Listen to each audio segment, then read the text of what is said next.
In many ways, psychocybernetics is the original science of self-improvement. I make that statement for three principal reasons. First, Dr. Maltz was the first researcher and author to understand and explain how the self-image, a term he popularized for certain processes within the subconscious mind, has complete control over an individual's ability to achieve, or fail to achieve, any goal.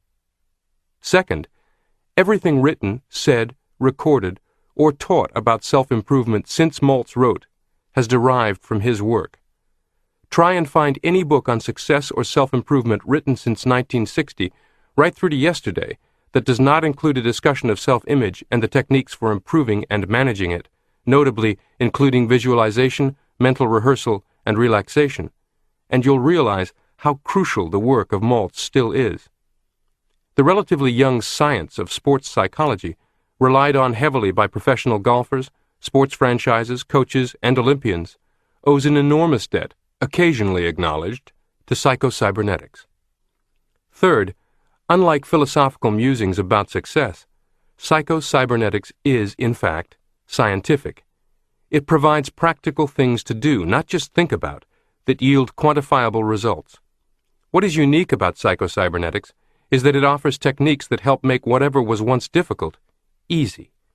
In short, whether you set out to lose weight and keep it off, lower your golf score, double your income in selling, become a confident public speaker, write the great American novel, or achieve any other imaginable goal, in order to succeed, you will use psychocybernetics techniques, either directly from Dr. Maltz or some other source influenced by his work. By acquiring this program, you have gone to the first and still foremost source. It is significant that, with very little publicity or marketing, the original psychocybernetics book has had such amazing longevity and is now a classic in its field. Today, just as 10, 20, and 30 years ago, sales managers tell recruits, coaches tell athletes, consultants tell clients, get and read this book. Now I dare to update the classic. In doing so, I have set out to preserve much of the original content. Much of it, in fact, is unchanged. Some has been modestly updated in language or example. To integrate it with other works of Dr. Maltz, I have added my own observations and lessons learned from teaching psychocybernetics techniques, along with examples and stories submitted by many users of these techniques and culled from others' books referencing these techniques. Throughout, I have tried to maintain Maltz's original voice. Over the years since 1960, Dr. Maltz and those who followed him devoted increasing emphasis to translating the principles and concepts of psychocybernetics into actual, practical mental training exercises, and I've included a number of those as well. All things combined, this is the most complete psychocybernetics work ever published. I sincerely believe that you hold in your hands one of the most powerful tools for self-improvement and goal achievement available anywhere, at any time, at any price. It has been my privilege to have a small part in bringing it to you. If you aren't achieving everything you want in life, it is probably because your goals are being ineffectively communicated to or rejected by your self-image, and your servo mechanism is underutilized and uninspired. This statement may initially strike you as psychobabble and gobbledygook, but by the time you listen to this program just once, you will fully understand that this single statement reveals the master key to all personal achievement, including whatever improvement in performance and outcomes you desire in any area of life, personal, health, relationships, career, business, or finance. Dr. Maxwell Maltz died in 1975, yet he is the primary author of this program, written in 2001, and he contributed in a very active and lively way. In addition to writing the original psychocybernetics on which the new edition is based, Dr. Maltz was a remarkably prolific researcher and writer. By the time of his death, he had written over a dozen books and 3 complete courses of study on different aspects of psychocybernetics, thousands of pages of unpublished counseling session notes, interviews, speeches, and radio broadcasts, and more. All of this material was put into a computer, carefully sorted and organized, so that Dr. Maltz could continue contributing to new works even today. Although Mr. Kennedy has also contributed to this program, to prevent confusion and clutter, you are hearing everything spoken by one voice, Dr. Maltz's. It reads as if Dr. Maltz wrote it today, in its entirety. We are certain he would be proud of this work, and that you will benefit from it enormously. Chapter 1. The Self-Image, Your Key to Living Without Limits. Bruce Barton wrote, "Nothing splendid has ever been achieved except by those who dared believe that something inside them was superior to circumstance."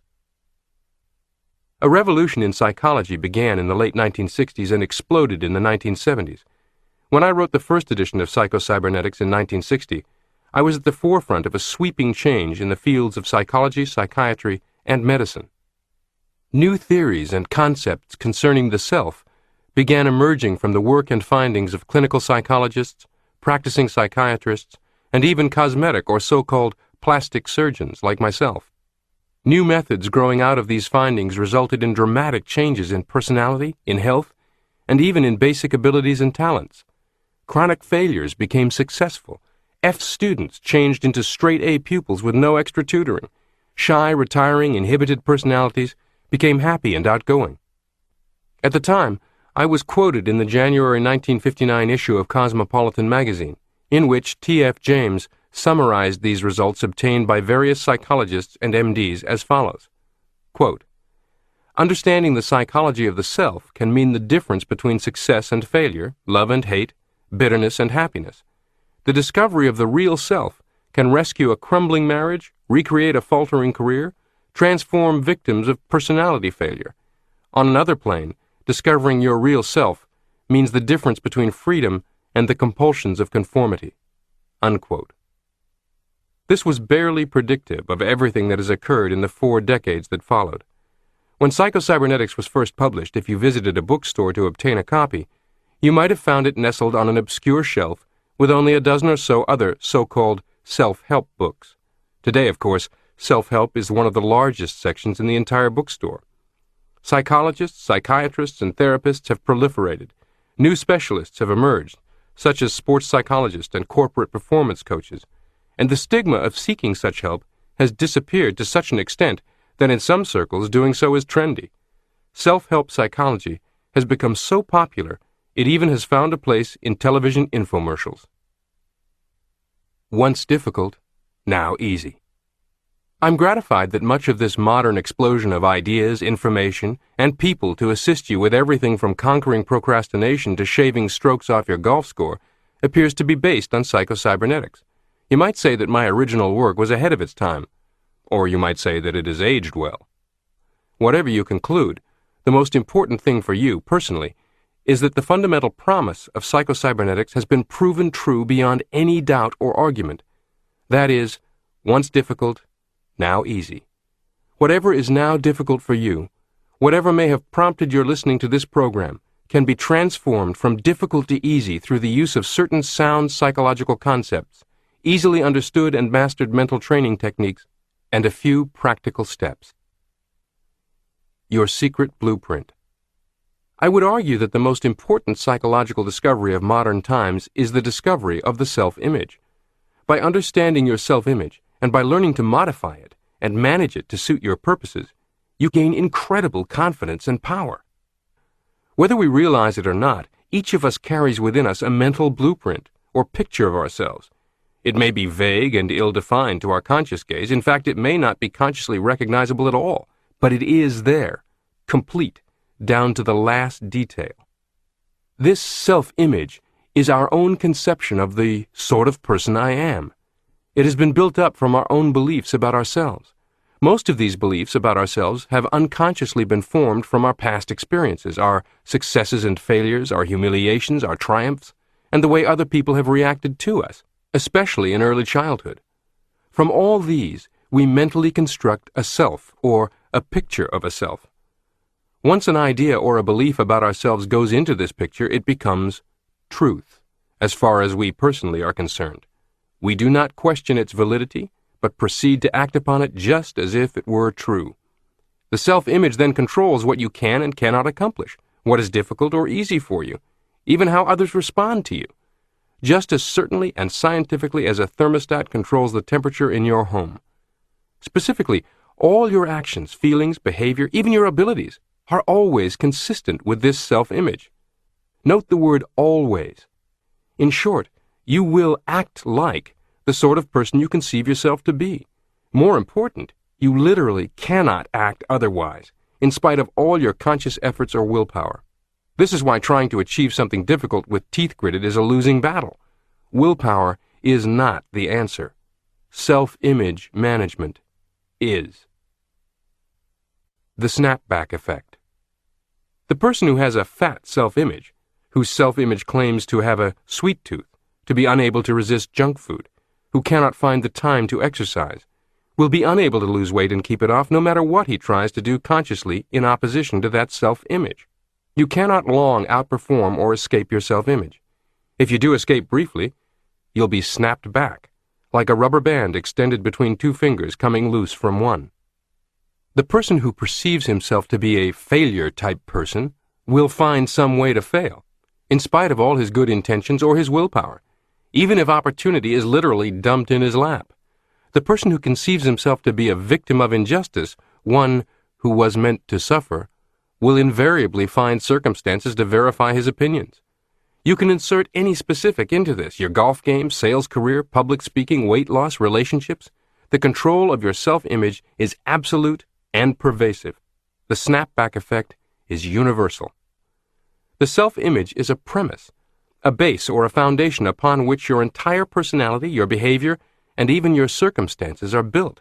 As a result, our experiences seem to verify and thereby strengthen our self-images, and either a vicious or a beneficent cycle, as the case may be, is set up.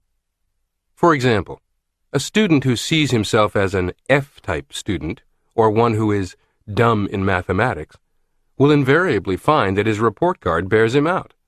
He then has proof. In the same manner, a sales professional or an entrepreneur will also find that her actual experiences tend to prove that her self-image is correct. Whatever is difficult for you, whatever frustrations you have in your life, they are likely proving and reinforcing something ingrained in your self-image like a groove in a record. Because of this objective proof, it very seldom occurs to us that our trouble lies in our self-image or our own evaluation of ourselves. Tell the student that he only thinks he cannot master algebra, and he'll doubt your sanity. He has tried, and still his report card tells the story.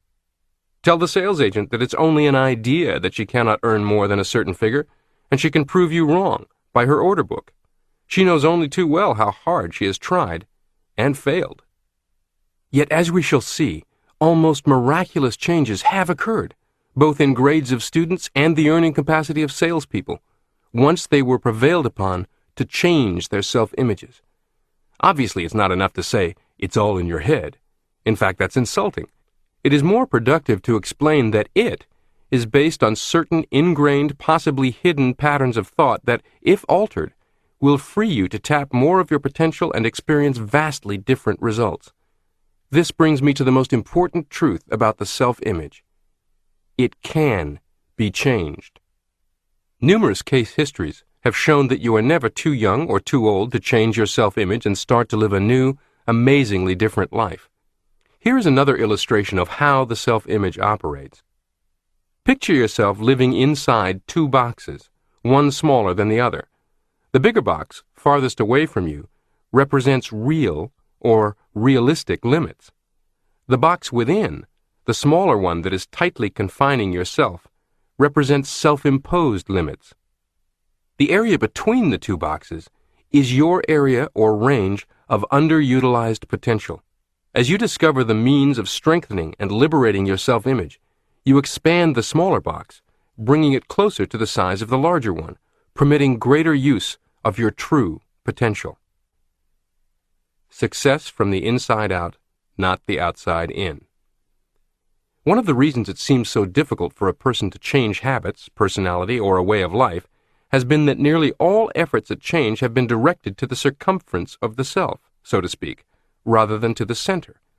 Numerous patients have said to me something like the following: "If you're talking about positive thinking, I've tried that before and it just doesn't work for me." However, a little questioning invariably brings out that these individuals employed positive thinking or attempted to employ it, either on particular external circumstances or on some particular habit or character defect. I will get that job. I will be more calm and relaxed in the future. This business venture will turn out right for me, and so on. but they never thought to change their thinking of the self that was to accomplish these things. Jesus warned us about the folly of putting a patch of new material on an old garment, or of putting new wine into old bottles. Positive thinking cannot be used effectively as a patch to the same old self-image. In fact, it is literally impossible to really think positively about a particular situation as long as you hold a negative concept of self. Numerous experiments have shown that once the concept of self is changed, other things consistent with the new concept of self are accomplished easily and without strain. A system of ideas. One of the earliest and most convincing experiments along this line was conducted by the late Prescott Lecky, one of the pioneers in self-image psychology. Lecky conceived of the personality as a system of ideas, all of which must be consistent with each other. Ideas that are inconsistent with the system are rejected, not believed, and not acted on. Ideas that seem to be consistent with the system are accepted. At the very center of this system of ideas, the keystone or the base on which all else is built is the individual's self-image or his conception of himself. Lecky was a schoolteacher and had an opportunity to test his theory on thousands of students. He theorized that if a student had trouble learning a certain subject, it could be because, from the student's point of view, it would be inconsistent for him to learn it. Lecky believed, however, that if the student could be induced to change his self-definition, his learning ability should also change. This proved to be the case. One student, who misspelled 55 words out of 100 and flunked so many subjects that he lost credit for a year, made a general average of 91 the next year and became one of the best spellers in school. A girl who was dropped from one college because of poor grades entered Columbia and became a straight A student. A boy who was told by a testing bureau that he had no aptitude for English won honorable mention the next year for a literary prize. The trouble with these students was not that they were dumb or lacking in basic aptitudes. The trouble was an inadequate self-image. I don't have a mathematical mind. I'm just naturally a poor speller. They identified with their mistakes and failures. Instead of saying, I failed that test, which is factual and descriptive, they concluded, I am a failure. Instead of saying, I flunked that subject, they said, I am a flunkout. For those who are interested in learning more of Lecky's work, try to find a copy of his book, Self-Consistency, A Theory of Personality. Lecky also used the same method to cure students of such habits as nail-biting and stuttering. My own files contained case histories just as convincing. The woman who was so afraid of strangers that she seldom ventured out of the house, and who now makes her living as a public speaker. The salesman, who had already prepared a letter of resignation because he just wasn't cut out for selling, and 6 months later was #1 man on a force of 100 salespeople. The minister who was considering retirement because nerves and the pressure of preparing a sermon every week were getting him down, and who now delivers an average of 3 outside talks a week in addition to his weekly sermons and doesn't know he has a nerve in his body. Following Dr. Lecky's breakthrough thinking on this subject, born from observation, as well as my own observations and thoughts chronicled in the earlier editions of this book, a mountain of more sophisticated scientific research and anecdotal evidence has led to the acceptance of the controlling self-image by most of the academic psychological community. How a plastic surgeon became interested in self-image psychology. My story. Offhand, there would seem to be little or no connection between surgery and psychology. Yet it was the work of the plastic surgeon that first hinted at the existence of the self-image and raised certain questions that led to important psychological knowledge. When I first began the practice of plastic surgery many years ago, I was amazed by the dramatic and sudden changes in character and personality that often resulted when a facial defect was corrected. Changing the physical image in many instances appeared to create an entirely new person. In case after case, the scalpel that I held in my hand became a magic wand that transformed not only patients' appearance, but their whole life. The shy and retiring became bold and courageous. A stupid boy changed into an alert, bright youngster who went on to become an executive with a prominent firm. A salesman who had lost his touch and his faith in himself became a model of self-confidence. And perhaps the most startling of all was the habitual hardened criminal who changed almost overnight from an incorrigible, who had never shown any desire to change, into a model prisoner who won a parole and went on to assume a responsible role in society. Some 60 years ago, I reported many such case histories in my book New Faces, New Futures, written more for my peers than the public. Following its publication, and similar articles in leading magazines, I was besieged with questions by criminologists, psychologists, sociologists, and psychiatrists. They asked questions that I could not answer, but they did start me on a search. Strangely enough, I learned as much from my failures as from my successes, if not more. It was easy to explain the successes. The boy with the 2 big ears who had been told that he looked like a taxicab with both doors open had been ridiculed all his life, often cruelly. Association with others meant humiliation and pain. Why shouldn't he avoid social contacts? Why shouldn't he become afraid of people and retire into himself? Terribly afraid to express himself in any way, he became known as stupid. When his ears were corrected, it would seem only natural that since the cause of his embarrassment and humiliation had been removed, he should assume a normal role in life, which he did. Or consider the salesman who suffered a facial disfigurement as the result of an automobile accident. Each morning when he shaved, he could see the horrible disfiguring scar on his cheek and the grotesque twist to his mouth. For the first time in his life, he became painfully self-conscious. He was ashamed of himself and felt that his appearance must be repulsive to others. The scar became an obsession with him. He was different from other people. He began to wonder what others were thinking of him. Soon his self-image was even more mutilated than his face. He began to lose confidence in himself. He became bitter and hostile. Soon, almost all his attention was directed toward himself, and his primary goal became the protection of his ego and the avoidance of situations that might bring humiliation.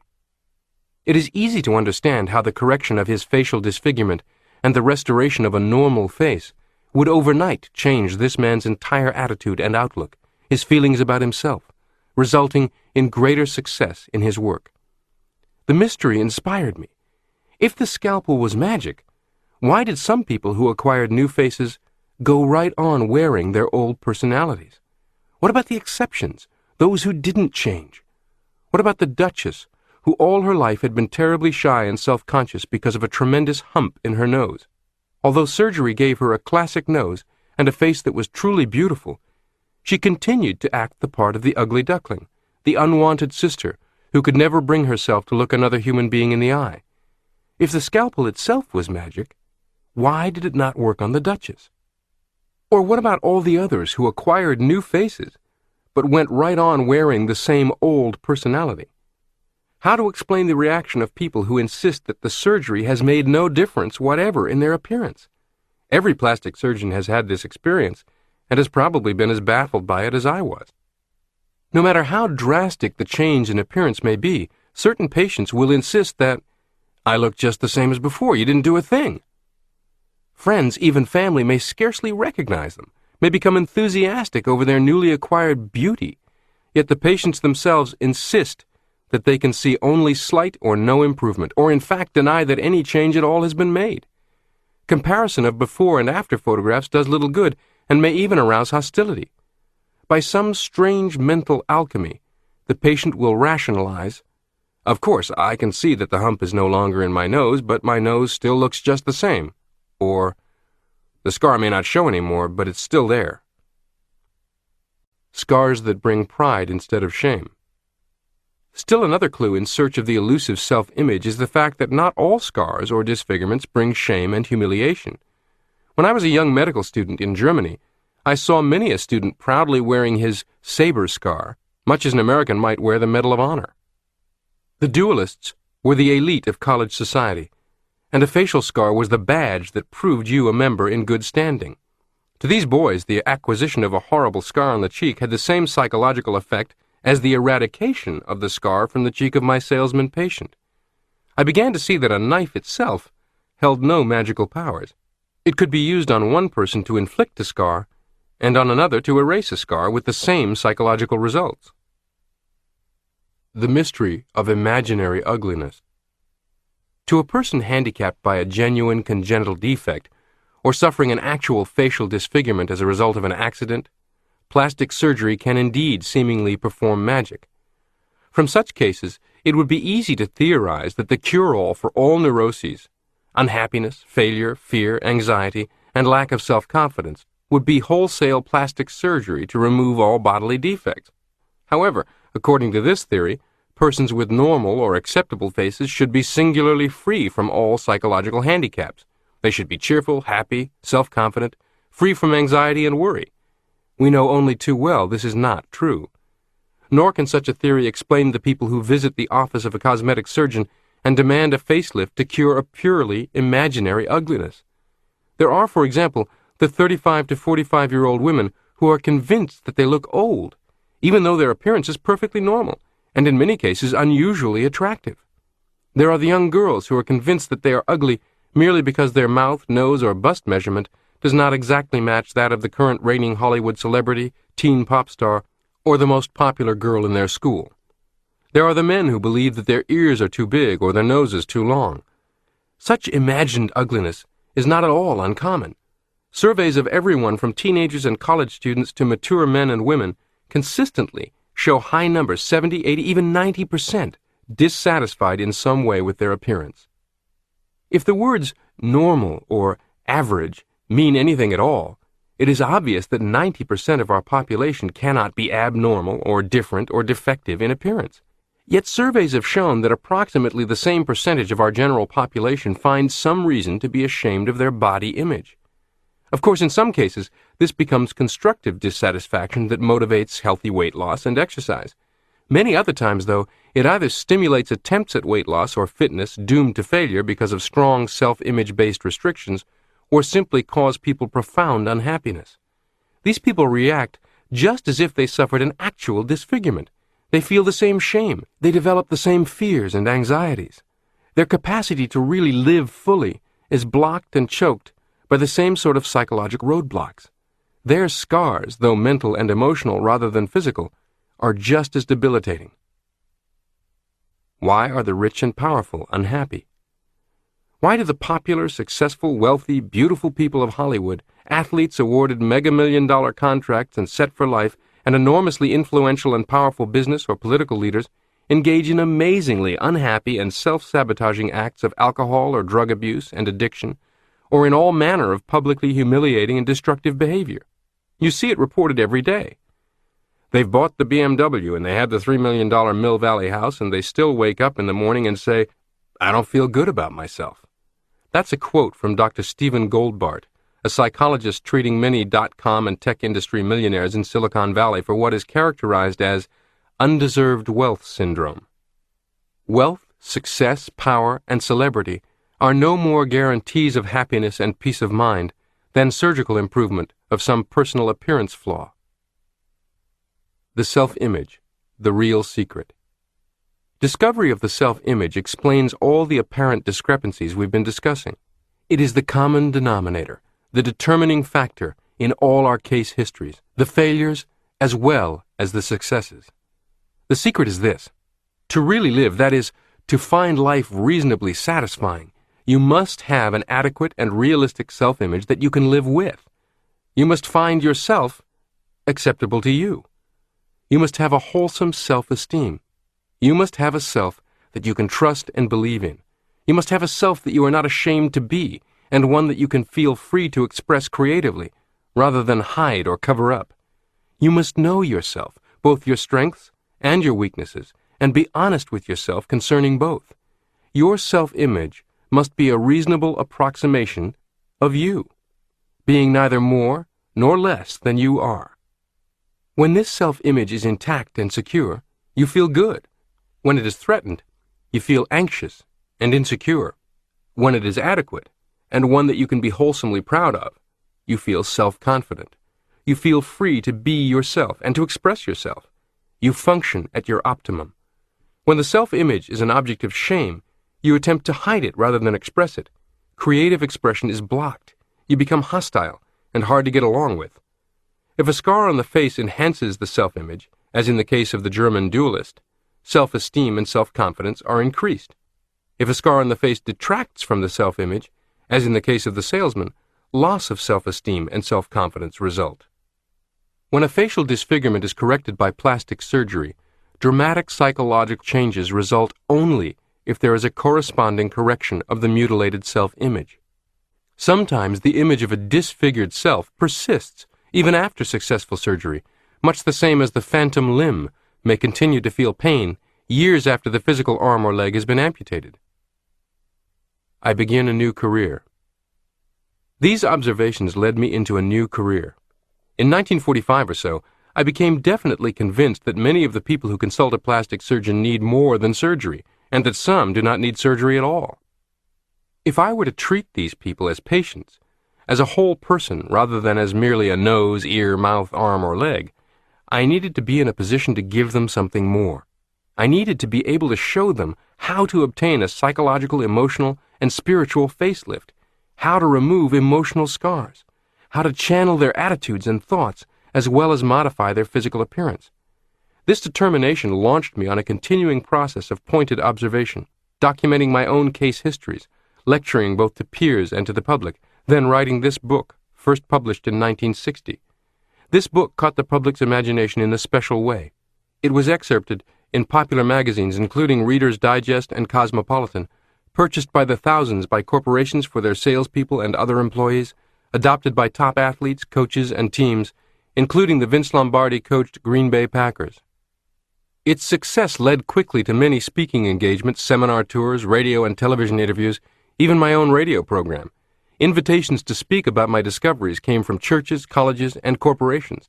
Ultimately, I also wrote several other books, extensions of this one, including The Magic Power of Self-Image. Late in my life, 3 decades after its first publication, I was gratified that Psycho-Cybernetics continues to sell tens of thousands of copies each year, almost entirely thanks to word-of-mouth recommendations, and is inspiring new interpretations. With each passing year, as I accumulated more experience teaching the power of self-image, counseling, and monitoring the results people achieved with this information, I became more convinced than ever that what each of us really wants, deep down, is more life. Something I termed aliveness, the experience of living a life unrestricted by self-image-imposed artificial limits. Happiness, success, peace of mind, whatever your own conception of supreme good may be, is experienced in its essence as more life. When we experience expansive emotions of happiness, self-confidence, and success, we enjoy more life.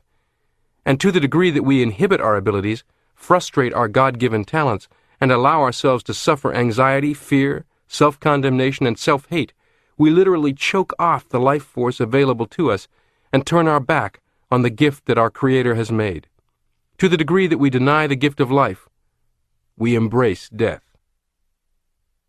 Your new program for liberated living. In my opinion, the professions of psychology and psychiatry are often far too pessimistic regarding people and their potential for self-directed change, even greatness. Since psychologists and psychiatrists deal with so-called abnormal people, the literature is almost exclusively taken up with various abnormalities, with some people's tendencies towards self-destruction. Many people, I am afraid, have read so much of this type of viewpoint that they've come to regard such things as hatred, the destructive instinct, guilt, self-condemnation, and all the other negatives as normal human behavior. Average persons feel awfully weak and impotent when they think of the prospect of pitting their puny will against these negative forces in human nature in order to gain health and happiness. If this were a true picture of human nature and the human condition, self-improvement would indeed be a rather futile thing. However, I believe, and the experiences of my many patients have confirmed the fact, that you do not have to do the job alone. There is within each of us a life instinct, which is forever working toward health, happiness, and all that makes for more life for the individual.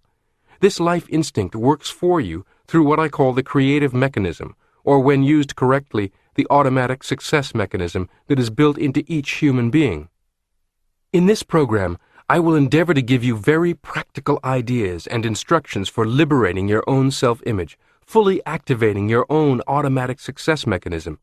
If you will give all this a reasonable chance, I'm confident you too will be pleasantly amazed at all the positive changes you will experience. New scientific insights into the subconscious mind. There is admittedly debate about the actual structural makeup of the human mind. Crammed into your brain are more neurons than there are stars in the Milky Way, hundreds of billions of them, an unimaginable number. Each of these neurons receives input from tens of thousands of the other neurons and sends messages to tens of thousands of others, adding up to over 1 million billion connections. In his book about the brain, Bright Air, Brilliant Fire, neuroscientist Gerald Edelman speculated that if you were to attempt counting the links 1 per second, you might finish 32 million years later. The operation is something roughly akin to your clicking on the "You've Got Mail" beeping icon on your computer and finding 10,000 or 20,000 email messages that require sorting, prioritizing, organizing, and responding to just to get everything right so that you can accomplish the first simple task of your day, such as tying your shoelaces. You would melt down at the prospect, but your brain handles it in nanoseconds with aplomb. The brain is roughly 3 pounds, yet it contains the equivalent of entire cities full of giant buildings full of computer circuitry. It is surely the most complex and amazing thing we will ever discover, and it is still a frontier, because research keeps uncovering new revelations about how the human mind operates.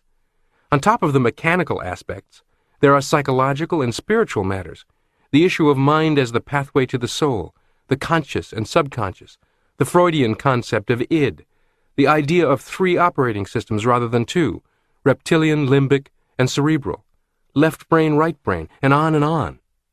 My take on all this has been criticized by some as simplistic. It's possible that research continuing long after my departure will eventually demonstrate that I've been partly right and partly wrong, and will produce even better insights into practical self-improvement. If and when that occurs, I'd applaud. But for now, let me just say that to you it shouldn't matter much whether some professor of psychology with lots of letters after his name looks down his nose at what we are discussing as oversimplistic. Let's you and I focus on the most important point: what works. And I can assure you that what we are discussing here has worked for thousands and thousands and thousands of people, and will work for you. By work, I mean empower you to get more of what you want out of life. My exploration of the science of cybernetics convinced me that the so-called subconscious mind is not a mind at all, but a goal-striving servo mechanism consisting of the brain and nervous system, which is used and directed by the mind. The most usable concept is that man does not have 2 minds, but rather a mind, or consciousness, which operates an automatic goal-striving machine.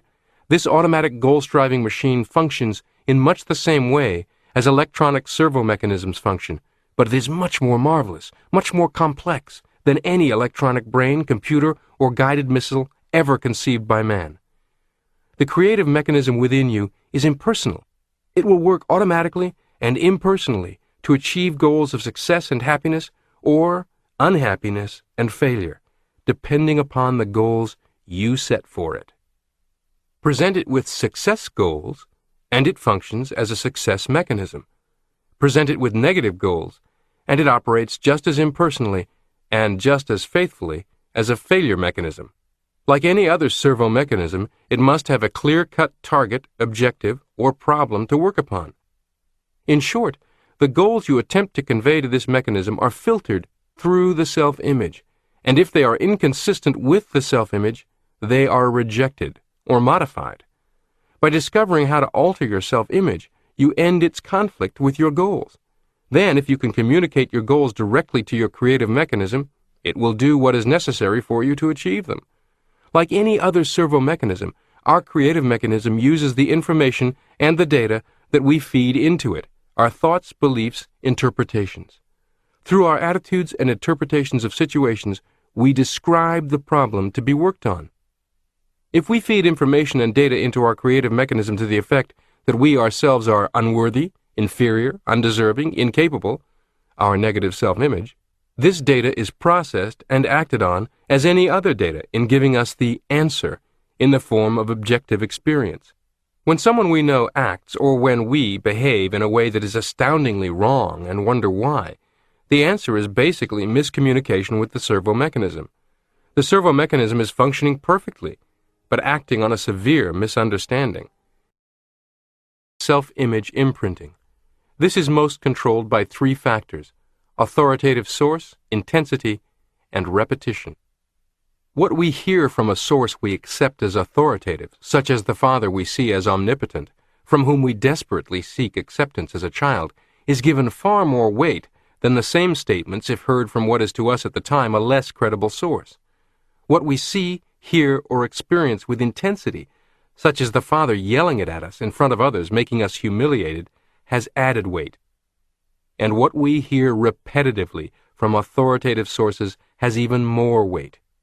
Years after this programming has ceased, it may still be governing all sorts of behavior, because the servo mechanism continues acting upon it as current. Your program for more liberated living consists in, first of all, learning something about this creative mechanism or automatic guidance system within you. In the process, you will learn how to use it as a success mechanism rather than as a failure mechanism. Second, you will actually program and reprogram or engineer the personality and the life experiences you desire. It is not widely known, but the controversial Dr. Timothy Leary, a 1960s hippie icon, but also a scientist, was as fascinated with the link between mechanical cybernetics and the workings of the human mind as I. In an interview in 1992, Leary stated, "It is a genetic imperative to explore the brain, because it's there. If you're carrying around in your head 100 billion mainframe computers, you just have to get in there and learn how to operate them." Unquote. I think it is your personal imperative to invest the time, energy, and study needed to better understand and use your mind power, including your self-image power. He also said, "We can only understand our inner workings in terms of the external mechanical or teleological models that we build." Unquote. This program, now in your hands, is exactly that. A path to greater understanding of your own mind based on teleological models, such as guided missile and computer technologies.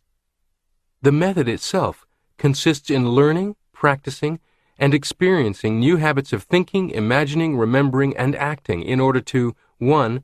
Develop an adequate and realistic self-image, and 2. Use your creative mechanism to bring success and happiness in achieving particular goals.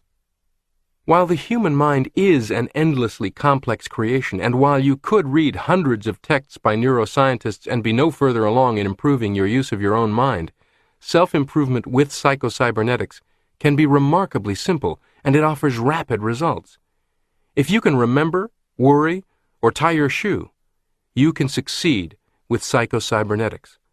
As you will see later, the method to be used consists of creative mental picturing, creatively experiencing through your imagination, and the formation of new automatic reaction patterns by acting out and acting as if. You may already have read or heard quite a bit about such techniques and tried them with mixed or disappointing results. If so, it does not necessarily mean that you used them improperly, nor does it mean that you are somehow unable to use them successfully. It more likely means that you attempted applying the techniques in conflict with your self-image. Once you use them in concert with modifying, managing, and strengthening your self-image, you will see positive results. I often told my patients that if you can remember, worry, or tie your shoe, you will have no trouble applying this method. The things you are called upon to do are simple, but you must practice and experience. Visualizing creative mental picturing is no more difficult than what you do when you remember a scene out of the past or worry about the future. Acting out new action patterns is no more difficult than deciding, then following through on tying your shoes in a new and different manner each morning, instead of continuing to tie them in your old habitual way without thought or decision. All those who have benefited from psychocybernetics. You might be encouraged by a quick list of those who use these methods exactly as I'm going to describe them to you as we proceed through this program. Athletes. Psychocybernetics and athletes have long been linked. In 1967, the newspapers reported that the big thing now with the Green Bay Packers is psychocybernetics. This was the Vince Lombardi-era Packers, and Coach Lombardi, as well as famous players Jerry Kramer and Bart Starr, all carried their copies of the book with them and shared it with their teammates. A New York Times article from July 1968 reported on Yankee great Mickey Mantle uncovering Jim Bouton's copy of Psychocybernetics and finding it full of handwritten margin notes. Jack Nicklaus, the late Payne Stewart, and many other top golfers have made very specific statements about their reliance on the mental side of golf.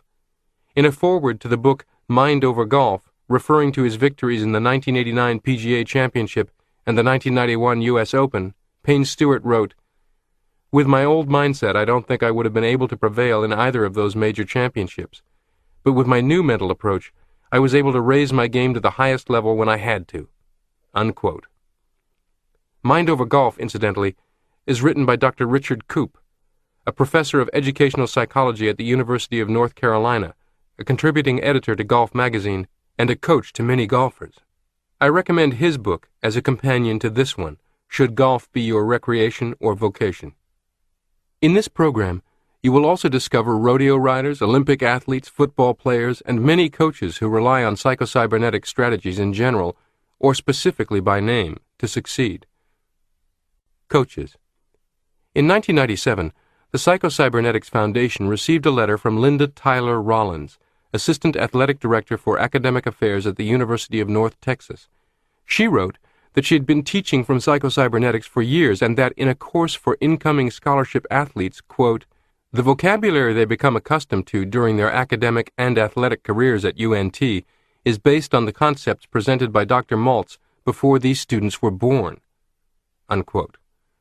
A Boston psychologist, now coaching pro golfers, profiled in Golf Magazine, Dr. Gloria Spitalny, says, "By my calculations, the average golfer spends about 86% of their time doing nothing but wrestling with their thoughts and emotions, feeling one way or another about what is taking place, feeling exhilaration or anger, struggling to keep focused, worrying about what's happened or what is up ahead." Unquote. It only stands to reason that if 86% of the time spent playing the game is dominated by thought and emotion, not physical action, that 86% of the success-failure determination is due to management of thoughts and emotions, not swing mechanics or putting prowess. The same thing is true in every athletic activity. So more and more coaches are devoting more and more time and energy to mental preparation and psychological motivation. Several top coaches have written their own books about these subjects, notably including Pat Riley and Phil Jackson of the NBA. Brendan Suhr, former assistant head coach with Chuck Daly at the Detroit Pistons and the Orlando Magic, is a fan of psychocybernetics and, in a video program about psychocybernetics, explained that he used the principles in suggesting new mental pictures to players struggling with different aspects of the game. Entrepreneurs and business leaders. Consider Ray Kroc, the milkshake machine salesman who looked at the McDonald Brothers' little hamburger stand and envisioned something amazing. Long after McDonald's hamburger shops were everywhere, Mr. Kroc was asked in an interview how he felt about the tendency of competitive fast food restaurant chains to copy every new McDonald's idea, product, or promotion so quickly. He replied, "We can invent faster than they can copy." He was making a statement of self-image, an affirmation of confidence, initiative, and power, in regard to a set of circumstances that many people would complain about and feel threatened by. Every business visionary and leader of note has a similar bring it on approach, which from a psychocybernetic standpoint, I admire. Let me tell you one quick story about a remarkable young business leader by the name of Joe Polish. Joe is a carpet cleaner by trade who discovered certain effective, albeit unorthodox, methods for marketing and promoting such a business, and used that as a springboard to develop a company that teaches and assists other carpet cleaners with their marketing. At last count, Joe's organization had nearly 4,000 carpet cleaners as members from all over the United States and several foreign countries, with combined sales of over $800 million in cleaning services and products each year. Several hundred of those carpet cleaning business owners belonged to Joe's telephone coaching program, too. Joe is a young man who has risen above a difficult family background, without a college education and with no formal education in marketing, to become the leading figure in his entire industry. In fact, he was named the Person of the Year by the #1 industry trade journal. Joe says that he has worn out his copy of Psychocybernetics and recommends it to all his members, and has even held a special seminar for his members built around Psychocybernetics with the editor of this book as a guest speaker. The reason? As Joe says, all the business and marketing knowledge and technical skills in the world, coupled with the best products, prices, and positioning, are of far less value than they should be if the person who possesses them lacks the inner confidence needed to use them. One of the things we teach is how to sell at prices higher than your competition, and that has more to do with the individual business owner's self-image than it does with anything else." Unquote. Sales professionals. Bill Brooks, a founding member of the board of the Psycho-Cybernetics Foundation, has devised complex and sophisticated sales training systems for sales forces of some of America's biggest corporations. His high-impact sales system has been the subject of several very fine books, including You're Working Too Hard to Make a Living. Bill has succeeded personally as a salesman and assisted thousands of others. And while he is very focused on methodology, he freely admits that the most sophisticated, perfectly engineered system for selling cannot produce results in the hands of salespersons attempting to function in conflict and combat with their own self-images. Zig Ziglar is arguably America's most celebrated motivational speaker and sales trainer. In his book, Secrets of Closing the Sale, which has sold well over 250,000 copies, Zig writes, "The salesman's self-image has a direct bearing on his sales success. When your self-image is solid, you can go from one prospect to the next, regardless of the reception you get. As a salesperson, it will help you enormously to understand that nobody on the face of this earth can make you feel inferior without your permission. Once you get your image right, then your sales world and your personal world will improve. Dr. Maxwell Maltz, author of Psycho-Cybernetics, said the purpose of all psychotherapy is to build the self-esteem, that is, the image of the patient. Your self-image is important, so build a good one, and you'll be able to build your sales career bigger, better, and faster." Unquote. In this program, you'll be privy to a handful of case histories involving sales professionals, including the man with the too big nose and too big ears. You will see that psycho-cybernetics crosses all occupational, vocational, educational, or situational borders to work almost as reliably and consistently as gravity. Chapter 16 of this program features 5 amazing stories of individuals' successes with psycho-cybernetics. But what about genetics or natural talent? The argument of genetic predestination is utterly without merit. Bunk. In his outstanding book Profiles of Power and Success, Dr. Gene Lundrum provides in-depth analytical psychological profiles of 14 extraordinarily successful visionaries and achievers, and flatly concludes that nurture, not nature, is the basis for success. Quote, "Based on the family histories of these visionaries, heritage had little or nothing to do with their success." Unquote. Instead, he identifies certain characteristics with which he says they were programmed, and they programmed themselves. If genetic talent were the barrier to success you cannot overcome, or the ultimate secret behind achievement, you would expect Walt Disney to have come from breeding stock evidencing extraordinary creativity and entrepreneurial accomplishment. Walt Disney's father failed in 5 different businesses, including a Florida motel. Master architect Frank Lloyd Wright's sire was an unemployed itinerant minister, so inept he never kept any one job for more than a year. Picasso's father was a mediocre artist at best. No, this isn't like breeding horses or show dogs. Evidence abounds that the conditioned, programmed, nurtured, and directed self-image controls success, not a genetic transfer over which you have no control. You cannot select your parents. You can select your self-image with psycho-cybernetics. Someone can argue this by pointing a finger at Michael Jordan or Tiger Woods. While it is true they each exhibit exceptional raw physical talent, that talent alone would surely have gone to waste without the healthy self-image conditioned through a variety of influences, not the least of which were authoritative sources, such as Tiger's father or Michael's college coach, Dean Smith. And for every Jordan, I can point my finger to an athlete of admittedly average physical talent who rises to the very top of his sport. In baseball, Ty Cobb and Pete Rose come to mind. In football, Fran Tarkenton or Doug Flutie, both erroneously judged by the experts as too small to play the game, are examples. Do not tolerate for a minute the idea that you are prohibited from any achievement by the absence of inborn talent or ability. This is a lie of the grandest order, an excuse of the saddest kind. Here's a prescription to help you along. Begin collecting scrapbooks on persons, past or present, who exhibit both the qualities of character and personality and the life achievements to which you aspire. Select a different representative for each characteristic, each aspiration.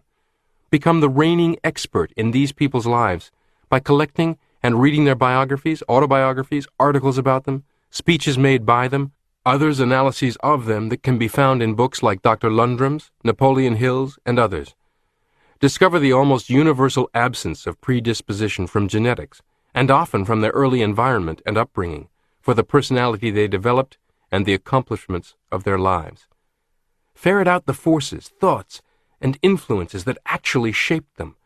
By making this your hobby, you will feed your imagination with valuable raw material that it can utilize to build the stronger, more goal-oriented self-image you require to achieve your life aspirations. In Mind Over Golf, Richard Koop tells golfers, if you've attended a PGA or LPGA tour event and found your own swing seemed to contain a little more rhythm and tempo than usual the next time you played, it was no accident.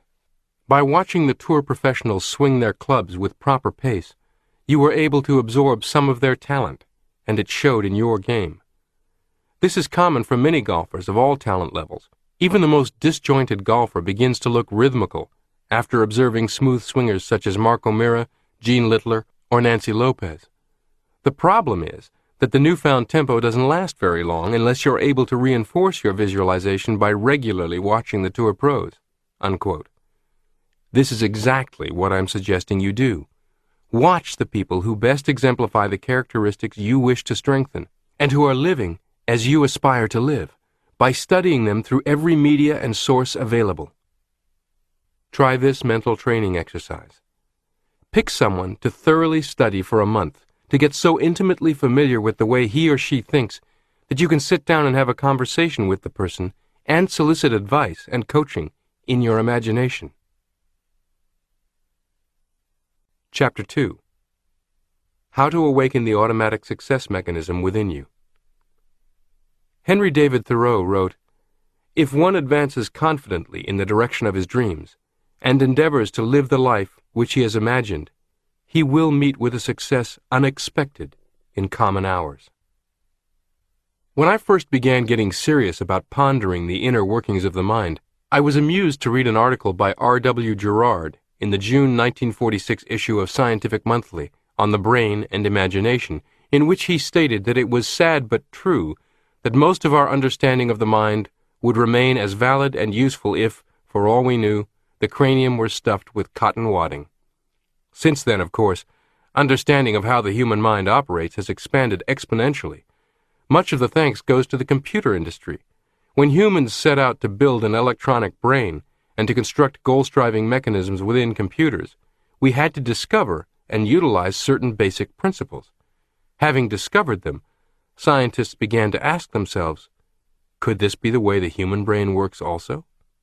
Could it be that in making man, our Creator had provided us with a servo mechanism more marvelous and wonderful than any electronic brain or guidance system ever dreamed of by man, but operating according to the same basic principles? In the opinion of famous cybernetic scientists like Dr. Norbert Wiener and Dr. John von Neumann and others, the answer was an unqualified yes.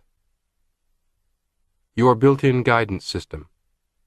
Every living thing has a built-in guidance system or goal-striving device put there by its creator to help it achieve its goal, which is, in broad terms, to live. In the simpler forms of life, the goal to live simply means physical survival for both the individual and the species. The built-in mechanism in animals is limited to finding food and shelter, avoiding or overcoming enemies and hazards, and procreating to ensure the survival of the species. In humans, the goal to live means more than mere survival. Humans have certain emotional and spiritual needs that animals do not have. Consequently, for them to live encompasses more than physical survival and procreation of the species. It requires certain emotional and spiritual satisfactions as well. The built-in human success mechanism is also much broader in scope than in animals. In addition to avoiding or overcoming danger, and the sexual instinct that helps keep the race alive, the human success mechanism can help him get answers to problems, invent, write poetry, run a business, sell merchandise, explore new horizons in science, attain more peace of mind, develop a better personality, or achieve success in any other activity that is intimately tied in to living or that makes for a fuller life. It is important to accept that you possess just such a success mechanism.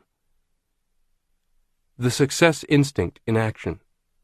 A squirrel does not have to be taught how to gather nuts, nor does it need to learn that it should store them for winter. A squirrel born in the spring has never experienced winter, yet in the fall of the year it can be observed busily storing nuts to be eaten during the winter months, when there will be no food to be gathered. A bird does not need to take lessons in nest building, nor does it need to take courses in navigation. Yet birds navigate thousands of miles, sometimes over open sea. They have no newspapers or TV to give them weather reports, no books written by explorer or pioneer birds to map out for them the warm areas of the earth. Nonetheless, the bird knows when cold weather is imminent, and the exact location of a warm climate, even though it may be thousands of miles away. In attempting to explain such things, we usually say that animals have certain instincts to guide them. Analyze all such instincts and you will find they assist the animal to successfully cope with its environment. In short, animals have a success instinct. We often overlook the fact that humans also have a success instinct, much more marvelous and much more complex than that of any animal. Our Creator did not shortchange us. On the other hand, we are especially blessed in this regard. Animals cannot select their goals. Their goals, self-preservation and procreation, are preset, so to speak, and their success mechanism is limited to these built-in goal images which we call instincts. Humans, on the other hand, have something animals haven't: creative imagination. Thus, humans of all creatures are more than creatures. They are also creators. With imagination, they can formulate a variety of goals. They alone can direct their success mechanism by the use of imagination or imaging ability. You might say that animals are hardwired, and that is that. But we operate with software and can continually alter our output. Thus, a formula emerges. You as creator of your own life experiences. 1. Conscious mind decision plus 2. Imagination that communicates a goal or target to 3. Your self-image equals 4. Work order, instructions to your servo mechanism. We often think of creative imagination as applicable only to poets, inventors, and the like. But imagination is creative in everything we do. Although they did not understand why or how imagination sets our creative mechanism into action, serious thinkers of all ages, as well as hard-headed practical men, have recognized the fact and made use of it. Imagination rules the world, said Napoleon. Dugald Stewart, the famous Scottish philosopher, said, "The faculty of imagination is the great spring of human activity and the principal source of human improvement. Destroy this faculty, and the condition of man will become as stationary as that of the brutes." Unquote. You can imagine your future, said hard-nosed industrialist Henry J. Kaiser, who attributed much of his success in business to the constructive, positive use of creative imagination. Contemporary business leaders also acknowledge the importance and power of imagination. Consider the role of imagination in the remarkable rise of Starbucks coffee. In his book, Pour Your Heart Into It, How Starbucks Built a Company One Cup at a Time, its CEO, Howard Schultz, talks of strolling the streets of Italian towns and having his imagination captured by the little sidewalk coffee or espresso bars packed with happy people, infused with energy, even romance. Schultz saw an opportunity, as he puts it, to reinvent a routine coffee. He noted, "If it captures your imagination, it will captivate others." The Starbucks shop you visit today is the result of Schultz's imaginative efforts to replicate the romantic, happy experience of the Italians and their espresso bars in your downtown or your shopping center. Mr. Schultz writes, "Every Starbucks store is carefully designed to enhance the quality of everything the customers see, touch, hear, smell, or taste. What's the first thing you notice when you approach a Starbucks store? Almost always, it's the aroma. Aroma triggers memories more strongly than any of the other senses, and it obviously plays a major role in attracting people to our stores. Keeping that coffee aroma pure is no easy task." Unquote. He goes on to describe how they banned smoking before it became the norm, and do not sell certain foods in deference to the purity of the aroma. How they carefully select only certain kinds of background music over which the hiss of the espresso machine and the swish of the metal scoop shoveling out fresh beans can be heard, and on and on. Such intense attention to every minute detail requires imagination. Howard Schultz's creation of the Starbucks experience echoes the phenomenal imagination to reality leadership of Walt Disney. Pick just about any Disney attraction and look closely, and you will notice amazing attention to detail born of the imagination. Former Disney confidant and creative thinking consultant to companies like Apple Computer and GE, Mike Vance, gives us this insight into the creation of the Blue Bayou restaurant inside Disneyland, then replicated at Disney World, in his book, Think Outside the Box. Quote, "If you were designing a restaurant with a New Orleans theme, the Blue Bayou restaurant, what would you picture in your mind? The Louisiana Bayou country? Shadowy swamps? And what else? No shadowy, mysterious swamp is complete without fireflies darting about. What about the distinctive aromas lingering in the air of old New Orleans? Roasting coffee with chicory adulterating the brew adds to the unmistakable ambience of the French Quarter. The chicory aroma of fresh coffee was circulated through the restaurant's air conditioning system. Add the strains of that Dixieland band in the background, combined with the distinctive sounds of crickets chirping and a lone banjo picking out a lazy melody in the distance." Unquote. Mike notes that you may not identify each of these and other details, but that combined, they transport you to a different time and place. Virtually every person who visits Disneyland or Disney World once as a child or adult returns more than once. 100% retention of customers. It is no happy accident. It is imagination power put to the most practical of uses for corporate profit. Of course, many people waste much of their imagination power frittering it away on aimless daydreaming and fantasy with no real appreciation for what it might do if applied purposefully. The sun's light diffused is a gentle warmth. Directed through a magnifying glass in a certain way, it is incendiary. The imagination, aimless, may provide pleasant entertainment. Applied purposefully, it can effectively program your self-image and in turn your automatic success mechanism to realize whatever goals you choose. How your automatic success mechanism works. You are not a machine, not a computer, but in a very real sense, you have an awesomely powerful computer-like success machine at your disposal. Your physical brain and nervous system make up a servo mechanism that you use and that operates very much like a computer, a mechanical goal-seeking device.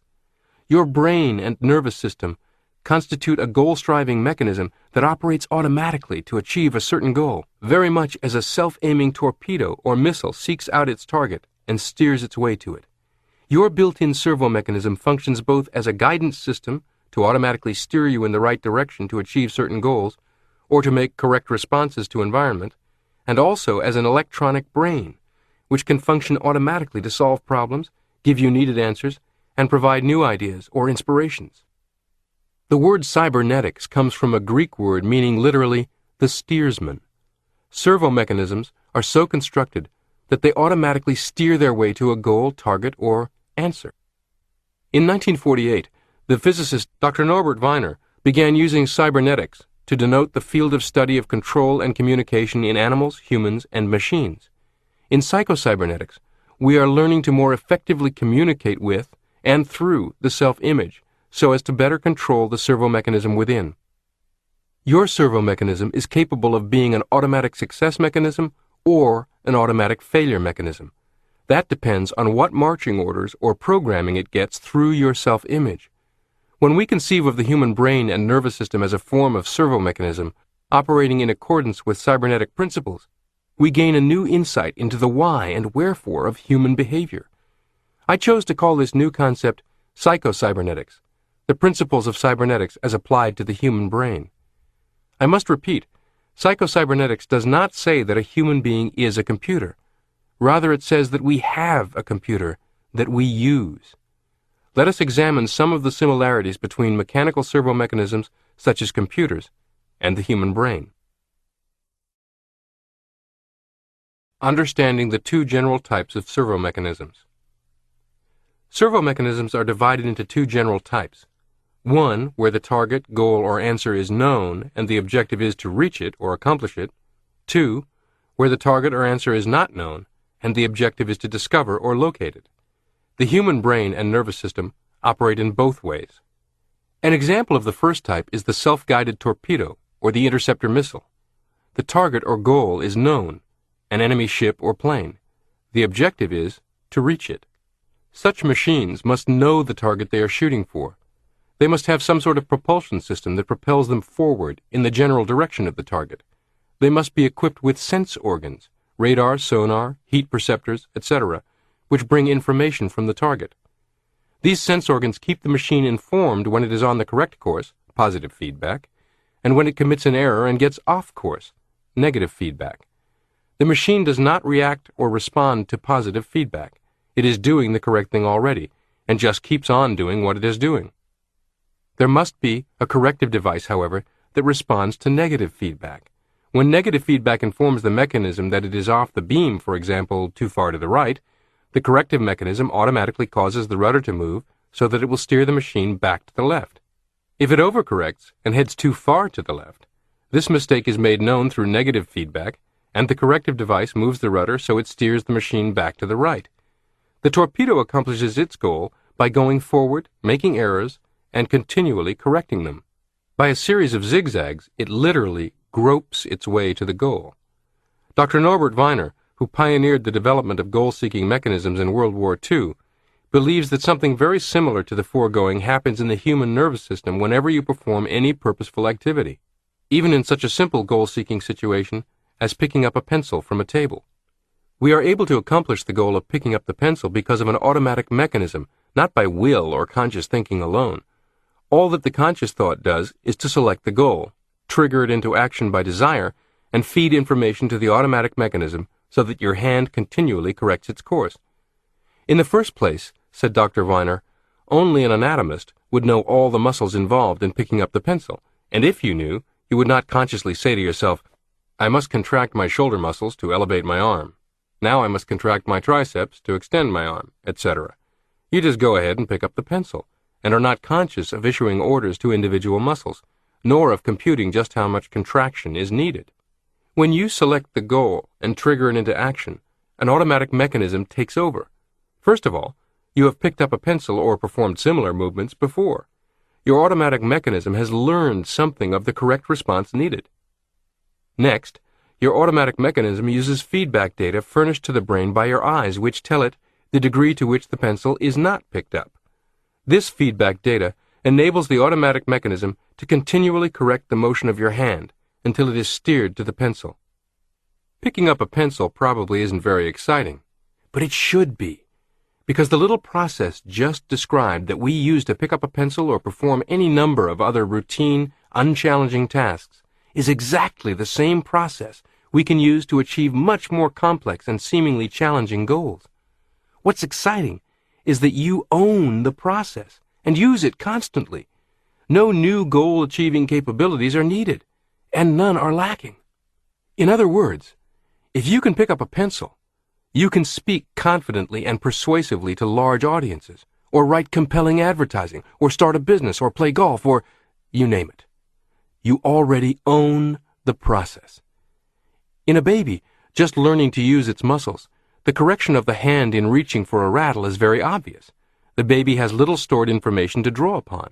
Its hand zigzags back and forth and gropes obviously as it reaches. As learning takes place, correction becomes more and more refined. We see this in a person just learning to drive a car, who overcorrects and zigzags back and forth across the street. Once, however, a correct or successful response has been accomplished, it is remembered for future use. The automatic mechanism then duplicates this successful response on future trials. It has learned how to respond successfully. It remembers its successes, forgets its failures, and repeats the successful action as a habit. This is why the most adept, successful achievers in different fields appear to be succeeding so effortlessly. Top-performing sales professionals respond to prospects' objections or concerns without missing a beat, say just the right thing at just the right time. Their responses have become habits, instinctive in a way. You already have reached this point with any number of things you do well.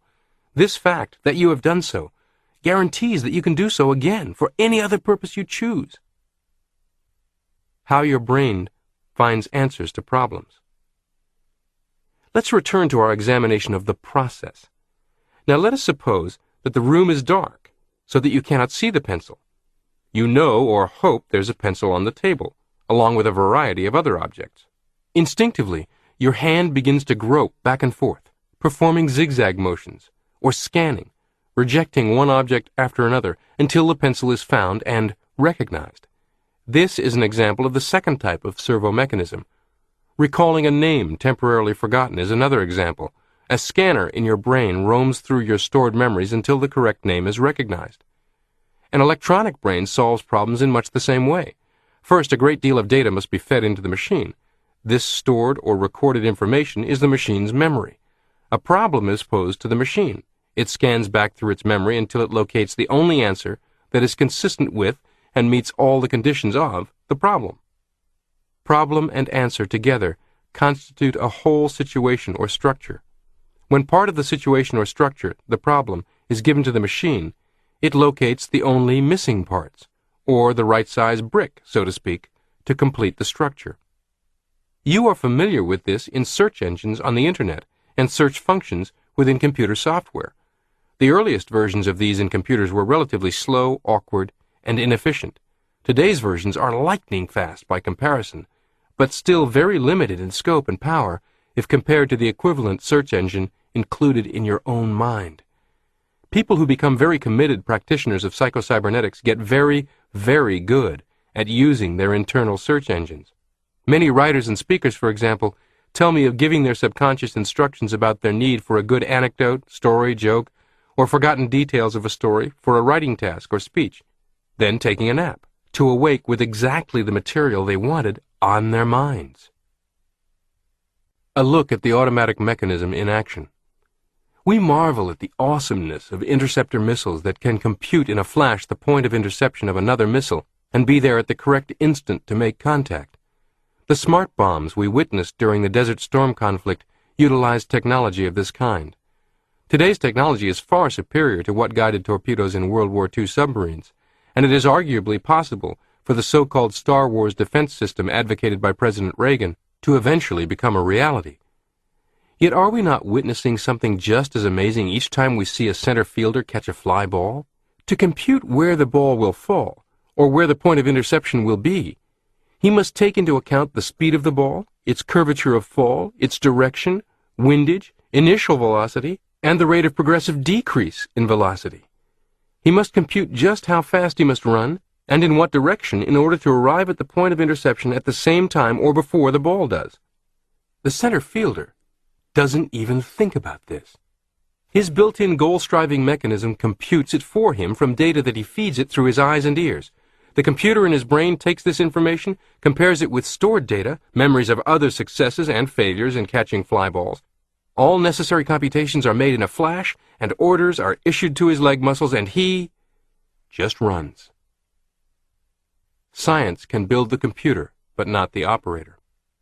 Dr. Viner said that at no time in the foreseeable future will scientists be able to construct an electronic brain anywhere near comparable to the human brain. He says, "I think that our gadget-conscious public has shown an unawareness of the special advantages and special disadvantages of electronic machinery as compared with the human brain. The number of switching devices in the human brain vastly exceeds the number in any computing machine yet developed or even thought of for design in the near future." Unquote.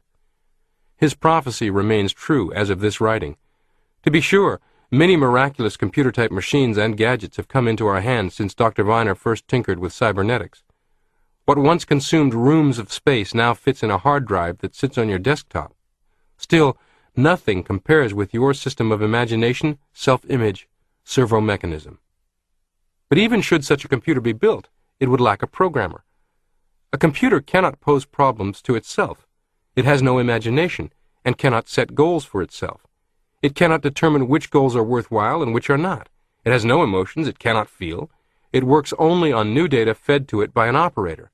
By feedback data, it secures from its own sense organs and from information previously stored. Are you connected to an infinite storehouse of ideas, knowledge, and power? Many great thinkers of all ages have believed that a human being's stored information is not limited to personal memories of past experiences and learned facts. "There is one mind common to all individual men," said Emerson, who compared our individual minds to the inlets in an ocean of universal mind. Thomas Edison believed that he got some of his ideas from a source outside himself. Once, when complimented for a creative idea, he disclaimed credit, saying that ideas are in the air, and if he had not discovered it, someone else would have. Dr. J.B. Rhine, once head of Duke University's parapsychology laboratory, has proved experimentally that people have access to knowledge, facts, and ideas other than their own individual memories or stored information from learning or experience. Telepathy, clairvoyance, and precognition have been established by countless scientific laboratory experiments. Our government, the Russian government, and other nations have quietly invested huge sums and many years of ongoing research into such matters. In recent years, people have brought these subjects to the public more as entertainment than science, such as Uri Geller or the amazing Kreskin. While much of what passes for telepathy in magicians' and mentalists' stage performances is nothing but trickery, both Geller and Kreskin have had their abilities documented in laboratory settings. Kreskin himself insists that everybody possesses the same abilities as he does. The difference is in development and use. I am admittedly more interested in the thinking of a Thomas Edison than a Kreskin on this, but if you look at the entire span of research and relevant writings from the 1920s to the present, you'll find one common thread of great potential use to you, and directly related to psychocybernetics. You can give problem-solving or idea-getting tasks to your servo mechanism. Send it off on a search while you do other things, even while you sleep, and have it return with useful material you didn't know you knew and might never have obtained through conscious thought or worry. When you set out to do creative work, whether in selling, managing a business, writing a sonnet, improving human relations, or whatever, you begin with a goal in mind, an end to be achieved, a target answer, which, although perhaps somewhat vague, will be recognized when achieved. If you really mean business, have an intense desire, and begin to think intensely about all angles of the problem, your creative mechanism goes to work, and the scanner we spoke of earlier scans back through stored information or gropes its way to an answer. It selects an idea here, a fact there, a series of former experiences, and relates them, or ties them together into a meaningful whole that will fill out the incomplete portion of your situation, complete your equation, or solve your problem. When this solution is served up to your consciousness, often at an unguarded moment when you are thinking of something else, or perhaps even as a dream while your consciousness is asleep, something clicks, and you at once recognize this as the answer you have been searching for. In this process, does your creative mechanism also have access to stored information in a universal mind? Numerous experiences of creative workers would seem to indicate that it does. How else, for example, can you explain the experience of Louis Agassiz, told by his wife? He had been striving to decipher the somewhat obscure impression of a fossil fish on the stone slab in which it was preserved. Weary and perplexed, he put his work aside at last and tried to dismiss it from his mind. Shortly after, he waked one night persuaded that while asleep he had seen his fish with all the missing features perfectly restored. He went early to the Jardin des Plantes, thinking that on looking anew at the impression he would see something to put him on the track of his vision. In vain. The blurred record was as blank as ever. The next night, he saw the fish again, but when he waked it disappeared from his memory as before. Hoping the same experience might be repeated, on the third night he placed a pencil and paper beside his bed before going to sleep. Towards morning, the fish reappeared in his dream, confusedly at first, but at last with such distinctness that he no longer had any doubt as to its zoological characteristics. Still half dreaming, in perfect darkness, he traced these characters on the sheet of paper at the bedside. In the morning he was surprised to see in his nocturnal sketch features which he thought it impossible the fossil itself would reveal. He hastened to the Jardin des Plantes, and with his drawing as a guide, succeeded in chiseling away the surface of the stone under which portions of the fish proved to be hidden. When wholly exposed, the fossil corresponded with his dream and his drawing, and he succeeded in classifying it with ease. You're no Einstein.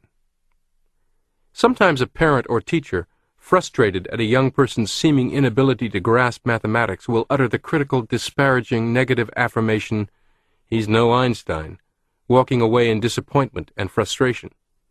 Well, it turns out that Einstein was no Einstein either.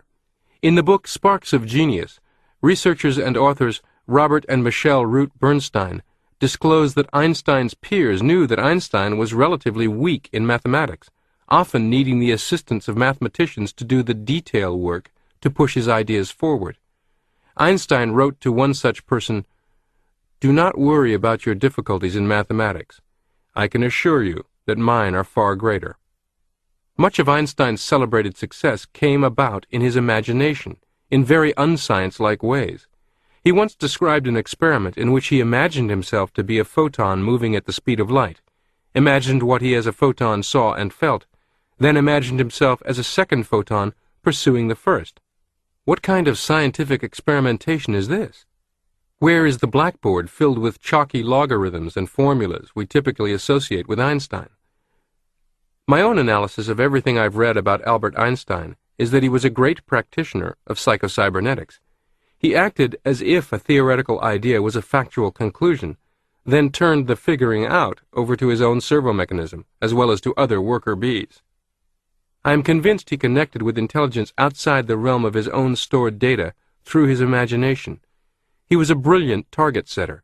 His accomplishments stand as testament to an individual's opportunity to rise above and beyond his or her stored knowledge, education, experience, or skill through the power of imagination.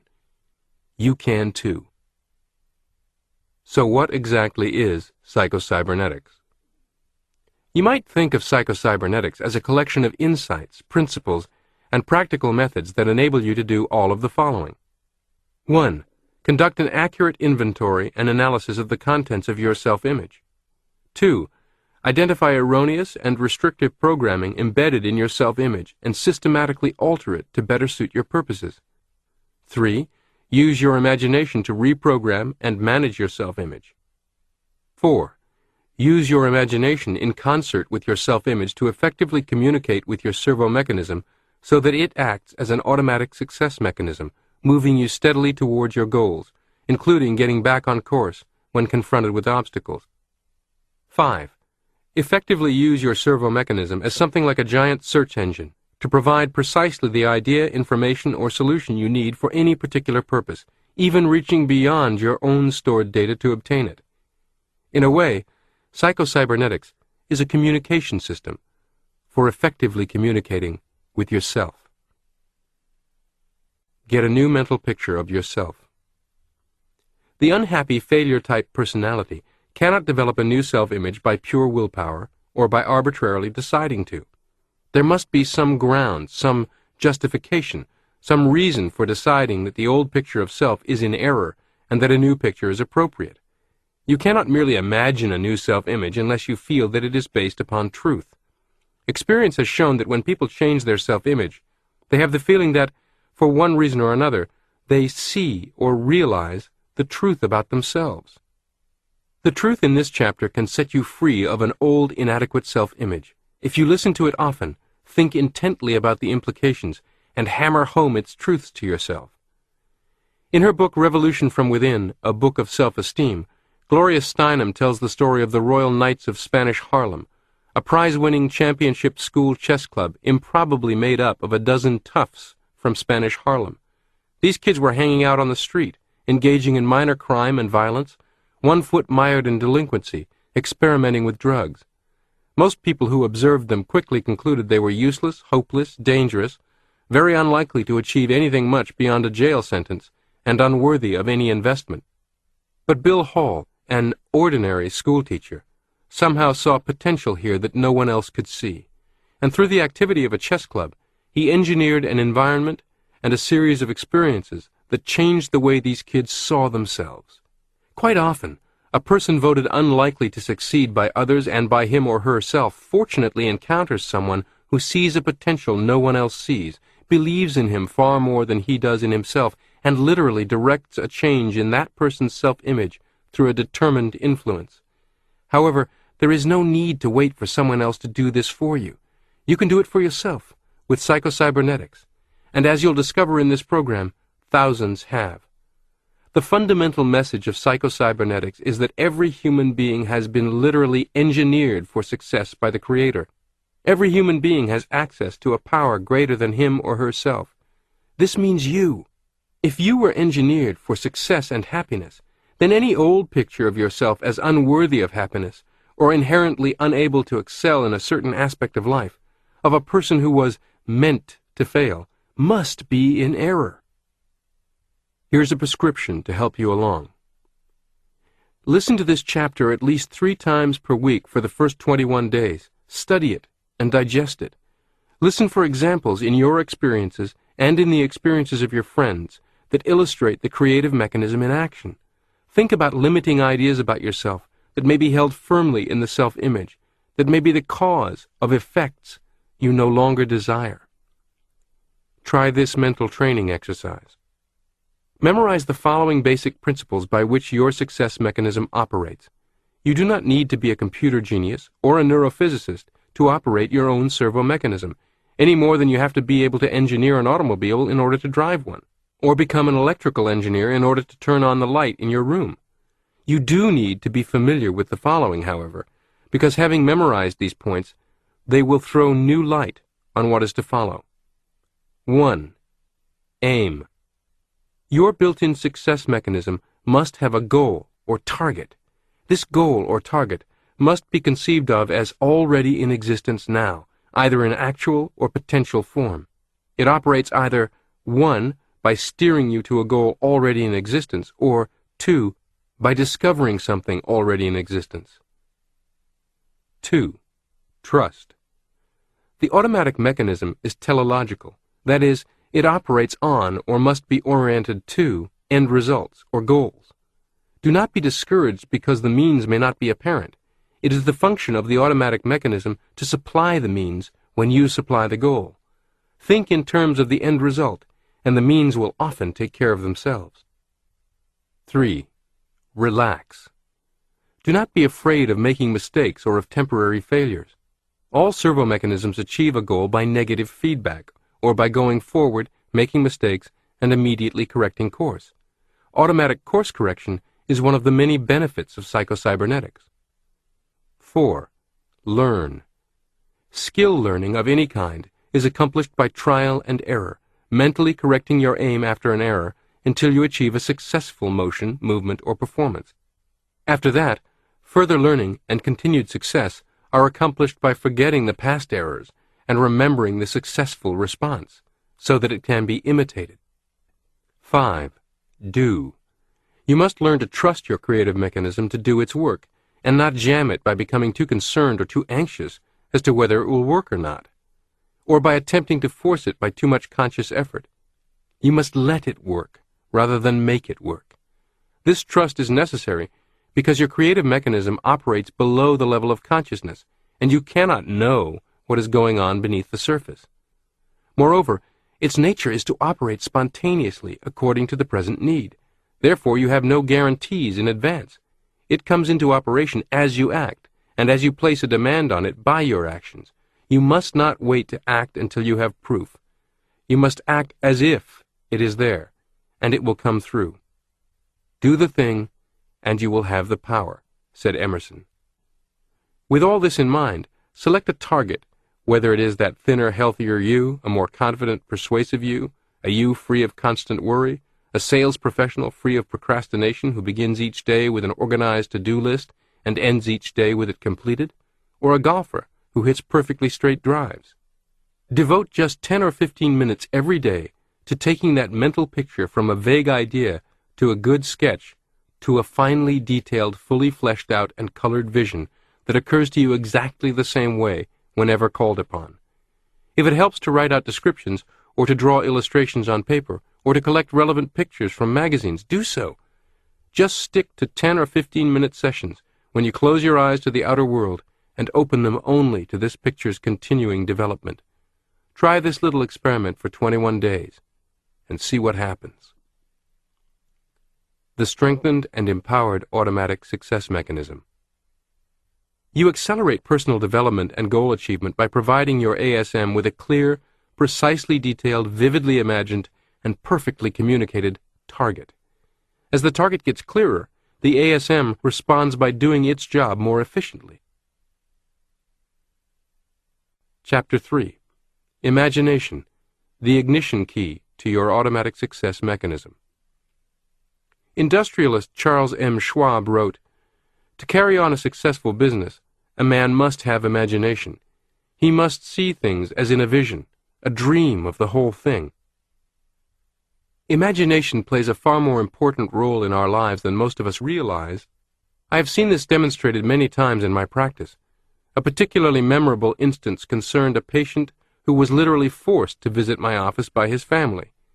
He was a man of about 40, unmarried, who held down a routine job during the day and kept to himself in his apartment when the workday was over, never going anywhere, never doing anything. He'd had many such jobs and never seemed able to stay with any of them for any great length of time. His problem was that he had a rather large nose and ears that protruded a little more than normal. He considered himself ugly and funny-looking. He imagined that the people he came into contact with during the day were laughing at him and talking about him behind his back because he was so odd. His imaginings grew so strong that he actually feared going out into the business world and moving among people. He hardly felt safe, even in his own home. The poor man even imagined that his family was ashamed of him because he was peculiar-looking, not like other people. Actually, his facial deficiencies were not serious.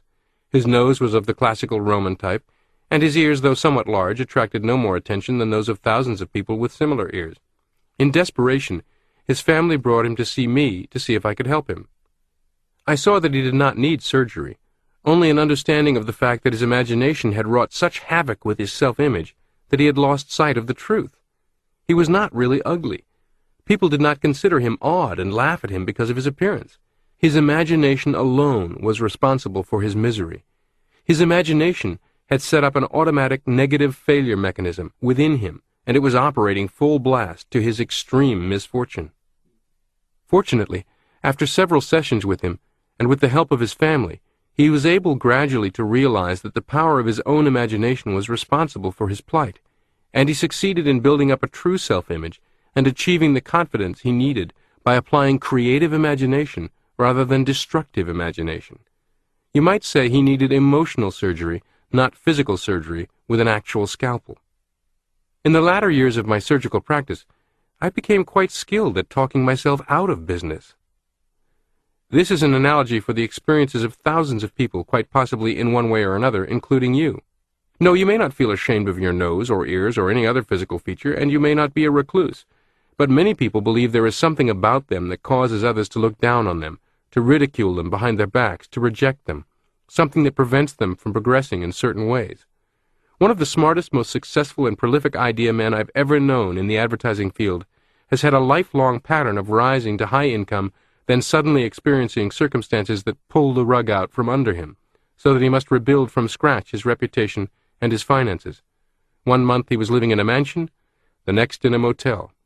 He has admitted to me and to others that he has spent his entire life trying to escape the iron-fisted grip of what he calls his white trash ancestry, and to paraphrase Al Pacino in one of the Godfather movies, just as he gets out, he is again pulled back. Of course, this thing that keeps pulling him back does not exist in the physical world, only inside his own self-image. It's his ugly nose and big ears. What's yours? Ironically, even though his entire business is the imagination business, he has yet to discover how to use his imagination as a scalpel in emotional surgery to rid his self-image of its big nose. Creative imagination is not something reserved for the poets, the philosophers, the inventors. It enters into our every act. Imagination sets the goal picture that our automatic mechanism works on. We act or fail to act not because of will, as is so commonly believed, but because of imagination. This is the most important statement to be gleaned from this entire program. Human beings always act and feel and perform in accordance with what they imagine to be true about themselves and their environment. You cannot long escape or outperform that picture. You can dissect it, analyze it, uncover what is in it that is not true about yourself, and alter it. You can modify it without archaeological examination of the past, but you cannot escape it. You will always act and perform and experience appropriate results in accordance with what you imagine to be true about yourself and your environment. This is a basic and fundamental law of mind. It is the way we are built. When we see this law of mind graphically and dramatically demonstrated in a hypnotized subject, We are prone to think that there is something occult or supernormal at work, or to discredit it as simple stage illusion. Actually, what we are witnessing often is the normal operating process of the human brain and nervous system. For example, if a good hypnotic subject is told that she is at the North Pole, she will not only shiver and appear to be cold, her body will react just as if she were cold, and goose pimples will develop. The same phenomena have been demonstrated on wide-awake college students by asking them to imagine that one hand is immersed in ice water. Thermometer readings show that the temperature drops in the treated hand. Tell a hypnotized subject that your finger is a red-hot poker, and he will not only grimace with pain at your touch, but his cardiovascular and lymphatic systems will react just as if your finger were a red-hot poker and produce inflammation and perhaps a blister on the skin. In one demonstration, when college students, wide awake, have been told to imagine that a spot on their foreheads was hot, temperature readings documented an actual increase in skin temperature. These are elementary experiments just one step away from the rather cruel but common children's game, the practical joke played at school, and sometimes by adults at work. In this prank, a person is secretly targeted by the group. Then one person after another engages the target in conversation, asking, "Aren't you feeling well, Bob? You look pretty white-faced. Bob, are you feeling all right?" Soon, poor Bob is in the restroom checking himself out in the mirror. Before long, Bob is feeling queasy and weak. Bob may even actually become so sick he must lie down or go home. Your nervous system cannot tell the difference between an imagined experience and a real one. Your nervous system reacts appropriately to what you think or imagine to be true.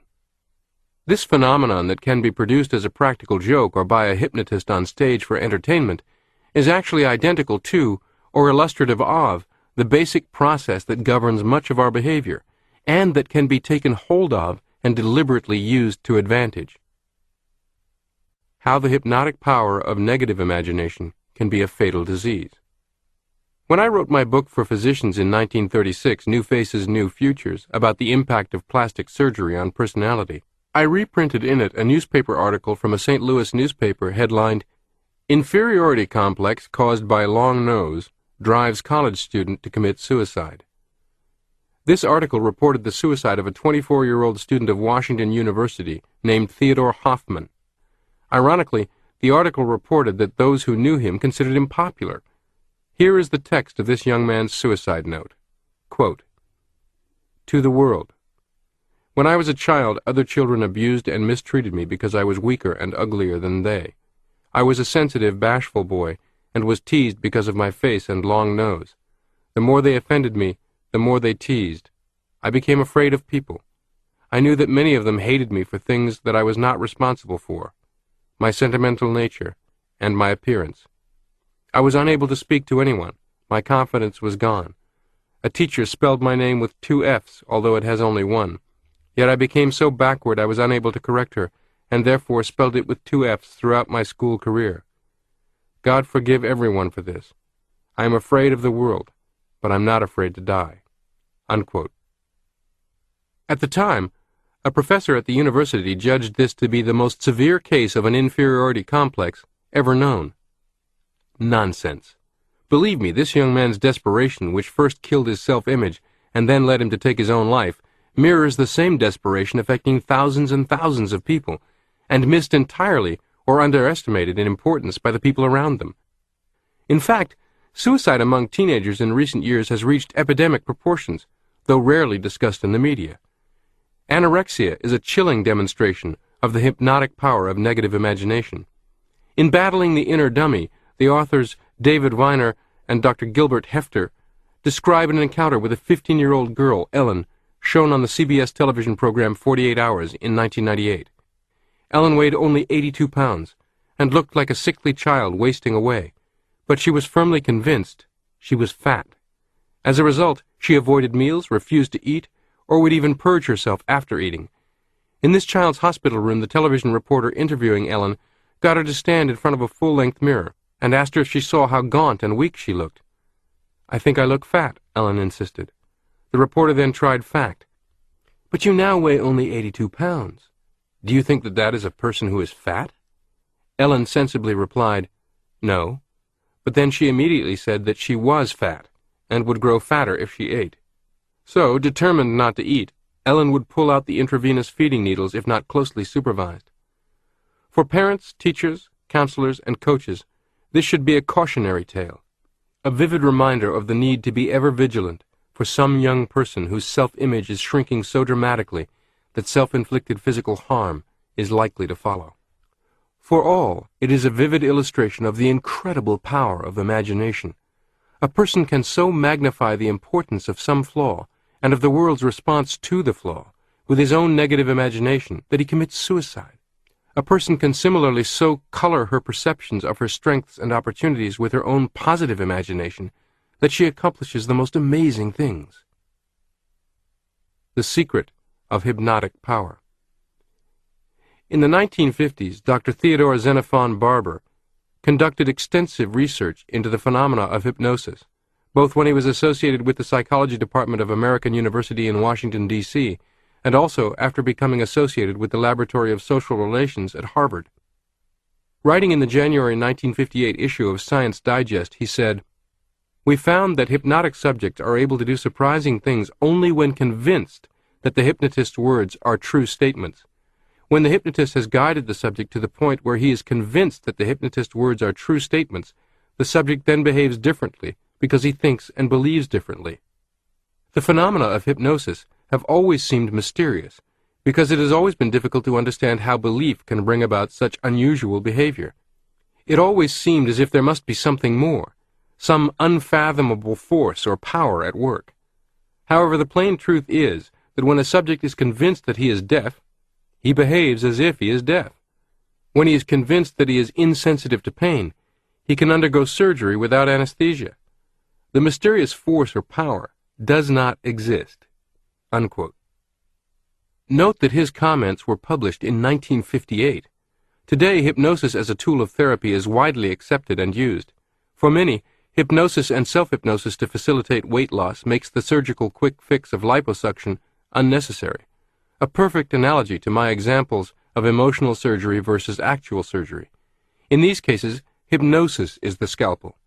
In dentistry, hypnosis is used to facilitate treatment of the phobic patient with virtually uncontrollable anxiety and, in many instances, proves to be a perfectly successful alternative to the problematic solution of anesthesia.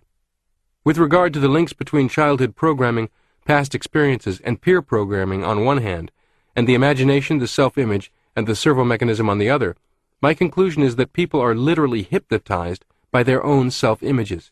In fact, many people virtually sleepwalk through their entire lives under unrecognized hypnotic suggestion. In Quentin Reynolds' book, Intuition, Your Secret Power, a hypnotist is quoted as saying, "Clients visit me hoping that I will put them in a trance and fix their lives. In fact, many of them live in a trance and need a dose of reality." Unquote. If you are stuck in a dark elevator for a couple of frightening hours as a child, you may still be fearful of elevators, unable to get into an elevator 40 years later. Regardless of all the safety statistics, factual information, demonstration, observation of thousands using elevators, or even the daunting task of hiking up a dozen flights of stairs, you are still in the hypnotic trance from 40 years ago. Still, a little reflection will show why it is a very good thing for us that we do feel and act according to what we believe or imagine to be true. All of this does not mean the system itself is bad. It only requires learning how to better use the system. Truth determines action and behavior. The human brain and nervous system are engineered to react automatically and appropriately to the problems and challenges in the environment. For example, a man does not need to stop and think that self-survival requires that he run if he meets a grizzly bear on a trail. He does not need to decide to become afraid. The fear response is both automatic and appropriate. First, it makes him want to flee. The fear then triggers bodily mechanisms that soup up his muscles so that he can run faster than he has ever run before. His heartbeat is quickened. Adrenaline, a powerful muscle stimulant, is poured into the bloodstream. All bodily functions not necessary to running are shut down. The stomach stops working and all available blood is sent to the muscles. Breathing is much faster, and the oxygen supply to the muscles is increased many-fold. All of this, of course, is nothing new. Most of us learned this in high school. What we have not been so quick to realize, however, is that the brain and nervous system that reacts automatically to environment is the same brain and nervous system that tells us what the environment is. The reactions of the man meeting the bear are commonly thought of as due to emotion rather than to ideas. Yet it was an idea information received from the outside world and evaluated by the mind that sparked the so-called emotional reactions. Thus, it was basically idea or belief that was the true causative agent, rather than emotion, which came as a result. In short, the man on the trail reacted to what he thought, believed, or imagined the environment to be. The messages brought to us from the environment consist of nerve impulses from the various sense organs. These nerve impulses are decoded, interpreted, and evaluated in the brain, and made known to us in the form of ideas or mental images. In the final analysis, it is these mental images that we react to. Note that I've used the terms thought, believed, and imagined as synonymous. In affecting your entire system, they are the same. You act and feel not according to what things are really like, but according to the image your mind holds of what they are like. You have certain mental images of yourself, your world, and the people around you, and you behave as though these images were the truth, the reality, rather than the things they represent. Suppose, for example, that the man on the trail had not met a real bear, but a movie actor dressed in a bear costume. If he thought and imagined the actor to be a bear, his emotional and nervous reactions would have been exactly the same. Or suppose he met a large, shaggy dog, which his fear-ridden imagination mistook for a bear. Again, he would react automatically to what he believed to be true concerning himself and his environment. It follows that, if our ideas and mental images concerning ourselves are distorted or unrealistic, then our reaction to our environment will likewise be inappropriate. Can these causative factors change? Certainly. Consider the child raised in an intentionally segregated environment by racists. The child could be a white person in a family of white supremacists who devoutly believe that blacks are mud people, evil and a threat to their well-being, or the child could be black in a family with comparable hatred for whites. Either way, the child is programmed with certain beliefs that will govern her behavior. In her imagination, she constructs certain truths that would be very difficult to modify as she matures. However, some people make a 180-degree change in their beliefs and behavior at some point in their lives. These days, this has even become a popular staple of the confrontation-style daytime TV talk shows. How does a person change? Through life experience broader and more diverse than her family upbringing, societal pressure, being befriended by people of the race she was programmed to hate. One way or another, challenging what she believed to be true, discovering it is based on illusion, and replacing that truth with another truth.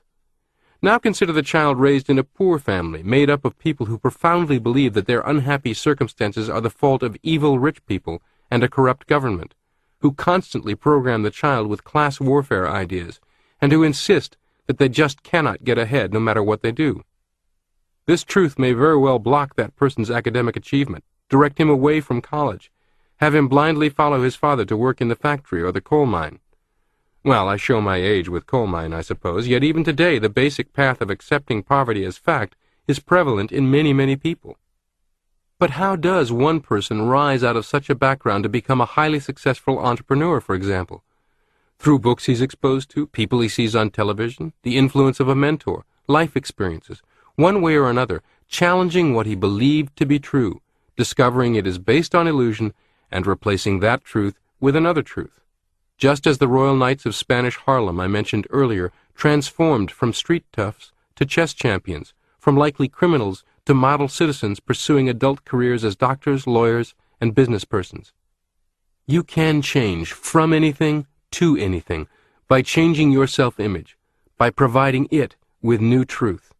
From fat and flabby to fit and strong, from mousy and timid to assertive and confident, from clumsy and awkward to capable and graceful. New evidence, actual experiential evidence, and/or vividly imagined synthetic evidence, and/or reinforcement from other authoritative influencers convinces the self-image. In turn, it relays the appropriate new directives to your servo mechanism, and a new truth exists. A new reality occurs. Why not imagine yourself successful? Realizing that our actions, feelings, and behavior are the result of our own images and beliefs gives us the lever that psychology has always needed for changing personality. It opens a powerful psychological door to gaining skill, success, and happiness. Mental pictures offer us an opportunity to practice new traits and attitudes which otherwise we could not do. This is possible because, again, your nervous system cannot tell the difference between an actual experience and one that is vividly imagined.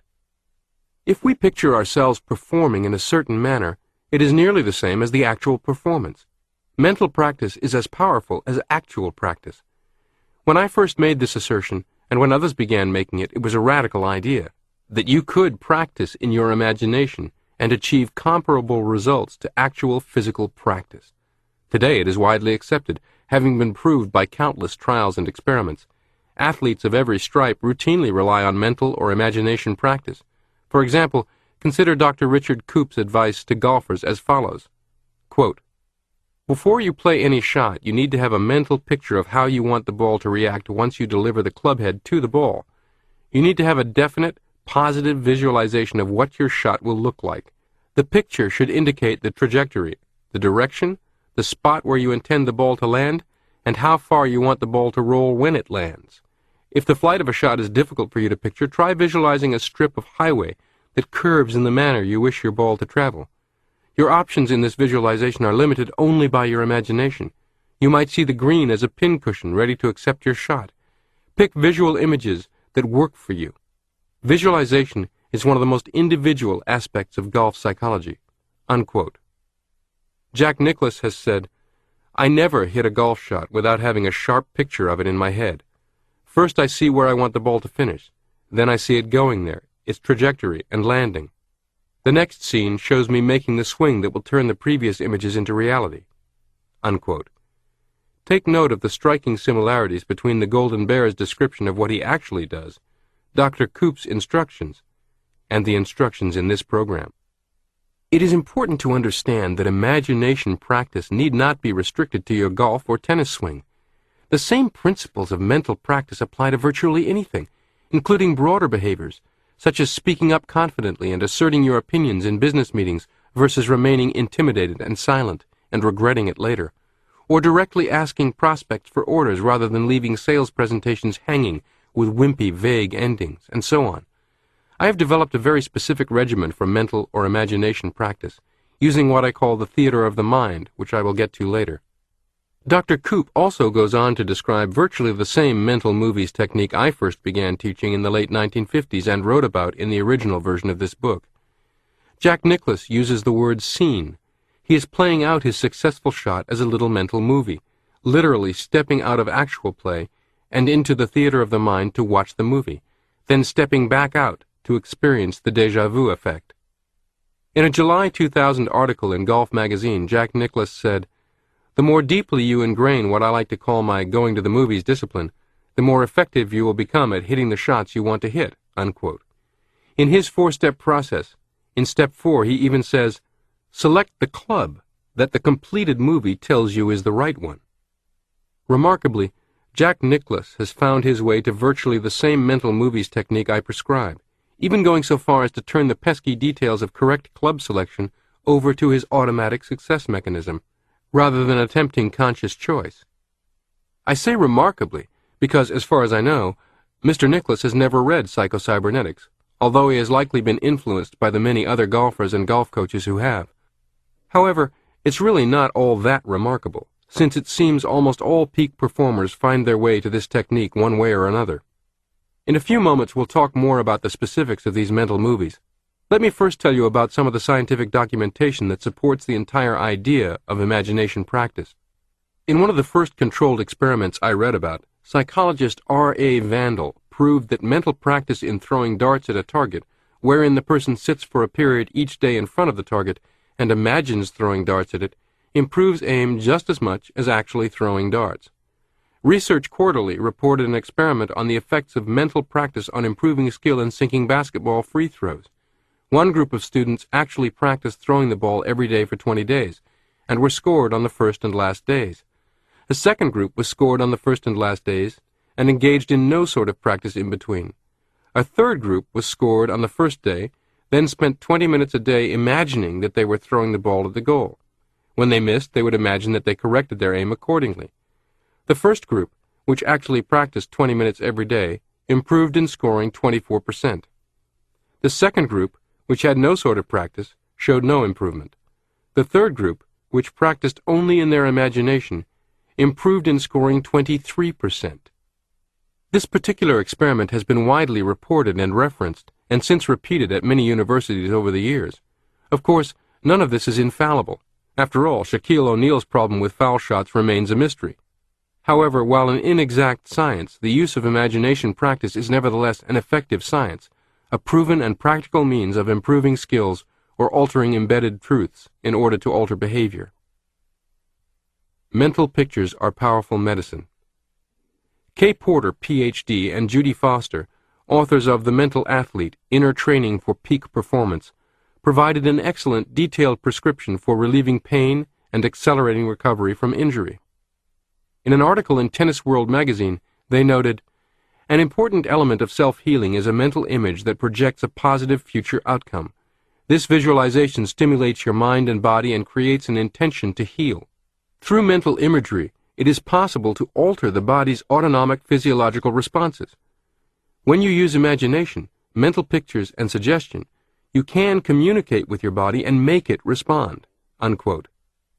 Make no mistake, this is medical scientific truth, not mumbo-jumbo. If every hospital patient and every person entering physical rehabilitation were given a copy of Psycho-Cybernetics, they would be considerably better off. Keep this in mind if you ever have a loved one or friend in such circumstances.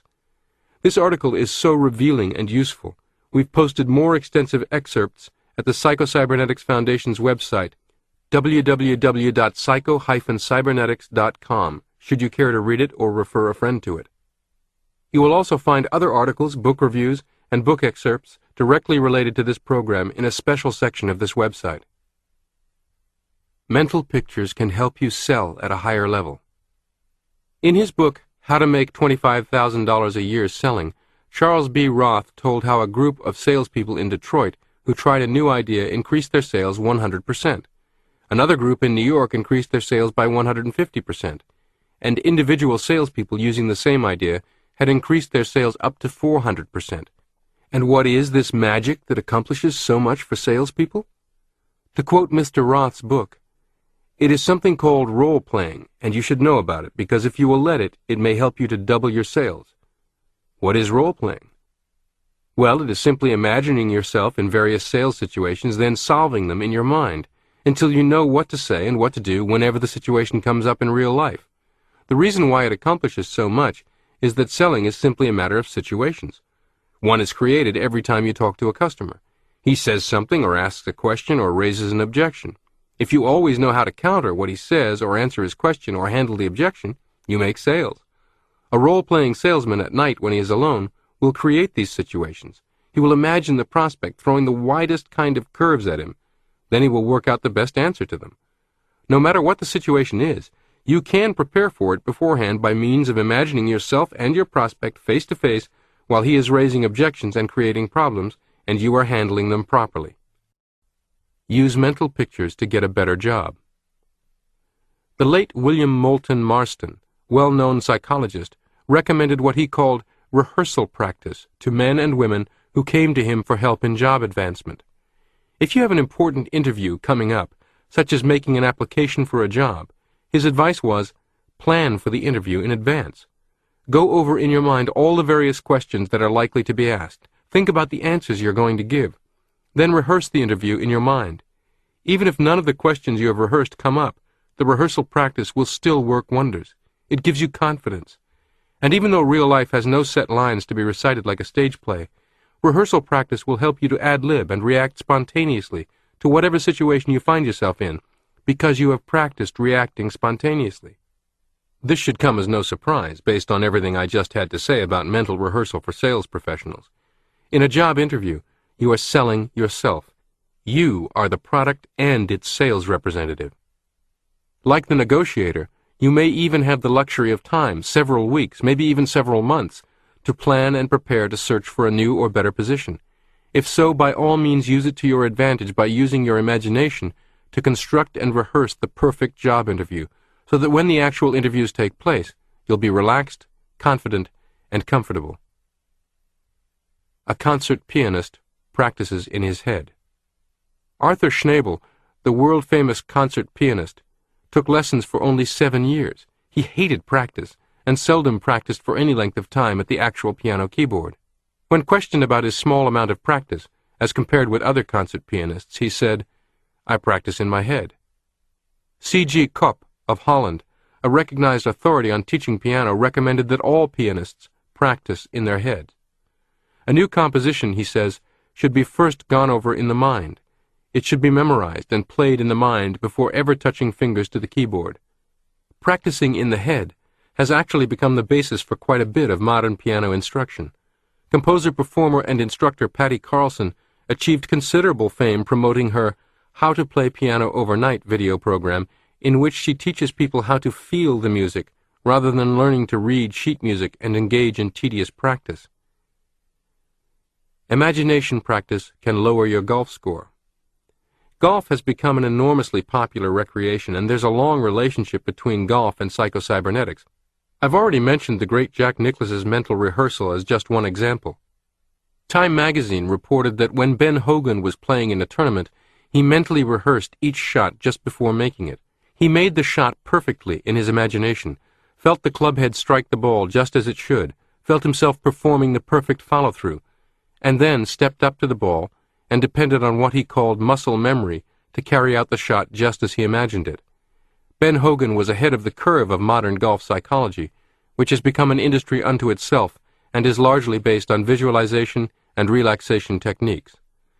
Alex Morrison, perhaps the best-known golf instructor in the world at the time I was writing the first edition of this book, actually worked out a system of mental practice to improve your golf score while sitting in an easy chair and practicing mentally what he called the 7 Morrison keys. According to Morrison, the mental side of golf represents 90% of the game, the physical side 8%, and the mechanical side 2%. In his book, Better Golf Without Practice, Morrison told how he taught Lou Lair to break 90 for the first time, with no actual practice whatsoever. Morrison had Lair sit in an easy chair in his living room and relax while he demonstrated for him the correct swing, and gave a brief lecture on the Morrison keys. Lair was instructed to engage in no actual practice on the links, but instead spend 5 minutes each day relaxing in his easy chair, visualizing himself attending to the keys correctly. Morrison goes on to report how several days later, with no physical preparation whatever, Lair joined his regular foursome and amazed them by shooting 9 holes in an even par 36. The core of the Morrison system is, you must have a clear mental picture of the correct thing before you can do it successfully. Morrison, by this method, enabled many celebrities to chop as many as 10 to 12 strokes off their scores. Clearly see the target and let your automatic success mechanism take care of the details. Johnny Bulla, a well-known professional golfer, wrote an article in which he said that having a clear mental image of just where you wanted the ball to go and what you wanted it to do was more important than form in golf. Most of the pros, said Bulla, have one or more serious flaws in their form, yet they manage to shoot good golf. It was Bulla's theory that if you picture the end result, see the ball going where you want it to go, and have the confidence to know that it was going to do what you wanted, your subconscious would take over and direct your muscles correctly. If your grip was wrong and your stance not in the best form, your subconscious would still take care of that by directing your muscles to do whatever was necessary to compensate for the error in form. This describes the payoff of mastering these psychocybernetics techniques, that you reach a point of efficiency where you can simply, quickly, hand a clear picture of the desired outcome over to your servo mechanism and let it take care of the mechanical details of making that outcome take place. Golf is such an excellent laboratory for these techniques because, unlike many other sports, it is stripped down to pure competition with yourself. Morrison's coaching of Lair exclusively with mental practice came many years before Tim Galway, author of The Inner Game of Tennis, accepted the challenge of an experiment, to see how much golf he could learn just by adapting the inner game, that is, mental skills he had developed in playing and coaching tennis. He set the goal of breaking 80 while playing only once weekly, receiving no technical instruction, and otherwise relying on practice in his imagination, in 1 year or less. At that time, he played only several times a year, scoring between 95 and 105. His diary of that experiment is included in his book, The Inner Game of Golf. His book is well worth reading whether you have any interest in golf or not, as it is a thoroughly detailed case history in the triumph of mind over mechanics or technical information, Actually, the triumph of psychocybernetics. Over the years, I've had the pleasure of working with many top golfers and golf instructors, although professional discretion requires me to maintain confidentiality for most of them. Some engineered improvement in their performance with only this program and no other assistance from me. Here's one that is public knowledge. In 1964, Dave Stockton was struggling to survive on the Pro Tour. Overall, I was playing well, but my putting was lousy, Stockton told an LA Times reporter. My father, a retired pro, insisted my putting problems were mental, not physical, and he gave me a copy of Psychocybernetics to read. I read it just 1 week before the PGA tournament. Then I went in, knowing I was going to win. Dave Stockton beat Arnold Palmer in that event and went on to enjoy a long and successful career. In fact, he became famous for his putting, and 22 years later, Dave won the 1996 U.S. Senior Open. The real secret of mental picturing. Successful men and women have, since the beginning of time, used mental pictures and rehearsal practice to achieve success. Napoleon, for example, practiced soldiering in his imagination for many years before he ever went on an actual battlefield. Webb and Morgan, in their book Making the Most of Your Life, tell us that the notes Napoleon made from his readings during these years of study filled, when printed, 400 pages. He imagined himself as a commander and drew maps on the island of Corsica showing where he would place his calculations with mathematical precision." Unquote. Conrad Hilton imagined himself operating a hotel long before he ever bought one. As a boy, he used to play that he was a hotel operator. His earliest successes were in buying dilapidated dowager properties and restoring their beauty, rebirthing them as first-class properties. He said that when he spotted such a property to acquire, he ceased seeing its actual condition, instead forming a vividly detailed collection of photographs in his mind of the hotel as it would appear after its makeover. By seeing what would be, he saw value invisible to others. A strong mental picture can pull you toward success even when you have no logical argument for it. Jane Savoy is one of the most respected horse riding coaches in America. In 2000, she coached the U.S. Olympic equestrian team competing in Sydney. She describes an instance in which imagination power superseded probabilities. Quote, "Take, for example, my experience at the screening trials for the North American Championships in 1989. I had a whole bunch of facts that supported the improbability of my doing well at the screening trials. I did have a top horse, Zapatero, but the other facts were, 1, Zapatero was new to me and we had not had time to develop a solid relationship and real communications. 2, he was a young horse and not yet strong enough to do what was required. These facts made it difficult to imagine the perfect test, so I visualized the awards ceremony instead. Several times over the course of the day, I would find a quiet spot, close my eyes, relax, and visualize leading the victory lap. In the process, I stopped thinking about the facts, and thus prevented doubts and insecurities from creeping in. When the results were posted, Zapatero and I were, in fact, there to lead the lap of honor." It sounds incredible, and I in no way minimize the necessity for all the preparation and hard work involved, but mentally zeroing in on desired results as if they were already in existence was a significant factor in our ultimate success. It was important to focus on a positive outcome as a foregone conclusion, rather than allow my rather vivid imagination to conjure up failure pictures. My mind could then supply the means to achieve my goal by helping me to ride skillfully and effectively." Unquote. Of course, the skeptic would want to attribute this incident to coincidence or luck. But Jane Savoy is a skilled practitioner of psychocybernetics, with many evidentiary incidents to support her convictions. In fact, she has utilized psychocybernetics for many years as an instructor and coach of champion riders, as noted most recently with the Olympic team. Even a single, simple, vividly imagined picture of successful achievement can be sufficient to block out doubts, fears, insecurities, and worries, and direct the success mechanism to the desired target. Full-scale mental rehearsal is even more powerful. There is simply no sensible case to be made anymore against incorporating mental rehearsal into your own daily regimen. Whether you are a pro or weekend athlete, sales professional, entrepreneur, executive, schoolteacher, doctor, whatever. The evidence mandates that you learn to use this tool and do so regularly for a myriad of productive purposes. It is fair to insist that if you are not utilizing this approach, you are operating without benefit of one of the fundamental, universal, most relied on psychological tools of success we know of. It is much like being a carpenter choosing to operate without benefit of electric power and power tools. You could, but why? Why mental picturing is so powerful. The science of cybernetics gives us insight into why mental picturing produces such amazing results. I find that the more people understand about why this works so well, the more likely they are to use it. This automatic success mechanism within you, a highly complex automatic goal-seeking machine that steers its way to a target or goal by use of feedback data and stored information, automatically correcting course when necessary, can operate in only one way. It must have a target to shoot at. As the famous golf instructor Alex Morrison said, you must first clearly see a thing in your mind before you can do it.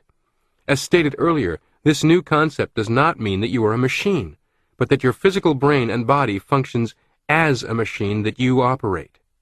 When you see a thing clearly in your mind, your creative success mechanism within you takes over and does the job much better than you could do it by conscious effort or willpower. Instead of trying hard by conscious effort to do the thing by iron-jawed willpower, all the while worrying and picturing to yourself all the things that are likely to go wrong, you simply relax. Stop trying to do it by strain and effort. Picture the target you really want to hit and let your creative success mechanism take over. You are not relieved thereafter from effort and work, but your efforts are used to carry you forward toward your goal, rather than in futile mental conflict which results when you want to try to do one thing, but picture to yourself something else. Finding your best self. This same creative mechanism within you can help you achieve your best possible self. If you will form a picture in your imagination of the self you want to be and see yourself in the new role. This is a necessary condition to personality transformation, regardless of the method of therapy used. Somehow, before you can change, you must see yourself in a new role. I myself have witnessed veritable miracles in personality transformation when an individual changes his or her self-image. However, today, we are only beginning to glimpse the potential creative power that stems from the human imagination, particularly images concerning ourselves. Consider the implications, for example, in the following news release, which appeared in 1958 under an Associated Press dateline. Just imagine you're sane. San Francisco. Some mental patients can improve their lot and perhaps shorten their stay in hospitals just by imagining they are normal, two psychologists with the Veterans Administration at Los Angeles reported. Dr. Harry M. Grayson and Dr. Leonard B. Ollinger told the American Psychological Association they tried the idea on 45 men hospitalized as neuropsychiatrics. The patients first were given the usual personality test. Then they were asked flatly to take the test a second time and answer the questions as they would if they were a typical, well-adjusted person on the outside. 3/4 of them turned in improved test performances, and some of the changes for the better were dramatic, the psychologist reported. Unquote. In order for these patients to answer the questions as a typical, well-adjusted person would answer, they had to imagine how a typical, well-adjusted person would act. They had to imagine themselves in the role of a well-adjusted person, and this in itself was enough to cause them to begin acting like and feeling like a well-adjusted person. I'm not certain what became of these good doctors and their innovative experiments. However, we know that today every aspect of self-image psychology, the very idea of self-image as steersman, and related techniques like act-as-if visualization are widely accepted and used in assisting the mentally ill, the handicapped, addicts, and incarcerated inmates involved with rehabilitation. Of course, you are probably not clinically insane or addicted to chemicals, but more likely a successful individual looking to psychocybernetics to help you do even better or to improve some aspect of your life. The fact that these techniques have become part and parcel of most therapies and treatments for people with far more severe emotional and psychological difficulties than you face or can even imagine holds out for you the promise that they can be even more powerful, fast-acting, and effective from your more favorable starting point. Discover the truth about yourself. The aim of self-image psychology is not to create a fictitious self that is all-powerful, arrogant, egoistic, all-important. Such an image is as inappropriate and unrealistic as the inferior image of self. Our aim is to find the real self. However, it is common knowledge among psychologists that most of us underrate ourselves, shortchange ourselves, sell ourselves short. Actually, there's no such thing as a superiority complex. People who seem to have one are actually suffering from feelings of inferiority. Their superior self is a fiction, a cover-up, to hide from themselves and others their deep-down feelings of inferiority and insecurity. How can you discover the truth about yourself? How can you make a true evaluation? It seems to me that here psychology must turn to religion. The scriptures tell us that God created man a little lower than the angels and gave him dominion, that God created man in his own image. If we really believe in an all-wise, all-powerful, all-loving creator, then we can draw some logical conclusions about what he has created. Man. In the first place, such an all-wise and all-powerful creator would not turn out inferior products any more than a master painter would paint inferior canvases. Such a creator would not deliberately engineer the product to fail any more than a manufacturer would deliberately build failure into an automobile.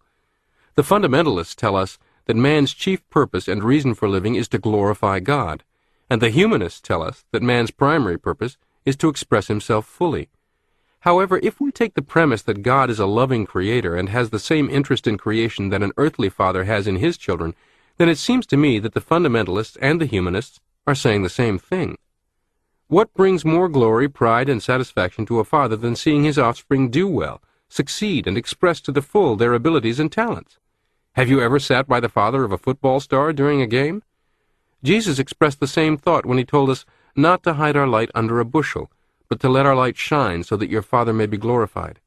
I cannot believe that it brings any glory to God when his children go around with hangdog expressions, being miserable, afraid to lift up their heads and be somebody.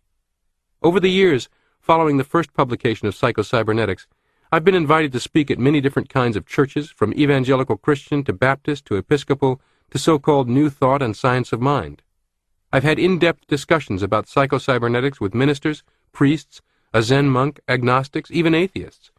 I've had no difficulty navigating these different waters, and we have always found common ground in the basic premise of liberating individuals from their own inner, mental, often unconscious self-sabotage, and the corollary premise of individuals being intended, if not engineered, to succeed, not fail. Dr. Norman Vincent Peale had kind things to say about psycho-cybernetics, and he and I had several good discussions, even though I have on occasion commented that simple positive thinking, as most people think of it, is too often destined to disappoint, as it tries to force the issue from the circumference of our being, rather than to reprogram at the core. I don't think you can have a legitimate religious or spiritual disagreement with psycho-cybernetics. The final word on imagination practice. It doesn't matter what religious, spiritual, or philosophical background or viewpoint you come from. It doesn't matter how you describe it. Imagination practice, visualization, mental picturing, or using my terminology, theater of your mind. What's important is that you do it. If you will choose a target to apply this to and give it a solid, honest 21-day trial, you will be so gratified with the results that you will certainly choose to continue using this tool for the rest of your life, and benefit enormously by doing so, just as countless athletes, entertainers, doctors, lawyers, business leaders, and others have before you. Here are a few exercises to get you started. Try this mental training exercise. Your present self-image was built on your own imagination pictures of yourself in the past, which grew out of interpretations and evaluations you placed on experience. Now you are to use the same method to build an adequate self-image that you previously used to build an inadequate one. Set aside a period of 30 minutes each day where you can be alone and undisturbed. Relax, and make yourself as comfortable as possible. Now, close your eyes and exercise your imagination. Many people find they get better results if they imagine themselves sitting before a large motion picture screen and imagine that they are seeing a motion picture of themselves. The important thing is to make these pictures as vivid and as detailed as possible. You want your mental pictures to approximate actual experience as much as possible. The way to do this is to pay attention to small details, sights, sounds, objects in your imagined environment. Details of the imagined environment are all important in this exercise because for all practical purposes, you are creating a practice experience. And if the imagination is vivid enough and detailed enough, your imagination practice is equivalent to an actual experience, insofar as your nervous system is concerned. The next important thing to remember is that during these 30 minutes you see yourself acting and reacting appropriately, successfully, ideally. It doesn't matter how you acted yesterday. You do not need to try to have faith you will act in the ideal way tomorrow. Your nervous system will take care of that in time, if you continue to practice. See yourself acting, feeling, being as you want to be. Do not say to yourself, I'm going to act this way tomorrow. Just say to yourself, I'm going to imagine myself acting this way now, for 30 minutes, today. Imagine how you would feel if you were already the sort of personality you want to be. If you've been shy and timid, see yourself moving among people with ease and poise, and feeling good because of it. If you've been fearful and anxious in certain situations, see yourself acting calmly and deliberately, acting with confidence and courage, and feeling expansive and confident, because you are. This exercise builds new memories, or stored data in your midbrain and central nervous system. It builds a new image of self. After practicing it for a time, you will be surprised to find yourself acting differently, more or less automatically and spontaneously without trying. This is as it should be. You do not need to take thought or try or make an effort now in order to feel ineffective and act inadequately. Your present inadequate feeling and doing are automatic and spontaneous because of the memories, real and imagined, you have built into your automatic mechanism. You will find it will work just as automatically upon positive thoughts and experiences as upon negative ones. Step 1. Take pad and pen and write out a brief outline or description of the mental movie you intend to construct, experiment with, develop, and view in the theater in the mind. Step 2. Set aside 30 minutes a day, preferably at the same time each day, to find a quiet, private place, relax, close your eyes, enter your theater, and begin playing, editing, replaying your movie. Step 3. Gradually massage your movie so that its star, you, performs exactly as you desire and achieves the experience and results you desire. Strive to arrive at this point within the first 10 days. Step 4. For the remaining 11 days, play and enjoy that movie repeatedly, without change. Chapter 4. How to dehypnotize yourself from false beliefs. Friedrich Wilhelm Nietzsche wrote, "Convictions are more dangerous enemies of truth than lies." A question that I have been asked many times about psychocybernetics equates as if imagination with fake it till you make it, or pure fantasy. Nothing could be further from the truth. Fake it till you make it is external, superficial, and unrealistic. It is sometimes taught to salespeople to their financial and emotional detriment. Instead, psychocybernetics, including as-if imagination practice, is not about fraud, but a search for hidden truth. It is about uncovering your true self by creatively challenging ideas your self-image accepts as facts about you that may or may not have been valid once, but need not be valid today or tomorrow. This story from my original book illustrates this. My friend, Dr. Alfred Adler, had an experience with a young boy that illustrates just how powerful belief can be on behavior and ability. He got off to a bad start in arithmetic, and his teacher became convinced that he was dumb in mathematics. The teacher then advised the parents of this fact and told them not to expect too much of him. They too were convinced. Adler passively accepted the evaluation they had placed on him, and his grades in arithmetic proved they had been correct. One day, however, he had a sudden flash of insight and thought he saw how to work a problem the teacher had put on the board and that none of the other pupils could work. He announced as much to the teacher. She and the whole class laughed, whereupon he became indignant, strode to the blackboard, and worked the problem, much to their amazement. In doing so, he realized that he could understand arithmetic. He felt a new confidence in his ability and went on to become a good math student. Dr. Adler's experience was very much like that of a patient of mine some years back, a business person who wanted to excel in public speaking because he had a vital message to impart about his outstanding success in a difficult field. He had a good voice and an important topic, but he was unable to get up in front of strangers and put his message over. What held him back was his belief that he could not make a good talk, and that he would fail to impress his audience simply because he did not have an imposing appearance. He did not look like a successful executive. This belief had burrowed so deeply into him that it threw up a roadblock every time he stood up before a group of people and began to talk. He mistakenly concluded that if he could have an operation to improve his appearance, he would then gain the confidence he needed. An operation might have done the trick, and it might not. My experience with other patients had shown that physical change did not always guarantee personality change. The solution in this man's case was found when he became convinced that his negative belief was preventing him from delivering the vital information he had. He succeeded in replacing the negative belief with a positive belief that he had a message of extreme importance that he alone could deliver no matter what he looked like. In due time, he was one of the most sought-after speakers in the business world. The only change was in his belief and in his self-image. Now, the point I want to make is this.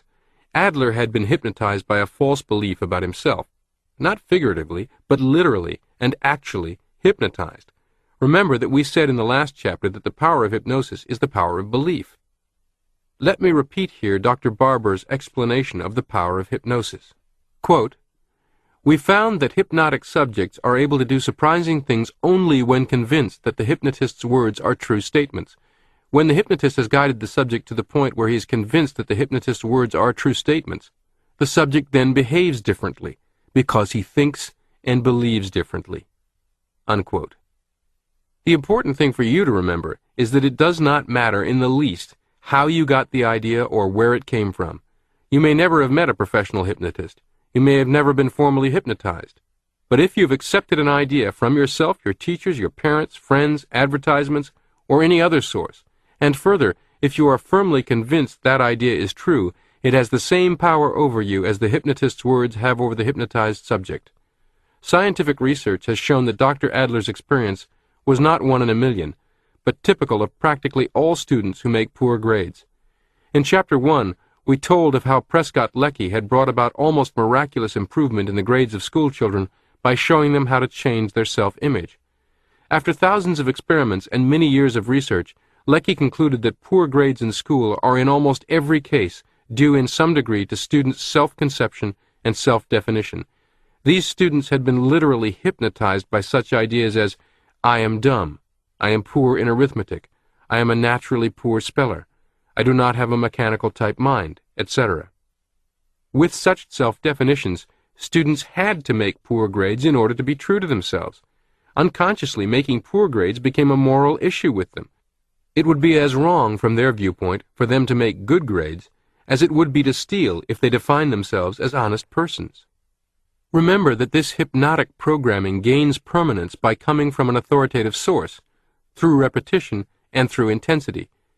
Deprogramming and reprogramming requires you to provide these very same factors. Dr. Adler's childhood experience included authoritative sources, his parents and teachers. Hearing it repeatedly and having it reinforced through intensely humiliating experience. His liberation began with another intense experience and emotional reaction, which freed him and motivated him to question and challenge the belief. The case of the hypnotized salesperson. In the book, Secrets of Successful Selling, John D. Murphy tells how the famous sales expert Elmer Wheeler used Leckie's theory to increase the earnings of a certain salesperson. Quote, "Elmer Wheeler had been called in as a sales consultant to a certain firm. The sales manager called his attention to a very remarkable case. A certain salesman always managed to make almost exactly $5,000 per year regardless of the territory they assigned him or the commission he was paid. Because this salesman had done well in a rather small territory, he'd been given a larger and much better one. But the next year his commission amounted to almost the same amount as that he had made in the smaller one, $5,000. The following year the company increased the commission paid to all salesmen, but this salesman still managed to make only $5,000. He was then assigned one of the company's poorest territories, and again made the usual $5,000. Wheeler had a talk with this salesman and found that the trouble was not in the territory, but in the salesman's own evaluation of himself. He thought of himself as a $5,000 per year man, and as long as he held that concept of himself, outside conditions didn't seem to matter much. When he was assigned a poor territory, he worked hard to make that $5,000. When he was assigned a good territory, he found all sorts of excuses to coast when the $5,000 was in sight. Once, when the goal had been reached, he got sick and was unable to work any more that year, although doctors could find nothing wrong with him, and he miraculously recovered by the first of the next year." Unquote. Obviously, that's an old story, dated by the $5,000 earnings number. After it appeared in the first edition of this book, I began to get letters about this story from sales manager after sales manager, each citing a similar story. They all would say that they had a person just like that in their organization with whom they were frustrated beyond all belief. One sales manager wrote, "It is as if Howard has a preset income limit that he will not go past no matter the opportunities or circumstances." And that is exactly right. It is set, deep in his self-image. Until it is reset, he will manage to avoid going past it. How a False Belief Aged a Man 20 Years. In my previous book, Adventures in Staying Young, I gave a detailed case history of how Mr. Russell aged 20 years almost overnight because of a false idea, then regained his youth almost as quickly when he accepted the truth. Briefly, the story is this. I performed a cosmetic operation on Mr. Russell's lower lip for a very modest fee, under the condition that he must tell his girlfriend that the operation had cost him his entire lifetime savings. His girlfriend had no objection to his spending money on her, and she insisted that she loved him, but explained she could never marry him because of his too large lower lip. However, when he told her this, and proudly exhibited his new lower lip, her reaction was just as I had expected, but not as Mr. Russell had anticipated. She became hysterically angry, called him a fool for having spent all his money, and advised him in no uncertain terms that she had never loved him and never would. She had merely played him for a sucker as long as he had the money to spend on her. However, she went further than I had counted on. In her anger and disgust, she also announced that she was placing a voodoo curse on him. Both Mr. Russell and his girlfriend had been born on an island in the West Indies where voodoo was practiced by the ignorant and superstitious. His family had been rather well-to-do. His background was one of culture, and he was a college graduate. When, in the heat of anger, his girlfriend cursed him, he felt vaguely uncomfortable but did not think too much about it. However, he remembered and wondered when a short time later he felt a strange, small, hard bump on the inside of his lip. A friend, who knew of the voodoo curse, insisted that he see a Dr. Smith, who promptly assured him that the bump inside his mouth was the feared African bug, which would slowly eat away all his vitality and strength. Mr. Russell began to worry and look for signs of waning strength. He was not long in finding them. He lost his appetite and his ability to sleep. I learned all this from Mr. Russell when he returned to my office several weeks after I had dismissed him. My nurse didn't recognize him, and no wonder. The Mr. Russell who had first called upon me had been a very impressive individual, slightly too large lip and all. He stood about 6'4", a large man with the physique of an athlete and the bearing and manner that bespoke an inner dignity and gave him a magnetic personality. The very pores of his skin seemed to exude an animal-like vitality. The Mr. Russell who now sat across the desk from me had aged at least 20 years. His hands shook with the tremor of age, his eyes and cheeks were sunken, he had lost perhaps 30 pounds. The changes in his appearance were all characteristic of the process that medical science, for want of a better name, calls aging. After a quick examination of his mouth, I assured Mr. Russell I could get rid of the African bug in less than 30 minutes, which I did. The bump which had caused all the trouble was merely a small bit of scar tissue from his operation. I removed it, held it in my hand, and showed it to him. The important thing is he saw the truth and believed it. He gave a sigh of relief, and it seemed as if there was an almost immediate change in his posture and expression. Several weeks later, I received a nice letter from Mr. Russell, together with a photograph of him with his new bride. He had gone back to his home and married his childhood sweetheart. The man in the picture was the first Mr. Russell. Is everyone hypnotized? It is no exaggeration to say that all human beings are hypnotized to some extent, either by ideas they have uncritically accepted from others, or by ideas they have repeated to themselves or convinced themselves are true. These negative ideas have exactly the same effect on our behavior as the negative ideas implanted into the mind of a hypnotized subject by a professional hypnotist.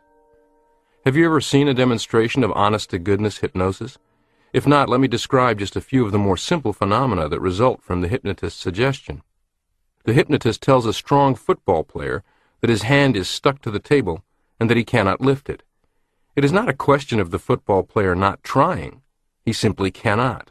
He strains and struggles until the muscles of his arm and shoulder stand out like cords, but his hand remains fully rooted to the table. He tells a championship weightlifter that he cannot lift a pencil from the desk, and although normally he can hoist a 400-pound weight overhead, he now actually cannot lift the pencil. Strangely enough, in these instances, hypnosis does not weaken the athletes. They are potentially as strong as ever, but without realizing it consciously, they are working against themselves. On the one hand, they try to lift their hand or the pencil by voluntary effort, and actually contract the proper lifting muscles. But on the other hand, the idea, "you cannot do it," causes contrary muscles to contract quite apart from their will.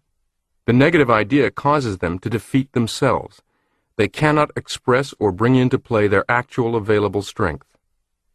The gripping strength of another athlete has been tested on a dynamometer and has been found to be 100 pounds.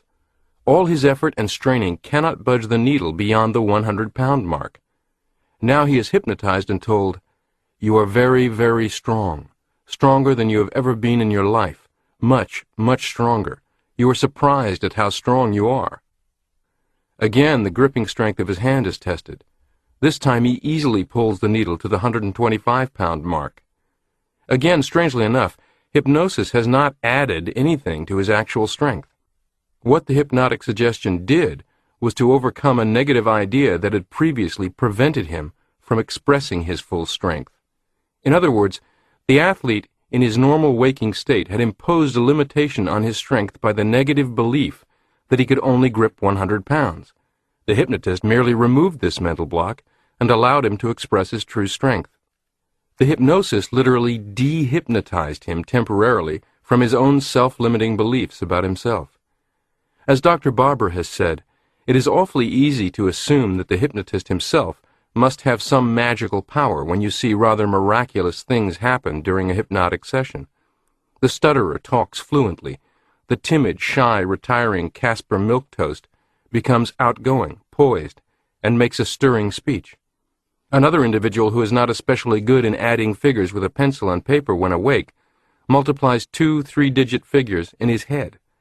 All this happens because the hypnotist tells them that they can and instructs them to go ahead and do it. To onlookers, the hypnotist's word seems to have a magical power. Such, however, is not the case. The power, the basic ability to do these things, was inherent in the subjects all the time, before they met the hypnotist. The subjects, however, were unable to use this power because they themselves did not know it was there. They had bottled it up and choked it off because of their own negative beliefs. Without realizing it, they had hypnotized themselves into believing they could not do these things. And it would be truer to say that the hypnotist had de-hypnotized them than to say he had hypnotized them. Within you, whoever you may be, is the ability and the power to do whatever you need to do to be happy and successful.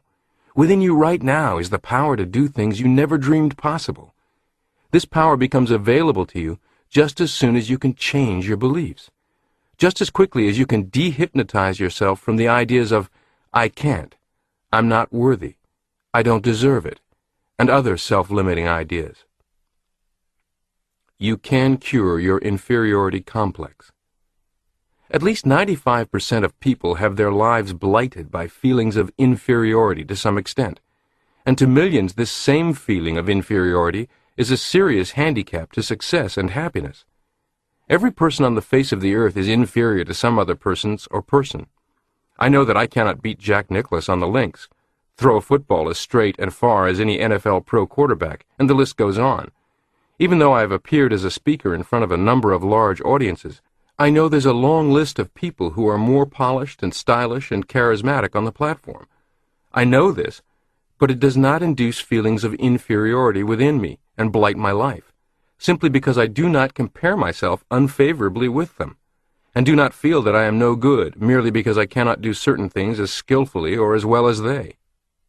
I also know that in certain areas, every person I meet, from the newsboy on the corner to the president of the bank, is superior to me in certain respects, but neither can any of these people repair a scarred face, or do any number of other things as well as I, and I'm sure they do not feel inferior because of it. Feelings of inferiority originate not so much from facts or experiences, but from our conclusions regarding facts and our evaluation of experiences. For example, the fact is that I am an inferior golfer to Jack Nicklaus or Arnold Palmer. This does not, however, make me an inferior person. Arnold Palmer's inability to perform surgery makes him an inferior surgeon, but not an inferior person. It all depends on what and whose norms we measure ourselves by. It is not knowledge of actual inferiority in skill or knowledge that gives us an inferiority complex and interferes with our living. It is the feeling of inferiority that does this.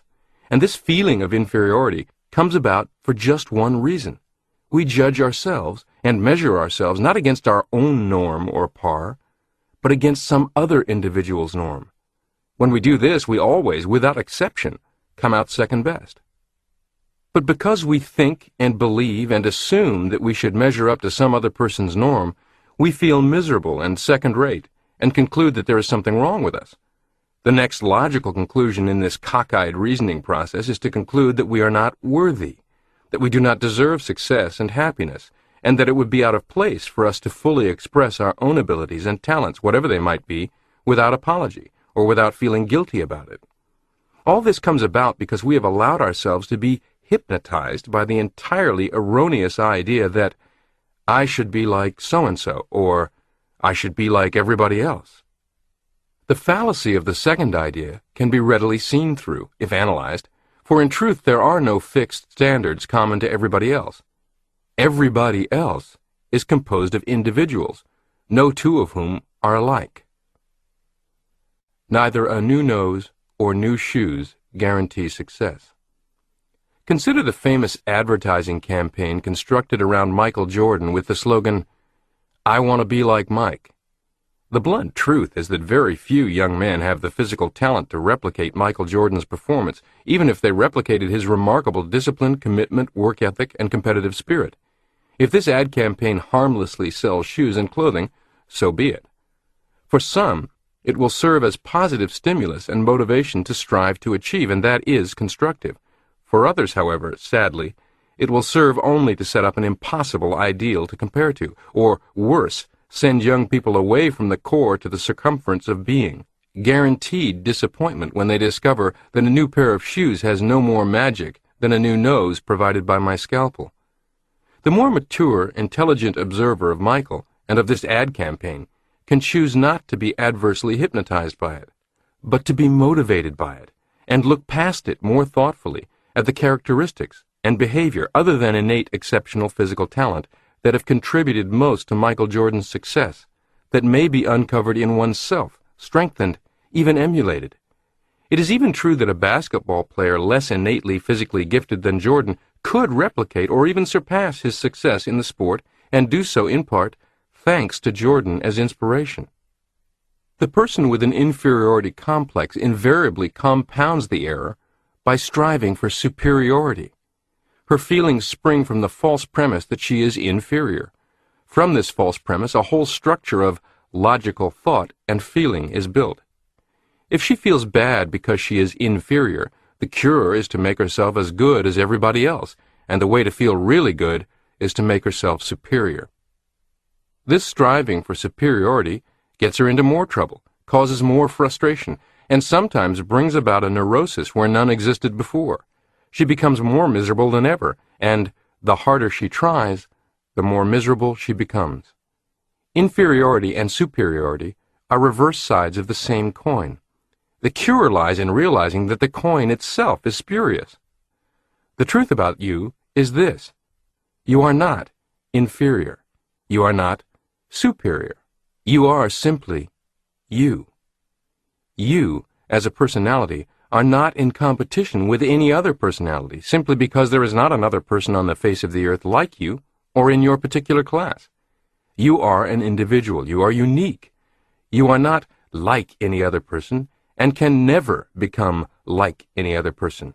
You are not supposed to be like any other person, and no other person is supposed to be like you.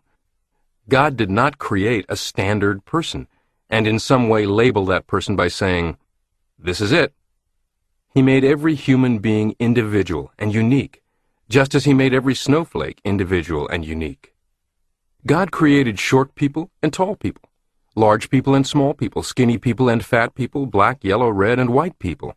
He has never indicated any preference for any one size, shape, or color.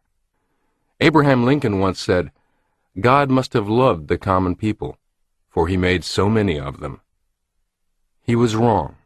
There is no common man, no standardized common pattern. Lincoln would have been nearer the truth had he said, God must have loved uncommon people, for he made so many of them. An inferiority complex and its accompanying deterioration in performance can be made to order in the psychological laboratory. All you need to do is set up a norm or average, then convince your subject he does not measure up. In my original book, I reported on a psychologist who wanted to find out how feelings of inferiority affected the ability to solve problems. He gave his students a set of routine tests. To quote from the February 1952 issue of Science Digest the article, "What's on Your Mind?" But then he solemnly announced that the average person could complete the test in about 1/5 the time it would really take. When in the course of the test a bell would ring indicating that the average man's time was up, some of the brightest subjects became very jittery and incompetent indeed, thinking themselves to be morons. Unquote. Imagine, if you didn't know any better, being taken to the golf course for the first time, shown the basics of the game, and told that the average new player hit 80. If you were convinced that this was true, how would you feel at the conclusion of your first round of golf? Or imagine, if you didn't know any better, if you were to enter the insurance business, convinced that the average new agent instantly began making $20,000 a month in commissions. How would you feel at the conclusion of the first month? The second? Consider also the dangers of measuring yourself against a very unfair apples to oranges standard. For example, if I were to measure my worth as an author by comparing my book's number of copies sold to novelists Tom Clancy or Stephen King, I would be comparing apples to oranges. Stop measuring yourself against their standards. You are not them, and can never measure up. Neither can they measure up to your standards, nor should they. As you utilize psychocybernetics to communicate with your self-image, your objective should not be to feel superior to others, nor should you continue permitting feelings of inferiority to others. Your objective is to develop your own unique personality and accomplishments. How to use relaxation to dehypnotize yourself.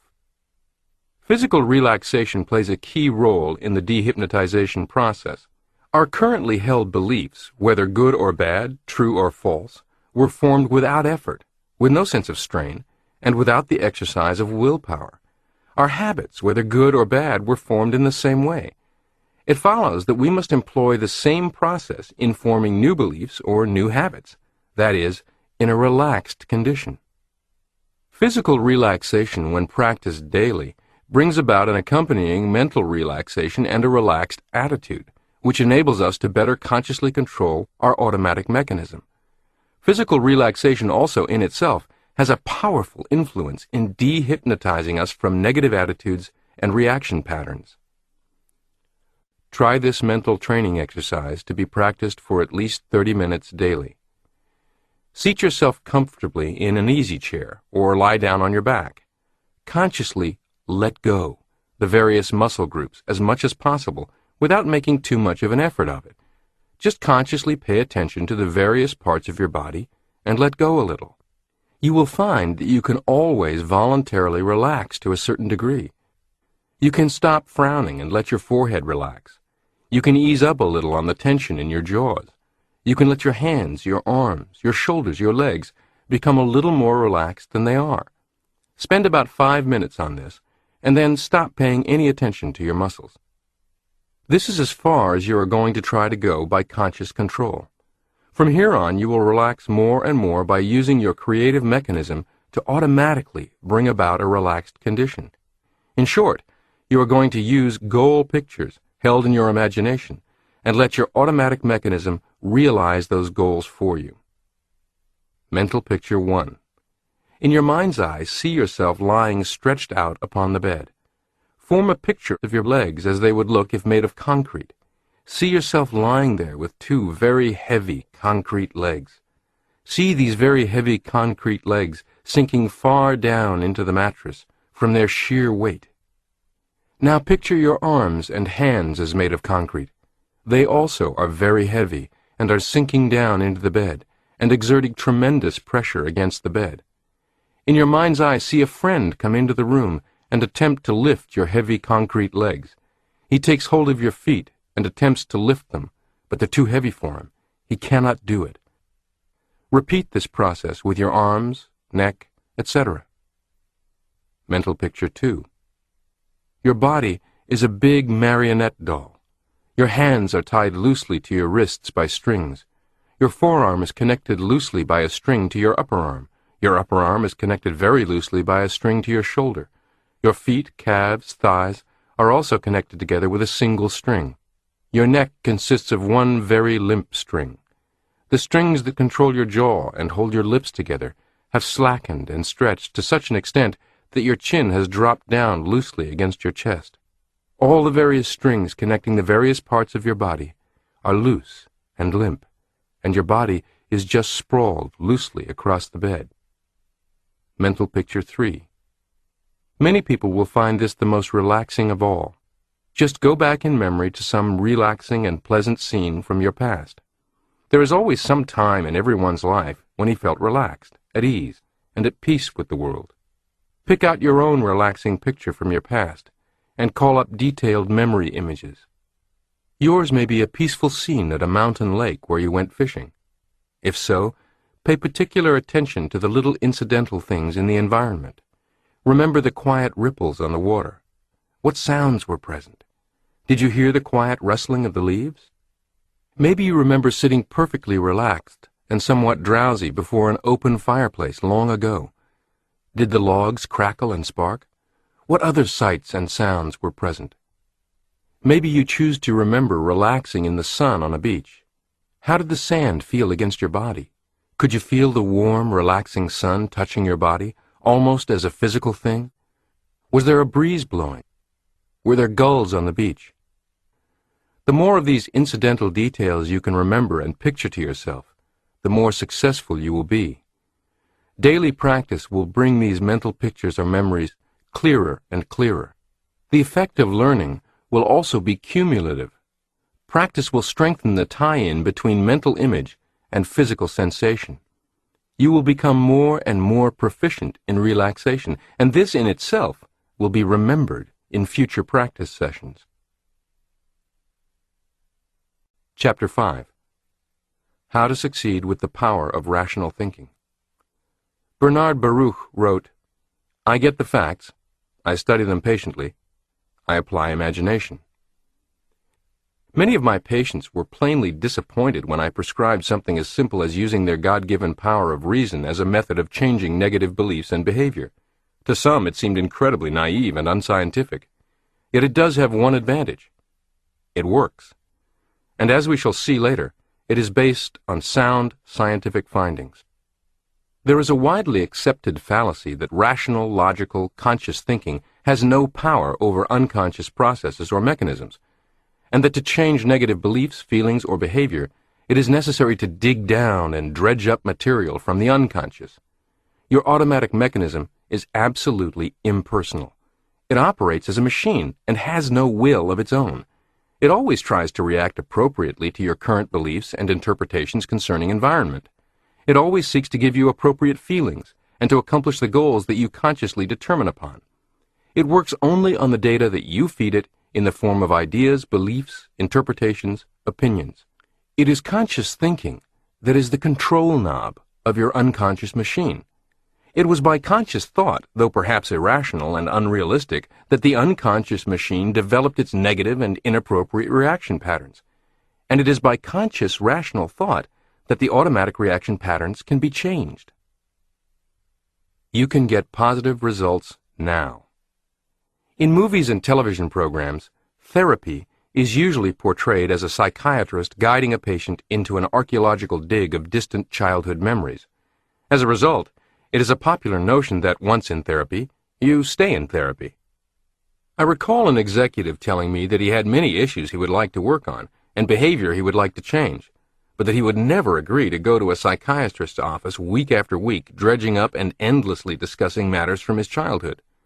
With all due respect to psychiatrists, theirs is not the only path to a healthy self-image, and to be fair, this idea of psychiatry is not accurately representative of all doctors' methods. In any case, I asked the executive if he would seriously like to make some changes, if he could do it without ever having to revisit his childhood. When he said yes, I talked with him about the ideas in this chapter, the use of current rational thought in concert with the imagination to modify the self-image. Remember the formula you heard earlier? 1. conscious mind decision plus 2, imagination that communicates a goal or target to 3, your self-image, equals 4, work order, instructions to your servo mechanism. Now we will simply add a precursor to the formula so that it becomes you, as creator of your own life experiences. Rational thinking leads to 1. Conscious mind decision plus 2, imagination that communicates a goal or target to 3, your self-image, equals 4, work order, instructions to your servo mechanism. In simple terms, sticking to the guided missile analogy central to psychocybernetics, we use deliberate, rational, conscious thought to choose the target. Then we use the imagination to communicate the target to the self-image in a manner that it will be accepted and acted upon. How testing self-imposed limits with rational thinking can surprise you. Consider a very simple situation: likes and dislikes of food. I once had a friend who refused to ever eat green beans and bacon, a side dish I enjoyed immensely, often with a good steak. Many times I tried to get him to try some, but he insisted that he hated beans. Finally, I wore him down, and one evening in a restaurant where we were sharing a meal, he grudgingly agreed to taste your damn beans, as he put it, just to get you off my back. After his first bite, he murmured, He tried a second bite, and a third. He said, "These are quite tasty." Some months later, when we again dined together, he ordered green beans with bacon. Now, there was some reason he believed it to be fact that he did not like the taste of green beans. I don't know the reason, and I don't know if he did either. I'd suppose not, since he never enunciated it. But he didn't need to ferret through his childhood experiences, holding all manner of youthful experiences up to the light, contemplating overheard adult conversations while hiding on the stairs, in order to challenge his belief and test it in his adult life, in the current moment. Admittedly, few psychologic issues are as innocuous as a like or dislike of green beans and bacon, but many ways in which you might desire to improve or to feel more at peace with yourself are actually not all that much more complex than your taste for beans either. I maintain, acknowledging that members of the psychiatric profession may differ, that most people can, in fact, resolve most of the self-sabotage plaguing them with psychocybernetics and possibly other related self-improvement modalities without in-depth analysis of all prior life events. It may be perfectly okay to let sleeping dogs lie. The fact that buried in the unconscious are memories of past failures along with unpleasant and painful experiences does not mean that these must be dug out, exposed, or examined in order to effect personality changes. As we pointed out earlier, all skill learning is accomplished by trial and error.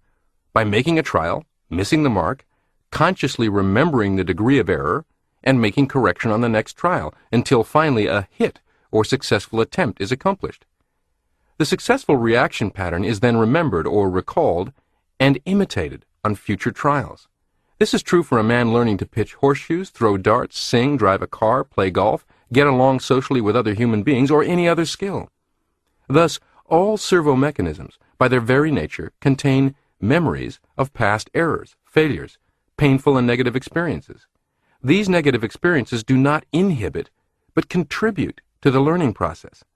As long as they are used properly as negative feedback data and are seen as deviations from the positive goal desired. However, as soon as the error has been recognized as such and correction of course made, it is equally important that the error be consciously forgotten and the successful attempt remembered and dwelt upon. These memories of past failures do no harm as long as our conscious thought and attention is focused on the positive goal to be accomplished. Therefore, it is best to let these sleeping dogs lie. Our errors, mistakes, failures, and sometimes even our humiliations were necessary steps in the learning process. However, they were meant to be a means to an end, not an end in themselves. When they have served their purpose, they should be forgotten. If we consciously dwell on the error, or consciously feel guilty about the error and keep berating ourselves because of it, then, unwittingly, we make the error or failure itself the goal that is consciously held in imagination and memory. The unhappiest of mortals are those who insist on reliving the past over and over in their imagination, continually criticizing themselves for past mistakes, continually condemning themselves for past sins. The new term for taking control of your emotions and self-image without probing your past for root causes is solution-oriented therapy. And if you are interested in a current book on this subject, I recommend Do One Thing Different by Bill O'Hanlon. The Power of Forgetfulness. When asked to name the most important characteristic of a truly great pass receiver in football, the great quarterback of the Cleveland Browns, Otto Graham, said, "A damn short memory." Players and coaches have explained that to me, and echoed it year after year in media interviews. What is meant is that the most important skill the receiver possesses is the ability to instantly forget about the catchable pass he just embarrassingly dropped so as to focus on the target, successfully catching the next one thrown in his direction. I have many times watched a football game on television, seen the field goal kicker hook a kick badly and miss a short 20 or 30-yard field goal, only to return later in the game, even with the entire game on the line, and make a much longer, more difficult field goal. The kicker's ability to forget and refocus was every bit as important as his physical strength and kicking mechanics. Continually criticizing yourself for past mistakes and errors, whether from years ago or minutes ago, does not help matters, but on the other hand, tends to perpetuate the very behavior you would change. Memories of past failures can adversely affect present performance if we dwell on them, and foolishly conclude, "I failed yesterday, therefore I will fail again today." However, this does not prove that unconscious reaction patterns have any power in themselves to repeat and perpetuate themselves, or that all buried memories of failure must be eradicated before behavior can be changed. If we are victimized, it is by our conscious, thinking mind, and not by the unconscious. For it is with the thinking part of our personality that we draw conclusions and select the goal images that we shall concentrate on. The minute that we change our minds and stop giving power to the past, with its mistakes, loses its power over us. Ignore past failures and forge ahead. When a shy, timid wallflower is told in hypnosis and believes or thinks that he is a bold, self-confident orator, his reaction patterns are changed instantly. He currently acts as he currently believes. His attention is given over completely to the positive desired goal, and no thought or consideration whatsoever is given to past failures. Dorothea Brand tells in her charming book, Wake Up and Live, how this one idea enabled her to become more productive and successful as a writer, and to draw upon talents and abilities she never knew she had. She had been both curious and amazed after witnessing a demonstration in hypnosis. Then she happened to read one sentence written by psychologist F.M.H. Myers, which she says changed her whole life. The sentence by Myers explained that the talents and abilities displayed by hypnotic subjects were due to a purgation of memory of past failures while in the hypnotic state. If this were possible under hypnosis, Dorothea Brand asked herself, if ordinary people carried around within themselves talents, abilities, powers that were held in check and not used merely because of memories of past failures, why couldn't a person in the wakeful state use these same powers by ignoring past failures and acting as if it were impossible to fail? She determined to try it. She would act on the assumption that the powers and abilities were there, and that she could use them, if only she would go ahead and act as if, instead of in a tentative, half-hearted way.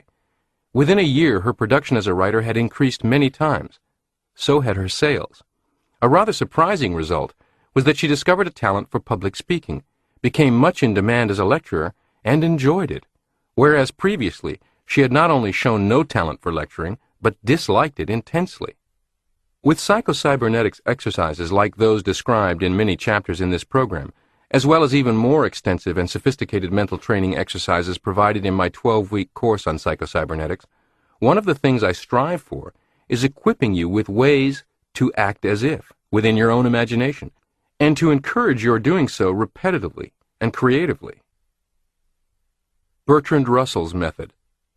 In his book, The Conquest of Happiness, Bertrand Russell wrote, I was not born happy. As a child, my favorite hymn was, Weary of earth and laden with my sin.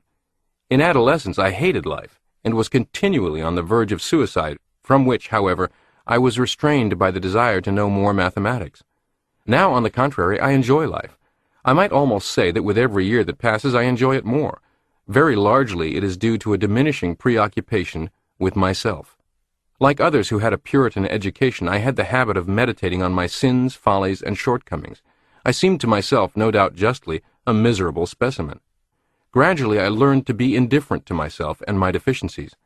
I came to center my attention increasingly upon external objects, the state of the world, various branches of knowledge, individuals for whom I felt affection."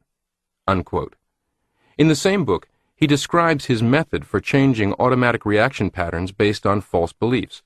Quote, "It is quite possible to overcome infantile suggestions of the unconscious, and even to change the contents of the unconscious, by employing the right kind of technique. Whenever you begin to feel remorse for an act which your reason tells you is not wicked, examine the causes of your feeling of remorse, and convince yourself in detail of their absurdity. Let your conscious beliefs be so vivid and emphatic that they make an impression upon your unconscious strong enough to cope with the impressions made by your nurse or your mother when you were an infant. Do not be content with an alternation between moments of rationality and moments of irrationality. Look into the irrationality closely with a determination not to respect it and not to let it dominate you. Whenever it thrusts foolish thoughts or feelings into your consciousness, pull them up by the roots, examine them, and reject them. Do not allow yourself to remain a vacillating creature, swayed half by reason and half by infantile folly. But if the rebellion is to be successful in bringing individual happiness and in enabling a man to live consistently by one standard, not to vacillate between two, it is necessary that he should think and feel deeply about what his reason tells him. Most men, when they have thrown off superficially the superstitions of their childhood, think that there is no more to be done. They do not realize that these superstitions are still lurking underground. When a rational conviction has been arrived at, it is necessary to dwell upon it, to follow out its consequences, to search out in oneself whatever beliefs inconsistent with the new conviction might otherwise survive. What I suggest is that a man should make up his mind with emphasis as to what he rationally believes, and should never allow contrary irrational beliefs to pass unchallenged or obtain a hold over him, however brief. This is a question of reasoning with himself in those moments in which he is tempted to become infantile. But the reasoning, if it is sufficiently emphatic, may be very brief." Unquote. Ideas are changed not by will, but by other ideas. It can be seen that Bertrand Russell's technique of searching out ideas that are inconsistent with some deeply felt conviction is essentially the same as the method tested clinically with such amazing success by Prescott Leckie. Leckie's method consisted of getting subjects to see that some negative concept of theirs was inconsistent with some other deeply held belief. Leckie believed that it was inherent in the very nature of mind itself that all ideas and concepts making up the total content of personality must seem to be consistent with each other. If the inconsistency of a given idea is consciously recognized, it must be rejected. In my original book, I told of my encounter with a salesperson in which I employed this technique of shining the spotlight on two conflicting beliefs to get rid of the unproductive one. One of my patients was a salesperson who was scared to death when calling on big shots. His fear and nervousness were overcome in just one counseling session, during which I asked him, "Would you physically get down on all fours and crawl into the man's office, prostrating yourself before a superior personage?" "I should say not," he bristled. "Then why do you mentally cringe and crawl?" Another question. "Would you go into a man's office with your hand out like a beggar and beg for a dime for a cup of coffee?" "Certainly not." "Can't you see that you are doing essentially the same thing when you go in overly concerned with whether or not he will approve of you? Can't you see that you have your hand out, literally begging for his approval and acceptance of you as a person?" Two psychologic levers you can use to remove any mountain in your way. Leckie found that there were two powerful levers for changing beliefs and concepts. There are standard convictions, which are strongly held by nearly everyone. These are 1. The feeling or belief that you are capable of doing your share, holding up your end of the log, exerting a certain amount of independence. And 2. The belief that there is something inside you that should not be allowed to suffer indignities. Interestingly, neurolinguistic programming, or NLP, which is based on extensive work by Drs. Grindler and Bandler and has been popularized by Tony Robbins, offers a toolkit of two items: pain and accomplishment. I do not think it coincidental that pain and the deep-seated belief that you should not suffer great indignities are the triggers that most quickly or easily and definitively motivate people to action. Knowing this, you can use it to motivate yourself to constructive action. Let me tell you of a person just so motivated. Today, Jeff Paul, one of the members of the Psychocybernetics Foundation's board of directors and a co-author of the Psychocybernetics book Zero Resistance Selling, was once a certified financial planner with some significant success, but horribly unhappy in his work. He disliked the commute to the office, wearing a suit and tie, selling on the telephone and in person, and the repetitive nature of the work. One day he had the flash of rational thought that he need not continue making his living doing something he intensely disliked doing. He correctly, consciously acknowledged there must be any number of other ways he could meet his financial goals. You know, a great many people never take that simple realization seriously. Jeff then set about doing what we now call backwards goal setting. He mentally prepared a list of things he did not want to do at all. His list included having to wear a suit and tie, having to manage a staff, some dozen or so items in total. Then he utilized his imagination to shop around for ideas about other careers and businesses that he might have some affinity for, but that would never require him to do the things on his "I never want to do these things again" list. After considerable thought, he decided upon the mail order business. He recognized that a great many financial planners could benefit from the methods he had perfected for successfully attracting clients. He envisioned a business in which he would publish that information in the form of books, manuals, and recordings, then sell the products to members of his profession by advertising in direct mail. He could operate from an office in his home, and have functions like order taking, printing, and shipping done for him by outside contractors. He convinced his self-image he could do this by focusing on his strengths, such as his intimate knowledge of the desires and frustrations of his peers, his possession of useful knowledge to sell, his evolving avid interest in mail order, and willingness to learn. While his earliest attempts were markedly unsuccessful, he course-corrected by a number of means and ultimately achieved extraordinary success I will briefly enumerate here. First, Jeff built a mail-order publishing business selling to financial planners and insurance agents that provided an income of more than $100,000 a month from a small home office. Second, Jeff created a home study course, seminar, and other materials to teach his mail-order business model to others, and he has thus inspired many others to create such businesses. A book he wrote about his experiences to promote his course, How to Make $4,000 a Day Sitting at Your Kitchen Table in Your Underwear, has sold well over 100,000 copies. Third, he developed such a high level of marketing and sales letter copywriting skills that he has become a much sought-after, highly paid consultant. Maybe most importantly, he has developed his businesses and significant wealth without conflict with his "I never want to do these things again" list. Jeff credits the use of psychocybernetics techniques, but also emphasizes what he calls accurate thinking, what I have called rational thought, as the all-important starting point. Examine and reevaluate your beliefs. One of the reasons that the power of rational thinking goes unrecognized is that it is so seldom used. Trace down the belief about yourself, about the world, or about other people that is behind your negative behavior. Does something always happen to cause you to miss out just when success seems within your grasp?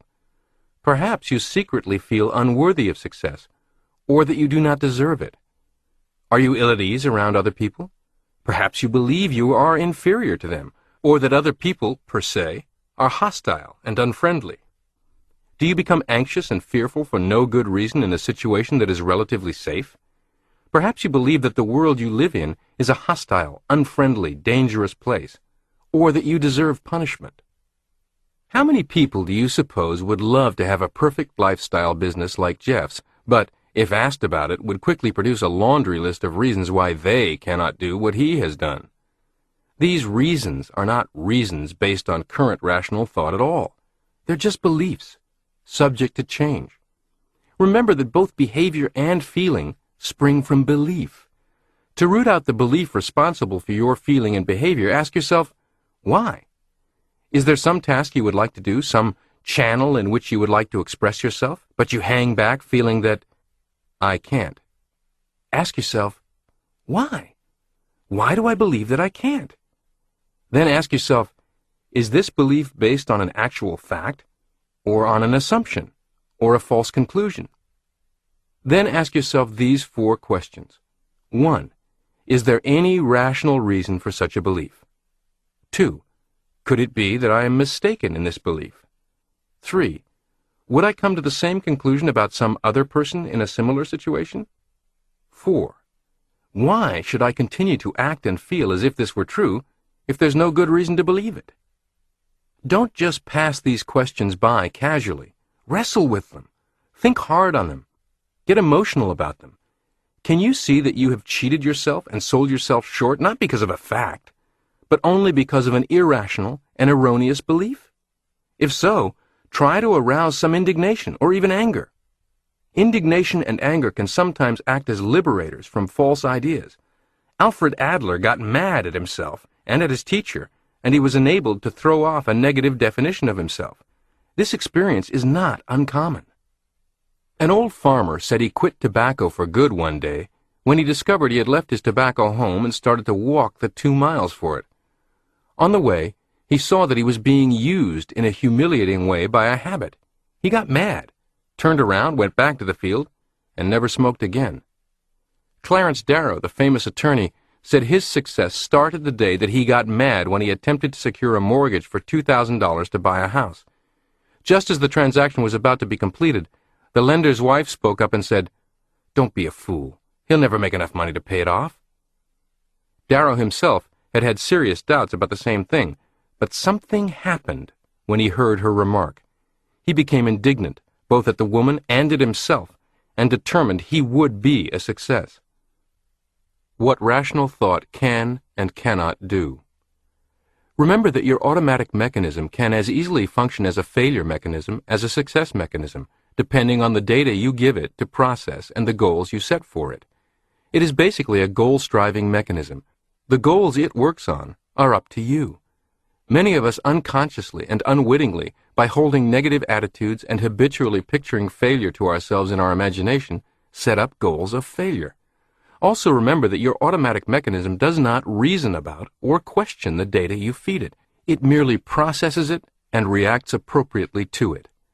The stage fright experienced by people called upon to speak in public is interesting. It is, according to many surveys, one of the top 3 or 4 fears shared by all adults. It can be paralyzing. Yet rationally, you can understand that no one has been hanged for giving a poor public speech in quite a long time, at least in this country. In most situations, there is no dire consequence of appearing a bit nervous, forgetting a few points, or telling a joke that falls flat. The fear felt is excessive in relationship to the possible penalty for making mistakes. It is very important that the automatic mechanism be given true facts concerning the environment. This is the job of conscious, rational thought, to know the truth, to form correct evaluations, estimations, opinions. In this connection, most of us are prone to underestimate ourselves and overestimate the nature of the difficulty facing us. In Why Be Tired, psychologist Daniel W. Jocelyn wrote, "I have made extensive experiments to discover the common causes of that conscious effort which freezes the thinking mind. Practically always it seems to be due to the tendency to exaggerate the difficulty and importance of your mental labors, to take them too seriously, and fear they will find you incapable." Unquote. It's just a game.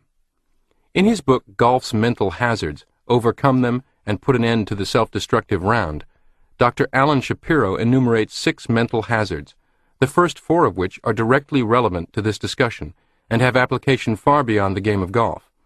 Here are his descriptions in abbreviated form. Hazard 1. The fear of fear. Golfers who fall prey to this experience anticipatory anxiety before a round, have first tee jitters, and choke during critical moments. Hazard 2. Losing your cool. This is the golfer who slams the club into the ground, throws it into a water hazard, or wraps it around a tree. Hazard 3.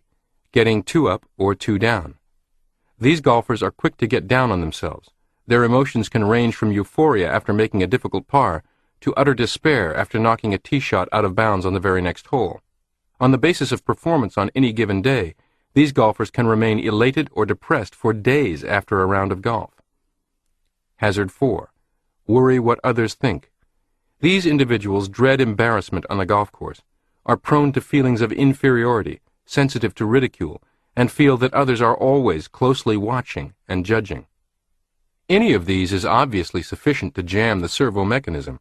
On analysis, they are, of course, irrational. Hazard 3 is classic overreaction to individual incidents in life, most of which are never as important days or weeks after their occurrence as they seemed at the immediate moment. Persons cursed with the habit of overreaction are one step short of manic depressive, will be profoundly and unnecessarily miserable at least half of their lifetime, will gradually convince their self-image that they have no self-control, and will cause others to avoid relationships with them. And hazard 3 worsens the others. There's a classic golf story about the weekend duffer returning home horribly depressed, sulking and moping about the house until finally his wife says, "Honey, remember it's just a game." He angrily snaps back, "You don't know the first damn thing about golf." But it is just a game, and today is just today. A mistake is just a mistake. We must use rational thinking to achieve perspective, to rise above these paralyzing mental hazards. However, rational thought expressed as willpower, "I will not lose my cool, I will not overreact," is a losing proposition. Rational thought used creatively to develop entirely new mental pictures in the imagination, feeding the self-image dynamic new evidence, transmitting a new target to the servo mechanism, is a winning process. It ain't necessarily so. It is the job of rational conscious thought to examine and analyze incoming messages, to accept those that are true and reject those that are untrue. Many people are bowled over by the chance remark of a friend, "You don't look so well this morning." If they are rejected or snubbed by someone, they blindly swallow the fact that this means they are an inferior person. Most of us are subjected to negative suggestions every day. If our conscious mind is working and on the job, we do not have to accept them blindly. "It ain't necessarily so" is a good motto. In the book Battling the Inner Dummy, the author describes this as limbic hijacking, a sort of abrupt uprising of the automatic failure mechanism that is always lurking about, waiting to wrest control away from both your rational thinking and your automatic success mechanism. After all, the automatic failure mechanism and automatic success mechanism are two sides of the same coin, separated only by the thinnest edge. He wrote, "One of my tennis partners said to me, 'Boy, are you putting on weight.' Within hours, captured by an irrational fear of looking fat, I was on a crash diet. The scale showed I had put on only 3 pounds, but it was the perception of looking fat, rather than the reality, that created the fear. Today, when somebody tells me something like that, I go into the bathroom, close the door, and scream at my inner dummy. 'Don't pay attention to that insensitive remark. Don't get upset. Do you hear me inside there?' So, okay, tonight we'll lay off the mashed potatoes and gravy, but that's it." Unquote. Taking time out for a rational thought coaching session with yourself can be effective, and is a precursor to installing rational thought-based mental pictures that can be recalled at a moment's notice to accomplish the same interruption of overreaction. The problem that can't be solved won't be solved. It is the job of the conscious, rational mind to form logical and correct conclusions. "I failed once in the past, so I will probably fail in the future," is neither logical nor rational. To conclude "I can't" in advance without trying, and in the absence of any evidence to the contrary, is not rational. We should be more like the man who was asked if he could play the piano. "I don't know," he said. "What do you mean you don't know?" He said, "I've never tried." Michael Vance, the former dean of Disney University, author of the book Think Outside the Box, and an authority on creative thinking, tells of the corporate executive he queried about the company's biggest problem. After listening to the problem described in all its magnitude and severity, Vance asked, "Who's working on solving it?" "No one," replied the executive. "Why not?" Vance asked. "Because it cannot be solved," replied the executive. I imagined that executive saying "because it cannot be solved" to Mr. Vance in an exasperated, impatient tone, thinking Vance the dolt for not grasping this simple and obvious truth. Too many people live their entire lives just like this executive, believing that their circumstances cannot be improved, their problems cannot be solved, even that somehow they are incapable of achieving the career or success or prosperity or happiness that they see others achieving routinely. As a result, They are as vulnerable to mental hazards unleashing the automatic failure mechanism as a hemophiliac is to paper cuts proving fatal. Decide what you want, not what you don't want. It is the job of conscious, rational thought to decide what you want, select the goals you wish to achieve, and concentrate on these rather than on what you do not want. Once you have arrived at an understanding of what you want, spending time and effort concentrating on what you do not want is not rational. When President Eisenhower was General Eisenhower in World War II, he was asked what would have been the effect on the Allied cause if the invasion troops had been thrown back into the sea from the beaches of Italy. "It would have been very bad," he said, "but I never allow my mind to think in that way." How do you let your mind think? Most people go about their daily business exercising no control whatsoever over what pops into or is popped into their minds. Television, radio, the newspaper, casual conversation, overheard conversation, any critical remark, even an advertising billboard takes control. A cumbersome but illuminating exercise is to carry a pad or bound notebook with you all day and jot down every thought that occurs to you. Take a look at this diary at the end of the day and see for yourself how little of what you thought you chose to think. We are too often like the couch potato whose TV remote control battery goes dead, and too lazy to go and install a new battery, he simply sits there all evening watching whatever comes on the station he is stuck on. Can't you do better than this? Keep your eye on the ball.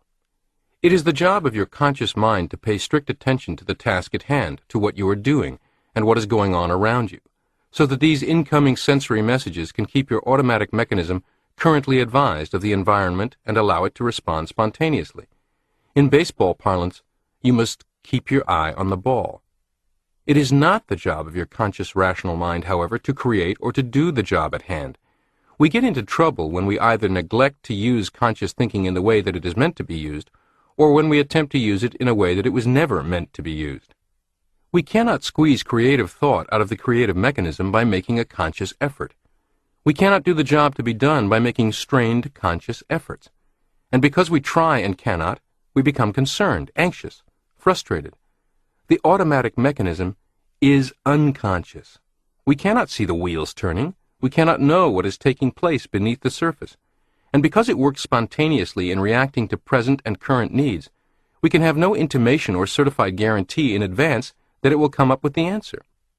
We are forced into a position of trust, and only by trusting and acting do we receive signs and wonders. In short, conscious rational thought selects the goal, gathers information, concludes, evaluates, estimates, and starts the wheels in motion. It is not, however, responsible for results. We must learn to do our work, act on the best assumptions available, and leave the results to take care of themselves. Try these mental training exercises. 1. Have a heart-to-heart talk with yourself, and honestly assess whether you have any problems you're no longer attempting to resolve only because you've accepted as fact that they cannot be solved. Whether you are living out circumstances in your life that are unfulfilling or even demeaning to you because you have accepted as fact that you cannot alter them. Reconsider. Apply current rational thought to challenge these beliefs, and then use your imagination to shop around and try out new and different possibilities. Consider the questions I suggested in this chapter about each of these facts you uncover in your heart-to-heart. Why do I believe that I can't? Then ask yourself, is this belief based on actual fact or on an assumption or false conclusion? Is there any rational reason for such a belief? Could it be that I am mistaken in this belief? Would I come to the same conclusion about some other person in a similar situation? Why should I continue to act and feel as if this were true if there's no good reason to believe it? 2. Out of all this rational thought, you may identify a new target or goal to assign your automatic success mechanism. If so, review the exercises provided at the end of each of the prior chapters as a means of getting started. Summary checklist of the uses of rational thought. 1. It is the job of rational, conscious thought to examine and analyze incoming messages, to accept those that are true, and to reject those that are untrue. 2. It is the job of the conscious, rational mind to form logical and correct conclusions. 3. It is the job of conscious, rational thought to decide what you want, select the goals you wish to achieve, and concentrate on these rather than on what you do not want. 4. It is the job of your conscious mind to pay strict attention to the task at hand, to what you are doing and what is going on around you, so that these incoming sensory messages can keep your automatic mechanism currently advised of the environment and allow it to respond spontaneously. Chapter 6. How to relax and let your automatic success mechanism work for you. Abraham Lincoln wrote, "Determine that the thing can and shall be done, and then we shall find the way." Stress has recently become a popular word in our language. We speak of this as the age of stress. Worry, anxiety, insomnia, stomach ulcers have become accepted as a necessary part of the world in which we live. I wrote that in 1960. In 1960, we didn't know what stress was. We did not have the incessant cacophony of cellular phones, beepers, email, and other technologies keeping us constantly accessible, constantly communicating, constantly under pressure to respond to everyone instantly. We could never have foreseen the collapse of middle management in most corporate cultures, forcing each person to do the work of 3. We did not even yet have the 2-career household as a norm. Today, the typical person has less leisure time, much less private recovery time, longer and more congested commutes, a much greater and faster flow of information, and a more complex environment to deal with. It is far more critical today to conquer stress and anxiety and to exert control over your life than it was when I first began talking about psychocybernetics as stress management. I remain convinced that life need not be relentless pressure and stress. We could relieve ourselves of a vast load of care, anxiety, and worry if we could but recognize the simple truth that our Creator made ample provisions for us to live successfully in this or any other age by providing us with a built-in creative mechanism. Changes in society or technology can easily be handled by our infinitely capable servo mechanism. In fact, it does not understand the meaning of being overworked or stressed out because its capacity is unlimited. Our trouble is that we ignore the automatic creative mechanism and try to do everything and solve all our problems by conscious thought or willpower. It is the job of the conscious mind to pose problems and to identify them, but by its very nature it was never engineered to solve problems itself. You pile on stress by striving to do it all. You relieve stress by learning to assign problems to your automatic success mechanism, then letting go of them. Don't be too careful. The example I used earlier in this program had Dr. Viner showing us that a man cannot even perform such a simple operation as picking up a pencil from a table by conscious thought or will. When a person depends almost entirely upon conscious thought and willpower, he becomes too careful, too anxious, and too fearful of results. And the advice of Jesus to take no thought for the morrow, or of St. Paul to be careful in nothing, is regarded as impractical nonsense. Yet this is precisely the advice that William James, Dean of American Psychologists, gave us years ago, if we would but have listened to him. In his little essay, The Gospel of Relaxation, he said that modern man was too tense, too concerned for results, too anxious. This was in 1899, and that there was a better and easier way. Quote, "When once a decision is reached, and execution is the order of the day, dismiss absolutely all responsibility and care about the outcome. Unclamp, in a word, your intellectual and practical machinery and let it run free, and the service it will do you will be twice as good." Unquote. Incidentally, this is different from simple intuition.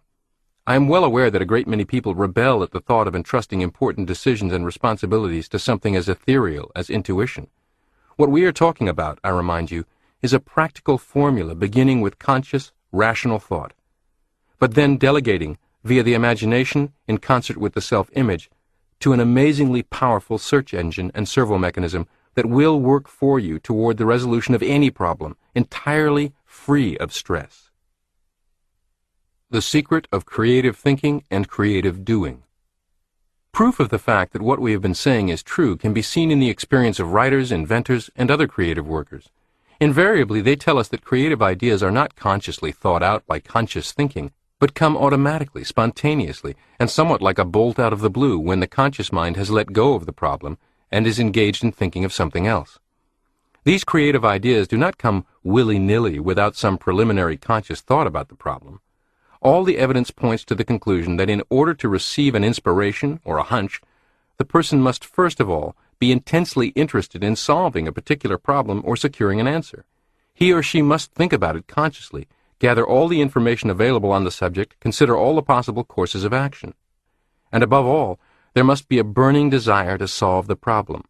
But having defined the problem, having seen in the imagination the desired end result, having secured all the information and facts, then additional struggling, fretting, and worrying over it does not help, but seems to hinder the solution.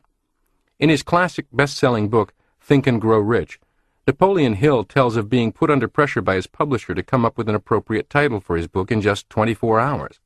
Such a title idea had been eluding Hill for months while he completed and submitted his manuscript.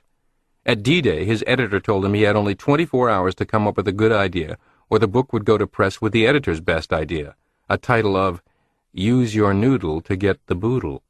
Hill protested the outrageous hype and tabloid nature of the title, saying it would ruin him, that he'd never be taken seriously. 24 hours, his publisher said. That is stress. Briefly, Hill tried to consciously create the title, but soon gave up, as he had been trying for months with no success. He decided instead to turn the whole matter over to his subconscious and let whatever would be. Then he awoke from a nap with the title. On close examination, we can easily see that all his automatic success mechanism did was rewrite the bad title, Noodle is Think, Boodle is Rich. I believe every author has had this kind of experience. Some of us have gone out of our way to have it deliberately and repeatedly, often letting whole chapters or lectures be written for us by our servo mechanisms while we nap or play with our grandchildren or sit in a boat, fishpole in hand. The editor of this program, the president of the Psycho-Cybernetics Foundation, Dan Kennedy, has written 9 books and numerous articles, writes a monthly newsletter, creates dozens of audio cassette programs, and is a busy advertising copywriter as well. He has made a point of mastering the application of psycho-cybernetics for this purpose, so that he can go to sleep at night, then awake and instantly sit at his computer keyboard and pour out the writing work that has been done for him as he slept. While others tell of writing being enormously stressful and difficult, for him, it is virtually free of stress. Dan Kennedy says he was first inspired to attempt this by my writing about Bertrand Russell's experience in the original edition of this book. In The Conquest of Happiness, Bertrand Russell said, I have found, for example, that if I have to write upon some rather difficult topic, the best plan is to think about it with very great intensity, the greatest intensity of which I am capable, for a few hours or days, and at the end of that time give orders, so to speak, that the work is to proceed underground. After some months, I return consciously to the topic and find that the work has been done. Before I had discovered this technique, I used to spend the intervening months worrying because I was making no progress. I arrived at the solution none the sooner for this worry, and the intervening months were wasted, whereas now I can devote them to other pursuits." Unquote. What works for writers can work for you. The delegation of creation, that is, problem solving, they are one and the same, to the servo mechanism, is a universally applicable process. Lennox Riley Lohr, once president of the National Broadcasting Company, wrote an article published in the March 1940 issue of American Magazine titled, "Anyone Can Be an Idea Man." In it, he told how ideas that had helped him in business came to him. Quote, "Ideas, I find, come most readily when you are doing something that keeps the mind alert without putting too much strain upon it. Shaving, driving a car, sawing a plank, or fishing or hunting, for instance, or engaging with some friend in stimulating conversation. Some of my best ideas came from information picked up casually and entirely unrelated to my work." Unquote. C.G. Suits, once chief of research at General Electric, said that nearly all the discoveries in research laboratories came as hunches during a period of relaxation, following a period of intensive thinking and fact-gathering. In other words, when the stress of trying to force the answer through conscious thought is turned off, the servo mechanism is liberated to function as an automatic success mechanism, and often does just that. You are a creative worker. The mistake we make is assuming that this process of unconscious cerebration is reserved for authors, artists, inventors, and other so-called creative workers. We are all creative workers, whether we are cooks working in a kitchen, school teachers, students, sales professionals, or entrepreneurs. We all have the same success mechanism within us, and it will work in solving personal problems, running a business, or selling goods, just as it will in writing a story or inventing a product. Bertrand Russell recommended that the same method he used in his writing be employed by his readers in solving their mundane personal problems. Dr. J.B. Rhine of Duke University said that he was inclined to think that what we call genius is a process, a natural way in which the human mind works to solve any problem, but that we mistakenly apply the term genius only when the process is used to write a book or paint a picture. Michael J. Gelb's fascinating book, How to Think Like Leonardo da Vinci, is based on the premise that genius is a process more so than genetic gift. In effect, each of us has genius within, in most cases waiting to be awakened, liberated, energized, and utilized. Right now, being a genius might not be part of your self-image, but soon I hope it will be, based on this expanded idea of what genius really is and how it works. The secret of natural behavior and skill. The success mechanism within you can work in the same way to produce creative doing as it does to produce creative ideas. Skill in any performance, whether it be in sports, in playing the piano, in conversation, or in selling merchandise, consists not in painfully and consciously thinking out each action as it is performed, but in relaxing and letting the job do itself through you. Creative performance is spontaneous and natural, as opposed to self-conscious and studied. The most skilled pianist in the world could never play a simple composition if she tried to consciously think out just which finger should strike which key while she was playing. She has given conscious thought to this matter previously, while learning, and has practiced until her actions become automatic and habit-like. She was able to become a magnificent performer only when she reached the point where she could cease conscious effort and turn the matter of playing over to the unconscious habit mechanism that is a part of the success mechanism. You may have read elsewhere about this in the context of 4 steps or levels of learning. 1. Unconscious incompetence. 2. Conscious incompetence. 3. Conscious competence. 4. Unconscious competence. In the first, you don't even know what you don't know. As you move to the second level, you are painfully aware of what is difficult for you. In the third level, you become able to do the thing, but you are still doing it the hard way, relying on conscious thought, possibly willpower as well. Rising to the fourth level, what was difficult becomes automatic. This is a reasonably accurate depiction of each learning experience, whether it is tying a shoelace as a child or operating a computer as an adult. What is very important and exciting is how much you can accelerate the movement up this 4-rung ladder, and how much stress you can surgically remove from it through psychocybernetics, most notably by using theater in your mind techniques, in place of or in supplement to actual physical fumbling. Don't jam your creative machinery. Conscious effort inhibits and jams the automatic creative mechanism. The reason some people are self-conscious and awkward in social situations is simply that they are too consciously concerned, too anxious to do the right thing, and too fearful of saying or doing the wrong thing. They are painfully conscious of every move they make. Every action is thought out. Every word spoken is calculated for its effect. We speak of such persons as inhibited, and rightly so. But it would be more true were we to say that the person is not inhibited, but that the person has inhibited the creative mechanism. If these people could let go, stop trying, not care, and give no thought to the matter of their behavior, they could act creatively, spontaneously, and be themselves. In sports, it's said, you can't win by playing not to lose. In life, even in everyday situations, we might say the same. In fact, playing not to lose only serves to manufacture and magnify stress, thus increasing the likelihood of making mistakes, not vice versa. 5 prescriptions for freeing your creative machinery. Prescription number 1. Once a decision is made, focus on supporting it, not second-guessing it. In the original book, I told of the business executive with a penchant for gambling on roulette, who gave me the idea, do your worrying before you place your bet, not after the wheel starts turning. I happened to quote to him the advice of William James, mentioned earlier, to the effect that emotions of anxiety have their place in planning and deciding on a course of action, but that, quote, when once a decision is reached and execution is the order of the day, Dismiss absolutely all responsibility and care about the outcome.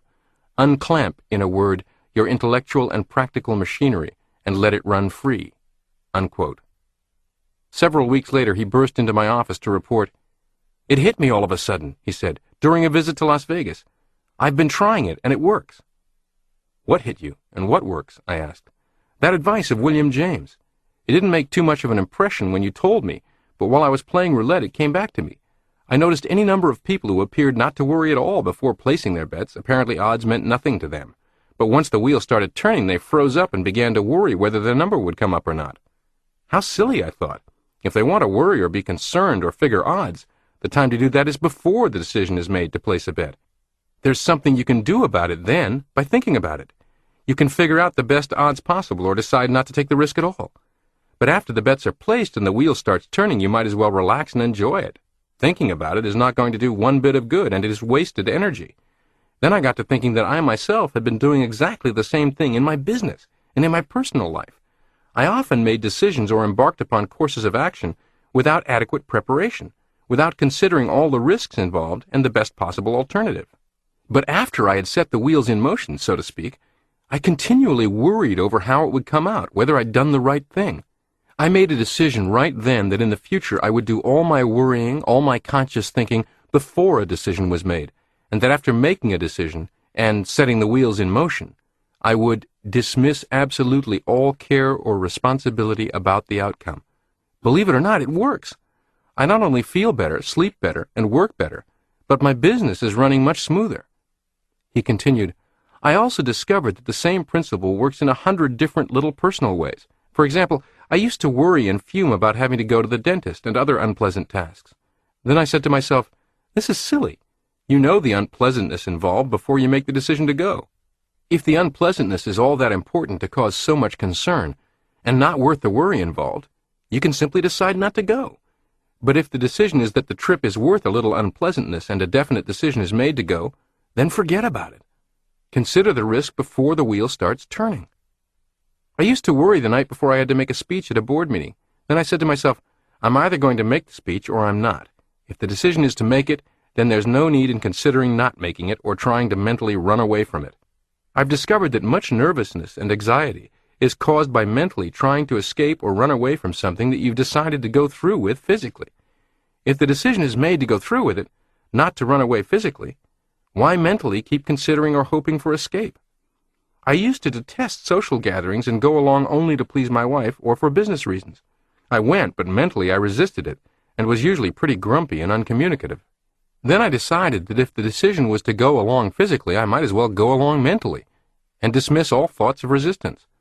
Last night I not only went to what I would formerly have called a stupid social gathering, but I was surprised to find myself thoroughly enjoying it."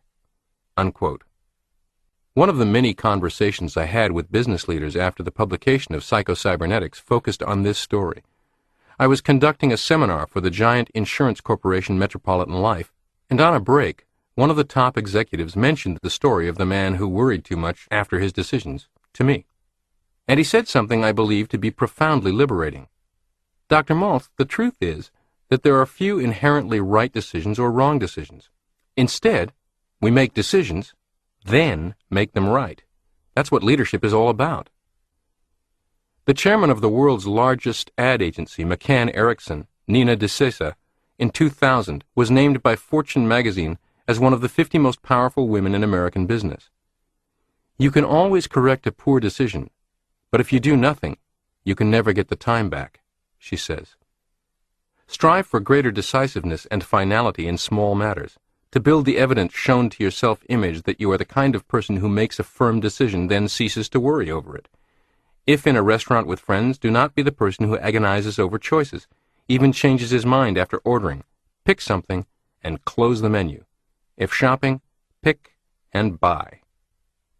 Try this mental training exercise. Consider creating a useful little mental picture or mental movie to use immediately after reaching a decision, whether an important business or personal decision, choosing the golf club to use, or picking a tie to wear with your tan sports jacket. In the 2000 presidential elections, in a different context, Vice President Al Gore became so famous for overusing the word lockbox that television comedy programs and imitators had weeks of fun with it. Lockbox is a good visualization for this. As soon as you make a decision, see yourself taking all the information, concerns, and pros and cons you sifted through to make it in a big pile into a storage room, putting it all into a large box or container of some kind and locking it shut. Then see yourself taking a sheet of paper on which the decision is written, sealing it in an envelope, marking "Done" with today's date and time, then putting the envelope in the "Done" file cabinet drawer and locking it away as well. Finally, see yourself brushing your hands off like a man does after doing some kind of satisfying manual labor, turning out the light in the storage room and walking out of the dark room into sunlight, like the ship sailing from dark into light in the painting given to me by Salvador Dali. After viewing this movie a few times, for the sake of speed, you can cut it up into stills or slides and view them quickly. Click, click, click, click. Prescription number 2. The secret of focusing only on the here and now. There is a need to consciously consider goals, evaluate progress, and construct plans, but such thinking needs to occur at appropriate times and places, set just for such purposes. The rest of the time, consciously practice the habit of taking no anxious thought for tomorrow by giving all your attention to the present moment. Your creative mechanism cannot function or work tomorrow, or even a minute from now, only right now.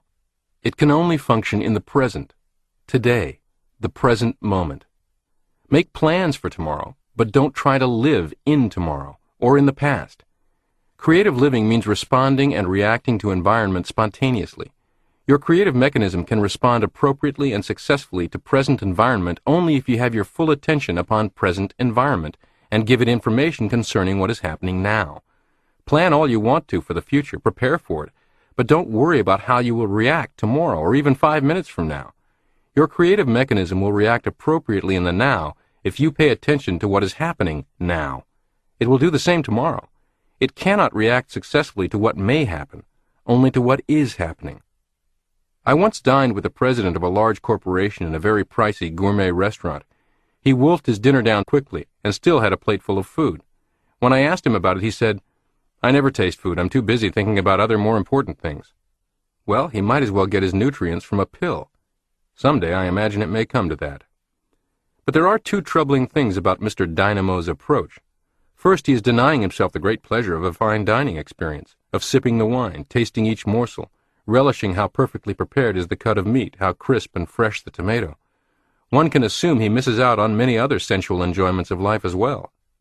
Second, his preoccupation is a conceit, not a genuine display of superior commitment, executive discipline, entrepreneurial zeal, or time efficiency.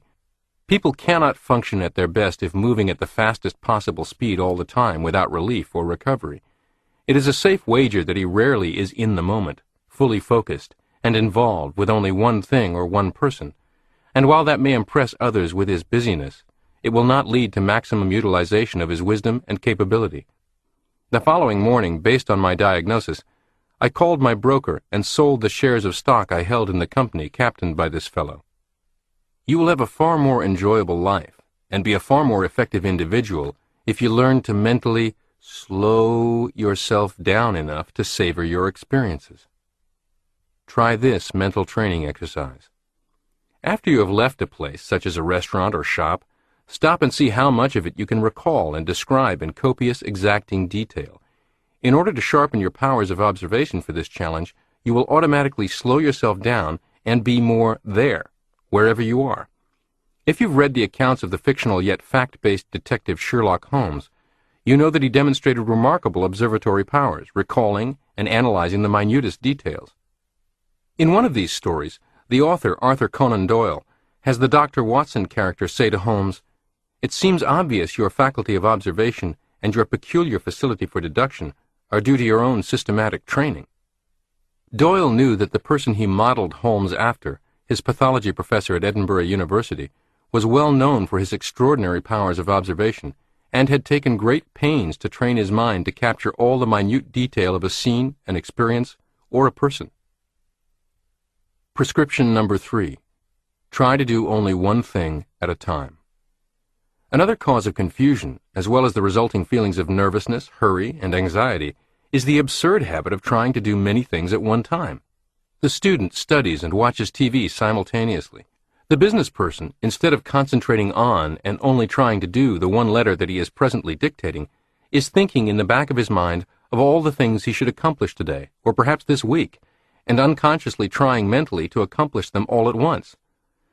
The habit is particularly insidious because it is seldom recognized for what it is.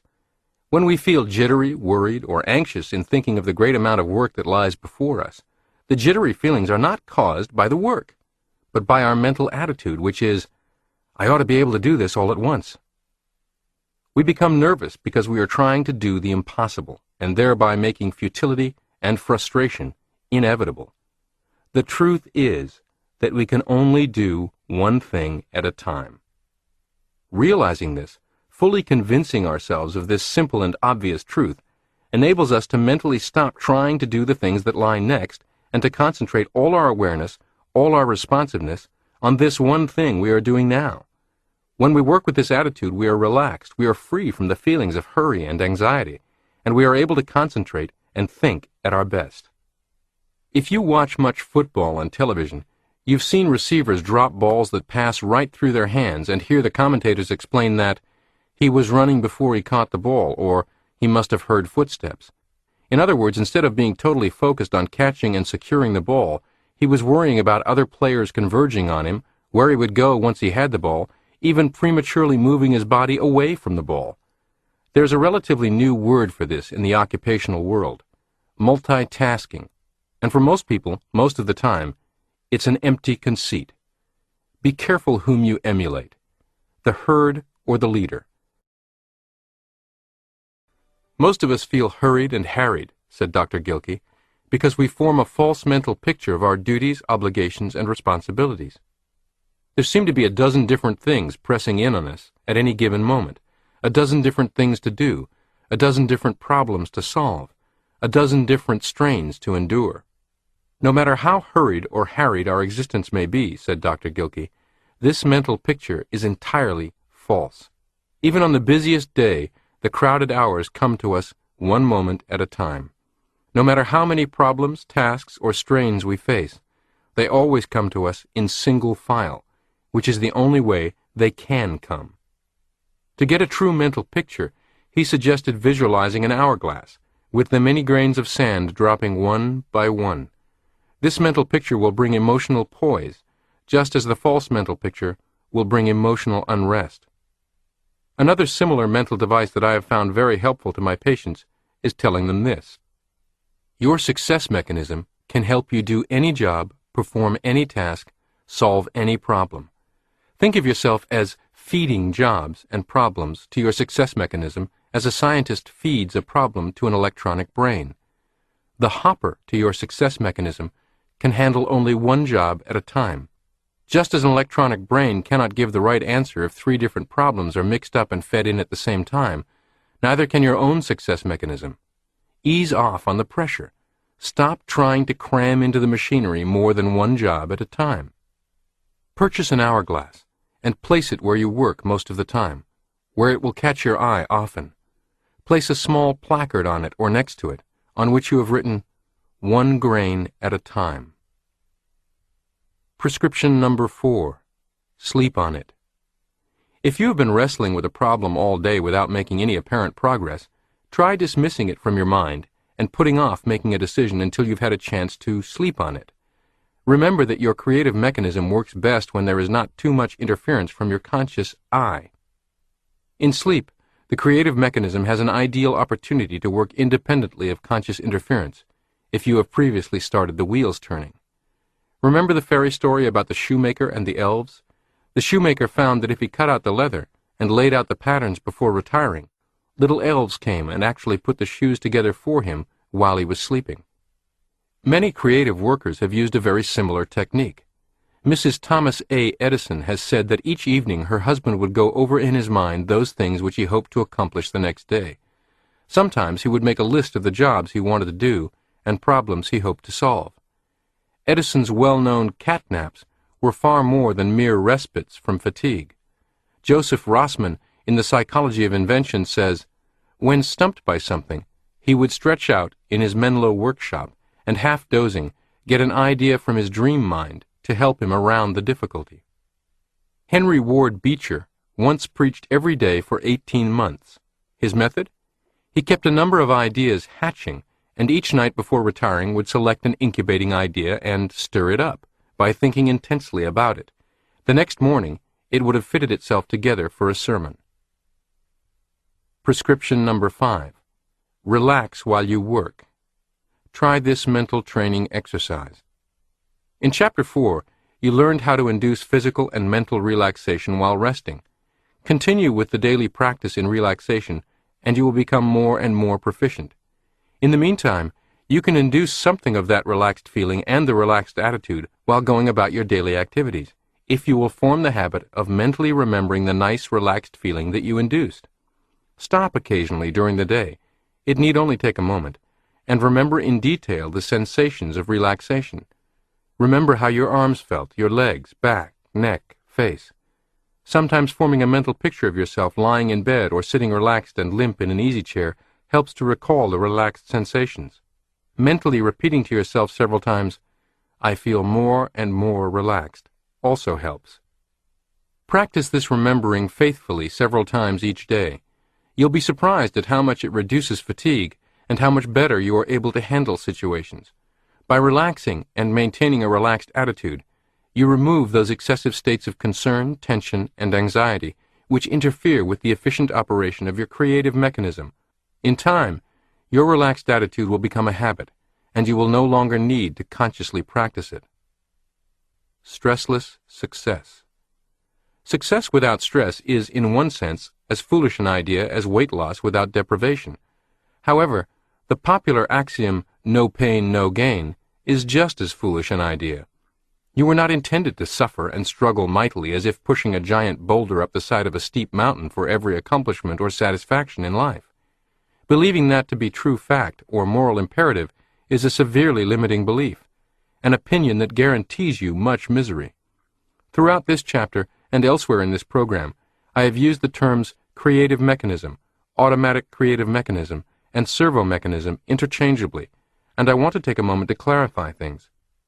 This mechanism has the ability to do much of the work you struggle to do through furrowed brow conscious thought, worry, calculation, and teeth-gritted willpower, and it can do so with zero stress for you.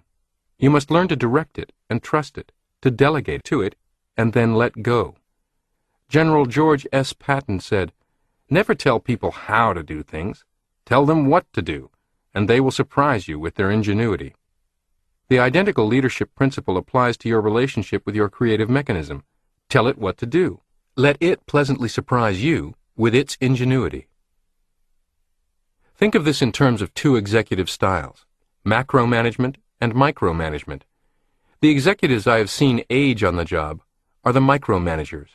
Even though they have armies of competent people at their beck and call, they cannot delegate even a trivial task like purchasing office supplies without micromanaging every detail of the endeavor and second-guessing the person charged with the task.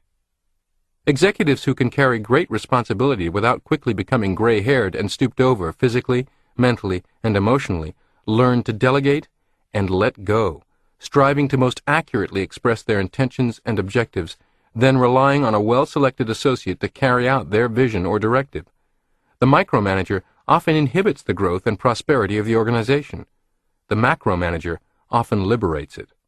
Similarly, you are well advised not to micromanage your servo mechanism. Such fussing over every detail is not necessary and often even counterproductive. Your job is to most accurately communicate your target. That communication determines whether your servo mechanism operates as an automatic success or failure mechanism. By all means, let it do its work. There's no good reason for both of you hiking the very same trail. My wife Anne had the, to me, odd habit of cleaning the house before the cleaning person arrived on Wednesdays. I'm told Anne shares this habit with a great many women. The reason I say it is odd is that we have two people doing the same work. I wouldn't hire a driver to chauffeur me through the congested streets of Manhattan, then have him sit in the passenger seat while I drive myself. Why would you clean your house, then hire a cleaning person to clean what you've just cleaned? I urge you, don't hire your servo mechanism to act on an imperative. then run around getting in its way trying to do its work before, during, and after it does. Chapter 7. You Can Acquire the Habit of Happiness. E. L. Doctorow wrote, "Most people are quiet in the world and live in it tentatively, as if it were not their own." "I just want to be happy," is a common answer when people are asked about their goals in life. Mostly this is just an excuse for not having given goals serious thought. They seek to escape into the vague and indefinable rather than confront the specific and measurable. However, there is a practical approach to happiness. In this chapter I will discuss the subject of happiness not from a philosophical, but from a medical standpoint. Dr. John A. Schindler's definition of happiness is, "a state of mind in which our thinking is pleasant a good share of the time." From a medical standpoint, and also from an ethical standpoint, I do not believe that simple definition can be improved on. It is what we are talking about in this chapter. Happiness is good medicine. Happiness is native to the human mind and its physical machine. We think better, perform better, feel better, and are healthier when we are happy. Even our physical sense organs work better. Russian psychologist K. Kekchaev tested people when they were thinking pleasant and unpleasant thoughts. He found that when thinking pleasant thoughts, they could see, taste, smell, and hear better, and they could detect finer differences in touch. Dr. William Bates proved that eyesight improves immediately when the individual is thinking pleasant thoughts or visualizing pleasant scenes. Psychosomatic medicine has proved that our stomachs, liver, heart, and all of our internal organs function better when we are happy. Medical traditionalists previously resistant to admitting direct connection between improving state of mind and curing illness were swayed by the publisher of the Saturday Evening Post, Norman Cousins' now famous battle with cancer, in which he made use of humor therapy sessions, including viewing videotapes of the Three Stooges and Buster Keaton in his hospital room. Mr. Cousins' remarkable and instructive experiences are detailed in his book, Anatomy of an Illness. Dr. Bernie Siegel has done outstanding work in the area of happiness therapy, and I suggest reading his books or hearing him lecture if the opportunity arises. Dr. Schindler has said that unhappiness is the sole cause of all psychosomatic ills, and that happiness is the only cure. The very word disease means a state of unhappiness. Dis-ease. Common misconceptions about happiness. Happiness is not something that is earned or deserved. Happiness is not a moral issue, any more than the circulation of the blood is a moral issue. Both are necessary to health and well-being.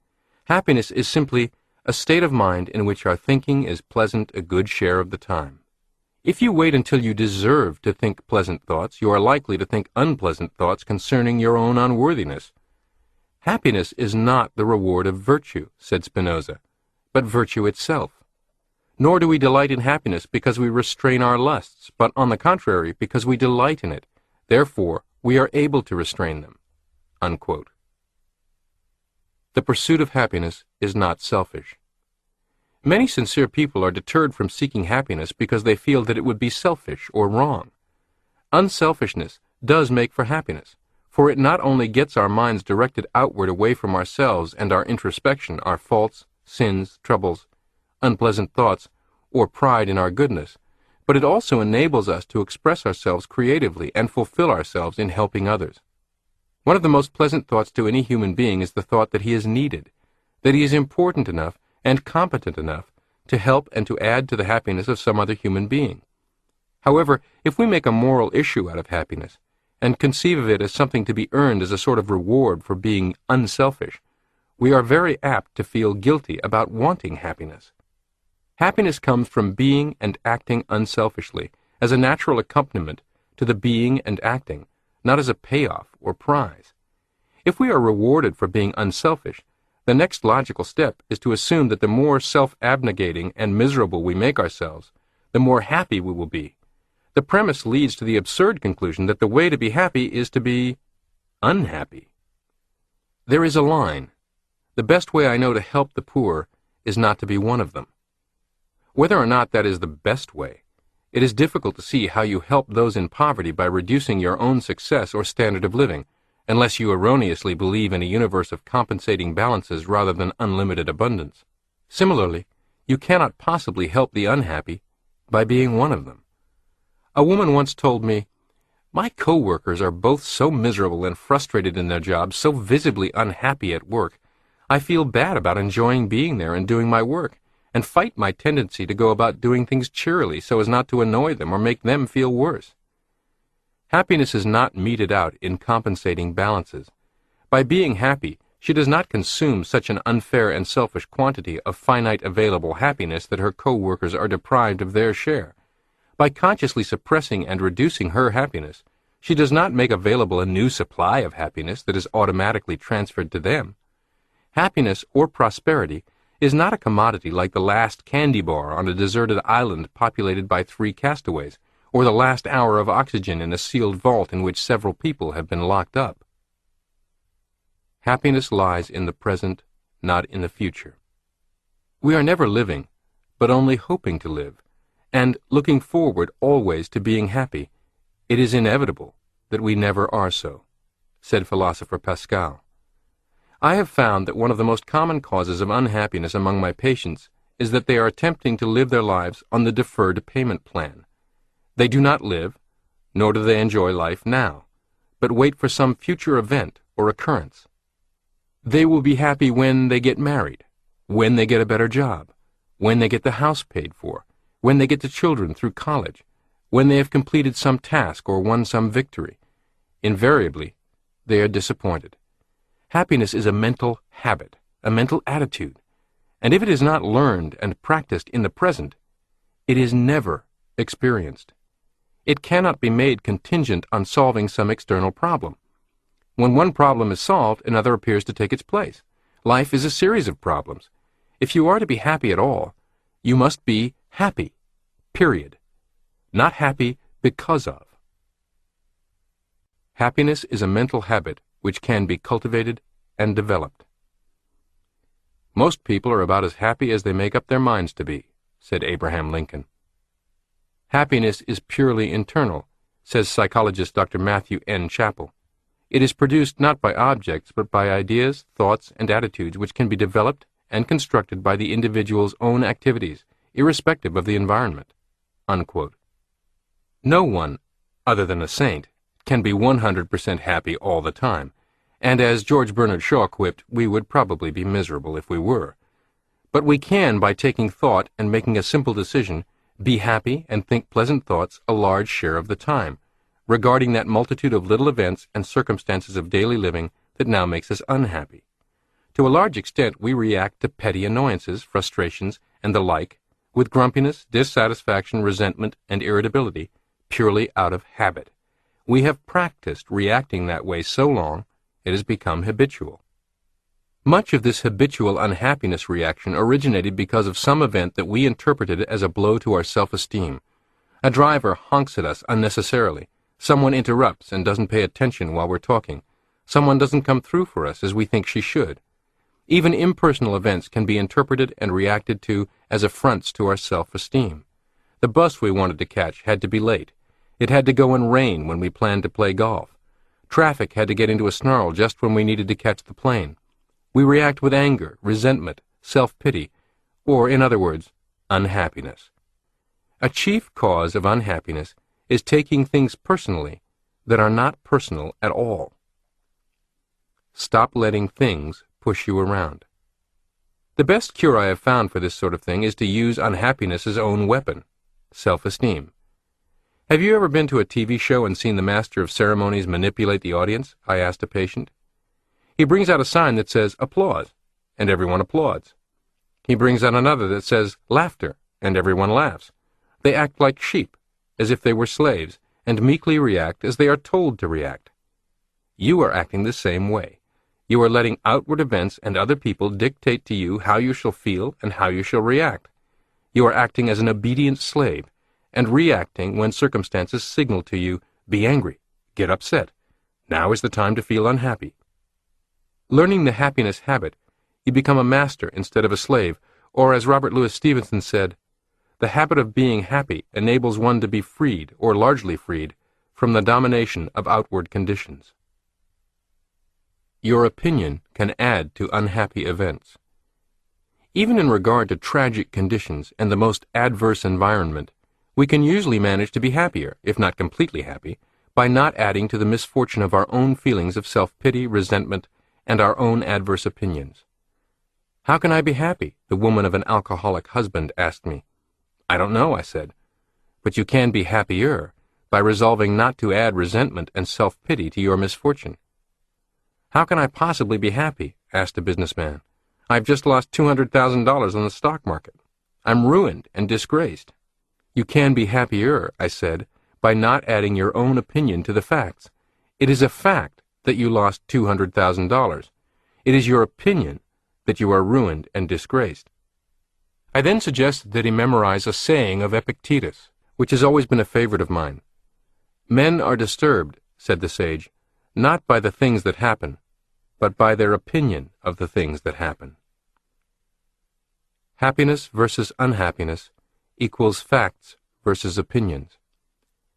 When I announced that I wanted to be a doctor, I was told that this could not be because my folks had no money. It was a fact that my mother had no money. It was only an opinion that I could never be a doctor. Later, I was told I could never take postgraduate courses in Germany, and that it was impossible for a young plastic surgeon to hang out his own shingle and go into business for himself in New York. I did all these things, and one of the things that helped me was that I kept reminding myself that all these impossibles were opinions, not facts. I not only managed to reach my goals, but I was happy in the process, even when I had to pawn my overcoat to buy medical books and do without lunch in order to purchase cadavers. I was in love with a beautiful girl. She married someone else. These were facts. But I kept reminding myself that it was merely my opinion that this was a catastrophe and that life was not worth living. I not only got over it, but it turned out it was one of the luckiest things that ever happened to me. In the years that have passed since first writing the original Psycho-Cybernetics book, I have often been asked by interviewers or audience members if I could boil Psycho-Cybernetics down to one idea or one statement or one skill that is the make-it-or-break-it factor in successful versus unsuccessful living. When first asked this, I caught myself taking it personally and becoming a bit annoyed. How dare they trivialize all my work by suggesting it might be summarized on the head of a pin? Of course, that was me falsely interpreting people's understandable desire to simplify the complex. Not any disrespect to me personally or to my work, and fortunately, I practiced what I preach, used rational thought, and prevented this from being a blood-drawing needle stuck into my self-image. Which, not coincidentally, brings me to the answer to the one big thing question. The essence of Psycho-Cybernetics is the accurate, calm, and ultimately automatic separation of fact from fiction, fact from opinion, actual circumstance from magnified obstacle, so that our actions and reactions are solidly based on truth, not our own or others' opinions. The attitude that makes for happiness. It has been pointed out earlier that since humans are goal-striving beings, they function naturally and normally when oriented toward a positive goal and striving toward a desirable goal.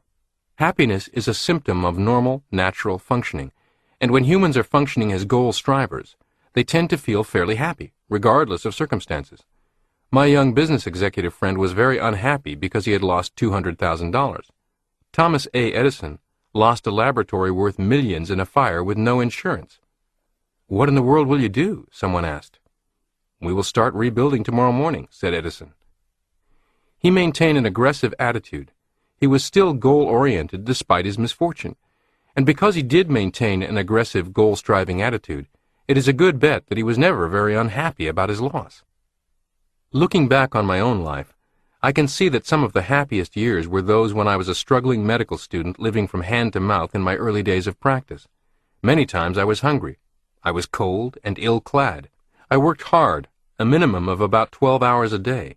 Many times I did not know from month to month where the money was coming from to pay my rent, but I did have a goal.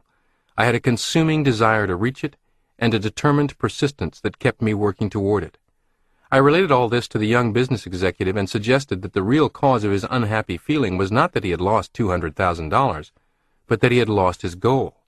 He had lost his aggressive attitude and was yielding passively rather than reacting aggressively.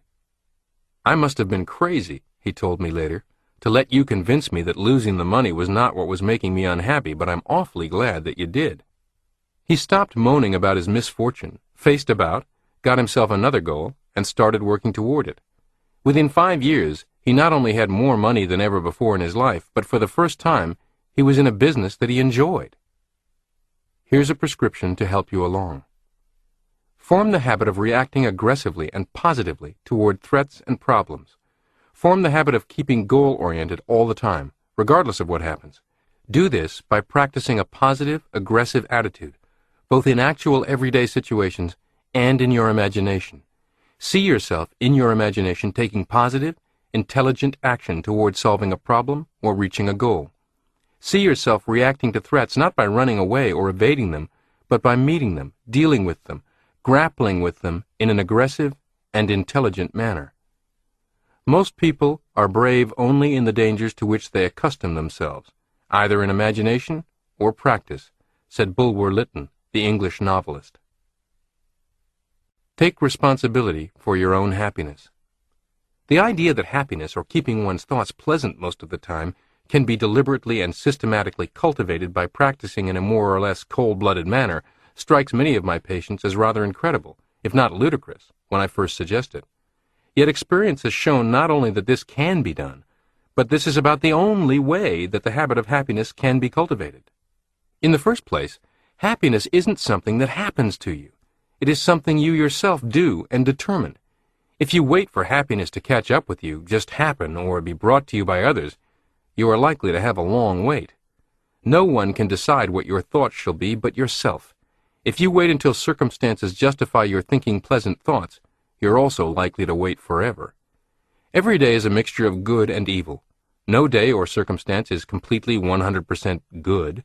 The elements and facts in the world and in our personal lives at all times can justify either a pessimistic or grumpy outlook or an optimistic and happy outlook depending on our choice. It is largely a matter of selection, attention, and decision. Nor is it a matter of being intellectually honest or dishonest. Good is as real as evil. It is merely a matter of what we choose to give primary attention to, and what thoughts we hold in the mind.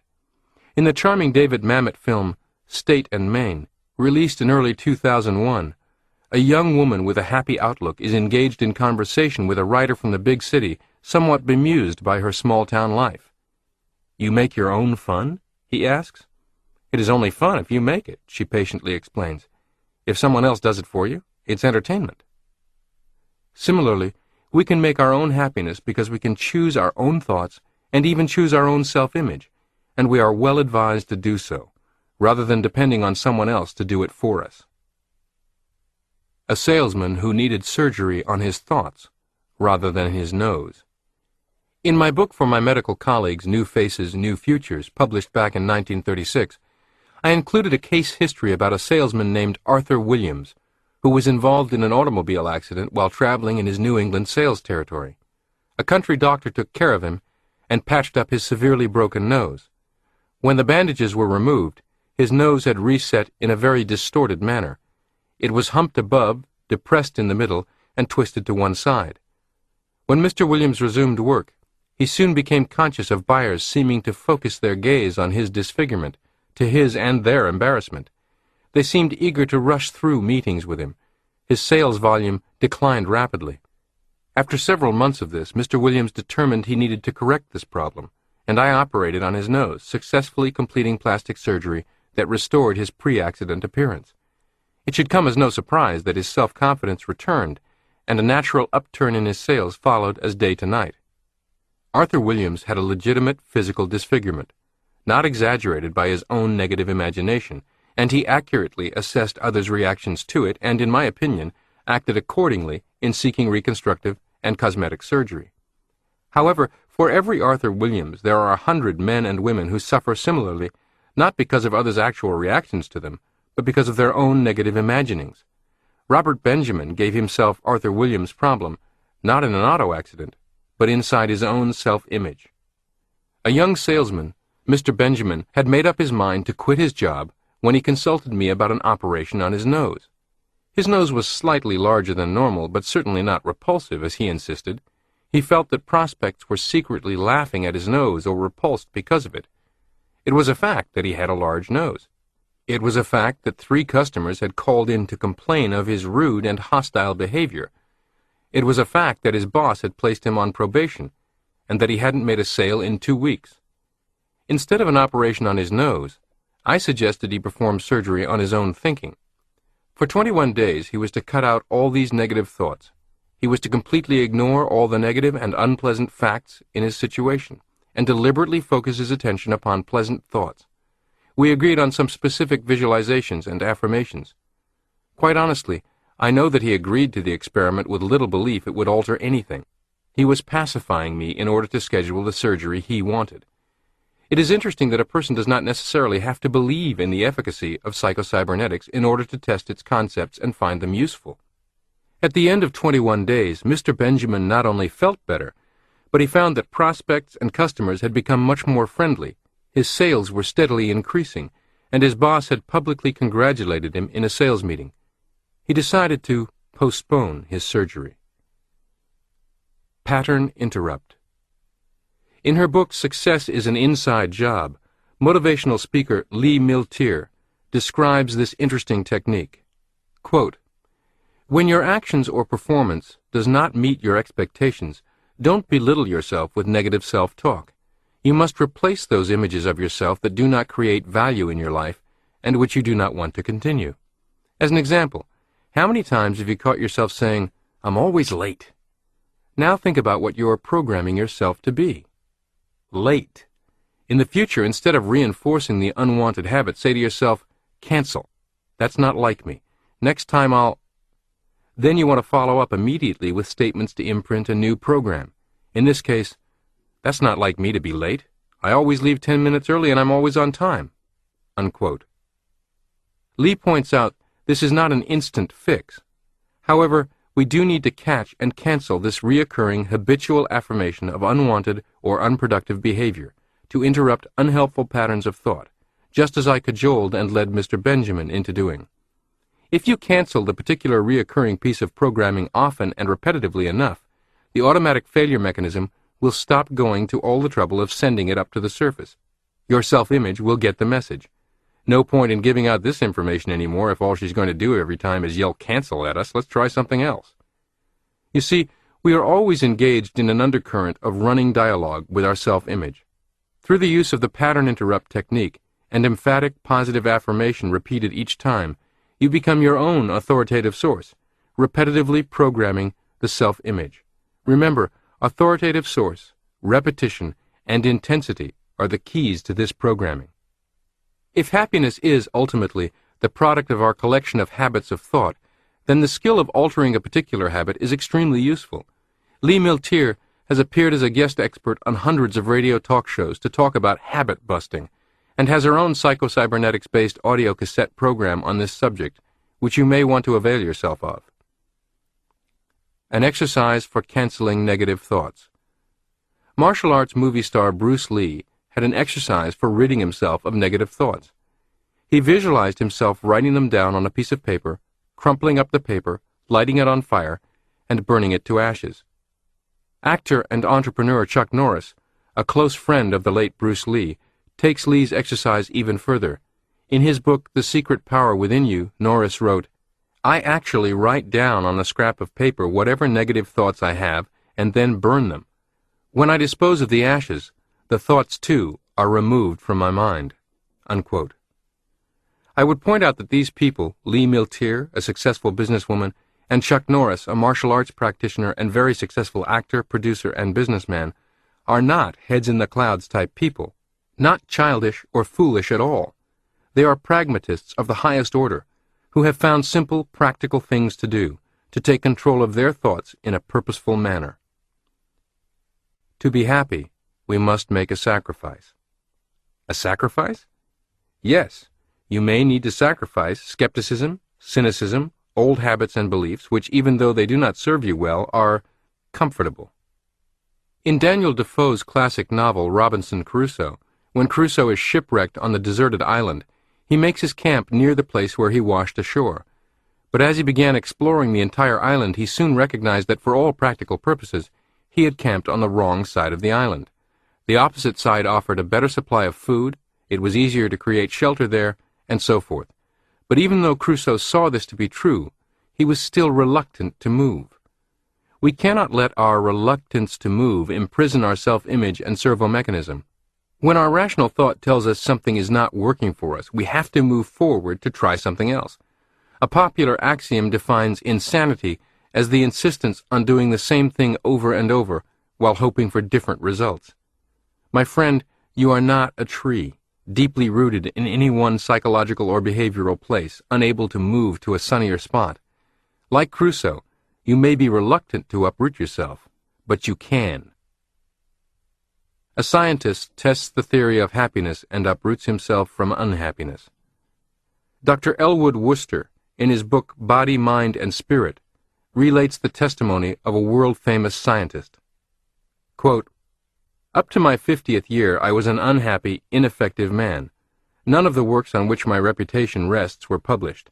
I lived in a constant sense of gloom and failure. Perhaps my most painful symptom was a blinding headache which recurred usually 2 days of the week, during which I could do nothing. I had read some of the literature of New Thought, which at the time appeared to be bunkum, and some statement of William James on the directing of attention to what is good and useful and ignoring the rest. One saying of his stuck in my mind: we might have to give up our philosophy of evil, but what is that in comparison with gaining a life of goodness, or words to that effect? Hitherto these doctrines had seemed to me only mystical theories, but realizing that my soul was sick and growing worse, and that my life was intolerable, I determined to put them to the proof.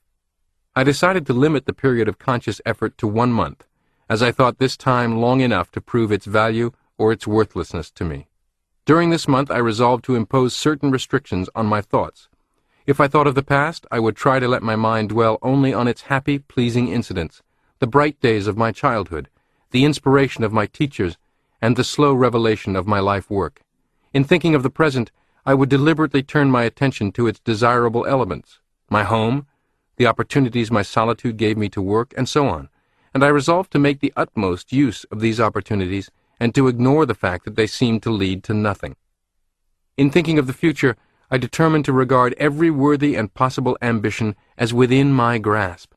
Ridiculous as this seemed at the time, in view of what has come to me since, I see that the only defect of my plan was that it aimed too low and did not include enough."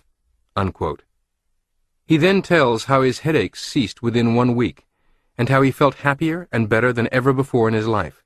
But he adds, "The outward changes of my life, resulting from my change of thought, have surprised me more than the inward changes, yet they spring from the latter. There were certain eminent men, for example, whose recognition I deeply craved. The foremost of those wrote me out of a clear sky and invited me to become his assistant. My works have all been published, and a foundation has been created to publish all that I may write in the future. The men with whom I have worked have been helpful and cooperative toward me chiefly on account of my changed disposition. Formerly, they would not have endured me. As I look back over all these changes, it seems to me that in some blind way I stumbled on a path of life and set forces to working for me which before were against me." Unquote. I'm certain Dr. Worcester's book is long out of print. His story is only still significant because of the heavy skepticism he held for the ideas he experimented with, which ultimately set him free. While still in practice, I have many times given someone a psychocybernetics prescription, a psychologic experiment to try for just 30 days, with the promise that if they still wanted the cosmetic surgery performed after doing the experiment, I would do so. In these cases, these people often followed my instructions as best they could, grudgingly and skeptically, initially merely with the intent of pacifying me so that they could get what they wanted, some physical deformity, magnified in their imagination to epic proportions, removed or altered. Even with skepticism in the way, these techniques performed noticeable results, and many times the discoveries they made about themselves and their thinking were as clear to them as to Worcester, or to the aforementioned Benjamin, and after 30 days, they no longer wanted surgery. How an inventor used happy thoughts. Professor Elmer Gates of the Smithsonian Institution was one of the most successful inventors this country has ever known, and a recognized genius. He made a daily practice of calling up pleasant ideas and memories, and believed that this helped him in his work. If a person wants to improve himself, he said, let him summon those finer feelings of benevolence and usefulness, which are called up only now and then. Let him make this a regular exercise like swinging dumbbells. Let him gradually increase the time devoted to these psychological gymnastics, and at the end of a month he will find the change in himself surprising. The alteration will be apparent in his thoughts and actions. Morally speaking, the man will be a great improvement of his former self." Unquote. Gates's use of the term psychological gymnastics led to identifying the various exercises and techniques presented in the original book, this book, my other books, and my 12-week home study course as mental training exercises. While the analogy of self-image to muscle is not precisely correct, the deliberate daily practice of certain techniques, such as the construction and playing of positive mental movies in the theater of your mind, relaxation, and so forth, does strengthen your self-image and does ultimately lead to truly automatic psychocybernetic responses to situations. The present-day rule for adequate physical exercise is 30-minute sessions at least 3 days a week. I can assure you, give that same minimum investment to psychocybernetics gymnastics, and you will quite literally change your life. How to install the happiness habit. Our self-image and our habits tend to go together. Change one and you automatically change the other. The word habit originally meant a garment or clothing. We still speak of riding habits and habiliments. This gives us an insight into the true nature of habit. Our habits are literally garments worn by our personalities. They are not accidental or happenstance. We have them because they fit us. They are consistent with our self-image and our entire personality pattern. When we consciously and deliberately develop new and better habits, our self-image tends to outgrow the old habits and grow into the new pattern. I can see many patients cringe when I mention changing habitual action patterns or acting out new behavior patterns until they become automatic. They confuse habit with addiction. An addiction is something you feel compelled to, something that causes severe withdrawal symptoms. Treatment of addiction is beyond the scope of this program. If you do suffer from a physical, chemical, or even emotional addiction, the most important things that I can say to you relative to your self-image is that the decision and action to seek help is not an admission of weakness, but a special, courageous kind of strength. Habits, on the other hand, are merely reactions and responses that we have learned to perform automatically without having to think or decide. They are performed by our servo mechanism. Fully 95% of our behavior, feeling, and response is habitual. The pianist does not decide which keys to strike. The dancer does not decide which foot to move where. The reaction is automatic and unthinking. In much the same way, our attitudes, emotions, and beliefs tend to become habitual. In the past, we learned that certain attitudes and ways of feeling and thinking were appropriate to certain situations. Now we tend to think, feel, and act the same way whenever we encounter what we interpret as the same sort of situation. Arguments between longtime spouses or business partners become habitual. You say this to me, I say this to you, and back and forth, reenacting the identical script, responding in exactly the same way to the same stimulus. What we need to understand is that these habits, unlike addictions, can be modified, changed, or reversed simply by taking the trouble to make a conscious decision, and then by practicing or acting out the new response or behavior. Chapter 8. Ingredients of the Success-Type Personality and How to Acquire Them. James Allen wrote, "You are today where your thoughts have brought you. You will be tomorrow where your thoughts take you." Diagnosis. Destined for success. Just as a doctor learns to diagnose disease from certain symptoms, failure and success can also be diagnosed. The reason is that people do not simply find success or come to failure. They carry the seeds around in their personality and character. They plant them with their habits of thought and action. I have found one of the most effective means of helping people achieve an adequate or successful personality is to first give them a graphic picture of what the successful personality looks like. Remember, the creative guidance mechanism within you is a goal-striving mechanism, and the first requisite for using it is to have a clear-cut goal or target. A great many people want to improve themselves and long for a better personality, but they have no clear-cut idea of the direction in which improvement lies, nor what constitutes a good personality. A good personality is one that enables you to deal effectively and appropriately with environment and reality, and to gain satisfaction from reaching the goals that are important to you. Time and again I have seen confused and unhappy people straighten themselves out when they were given a goal to shoot for and a straight course to follow. There was the advertising man in his early 40s, for example, who felt strangely insecure and dissatisfied with himself just after receiving an important promotion. New roles require new self-images. "It doesn't make sense," he said. "I've worked for this and dreamed about it. It's just what I've always wanted. I know I can do the work, and yet for some reason my self-confidence is shaken. I suddenly wake up as if from a dream and ask myself, what in the world is a small potato like me doing in a job like this?" He had become super-sensitive to his appearance and thought perhaps that his weak chin might be the cause of his discomfort. "I don't look like a business executive," he said. He felt plastic surgery might be the answer to his problem. There was the wife and mother whose children were running her crazy, and whose husband irritated her so much that she engaged in a shouting tirade at him at least once a week for little cause. "What is the matter with me?" she asked. "My children are really nice kids I should be proud of. My husband is a really nice guy, and I'm always ashamed of myself afterwards." She felt that a facelift might give her more confidence and cause her family to appreciate her more. The trouble with these people, and many more like them, is not their physical appearance, but their self-image. They find themselves in a new role and are not sure what kind of person they are supposed to be in order to live up to that role, or they have never developed a clear-cut self-image of themselves in any role. The picture of success. In this chapter, I'm going to give you the same prescription that I would give you should you come to my office. I have found that an easy-to-remember picture of the successful personality is contained in the letters of the word success itself.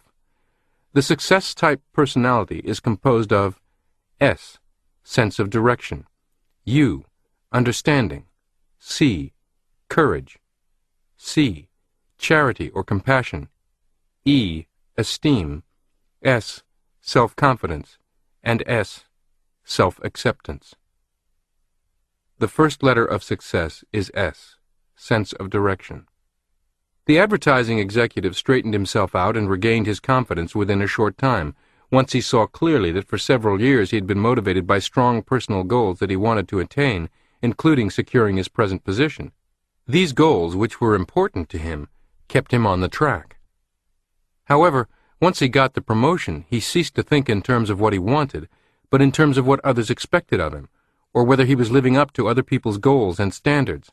He was like a mountain climber who, as long as he looked upward to the peak he wished to scale, felt and acted courageously and boldly, but when he got to the top, he began to look down and became afraid. He was now on the defensive, defending his present position, rather than acting like a goal striver and going on the offensive to attain his goal. He regained control when he set himself new goals and began to think in terms of, what do I want out of this job? What do I want to achieve? Where do I want to go? In a television program about psychocybernetics, we put the host on a bicycle and instructed him to put both feet up on the pedals and stay stationary in one place. Try it yourself. It can't be done. Functionally, a person is somewhat like a bicycle. A bicycle maintains its poise and equilibrium only as long as it is going forward toward something. Similarly, we are engineered as goal-seeking mechanisms. We are built to conquer environments, solve problems, achieve goals, and we find no real satisfaction or happiness in life without obstacles to conquer and goals to achieve. People who say that life is not worthwhile are really saying that they themselves have no worthwhile personal goals. Here's a prescription to help you along. Earlier in this program, we covered a number of ways to put your imagination to work, to come up with a new or more clearly defined target or targets for you to focus on, and assign your automatic success mechanism. This is a good time to do so. Get yourself a goal worth working for. Better still, get yourself a project. Decide what you want out of a situation. Always have something ahead of you to look forward to work for and hope for. Look forward, not backward. Develop a nostalgia for the future instead of for the past. The nostalgia for the future can keep you youthful. Even your body doesn't function well when you stop being a goal striver and have nothing to look forward to. This is the reason that very often a person dies shortly after retirement. When you're not goal striving, not looking forward, you're not really living. In addition to your purely personal goals, Have at least one impersonal goal or cause which you can identify yourself with. Get interested in some project to help your fellow man, not out of a sense of duty, but because you want to. The second letter of success is U, understanding. Understanding depends on good communication. Communication is vital to any guidance system or computer. You cannot react appropriately if the information you act on is faulty or misunderstood.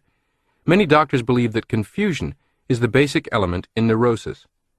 To deal effectively with a problem, you must have some understanding of its true nature. Most of our failures in human relations are due to misunderstandings. We expect other people to react and respond and come to the same conclusions as we do from a given set of facts or circumstances. We should remember what we said in an earlier chapter. People react to their own mental images, not to things as they are.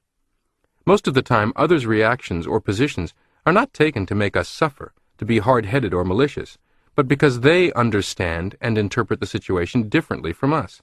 They are merely responding appropriately to what to them seems to be the truth about the situation. To give others credit for being sincere, if mistaken, rather than willful and malicious, can do much to smooth out human relations and bring about better understanding between people. Ask yourself, how does this appear to him? How does she interpret this situation? How does he feel about it? Try to understand why he might act the way he does. Fact versus opinion. Many times we create confusion when we add our own opinion to facts and come up with the wrong conclusion. Fact: a husband cracks his knuckles. Opinion: the wife concludes, he does that because he thinks it will annoy me. Fact: the husband sucks his teeth after eating. Opinion: the wife concludes, if he had any regard for me, he would improve his manners.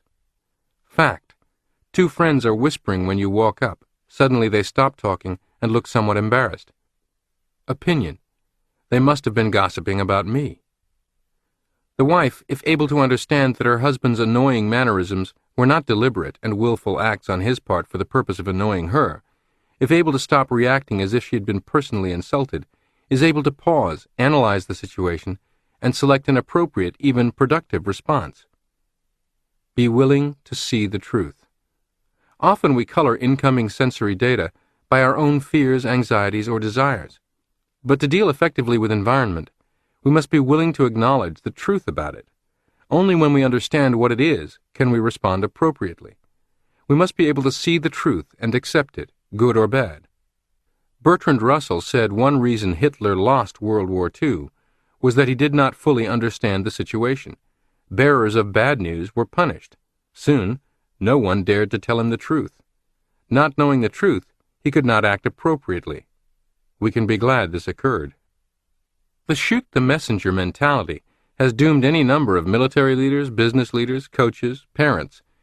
It's been widely reported that Saddam Hussein practices this, with much the same result as Hitler's. Literally shooting bearers of bad news is horrific enough, but the crime of shooting ourselves, rather than rationally dealing with accurate information, is arguably worse. We do not like to admit to ourselves our errors, mistakes, or shortcomings, nor do we like to admit we have been in the wrong. We do not like to acknowledge that a situation is other than we would like it to be, so we kid ourselves, and because we will not see the truth, we cannot act appropriately. Someone has said that it is a good exercise to daily admit one painful fact about ourselves to ourselves. The success-type personality not only does not cheat and lie to other people, he learns to be honest with himself. What we call sincerity is itself based on self-understanding and self-honesty. For you cannot be sincere when you lie to yourself by rationalizing or telling yourself rational lies. You can do this if you accept yet another fundamental premise of psychocybernetics, to safeguard and strengthen your self-image. You are not your mistakes. Your tortured backswing and wicked slice does not make you a disgrace to the game of golf, let alone a bad, inept, or unsuccessful person. It is only a mechanical and mental mistake that can be corrected. A top corporate CEO once told me, "I've become somewhat famous thanks to several very notable, astute decisions, but I've made a number of incredibly bad ones, too. I'm neither my best or my worst decision. I am a successful, capable executive who makes his fair share of blunders, and that's all there is to it." When you thoroughly accept that you are not your mistakes, you are freed to acknowledge them, learn from them, set them aside, and move on from them without being mired in them. Here's a prescription to help you along. Look for and seek out true information concerning yourself, your problems, other people, or the situation, whether it is good news or bad news. Adopt the motto, "It doesn't matter who's right, but what's right." An automatic guidance system corrects its course from negative feedback data. It acknowledges errors in order to correct them and stay on course. So must you. Admit your mistakes and errors, but don't cry over them. Correct them and go forward. In dealing with other people, try to see the situation from their point of view as well as your own. The third letter of success is C, courage. Having a goal and understanding the situation are not enough.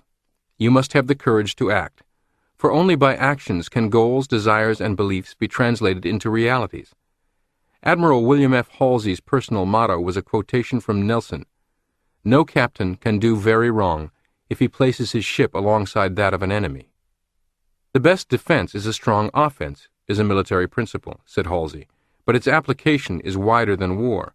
All problems, personal, national, or combat, become smaller if you don't dodge them, but confront them. Unquote. How can you live more courageously? That's a question ably answered by psychocybernetics. When you systematically strengthen your self-image and understand that you are not your mistakes, you find it infinitely easier to take risks without undue worry over what others will think or temporarily appearing foolish if you stumble.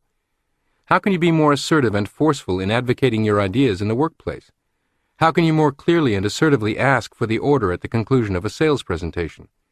How can you take to the dance floor, even if you've too long believed you have 2 left feet? How can you embark on an entirely new career or avocation late in life, when axiomatically it's tough for an old dog to learn new tricks? How do you bounce back from severe adversity? These are all examples of living courageously, and they all require a bulletproof self-image that can stand up under pressure. Why not bet on yourself? Nothing in this world is ever absolutely certain or guaranteed. Often the difference between a successful person and a failure is not one's better abilities nor ideas, but the courage that one has to bet on ideas, to take a calculated risk, and to act. We often think of courage in terms of heroic deeds on the battlefield, in a shipwreck, or during a crisis. But everyday living requires courage too. Standing still, failing to act, causes people who are faced with a problem to become nervous, to feel stymied or trapped, and it can bring on a host of physical symptoms. I tell such people, study the situation thoroughly. Go over in your imagination the various courses of action possible to you, and the consequences that can and may follow from each course. Pick out the course that gives the most promise, and go ahead. If we wait until we are absolutely certain and sure before we act, we will never do anything. Any time you act, you can be wrong. Any decision you make can turn out to be the wrong one. But we must not let this deter us from going after the goal we want. You must daily have the courage to risk making mistakes, risk failure, risk being humiliated. A step in the wrong direction is better than staying on the spot all your life. Once you're moving forward, you can correct your course as you go. Your automatic guidance system cannot guide you when you're stalled, standing still. Lee Iacocca has said that decisiveness is the number one characteristic he looked for in key people to surround himself with and depend on. General Norman Schwarzkopf has said that leadership requires making decisions. Most leaders agree that success comes from decisiveness and course correction, not long delays and procrastination to attempt making only flawless choices. Few successes are achieved via a straight line, from point A to point B, from idea to fruition. Most successes are achieved in a zigzag manner. Here's a prescription to help you along. Be willing to make a few mistakes, to suffer a little pain to get what you want. Don't sell yourself short. Most people, said General R.E. Chambers, once chief of the Army's Psychiatry and Neurology Consultant Division, don't know how brave they really are. In fact, many potential heroes, both men and women, live out their lives in self-doubt. If they only knew they had these deep resources, it would help give them the self-reliance to meet most problems, even a big crisis. Unquote. You've got the resources, but you never know you've got them until you act and give them a chance to work for you. Another helpful suggestion is to practice acting boldly and with courage in regard to little things. Do not wait until you can be a big hero in some dire crisis. Daily living also requires courage. By practicing courage in little things, we develop the power and talent to act courageously in more important matters. The fourth letter of success is C, charity. For a time, I gave a lecture titled, How to Have Self-Respect in a Disrespectful World. Just as the world of accelerating stress that I observed in the late 1950s and 1960s was a kindergarten compared to today's frenetic pace, the growing lack of civility and respect I noticed in the 1960s and 1970s was only a modest preview of today's world. Daily living is a virtual assault on self-respect, as the companies we deal with treat us as numbers in the computer. Individual tradespeople, store clerks, waiters, and the like are too often rushed, harried, rude, unhappy in their jobs, and taking it out on the customer. Often we cannot even get through to a human being by telephone. Everywhere, as the pace has quickened, civility has been sacrificed. All this makes my original comments all the more important. In my lecture, I said that the disrespectful world is made better or worse, minute by minute, for each individual participant in it, in a mirror reflection of two things: the person's own self-image and respect for others. Successful personalities have interest in and regard for other people. They have a respect for others' problems and needs. They respect the dignity of human personality and deal with other people as if they were human beings rather than as pawns in their own game. They recognize that every person is a child of God and is a unique individuality that deserves some dignity and respect. It is a psychologic fact that our feelings about ourselves tend to correspond to our feelings about other people. When a person begins to feel more charitably about others, he invariably begins to feel more charitably toward himself. Persons who feel that people are not very important cannot have very much deep-down respect and regard for themselves.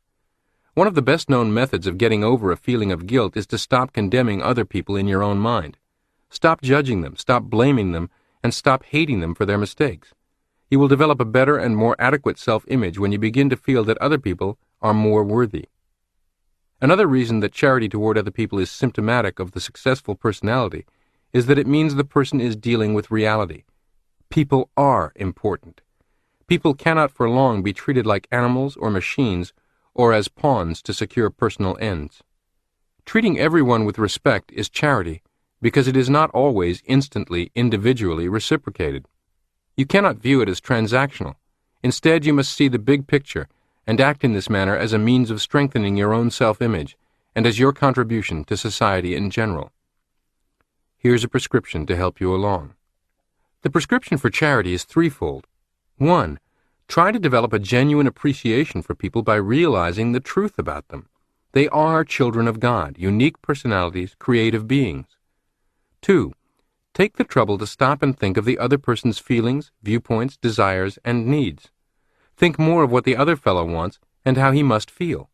A friend of mine kids his wife by telling her whenever she asks him, "Do you love me?" "Yes, whenever I stop and think about it." There's a lot of truth in this. We cannot feel anything about other people unless we stop and think about them. 3. Act as if other people are important and treat them accordingly. The fifth letter of success is E, esteem. Many years ago, I wrote a contribution to the Words to Live By feature of This Week magazine on the words of Carlyle. Alas, the fearful unbelief is unbelief in yourself. At that time I said, of all the traps and pitfalls in life, self-disesteem is the deadliest and the hardest to overcome, for it is a pit designed and dug by our own hands, summed up in the phrase, "It's no use. I can't do it." The penalty of succumbing to it is heavy, both for the individual in terms of material rewards lost, and for society in gains and progress unachieved. As a doctor, I might also point out that defeatism has still another aspect, a curious one which is seldom recognized. It is more than possible that the words quoted above are Carlyle's own confession of the secret that lay behind his own craggy assertiveness, his thunderous temper and waspish voice, and his appalling domestic tyranny. Carlyle, of course, was an extreme case, but isn't it on those days when we are most subject to the fearful unbelief, when we most doubt ourselves and feel inadequate to our task, isn't it precisely then that we are most difficult to get along with?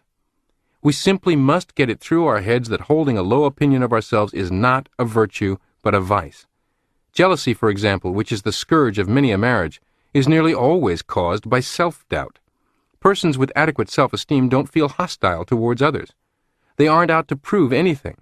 They can see facts more clearly and aren't as demanding in their claims on other people. Self-doubt is insidious and gnaws away at the self-image as cancer eats away at the body's organs. Beware the thief of happiness, the critic within. In her outstanding book, Liberating Everyday Genius, Dr. Mary Elaine Jacobson writes, "The false self is a powerful adversary, one whose sharp-tongued admonitions can be heard in every situation of self-doubt, a foe that keeps us from our true selves and sometimes distances us from others." She also wrote, "Magically, when there is no enemy within, there are far fewer without." Unquote. If there was ever a great sales pitch written for investing time and energy working with psychocybernetics and yourself, that statement is it. In coming chapters, I'll again discuss controlling the critic within, who is in fact the thief of happiness, self-acceptance, self-esteem, and peace of mind, far more influential than any critics we encounter around us. Just as the astute corporate president learns she must listen to others' opinions in order to move forward, she also learns she must exercise caution and discretion about whose opinions she listens to, and on what foundation they are based. We must listen to our inner voices, but we must exercise caution. When the critic within begins to harp and belittle us, we should not hesitate to yell, "Stop!" and send it back to its dark corner properly chastised for doubting us. I was once asked in a radio interview if, at age 65, when I set out to write, have published, and popularize the original edition of this book, I hadn't thought, "What makes you think people will care about the thoughts of an elderly plastic surgeon in the twilight of his career on the workings of the human mind?" I replied that it had honestly not occurred to me, not out of ego, but because this was not an impulsive upstart for me, but rather the next progressive step in an entire process. I had accomplished the next steps in my imagination many times before proceeding in actuality. But I said that if my inner critic had dared raise such a preposterously negative question, I would have sat down across from him and read him the riot act. The poor interviewer undoubtedly went home wondering if he was in the right line of work, stuck late at night interviewing a doddering fool who had imaginary characters and argued with them. It might have helped if he had read the book, but as any author who gives interviews knows all too well, that's frequently not in the cards. In any case, I'm not at all abashed to have such conversations with myself, and you shouldn't be either. I believe it is a useful imagination exercise to personalize these enemy thoughts as a critic who sits across from you and puts you on the spot, whom you can vanquish with a presentation of your reasons why you will succeed. Here's a prescription to help you along. Stop carrying around a mental picture of yourself as a person less capable than others by making unfair apples-to-oranges comparisons.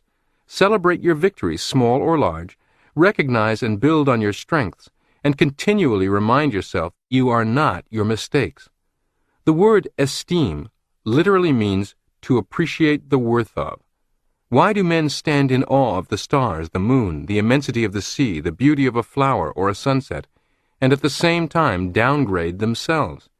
Did not the same Creator make us? Is not the human being the most marvelous creation of all? This appreciation of your own worth is not egotism, unless you assume that you made yourself and should take some of the credit. Do not downgrade the product merely because you haven't used it correctly.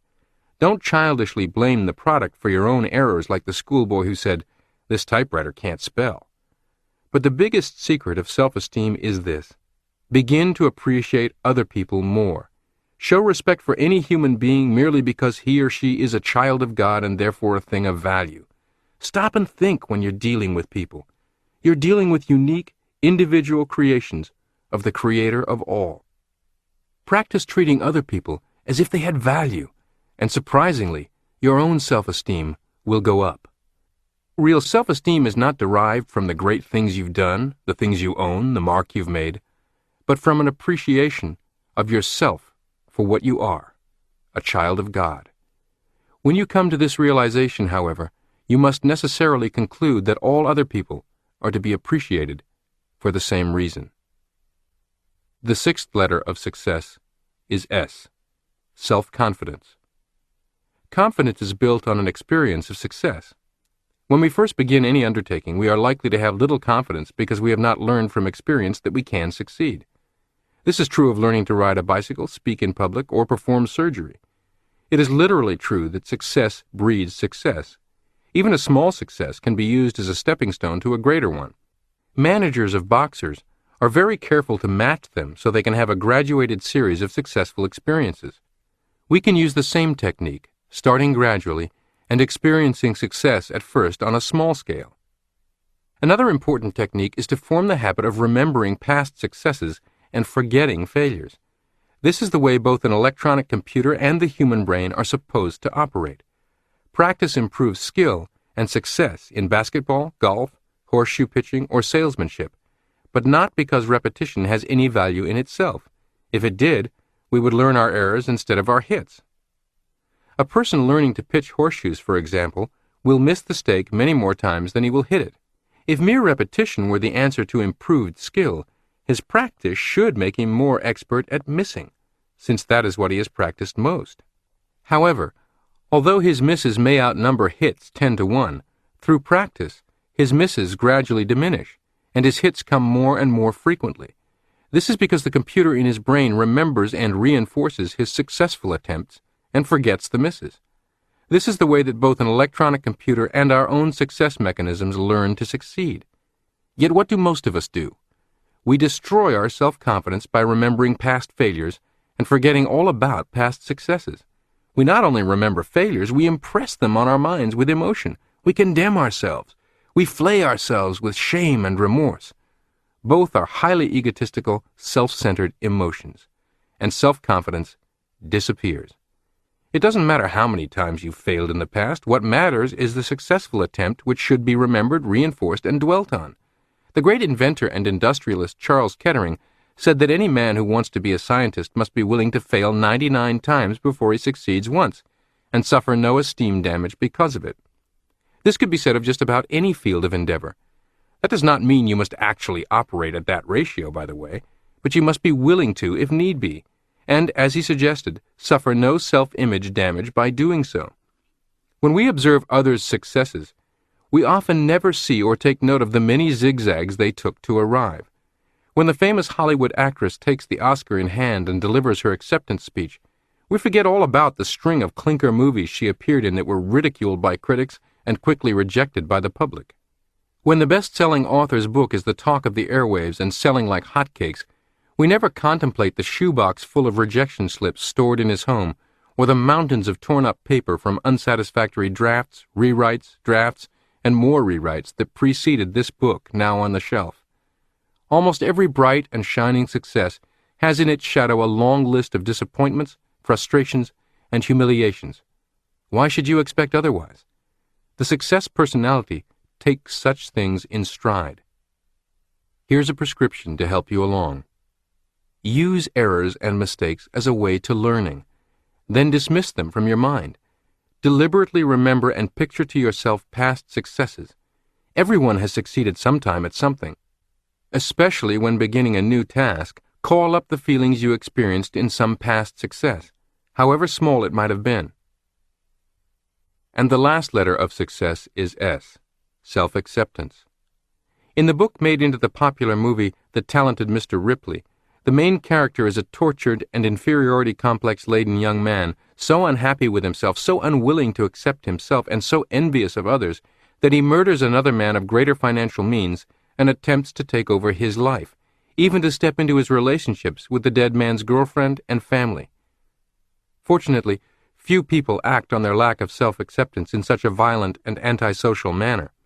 More typical, such a person murders himself, slowly rather than suddenly, sometimes with alcohol or drug abuse, sometimes with less obvious forms of gradual self-destruction. Many, to quote Thoreau, live out their lives in quiet desperation. No real success or genuine happiness is possible until a person gains some degree of self-acceptance. The most miserable and tortured people in the world are those who are continually straining and striving to convince themselves and others that they are something other than what they basically are. And there is no relief and satisfaction like what comes when you finally give up the shams and pretenses and are willing to be yourself. Success which comes from self-expression often eludes you when you strive and strain to be somebody, and often comes, almost of its own accord, when you become willing to relax and be yourself. Changing your self-image does not mean changing yourself, but changing your own mental picture, your own estimation, conception, and realization of that self. The amazing results that follow from developing an adequate and realistic self-image come about not as a result of self-transformation, but from self-realization and self-revelation. Your self, right now, is what it has always been, and all that it can ever be. You did not create it. You cannot change it. You can, however, realize it, and make the most of what already is by gaining a true mental picture of your actual self. There is no use straining to be somebody. You are what you are now. You are somebody, not because you've made $1 million or drive the biggest car in your block or win at bridge, but because God created you in His own image. Most of us are better, wiser, stronger, more competent right now than we realize. Creating a better self-image does not create new abilities, talents, powers. It releases and utilizes them. We can change our personality, but not our basic self. Personality is a tool, an outlet, a focal point of the self that we use in dealing with the world. It is the sum total of our habits, attitudes, and learned skills, which we use as a method of expressing ourselves. You are not your mistakes. Self-acceptance means accepting and coming to terms with ourselves now, just as we are, with all our faults, weaknesses, shortcomings, errors, as well as our assets and strengths. Self-acceptance is easier, however, if we realize that these negatives belong to us. They are not us. Many people shy away from healthy self-acceptance because they insist on identifying themselves with their mistakes. You may have made a mistake, but this does not mean that you are a mistake. You may not be expressing yourself properly and fully, but this does not mean you yourself are no good. We must recognize our mistakes and shortcomings before we can correct them. The first step toward acquiring knowledge is the recognition of areas where you are ignorant. The first step toward becoming stronger is the recognition that you are weak. And all religions teach that the first step toward salvation is the self-confession that you are a sinner. In the journey toward the goal of ideal self-expression, we must use negative feedback data to correct course, as in any other goal-striving situation. This requires admitting to ourselves and accepting the fact that our personality, our expressed self, or what some psychologists call our actual self, is always imperfect and short of the mark. No one ever succeeds during a lifetime in fully expressing or bringing into actuality all the potentialities of the real self. In our actual expressed self, we never exhaust all the possibilities and powers of the real self. We can always learn more, perform better, behave better. The actual self is necessarily imperfect. Throughout life, it is always moving toward an ideal goal, but never arriving. The actual self is not a static, but a dynamic thing. It is never completed and final, but always in a state of growth. It is important that we learn to accept this actual self with all its imperfections because it is the only vehicle we have. Neurotics reject the actual self and hate it because it is imperfect. In its place, they try to create a fictitious ideal self that is already perfect, has already arrived. Trying to maintain the sham and fiction is not only a terrific mental strain, but it continually leads to disappointment and frustration when people try to operate in a real world with a fictitious self. Here's a prescription to help you along. Accept yourself as you are, and start from there. Learn to emotionally tolerate imperfection in yourself. It is necessary to intellectually recognize our shortcomings, but disastrous to hate ourselves because of them. Differentiate between yourself and your behavior. You are not ruined or worthless because you made a mistake or got off course, any more than a computer is worthless because it makes an error, or a violin because it sounds a sour note. Don't hate yourself because you're not perfect. You have lots of company in imperfection. No one else is perfect, and those who try to pretend they are become imprisoned in misery. Self-acceptance versus self-rejection. Many people admit that they can't stand rejection from others. Otherwise capable sales professionals, for example, will be stymied in their careers by the inability to emotionally handle the inherent truth about most selling situations. You get more no's than yeses, more rejection than acceptance. Authors, playwrights, actors, athletes, coaches have all crumbled under the weight of criticism and rejection from the public or the media. But this kind of rejection is almost insignificant in impact compared to the awesome destructive power of self-rejection. People reject and demean themselves in many ways. Women frequently reject themselves because they do not conform to the current fashion or standard for physical proportions. In the 1920s, many women felt ashamed of themselves because they had breasts. The boyish figure was in vogue, and large breasts were taboo. Then the fashion trends reversed directions, and now many young women develop anxieties because they do not have 40-inch busts. In the 1920s, women used to come to me and in effect say, "Make me somebody by reducing the size of my breasts." In the 1960s, the plea was, "Make me somebody by increasing the size of my breasts." This seeking to be somebody is universal, but we make a mistake when we seek it in conformity or in the approval of other people. This mistake can have very serious consequences. The thin ideal, for example, has led women to anorexia, and even to death by anorexia, as in the celebrated case of the talented singer Karen Carpenter. This is just one example. People reject and demean themselves by comparing themselves to any number of artificial standards. They go deeply, irreversibly into debt attempting to hurriedly keep up with a colleague, relative, or neighbor. Many people say in effect to themselves, "Because I'm skinny, fat, short, too tall, etc., I am nothing." Or, "Because I'm not as thin or rich as she, I am a zero." I think it was the Duchess of York who once said, "You can never be too thin or too rich." But those who suffer anorexia, a physical disease manifested by the self-image, would differ. Instead of self-rejection, you must strive for self-acceptance. This means acknowledging that you are a unique, one-of-a-kind composite of strengths, weaknesses, knowledge and ignorance, experience and naivete, accomplishment and unrealized potential. And so is every other individual on the planet.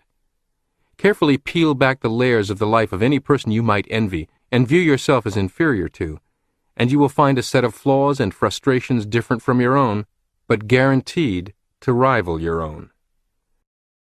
Since 1967, a management consultant named Dr. Paul Stoltz has been studying how people respond to adversity.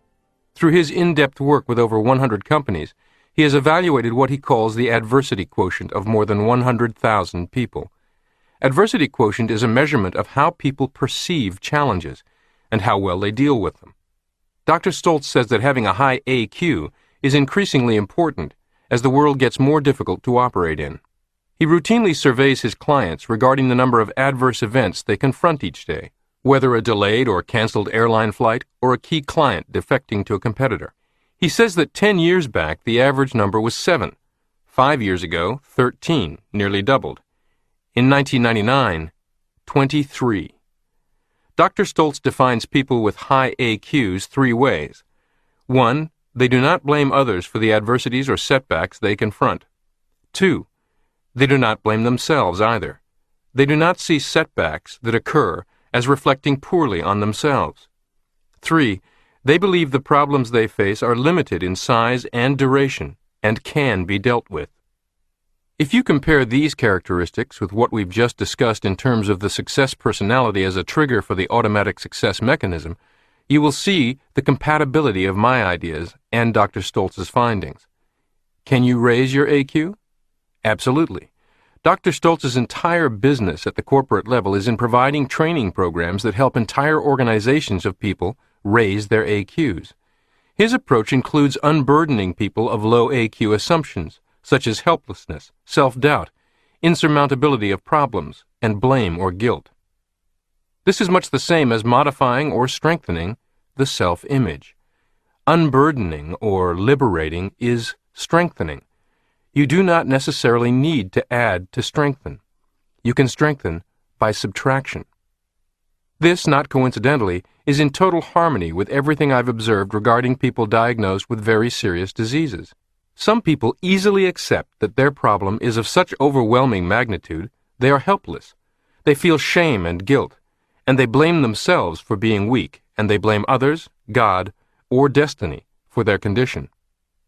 Other people confronted with the very same debilitating disease conform to the 3 high AQ characteristics and are very aggressive in taking on their condition in every way, from active research, self-education, and involvement in their medical care to finding ways to continue meaningful and fulfilling activity. I would observe, for example, that Elizabeth Taylor and Christopher Reeve are high AQs. Elizabeth Taylor has had several brushes with death, a number of medical operations including hip replacement surgeries, undergone addiction rehabilitation at the Betty Ford Clinic twice before making it stick. Yet she has fought resiliently to keep her beauty, grace, and sense of humor. She has remained active in the entertainment industry, making a TV movie as recently as 2000, in business with a successful perfume line, and in charitable work, founding the first major fundraising effort for AIDS research. Christopher Reeve, paralyzed by spinal cord injury in a horse riding accident, has continued with a successful and meaningful life as loving husband and father, author, professional speaker, and director of movies, while just getting out of bed and dressed requires massive effort, hours of time, and assistance from caregivers. The Fishing Trip from Hell. I was having lunch with several friends who had just returned from a fishing trip together. When I asked about the trip, they all chimed in describing a trip marred by one catastrophe after another. Bad weather, their cooler full of provisions floating off in a river, one man's bout of stomach sickness, and on and on. "And how would you rate the trip?" I asked. "Best trip yet," one man said. "We had a ball." On this trip, they acted in a high AQ mode and made a success of a series of adverse events. If they could approach everyday life as they did their fishing trip, they'd all be happier and more successful 365 days a year rather than 5. So would we all. Of course, everyday matters may be more important than a comedy of errors weekend in the woods. Certainly, tragedies of life such as serious injury or illness, loss of love, etc. are far more important. Still, much of success has to do with expectation and response. If we are burdened with unreasonable expectations of ourselves, from unfair comparison to others or insistence on perfection, or with unreasonable expectations of life itself to somehow be smooth sailing, or wholly unsatisfactory black and white responses to everything, these self-made burdens will crush us under their own weight. A fable of unburdening. I will end this chapter with a fable or parable I have heard told several different ways. Think about how it relates to the liberation of your success personality.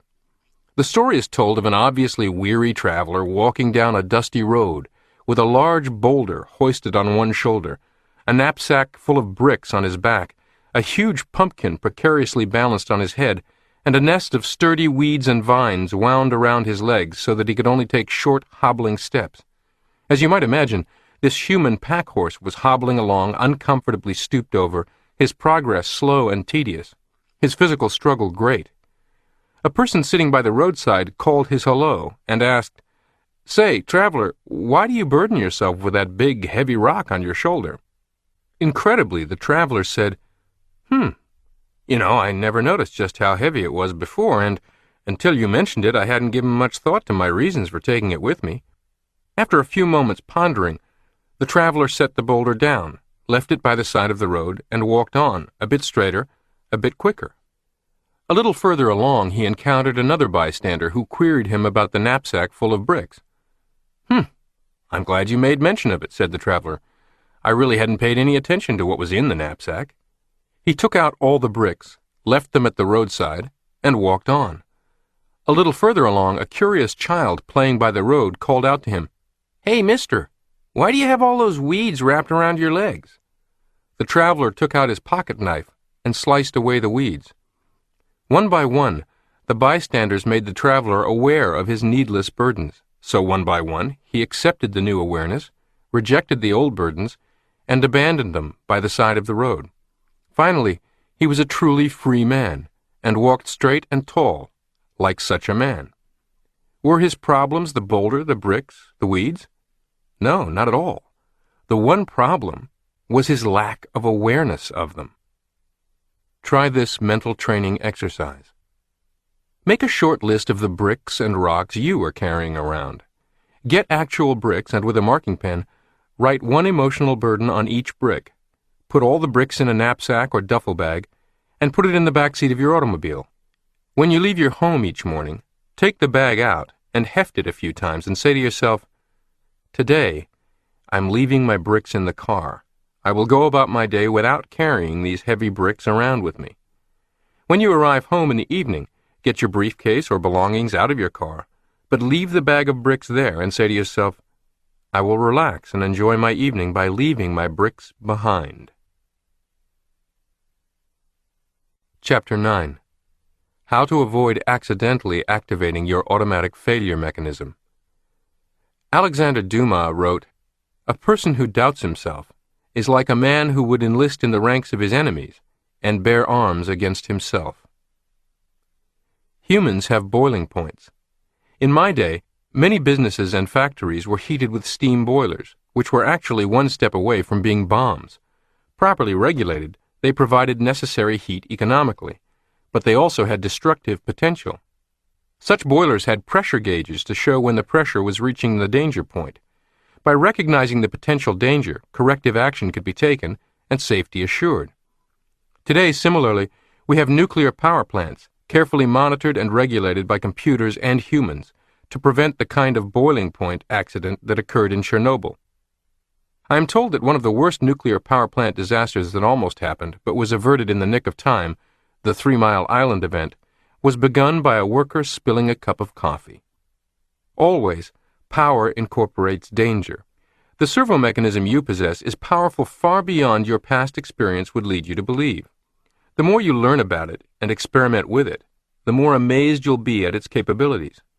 However, this power used constructively and productively as our automatic success mechanism, or ASM, has a destructive potential expressed as the automatic failure mechanism, or AFM.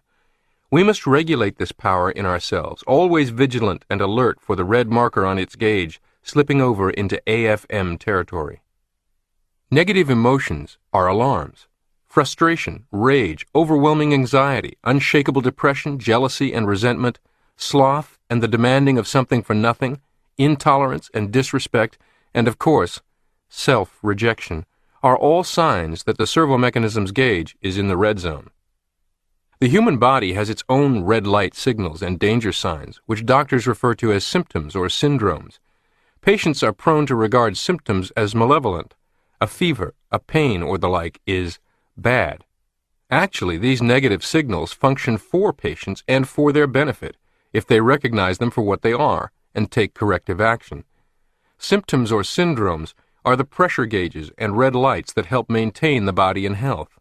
The pain of appendicitis may seem bad to the patient, but actually it operates for the patient's survival. If he felt no pain, he would take no action to have the appendix removed. The AFM, accidentally awakened and activated, also has its symptoms. We need to be able to recognize these symptoms in ourselves so that we can do something about them. When we learn to recognize certain personality traits as signposts to failure, these symptoms then act automatically as negative feedback and guide us down the road to creative accomplishment. However, we not only need to become aware of them, everyone feels them. We need to recognize them as undesirables, as things we do not want, and most important of all, we must convince ourselves deeply and sincerely that these things do not bring happiness. No one is immune to these negative feelings and attitudes. Even the most successful personalities experience them at times. The important thing is to recognize them for what they are and take positive action to correct course. The picture of failure. Again, I have found that patients can remember these negative feedback signals, or what I call the failure mechanism, when they associate them with the letters that make up the word failure. They are F, frustration, hopelessness, futility; A, aggressiveness, misdirected; I, insecurity; L, loneliness, lack of oneness; U, uncertainty; R, resentment; and E, emptiness. No one sits down and deliberately, with malice aforethought, decides to develop these negative traits just to be perverse. The traits do not just happen, nor are they an indication of the imperfection of human nature. Each of these negatives was originally adopted as a way to solve a difficulty or a problem. We adopt them because we mistakenly see them as a way out of a difficulty. They have meaning and purpose, although based on a mistaken premise. They constitute a way of life for us. Remember, one of the strongest urges in human nature is to react appropriately. We can cure these failure symptoms not by willpower, but by understanding, by being able to see that they do not work and that they are inappropriate. The truth can set us free from them, and when we see the truth, then the same instinctive forces that caused us to adopt them in the first place will work in our behalf in eradicating them.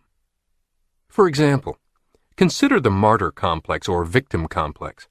You undoubtedly know someone who is constantly presenting himself or herself as a victim of an unhappy childhood, dysfunctional family, inadequate education, unjust employers, scheming coworkers, cheating lovers, all manner of illnesses and financial misfortunes. This person insists that all of life is a conspiracy against her. Further, this person whines and sighs and moans as a martyr all too often. No, you go ahead and go to the play tonight and have a good time. Don't worry about me not feeling up to it. Don't give me a second thought. I'm used to being left behind. Looking at this from the outside, like looking at a fish in a fishbowl, we are either incredulous or angry at this person's behavior, so unreasonably determined to make herself and everybody around her miserable. But make no mistake, this person has not developed these habits by deliberate strategy to cause herself and others maximum misery. Not at all. Instead, this is the way she has latched on to solve certain frustrations. For example, to get the attention and compassion she craves, or to get the recognition she feels unable to merit otherwise. It is quite difficult to re-engineer all this working from the outside in, assisting some other person in your life. But you can take charge of your own self-image and re-engineer your self-image, thus altering your own behavior. So let's consider the warning signs of the automatic failure mechanism exerting control. The first letter of failure is F, frustration. Frustration is an emotional feeling that develops whenever some important goal cannot be realized, or when some strong desire is thwarted. All of us must necessarily suffer some frustration by the very fact of being human and therefore imperfect, incomplete, unfinished. As we grow older, we should learn that all desires cannot be satisfied immediately. We also learn that our doing can never be as good as our intentions. We also learn to accept the fact that perfection is neither necessary nor required, and that approximations are good enough for all practical purposes. We learn to tolerate a certain amount of frustration without becoming upset about it. It is only when a frustrating experience brings excessive emotional feelings of deep dissatisfaction and futility that it becomes a symptom of failure. Chronic frustration usually means that the goals we have set for ourselves are unrealistic, or that the image we have of ourselves is inadequate, or both. Practical goals versus perfectionistic goals. To his friends, Jim S. was a successful man. He had risen from stock clerk to vice president of his company. His golf score was in the low 80s. He had a beautiful wife and 2 children who loved him. Nevertheless, he felt chronically frustrated because none of these measured up to his unrealistic goals. He himself was not perfect in every particular, but he should be. He should be chairman of the board by now. He should be shooting in the low 70s. He should be such a perfect husband and father that his wife would never find cause to disagree with him and his children never misbehave. Hitting the bullseye was not good enough. He had to hit the infinitesimal speck in the center of the bullseye. You should use the same technique in all your affairs that pro golfer Jackie Burke recommends in putting, I told him. That is, not to feel that you have to pinpoint the ball right to the cup itself on a long putt, but to aim at an area the size of a washtub. This takes off the strain, relaxes you, enables you to perform better. If it is good enough for the professionals, it should be good enough for you. His self-fulfilling prophecy made failure certain. Harry N. was somewhat different. He had won none of the external symbols of success, yet he'd had many opportunities, all of which he'd muffed. 3 times he had been on the verge of landing the job he wanted, and each time something happened. Something was always defeating him, just when success seemed within his grasp. Twice he had been disappointed in love affairs. His self-image was that of an unworthy, incompetent, inferior person who had no right to succeed or to enjoy the better things in life, and unwittingly, he tried to be true to that role. He felt he was not the sort of person to be successful, and always managed to do something to make his self-fulfilling prophecy come true. Frustration as a way of solving problems does not work. Feelings of frustration, discontent, dissatisfaction are ways of solving problems that we all learned as infants. A hungry infant expresses discontent by crying. A warm, tender hand then appears magically out of nowhere and brings milk. If he's uncomfortable, he again expresses his dissatisfaction with the status quo, and the same warm hands appear magically again and solve his problem by making him comfortable.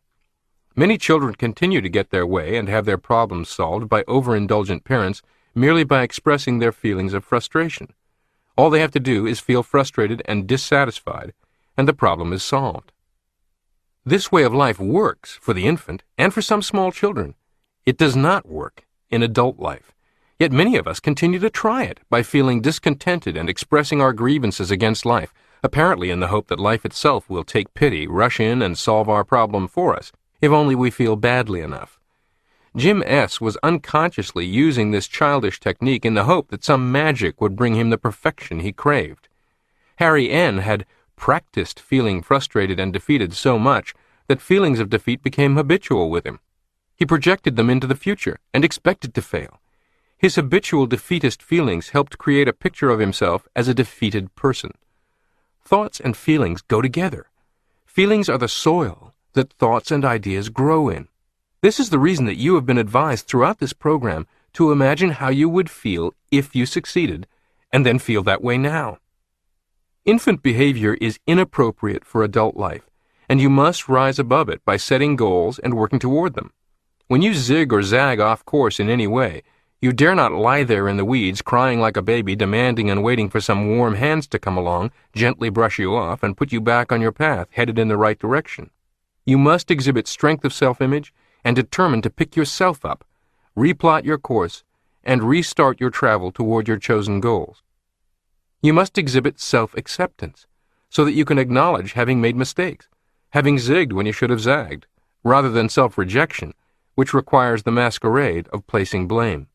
You must not permit a fog bank passing through to obliterate the beacon light of your goals. The second letter of failure is A, aggressiveness. Excessive and misdirected aggressiveness follows frustration as night follows day. One of the most horrifying diseases of the day is Alzheimer's, in which a person may retain sound physical health but lose memory and identity in ever-increasing episodic debilitation. It is common for victims of this disease to occasionally, without warning, turn violent toward their caregivers or loved ones. I am convinced such aggressiveness is the direct product of the unimaginable frustration these people must feel at having their very identity disappear from their memory. When people unafflicted with Alzheimer's turn violent or vicious toward others, it is often the direct product of having their true self beaten on, tortured, and imprisoned in the form of an unhealthy self-image. A longtime friend of my wife Anne's, a successful career woman, married a somewhat younger, much less accomplished man. She seemed quite content with being the breadwinner, earning virtually all of the household income and supporting him generously. At first, so did he.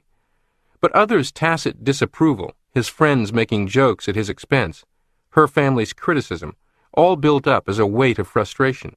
He attempted several business ventures he was ill-equipped for, invested without due diligence, and began a pattern leading only to greater frustration. At the same pace, she was being put upon by friends and family, so that she became dissatisfied, then critical. When all of his frustration hit a boiling point in this overheated environment, an argument turned violent, and he hit her a number of times, ultimately leading to a 911 call and police cars arriving, lights on, sirens blazing. The incident did not just go away, as these sort of things rarely do. It was the beginning of the end of the marriage. There is absolutely no acceptable excuse for a man striking a woman or vice versa, but it is easily explained as the predictable result, as unchecked frustration begets aggression. Still, with such unpleasant examples noted, aggressiveness itself is not an abnormal behavior pattern, as some psychiatrists once believed.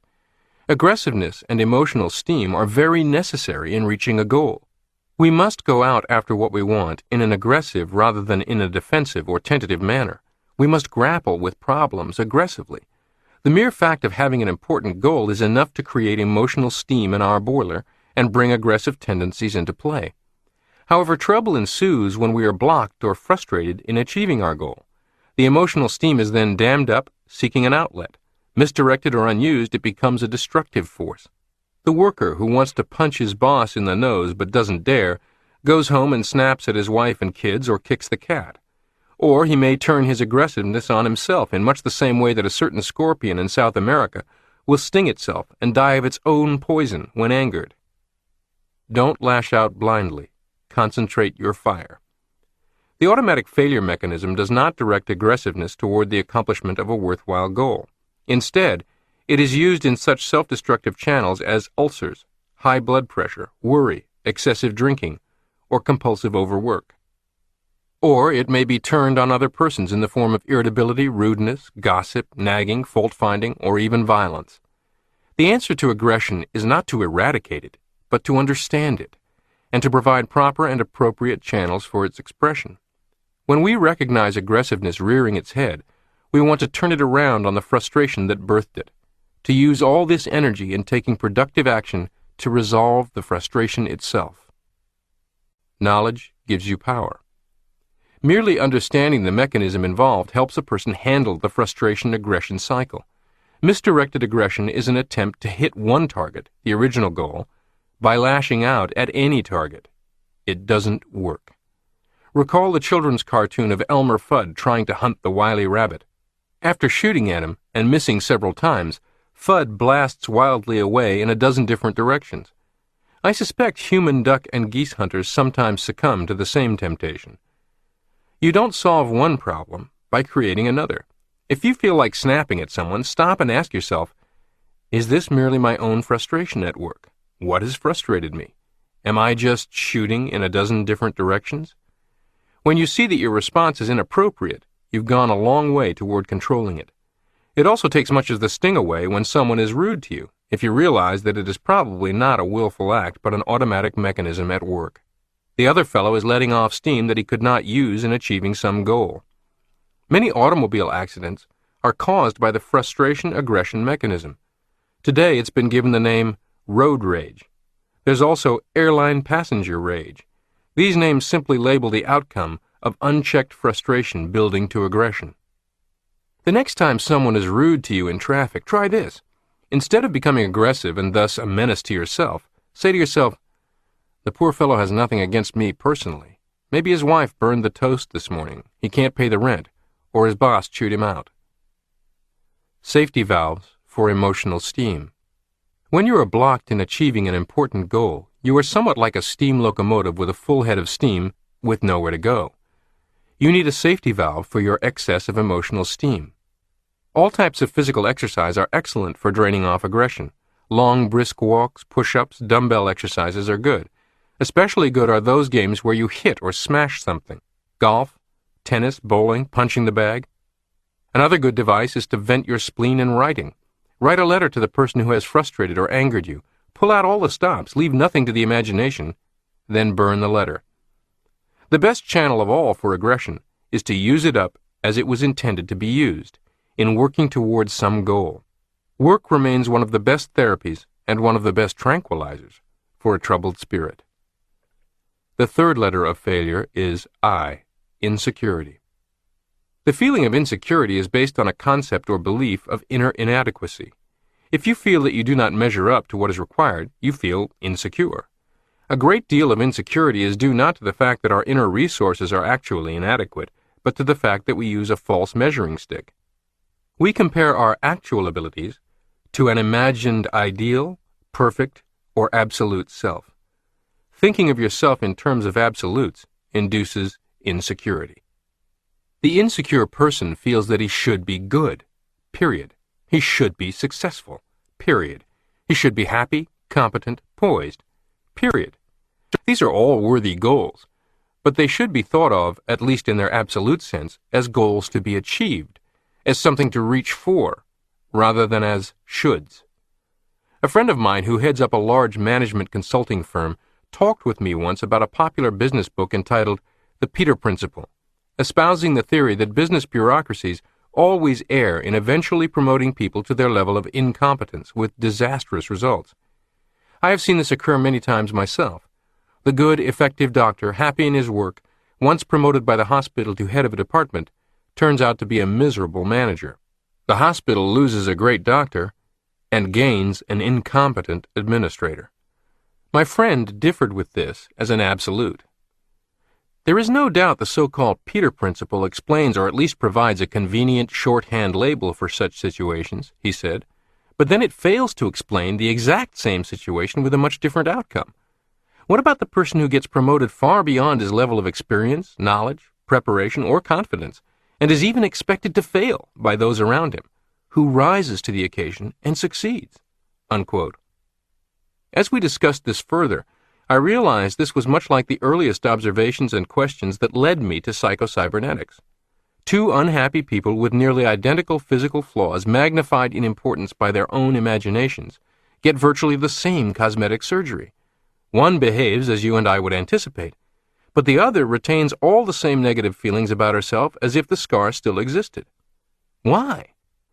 In both these scenarios, the surgeries and the promotions, the difference in outcome is hidden in the individual's self-images. It cannot be seen on their faces or on their resumes. The person who is already insecure, who is harboring a weak self-image, and who is by willpower forcing himself to the very edges of performance it will permit, if promoted, responds to the promotion as the straw that broke the camel's back, not as a golden opportunity. The magic power of recalibration. There are many approaches to ridding yourself of insecurities so that you may rise to whatever occasion presents itself. One is to think rationally about the situation, the other people involved, and about yourself. Another is self-image reassurance and strengthening, including role-playing what now needs to be done competently in the theater of your mind, and sending your automatic success mechanism on new search missions to provide ideas and answers required. Another is the immediate resetting of your sights on appropriate new targets. Here's why recalibration is so important. A famous New York sports writer once gave me this example. Consider two very successful college football coaches who get head coaching jobs in the NFL, in essence promoted to a whole new level of competition. We sports writers immediately begin questioning their ability to succeed at this level, in effect, pasting that Peter Principle thing on their foreheads. Ultimately, one of these coaches goes back to college coaching, a whipped puppy, tail between his legs, but the other takes his team to the Super Bowl. Certainly there are variables in talent, toughness of divisional opponents, schedule, and so on, but the biggest variable is the actual reaction of the two coaches to their new posts. Both have hoped for just such a move up to the NFL, but one views it as having finally arrived, and he sets about behaving as a newly crowned king, hiding his own insecurities and self-doubt with autocratic, even bombastic behavior. He quickly develops adversarial relationships with us in the media, players, other coaches. His players read the papers, sense he's skating on thin ice, and do not respond. Soon he is horribly frustrated. His insecurities turn to fear of failure, his frustration turns to aggression, and he's unable to use whatever skills he did bring with him. The other newly promoted coach takes a very different approach. To him, his step up to this coaching job is yet one more move forward on a lifeline of intended accomplishment. He is immediately focused on a whole new set of goals, from organizing a world-class staff to improving team morale, to uncovering hidden talent within the team, to getting to the Super Bowl in 2 seasons. All of his energy is assumptively and productively focused. His goals are like lighthouses that keep him from running aground. People respond to him differently. He gets different results." Unquote. My sports writer friend had analyzed these situations psychocybernetically. Since human beings are goal-striving mechanisms, the self realizes itself fully only when individuals are moving forward towards something. Remember our comparison with the bicycle in a previous chapter? People maintain their balance, poise, and sense of security only as they move forward or seek. When you think of yourself as having attained the goal, you become static, and you lose the security and equilibrium you had when you were moving towards something. If you are convinced that you are good in the absolute sense, you not only have no incentive to do better, but you feel insecure because you must defend the sham and pretense. The man who thinks that he has arrived has about used up his usefulness to us, the president of a large business said to me recently. When someone called Jesus good, he admonished him, "Why callest thou me good? There is but one good, and that is the Father." St. Paul is generally regarded as a good man, yet his own attitude was, "I count myself not to have achieved, but I press on toward the goal." Keep your feet on solid ground. Trying to stand on the top of a pinnacle is insecure. Mentally, get down off your high horse, and you will feel more secure. This has very practical applications. It explains the underdog psychology in sports. When a championship team begins to think of itself as the champions, they no longer have something to fight for, but a status to defend. The champions are defending something, trying to prove something. The underdogs are fighting to do something, and often bring about an upset. I used to know a boxer who fought well until he won the championship. In his next fight, he lost the championship and looked bad doing so. After losing the title, he fought well again and regained the championship. A wise manager said to him, "You can fight as well as a champion as when you're the contender if you'll remember one thing. When you step into that ring, you aren't defending the championship. You're fighting for it. You haven't got it. You've laid it on the line when you crawl through the ropes." The mental attitude that engenders insecurity is a way. It is a way of substituting sham and pretense for reality. It is a way of proving to yourself and others your superiority. But it is self-defeating. If you are perfect and superior now, then there's no need to fight, grapple, and try. In fact, if you are caught trying real hard, it may be considered evidence that you are not superior. So you don't try. You lose your fight, your will to win.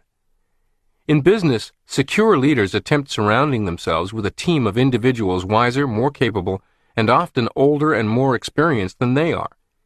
Insecure leaders surround themselves with yes-men and sycophants. Why? Because the secure leader is engaged in striving to move forward and more concerned with doing what is required than with anything else. The insecure leader is more concerned with appearances and fears showing any signs of weakness or incompetence. If you catch yourself behaving as if your automatic failure mechanism has immersed you in a swamp of insecurities and pulled you out covered in its slime and stench, you must acknowledge that something smells, and it is my own behavior. Then do the things necessary to shower and emerge cleansed. A good soap for your shower is recalibration, goal setting. The fourth letter of failure is L, loneliness. All of us are lonely at times. Again, it is a natural penalty we pay for being human and individual. But it is the extreme and chronic feeling of loneliness, of being cut off and alienated from other people, that is the work of the automatic failure mechanism. This type of loneliness is caused by an alienation from life. It is a loneliness from your real self. Those who are alienated from their real self have cut themselves off from the basic and fundamental contact with life. Lonely persons often set up a vicious cycle. Because of the feeling of alienation from self, human contacts are not very satisfying, and they become social recluses. In doing so, they cut themselves off from one of the pathways to finding themselves, which is to lose themselves in social activities with other people. Doing things and enjoying things with other people helps us to forget ourselves. In stimulating conversation, in dancing, in playing together, or in working together for a common goal, we become interested in something other than maintaining our own shams and pretenses. As we get to know the other fellow, we feel less need for pretense. We thaw and become more natural. The more we do this, the more we feel we can afford to dispense with the sham and pretense and feel more comfortable just being ourselves. Loneliness is a way that doesn't work. Loneliness is a way of self-protection. Lines of communication with other people, and especially any emotional ties, are cut down. It is a way to protect our idealized self against exposure, hurt, humiliation. The lonely personality is afraid of other people. Lonely persons often complain that they have no friends, and that there are no people to mix with. In most cases, they unwittingly arrange things in this manner because of their passive attitude. That it is up to other people to come to them, to make the first move, to see that they are entertained. It never occurs to them that they should contribute something to any social situation. Regardless of your feelings, force yourself to mix and mingle with other people. After the first cold plunge, you will find yourself warming up and enjoying it, if you persist. Develop a social skill that will add to the happiness of other people. Dancing, bridge, playing the piano, tennis, conversation. It is an old psychological axiom that constant exposure to the object of fear immunizes against the fear. As lonely persons continue to force themselves into social relations with other human beings, not in a passive way, but as active contributors, they gradually find that most people are friendly, and that they are accepted. Their shyness and timidity begin to disappear. They feel more comfortable in the presence of other people and with themselves.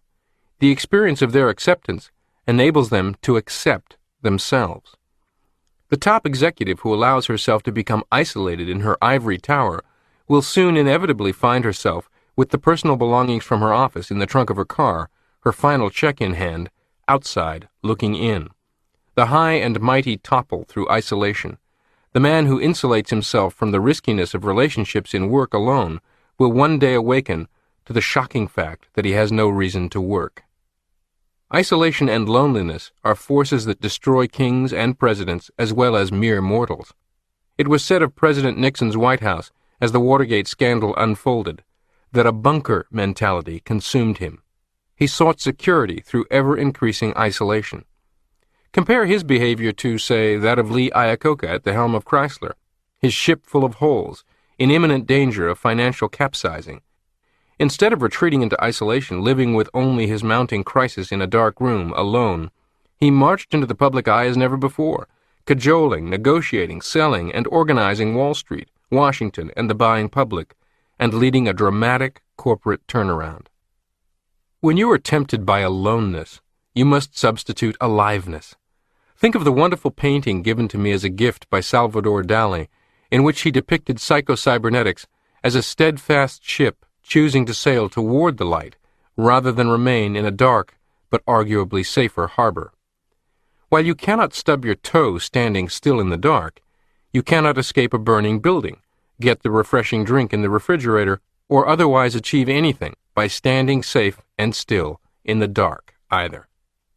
We must rise above loneliness by engagement, move out of isolation toward involvement, even risk criticism and confrontation to seek opportunity and improvement.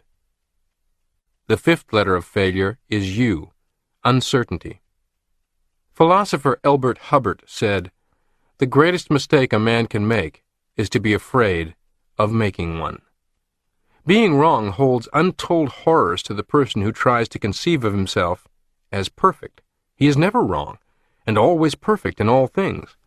If he were ever wrong, his picture of a perfect, all-powerful self would crumble. Therefore, decision-making becomes a life-or-death matter. One way is to avoid as many decisions as possible, and prolong them as much as possible. Another way is to have a handy scapegoat to blame. This type of person makes decisions, but she makes them hastily, prematurely, and is well known for going off half-cocked. Making decisions offers her no problem at all. She's perfect. It is impossible for her to be wrong in any case. Therefore, why consider facts or consequences? She is able to maintain this fiction when her decisions backfire simply by convincing herself it was someone else's fault. It is easy to see why both types fail. One is continually in hot water from impulsive and ill-considered actions. The other is stymied because he will not act at all. In other words, the uncertainty way of being right doesn't work. Nobody is right all the time. Realize that it is not required that a person be 100% right at all times. It is in the nature of things that we progress by acting, making mistakes, and correcting course. A guided torpedo arrives at its target literally by making a series of mistakes and continually correcting its course. You cannot correct your course if you are standing still. You cannot change or correct nothing. You must consider the known facts in a situation, imagine possible consequences of various courses of action, choose one that seems to offer the best solution, and bet on it. You can correct your course as you go. Consider some of today's most successful actors. Kevin Costner. Do you recall the film Waterworld? Tom Hanks. A film called Joe and the Volcano? We could go down the list. Every Oscar winner, every Hollywood powerhouse has at least one such epic mistake on their resume. More significantly, consider all the endeavors in which even the most successful participants are wrong more than they are right. Coaching a football game and calling plays, or playing quarterback and executing them. In most games, the victor has stacked up many more unsuccessful plays than successful ones. Managing an investment portfolio. Typically, more stocks in the basket may go down than go up, but those that do go up produce sufficient gains for overall profit. Only little men are never wrong. Another help in overcoming uncertainty is to realize the role that self-esteem and the protection of self-esteem play in indecisiveness. Many people are indecisive because they fear loss of self-esteem if they are proved wrong. Use self-esteem for yourself instead of against yourself by convincing yourself of this truth. Big men and big personalities make mistakes and admit them. It is the little man who is afraid to admit he has been wrong. This, of course, applies equally to women. Success through the process of elimination. I've enjoyed reading Arthur Conan Doyle's tales of the great detective Sherlock Holmes's exploits. Holmes's trusty helpmate, Dr. Watson, a man of many fine qualities but woefully little imagination, is frequently befuddled and amazed as Holmes disappears into his own imagination and emerges with the solution to the most mystifying of crimes.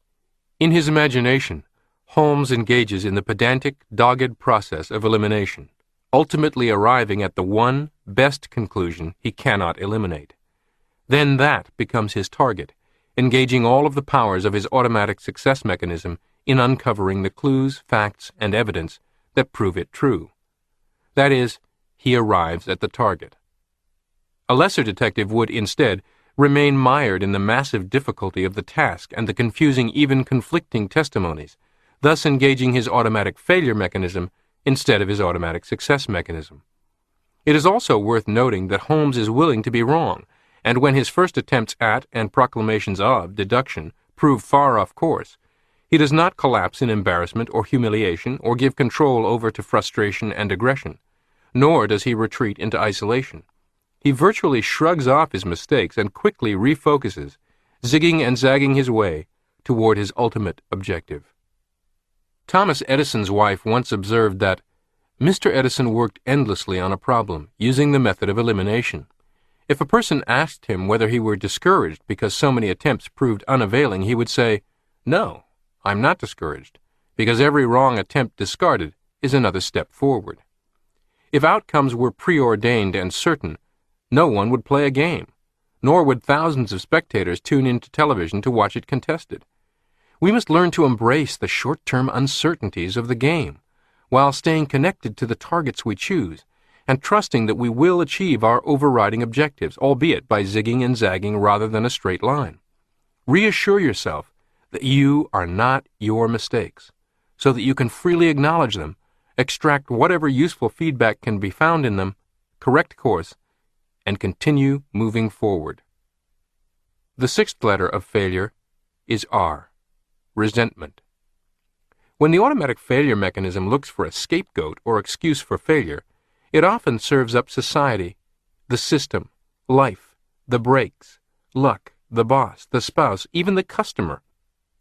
People in the firm grip of their automatic failure mechanisms resent the success and happiness of others because they are proof that life is shortchanging them and they are being treated unfairly. Resentment is an attempt to make our own failure palatable by explaining it in terms of unfair treatment, injustice. But as a salve for failure, resentment is a cure that is worse than the disease. It is a deadly poison to the spirit, makes happiness impossible, and uses up tremendous energy that could go into accomplishment. Quite often, when people came to me in my practice requesting surgical correction of insignificant imperfections on their faces magnified by their imaginations, conversations with them led to a realization. They disliked what they saw when they looked in the mirror, not due to the reality of the reflection, but the resentment harbored for just about everyone in their life and their life circumstances. Resentment is a way that fails. Resentment is also a way of making us feel important. Many people get a perverse satisfaction from feeling wronged, the victim of injustice, the one who has been unfairly treated, is morally superior to those who cause the injustice. Resentment is also a way, or an attempt, to wipe out or eradicate a real or fancied wrong or injustice that has already happened. The resentful person is trying to prove a case before the court of life, so to speak. If he can feel resentful enough, and thereby prove the injustice, some magic process will reward him by making the event or circumstance that caused the resentment not so. In this sense, resentment is a mental resistance to, a non-acceptance of, something that has already happened. The word itself comes from two Latin words, re, meaning back, and sentire, meaning to feel.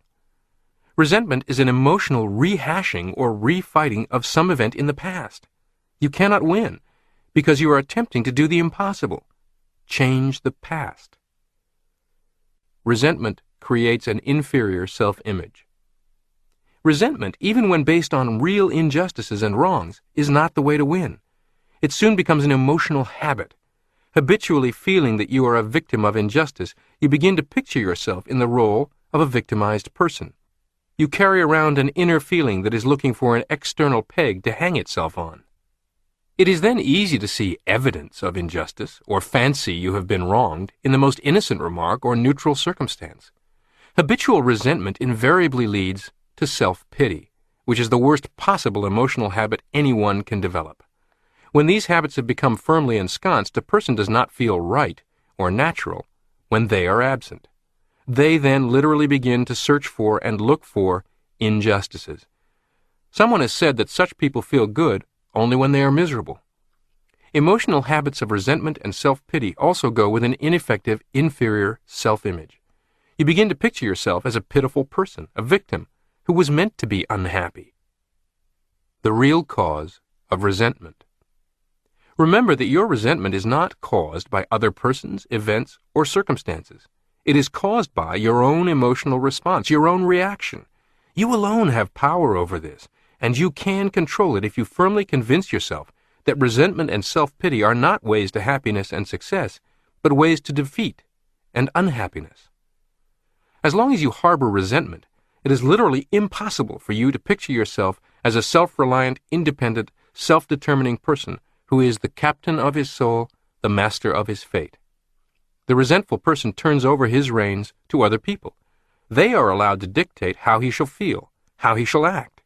He is wholly dependent on other people, just as a beggar is. He makes unreasonable demands and claims on other people. If everyone else should be dedicated to making you happy, you will be resentful when it doesn't work out that way. If you feel that other people owe you eternal gratitude, undying appreciation, or continual recognition of your superlative worth, you will feel resentment when these debts are not paid.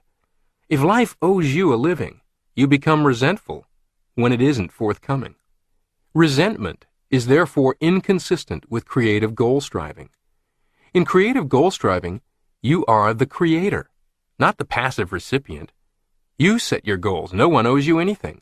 You go out after your own goals. You become responsible for your own success and happiness. Resentment doesn't fit into this picture, and because it doesn't, it is a failure mechanism. In a sense, there is no justice, but we may manufacture just results for ourselves. It is fact that by the very act of birth, one person is unjustly set out to begin a hard life in a ghetto filled with street crime, while another, born in a crosstown hospital that same moment, will begin life in a safe suburb. One will go to a school in disrepair, the other to a school with every modern advantage. Similarly, it is a fact that, in many sales offices, leads are disproportionately or unjustly distributed by the sales manager to her pets and those in her doghouse. It is a fact that promotion in corporate settings frequently occurs due to factors other than pure merit. We could go on and on. There's no denying injustice. If you intend to insist on justice in order to live a successful and happy life, you will not do so in this lifetime on this planet. The other day, just after emerging from my New York townhouse wearing a brand new, beautifully tailored suit out of the wrapper for the very first time, en route to an important luncheon engagement, a passing taxicab roared through a muddy puddle and splashed dirty water all over my pants. It occurred to me a more just arrangement would be if taxicabs only splashed puddle water onto people wearing old work clothes already soiled, only if on their way home, so that changing out of them would pose no inconvenience. Maybe I should lobby the mayor to pass such a law. Of course, I was helpless to undo this unjust incident, or to do anything to eradicate this injustice in general from being part and parcel of living in the city. I could certainly be more careful in the future, but that was neither here nor there. The immediate choice before me was to spend the rest of my day frustrated, angry, bitter, and resentful, or to recalibrate and take whatever constructive actions possible to get back on track toward an enjoyable and productive meeting. I admit it is easier to react this way to such a minor injustice as taxicabs, puddles, and soiled trousers than to racial injustice in society or bureaucratic injustice in your career, but the outcome will be the same. The fundamental choices are the same, and you can enjoy the powers of your automatic success mechanism only if you choose to rise above injustice, small or large. Over the years, psychocybernetics has found its way into quite a number of prison inmate counseling programs, classes, halfway house classes, and the like. I suppose thousands of copies of my books have been donated to prisons and to individual prisoners. Even today, the Psychocybernetics Foundation does not deny sincere requests from inmates for the book. As a result, I've had many conversations with wardens, counselors, pastors, and others working in this environment, and naturally the subject of recidivism comes up often. A great cost to individuals, families, and society is the majority of prisoners who, once released after serving time, fail to stay straight and wind up back in prison again and again. I have become convinced that recidivism is nothing more than resentment realized. If a person emerges from prison into society with his resentments intact, resentment against his upbringing and background, his prosecutors and jailers, his current lack of resources, the difficulty he faces in gaining others' acceptance and trust, etc., he is nearly certain to commit new crimes and return himself to prison. Only the rare individual who manages to cleanse herself of these resentments and recalibrate is able to stay straight. Similarly, any individual who permits resentment to control her thoughts locks herself and her potential into a prison of her own making. She is her own hanging judge, discompassionate jury, and jailer. And the last letter of failure is E, emptiness. Perhaps as you listened to this chapter you thought of someone who had been successful in spite of frustration, misdirected aggressiveness, resentment, etc. But do not be too sure. Many people acquire the outward symbols of success, but when they go to open the long sought-for treasure chest, they find it empty. It is as if the money they have strained so hard to attain turns to counterfeit in their hands. Along the way, they lost the capacity to enjoy. And when you have lost the capacity to enjoy, no amount of wealth or anything else can bring success or happiness. These people win the nut of success, but when they crack it open, it is empty. Those who have the capacity to enjoy, still alive within them, find enjoyment in many ordinary and simple things in life. They also enjoy whatever success in a material way they have achieved. Those in whom the capacity to enjoy is dead can find enjoyment in nothing, be it a $1 ice cream cone or a $1 million mansion. No goal is worth working for. Life is a terrible bore. Nothing is worthwhile. You can see these people by the hundreds, night after night, knocking themselves out in nightclubs, trying to convince themselves they are enjoying it. They travel from place to place, become entangled in a whirl of parties, hoping to find enjoyment, always finding an empty shell. The truth is that joy is an accompaniment of creative function, of creative goal striving. It is possible to win a fake success, but when you do, you are penalized with an empty joy. Life becomes worthwhile when you have worthwhile goals. This is the psychocybernetic secret to keeping your automatic failure mechanism safely asleep, not troubled by any assignment from you, and not troubling you with the results of its labors. Life is worthwhile only when you have firmly fixed in your sights worthwhile goals. Emptiness is a symptom that you are not living creatively. You either have no goal that is important enough to you, or you are not using your talents and efforts in striving toward an important goal. The person who has no purpose of her own pessimistically concludes life has no purpose. The person who has no goal worth working for concludes life is not worthwhile. The person with no important job to do complains, "There is nothing to do." The individual who is actively engaged in striving toward an important goal or goals does not come up with pessimistic philosophies concerning the meaninglessness or the futility of life in general or his life in specific. Even the most elderly can and do operate as goal-striving, optimistic people. A wonderful trend has been the migration of retirees to small college towns, where they pursue goals of learning, education, mastery of interesting subjects, acquire some skill they never found time to previously pursue, mentor others. Earlier in this program, I described the 4 steps of the learning process. Aliveness is based on constantly setting new goals and then moving up that 4-step ladder of learning in order to effectively pursue them. Emptiness is not a way that wins. Emptiness, once experienced, can become a way of avoiding effort, work, and responsibility. It becomes an excuse or a justification for non-creative living.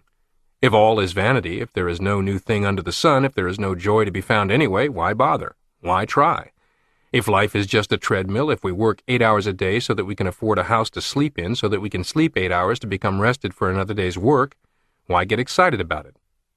All these intellectual reasons vanish, however, and we experience joy and satisfaction once we get off the treadmill, stop going around and around in circles, and select a goal worth striving for, and go after it. Emptiness and an inadequate self-image go together. Emptiness may also be the symptom of an inadequate self-image. It is impossible to psychologically accept something that you feel does not belong to you, or that is not consistent with yourself. Those who hold an unworthy and undeserving self-image may hold their negative tendencies in check long enough to achieve a genuine success, then be unable to accept it psychologically and enjoy it. They may even feel guilty about it, as if they had stolen it. Their negative self-image may even spur them on to achievement by the well-known principle of overcompensation. But I do not subscribe to the theory that one should be proud of an inferiority complex, or thankful for it just because it sometimes leads to the external symbols of success. When success finally comes, such persons feel little sense of satisfaction or accomplishment. They are unable to take credit in their own minds for their accomplishments. To the world, they are a success. They themselves still feel inferior, undeserving, almost as if they were thieves and had stolen the status symbols that they thought were so important. If my friends and associates really knew what a phony I am, they think.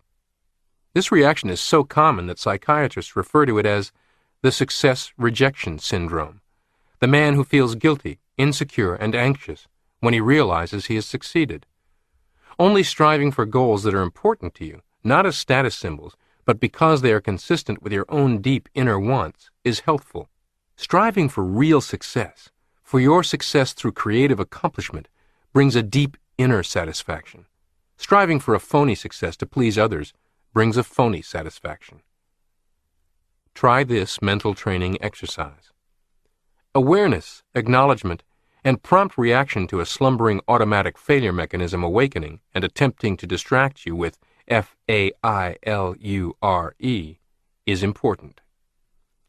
Glance at negatives, but focus on positives. Automobiles come equipped with negative indicators placed directly in front of the driver to tell you when the battery is not charging, when the engine is becoming too hot, when the oil pressure is becoming too low, etc. To ignore these negatives might ruin your car. However, there is no need to become unduly upset if a negative signal flashes. You merely stop at a service station or a garage and take positive action to correct the problem. A negative signal does not mean the car is no good. All cars overheat at times.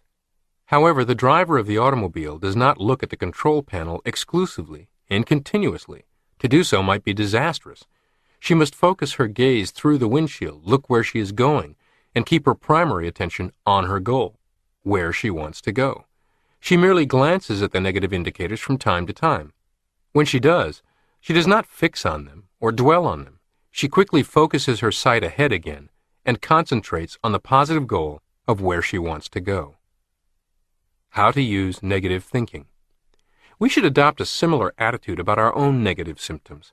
I am a firm believer in negative thinking when used correctly. We need to be aware of negatives so that we can steer clear of them. A golfer needs to know where the bunkers and sand traps are, but he doesn't think continuously about the bunker where he doesn't want to go. His mind glances at the bunker, but dwells on the green. Used correctly, this type of negative thinking can work for us to lead us to success if 1. We are sensitive to the negative to the extent that it can alert us to danger. 2.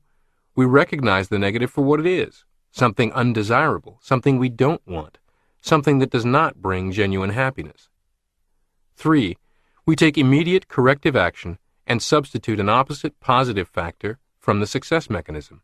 Such practice will in time create a sort of automatic reflex that becomes a part of our inner guidance system. Negative feedback will act as a sort of automatic control to help us steer clear of failure and guide us to success. Take a few minutes toward the conclusion of each day or midday, and at day's end if you can. Find a quiet place, close your eyes, enter your imagination so as to revisit the day's events and your behavior. Congratulate yourself on all your automatic success mechanism reflective actions, but take note of automatic failure mechanism warning lights quietly flashing on the dashboard. Tell yourself that automatic failure mechanism behavior is not you and is not to be tolerated. If corrections can be made for any that occurred, by all means make them. Be the bigger person by calling or going to see anyone who may deserve your apology, your gratitude, or your congratulations. Analyze your thoughts and actions of the day in terms of contributing toward achieving your goals. Even measure your ratio of automatic success mechanism versus automatic failure mechanism driven activity. Then resolve to improve that ratio. Do not fear self-analysis. Stick with self-coaching. Avoid self-loathing. Conclude your private critique of the day by identifying positives you can build on and the recommitment to your goals and ideals. Chapter 10. How to remove emotional scars and give yourself an emotional facelift. Erica Zhang wrote, "Anger is really disappointed hope." The facelift business is booming. Cosmetic surgery profession revenues have increased by double-digit percentages each year for the past handful of years. You now see mass television advertising offering any combination of procedures desired: nose, ears, throat, whole facelift, breast enlargement, buttocks improvement, tummy tuck, for a set monthly payment akin to buying a car on payments. Still, many people seeking emotional salvation and satisfaction from the surgical scalpel will wake up with a new face or better sculpted body, but with old disappointment and frustration. I and others have learned a great deal about psychocybernetics in the more than 50 years that have passed since I first began drawing the connection between patients coming to my office seeking to correct scars in their outer image and the existence of scars hidden away on their inner image, or self-image. However, the fundamental analogy is every bit as valid as when first uncovered and recognized. As a medical doctor and surgeon, I have performed countless operations of reconstructive as well as cosmetic facial surgery and been privileged to lecture on such clinical techniques all over the world. Yet I have never become jaded about the miraculous systems built into the human body. For example, when you receive a physical injury, such as a cut on the face, your body automatically forms scar tissue, which is both tougher and thicker than the original flesh. The purpose of the scar tissue is to form a protective cover or shell, nature's way of ensuring against another injury in the same place.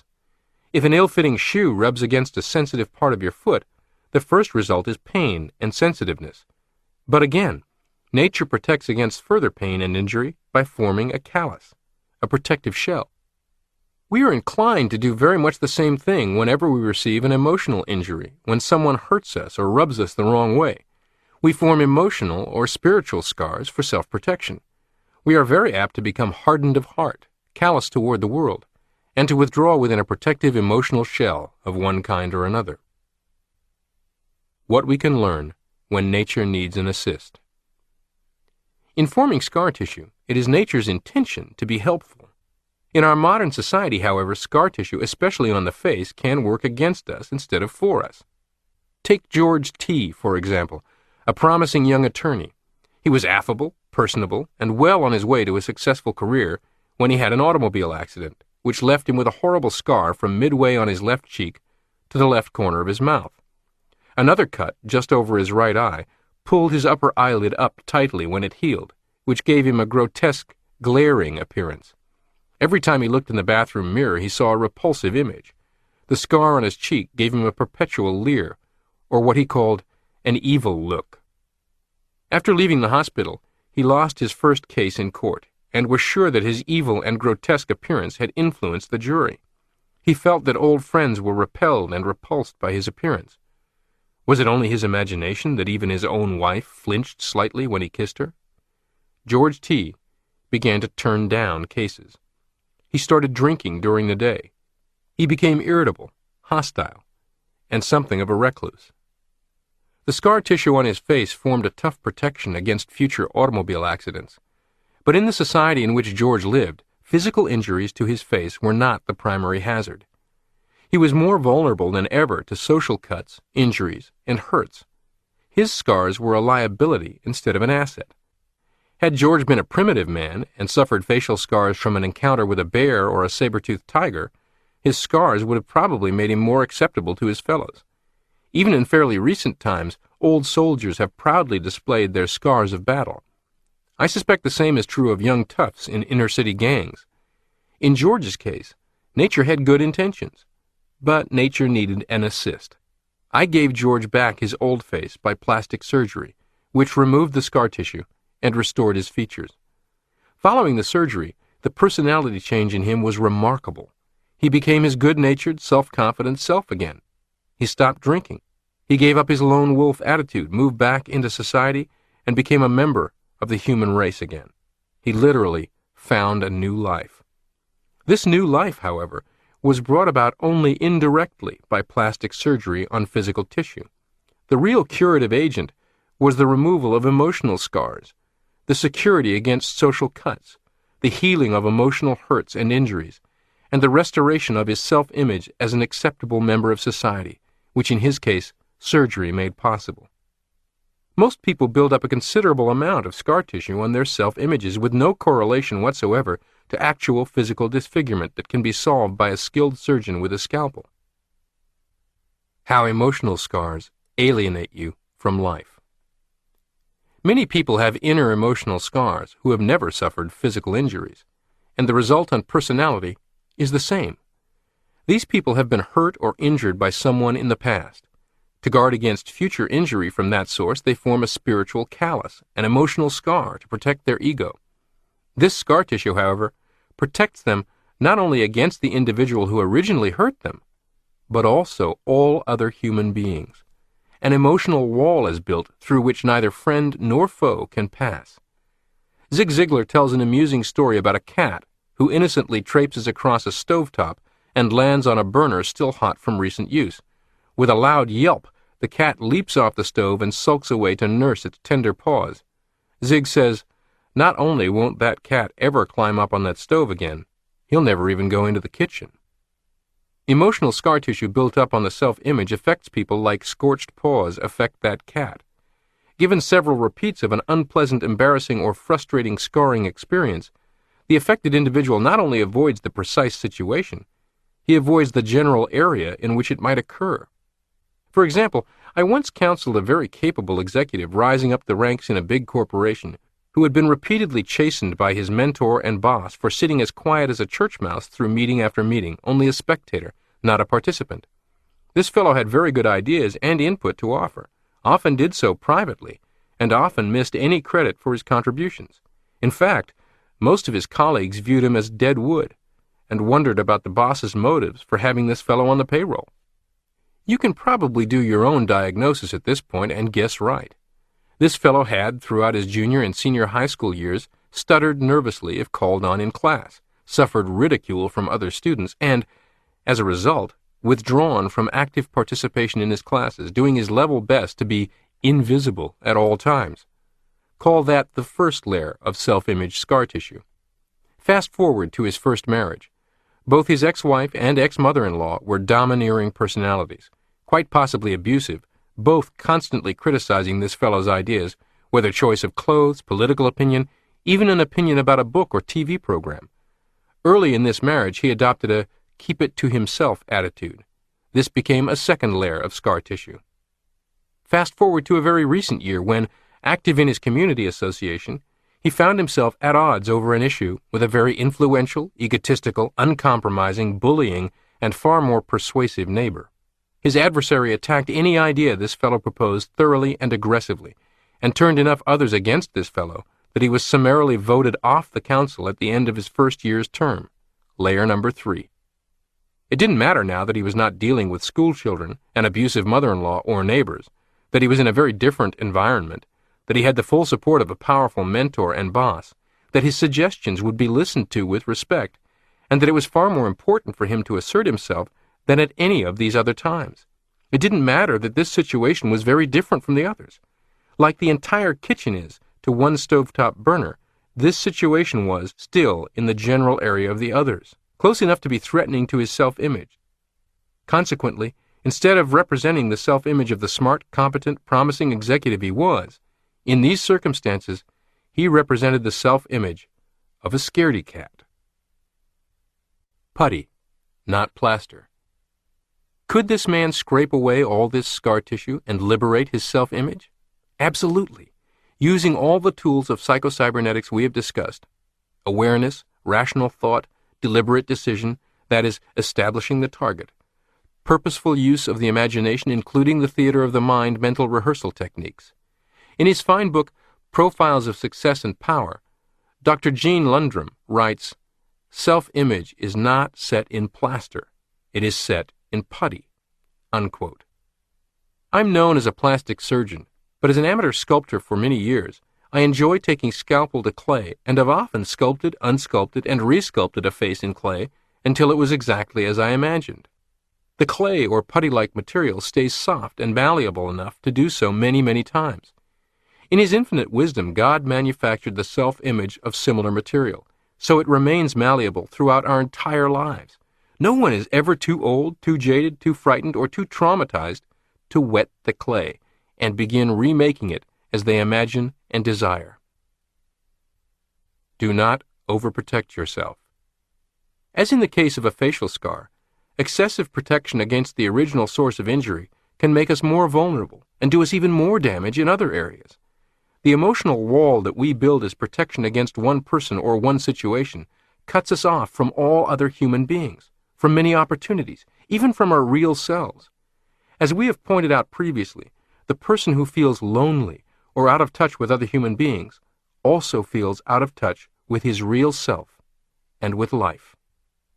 These listed techniques of psychocybernetics, all combined, place in your hands a most powerful, magical, emotional scalpel, and they infuse your hands with the dynamic talent and ability of a world-class emotional surgeon, so that you may remove whatever emotional scars now inhibit your self-image.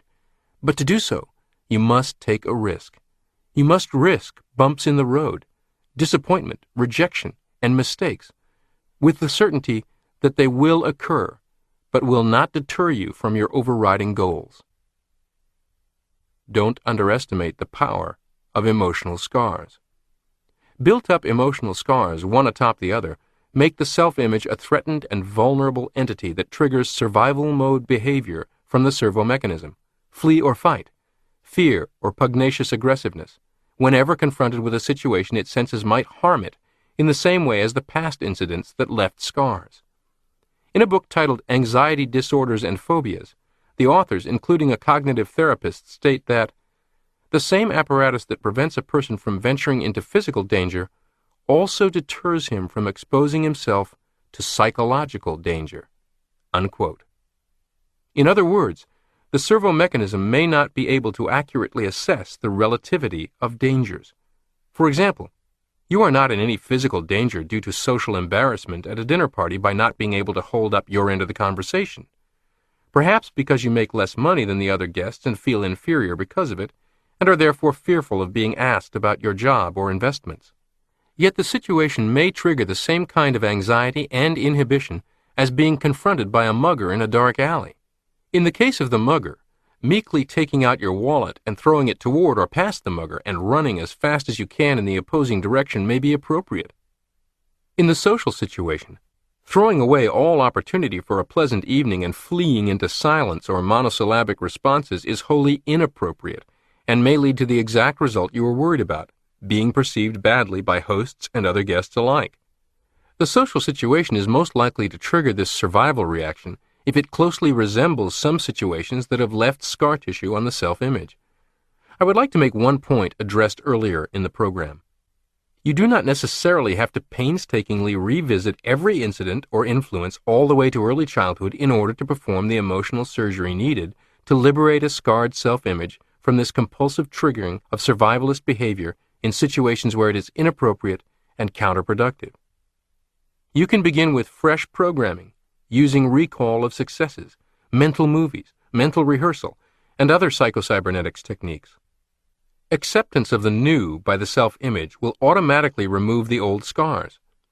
Remember the term solution-oriented therapy, or better yet, do-it-yourself solution-oriented therapy, and think in those terms rather than the cliché of 30 years of weekly visits to the couch. Emotional scars help make juvenile delinquents. Psychiatrist Bernard Holland has pointed out that although juvenile delinquents appear to be very independent and have the reputation of being braggarts, particularly about how they hate everyone in authority, they protest too much. Underneath this hard exterior shell, says Dr. Holland, is a soft, vulnerable inner person who wants to be dependent upon others. Unquote. However, they cannot get close to anyone because they will not trust anyone. Sometime in the past they were hurt by a person important to them, and they dare not leave themselves open to be hurt again. They always have their defenses up. To prevent further rejection and pain, they attack first. Thus, they drive away the very people who would love them if given half a chance and could help them. A popular staple of daytime television talk shows these days is the theme show featuring teens out of control. Teens swearing, abusing their parents, skipping school, drinking, using drugs, engaging in promiscuous sex, even shoplifting and stealing cars. The show host and the parents turn these out-of-control teens over to military-type juvenile boot camp leaders who drag them off stage and take them away to boot camp. Weeks later they return, many dramatically changed. This is all controversial, yet there is considerable evidence of it getting positive and lasting results more often than not. When it works, why does it work? Even at a young age, these youngsters have piled on layer on layer on layer on layer of scar tissue, so that their self-image has totally handed over the reins to negative, automatic failure mechanism emotions, notably including aggression to the nth degree. You've no doubt heard the saying, desperate circumstances require desperate measures. These boot camp interventions are desperate, last resort measures, in a sense, incredibly sharp emotional scalpels. To slice away all the protective hardened scar tissue on these self-images requires these heavy-handed, confrontive techniques. Bottom line, most delinquency is symptomatic of severe emotional scarring, a profoundly unhealthy self-image, an automatic failure mechanism unleashed and unchecked. Carefully consider all your own habitual or repetitive behaviors and life experiences. Do you suffer through one disappointing intimate relationship after another? Do you find one group of co-workers after another disagreeable? Are all your clients cheapskates or difficult, and so on? Whether avoidance or aggression, self-image scarring is involved. Can we prevent future emotional scarring? There is a cowboy saying that is a favorite of this book's editor. The first step to getting out of a hole is to stop digging.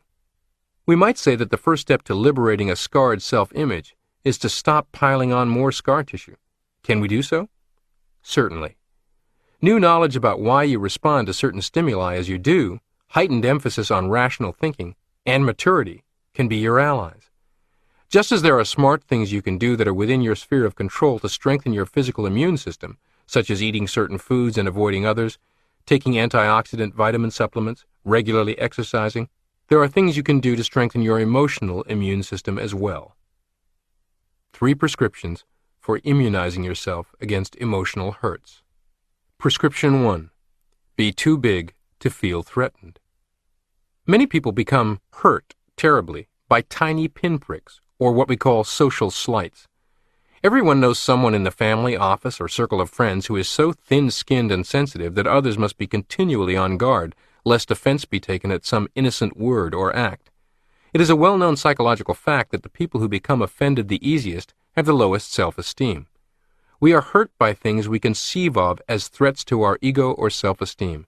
Fancied emotional thrusts that go unnoticed by the person with wholesome self-esteem slice these people up terribly.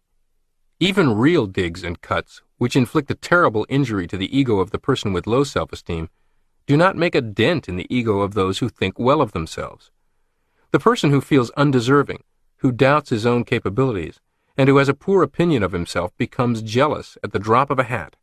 The person who secretly doubts her own worth and who feels insecure within herself, who sees threats to her ego where there are none, exaggerates and overestimates the potential damage from real threats. We all need a certain amount of emotional toughness and ego security to protect us from real and fancied ego threats. It wouldn't be wise for our physical body to be covered over completely with a hard callus or a shell like a turtle's. We would be denied the pleasure of all sensual feeling. But our body does have a layer of outer skin, the epidermis, for the purpose of protecting us from invasion of bacteria, small bumps and bruises, and small pinpricks. The epidermis is thick enough and tough enough to offer protection against small wounds, but not so thick or hard that it interferes with all feeling. Many people have no epidermis on their ego. They have only the thin, sensitive inner skin. They need to become thicker-skinned, emotionally tougher, so that they will simply ignore petty cuts and minor ego threats. Also, they need to build up their self-esteem, get a better and more adequate self-image of themselves, so that they will not feel threatened by every chance remark or innocent act.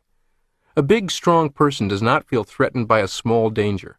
A weak, little person does. In the same way, a healthy, strong self-image does not feel itself threatened by every innocent or offhand remark. It seems that some people literally go through life waiting to be offended. They are rarely disappointed.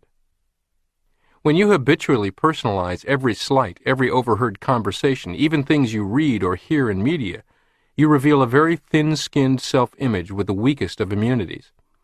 Be bigger than such things. Have bigger fish to fry, as the saying goes. The person in hot pursuit of meaningful, rewarding goals and a calendar of important things to do has little time to obsess over trivial slights and offenses. Most dumb, insensitive remarks are dumb, insensitive remarks. They have no hidden meaning, and searching for it, certainly being offended by it, is an utter waste of time. The popular writer of pulp westerns, Louis L'Amour, was once asked in an interview to reveal the hidden meaning behind the fact that none of the villains in any of his hundreds of books ever died from the first bullet. The interviewer thought he was on to something. The novelist answered, "Because in those days, we got paid by the word. I am not getting paid by the word, so I'll move on." Try this mental training exercise. Visit the supermarket. Find and buy 2 potatoes, the smallest, most stunted one, and the biggest one. Set them side by side on your desk or somewhere frequently visible to you during the day. You might even take a Polaroid photograph of the 2 of them side by side and post it on your automobile visor or dashboard, inside your briefcase, someplace you will see it. Let it trigger the thought that your self-image is bigger than a tiny, stunted potato, and ask yourself if you are acting as a big potato or a shrunken spud today. A self-reliant, responsible attitude makes you less vulnerable.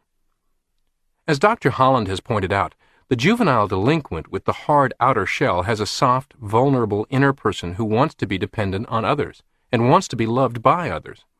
Sales professionals tell me that those who put up the most sales resistance at the outset are frequently easy sells once you get past their defenses.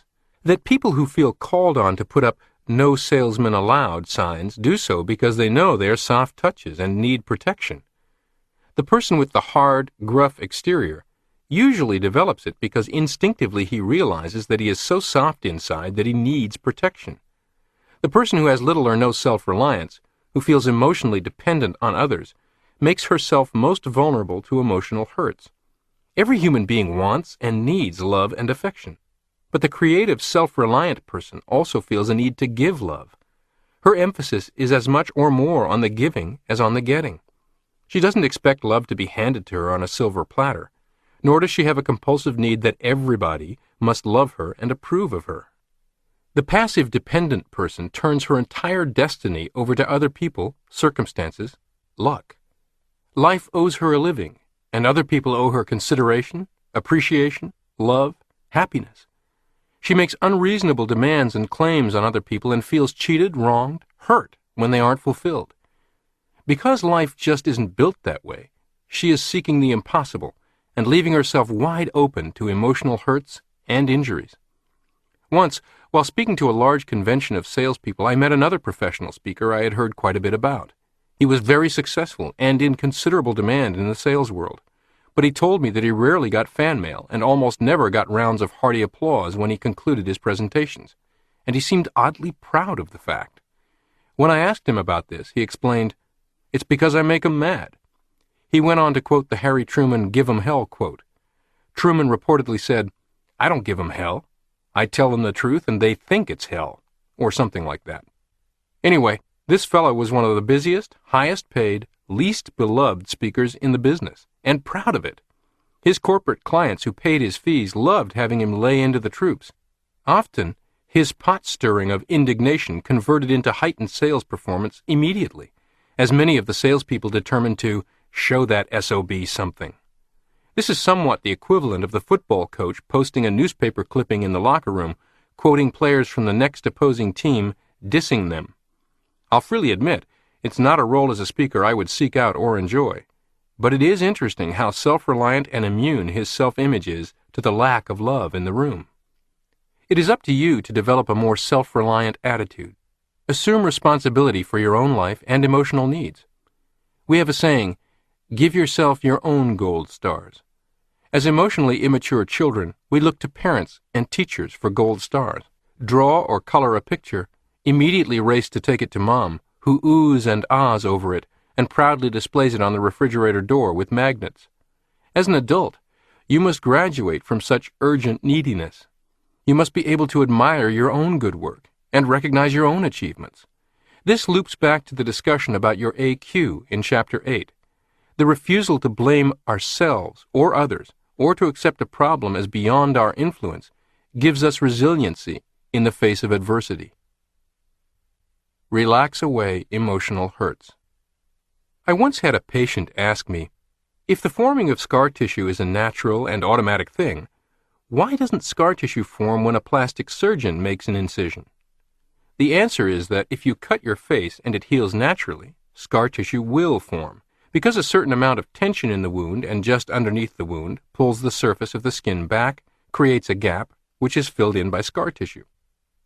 A plastic surgeon who operates not only pulls the skin together closely by suturing, but also cuts out a small amount of flesh underneath the skin so that there is no tension present. The incision heals smoothly, evenly, and with no distorting surface scar. It is interesting to note that the same thing happens in the case of an emotional wound. If there is no tension present, there is no disfiguring emotional scar left. Have you ever noticed how easy it is to get your feelings hurt or take offense when you are suffering tensions brought about by frustration, fear, anger, or depression? We go to work feeling out of sorts or down in the dumps or with self-confidence shaken because of some adverse experience. A friend comes by and makes a joking remark. 9 times out of 10 we would laugh, think it funny, think nothing about it, and make a good-natured crack in return. But not today. Today we are suffering tensions of self-doubt, insecurity, anxiety. We take the remark in the wrong way, become offended and hurt, and an emotional scar begins to form. This simple everyday experience illustrates very well the principle that we are injured and hurt emotionally not so much by other people or what they say or don't say, but by our own attitude and our own response. Relaxation cushions emotional blows. When we feel hurt or offended, the feeling is entirely a matter of our own response. In fact, the feeling is our response. It is our own responses that we have to be concerned about, not other people's. We can tighten up, become angry, anxious, or resentful, and feel hurt. Or we can make no response, remain relaxed, and feel no hurt. Scientific experiments have shown that it is absolutely impossible to feel fear, anger, anxiety, or negative emotions of any kind while the muscles of the body are kept perfectly relaxed. We have to do something to feel fear, anger, anxiety. No man is hurt but by himself, said Diogenes. Nothing can work me damage except myself, said St. Bernard. The harm that I sustain I carry about with me, and am never a real sufferer, but by my own fault. You alone are responsible for your responses and reactions. You do not have to respond at all. You can remain relaxed and free from injury. Here's a prescription to help you along. Take time each and every day to apply these 3 principles. 1. Take time to relax and de-stress. 2. Make notes, even written notes, of your accomplishments and progress toward your goals. A written success diary is a very simple tool for building a stronger self-image. 3. Create a visualization, a mental picture or two to call up and assist you when confronted by unjust criticism, catty remarks, or other attacks on your self-image. One patient of mine told me he would call up a cartoon-like image of his head on Superman's body, standing in the classic Superman pose, chest stuck out, bullets bouncing off, cape flying in the wind. How to remove old emotional scars. We can prevent and immunize ourselves against emotional scars by practicing the 3 foregoing rules. But what about the old emotional scars formed in the past, the old hurts, grudges, grievances against life, resentments?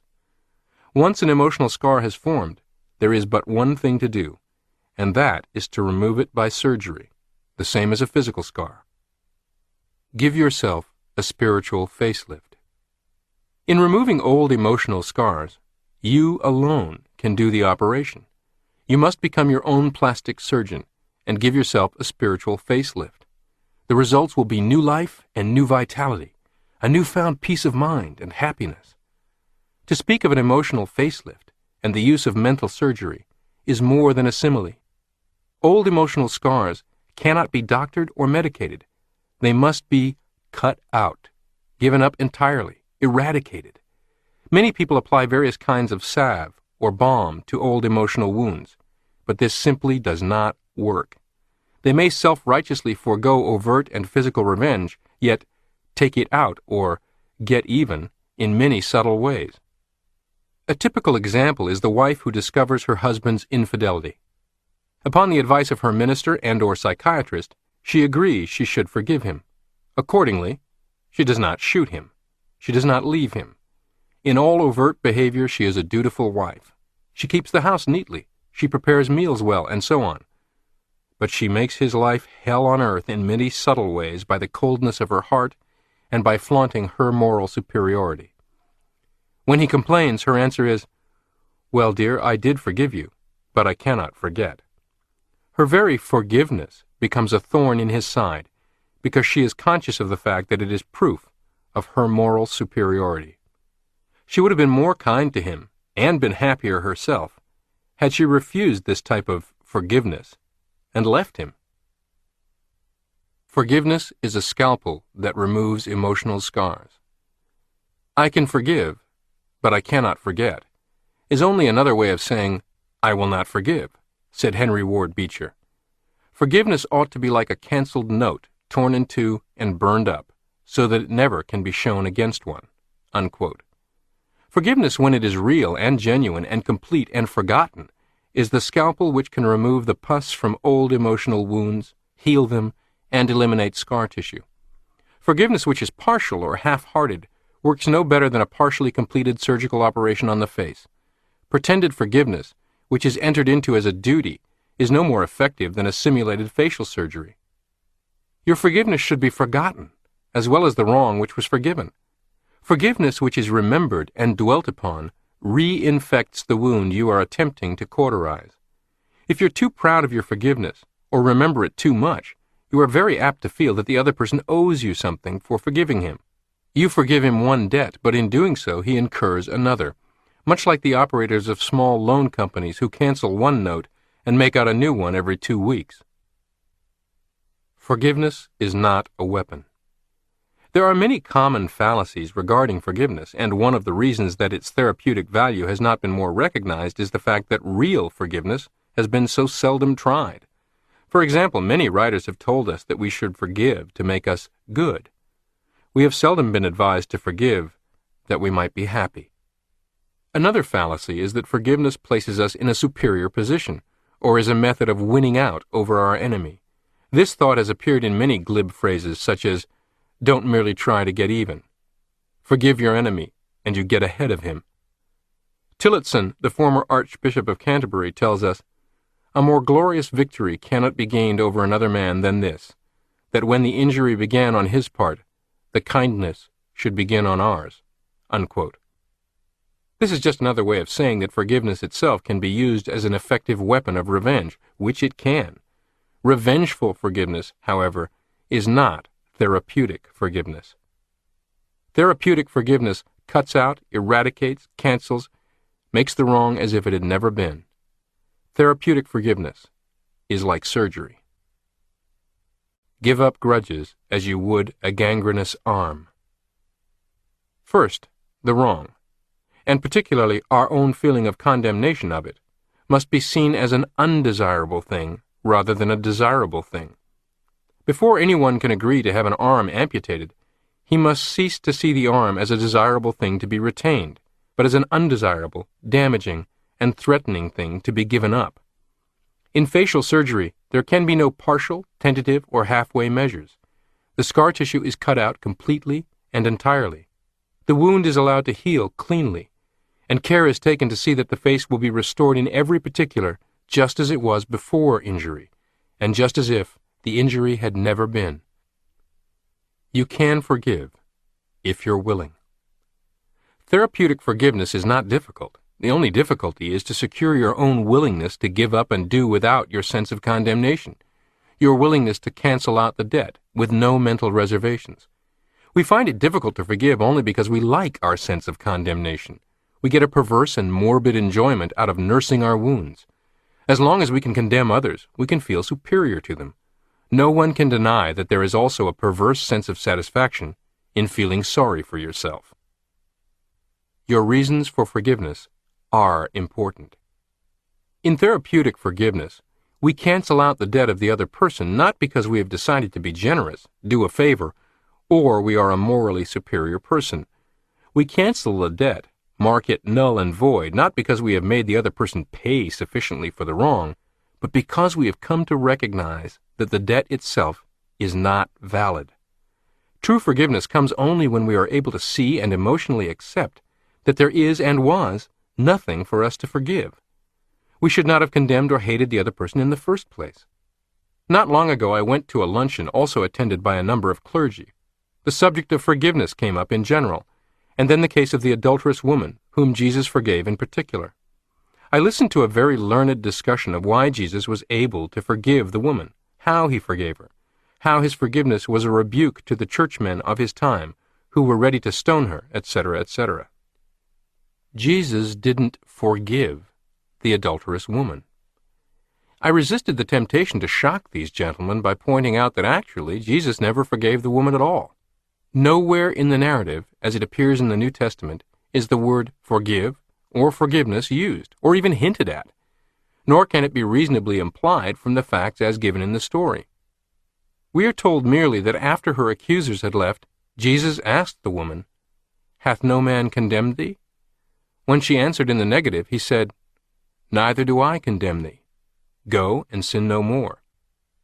You cannot forgive others unless you have first condemned them. Jesus never condemned the woman in the first place, so there was nothing for him to forgive.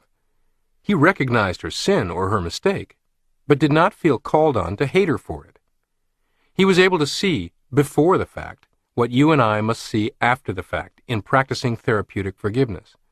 That we ourselves err when we hate others because of their mistakes, when we condemn them, or when we classify them as certain types, confusing the person with the behavior, or when we mentally incur a debt that others must pay before being restored to our good graces and our emotional acceptance.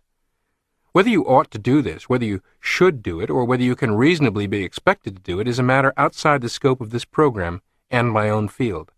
I can only tell you as a doctor that if you will do it, you will be far happier and healthier, and you will attain more peace of mind. However, I would like to point out that this is what therapeutic forgiveness is, and that it is the only type of forgiveness that really works. And if forgiveness is anything less than this, we might as well stop talking about it. Forgive yourself as well as others. Not only do we incur emotional wounds from others, most of us inflict them on ourselves. We beat ourselves over the head with self-condemnation, remorse, and regret. We beat ourselves down with self-doubt. We cut ourselves up with excessive guilt. Remorse and regret are attempts to emotionally live in the past. Excessive guilt is an attempt to make right in the past something we did wrong, or thought of as wrong in the past. Emotions are used correctly and appropriately when they help us to respond or react appropriately to a reality in the present environment. Since we cannot live in the past, we cannot appropriately react emotionally to the past. The past can be simply written off, closed, forgotten, insofar as our emotional reactions are concerned. We do not need to take an emotional position one way or the other regarding detours that might have taken us off course in the past. The important thing is our present direction and our present goal. We need to recognize our own efforts as mistakes. Otherwise, we could not correct course. Steering or guidance would be impossible. But it is futile and fatal to hate or condemn ourselves for our mistakes. A study on guilt conducted at Case Western Reserve University, reported in the September 1997 issue of Reader's Digest, found that the average person spends 2 hours a day feeling guilty. Much of this is even present moment guilt. The working mother who feels guilty while at work about not being home with her children. Then guilty, if at home in the afternoon with her children, for not pulling her weight at work. The exhausted son or daughter of an aging, infirm parent guilty for feeling a bit irritable. The traveling executive who feels guilty about missing his daughter's recital at school. You cannot see your future with optimistic eyes if you cannot view your present and past with kind eyes. This is not to suggest simply letting yourself off the hook at every turn. Responsibility is important. But what I call the critic within is so much more powerful than other critics, we must take care not to let it run roughshod over our self-image. Once, after lecturing to a large group of inmates at an Oklahoma prison, I came away with a realization. Here I had been, in the company of robbers, murderers, people who had made horrendous mistakes, in some cases repeatedly. Yet most did not blame or punish themselves as much as many people on the outside do, for much less serious missteps in a life 99% made up of honest, ethical behavior. It is common for inmates to be jailhouse lawyers, fighting for their rights inside prison, while many good citizens deprive themselves of their basic, inalienable rights to pursue happiness solely through their own excessive self-criticism and self-punishment. As we drove away from the prison with its huge concrete walls, rolls of barbed wire on the top of the walls, and armed guards in towers, I thought to myself that many people build prisons far more intimidating than these, then lock themselves up in them, all because of some past sin. I'm not a great believer in sin, but if there is sin, it is for people who waste their lives chastising themselves for mistakes they've made, mistakes that are only human. You make mistakes. Mistakes do not make you. In thinking of our own mistakes, or those of others, it is helpful and realistic to think of them in terms of what we did or did not do, rather than in terms of what the mistakes made us. One of the biggest mistakes we can make is to confuse our behavior with ourself, to conclude that because we did a certain act it characterizes us as a certain sort of person. It clarifies thinking if we can see that mistakes involve something we do. They refer to actions. And to be realistic, we should use verbs denoting action, rather than nouns denoting a state of being in describing them. For example, to say, I failed, verb form, is but to recognize an error, and can help lead to future success. But to say, I am a failure, noun form, does not describe what you did, but what you think the mistake did to you. This does not contribute to learning, but tends to fixate the mistake and make it permanent. This has been proved over and over in clinical psychological experiments. We seem to recognize that all children in learning to walk will occasionally fall. We say he fell or she stumbled. We do not say he is a faller or she is a stumbler. However, many parents fail to recognize that all children in learning to talk also make mistakes or non-fluences.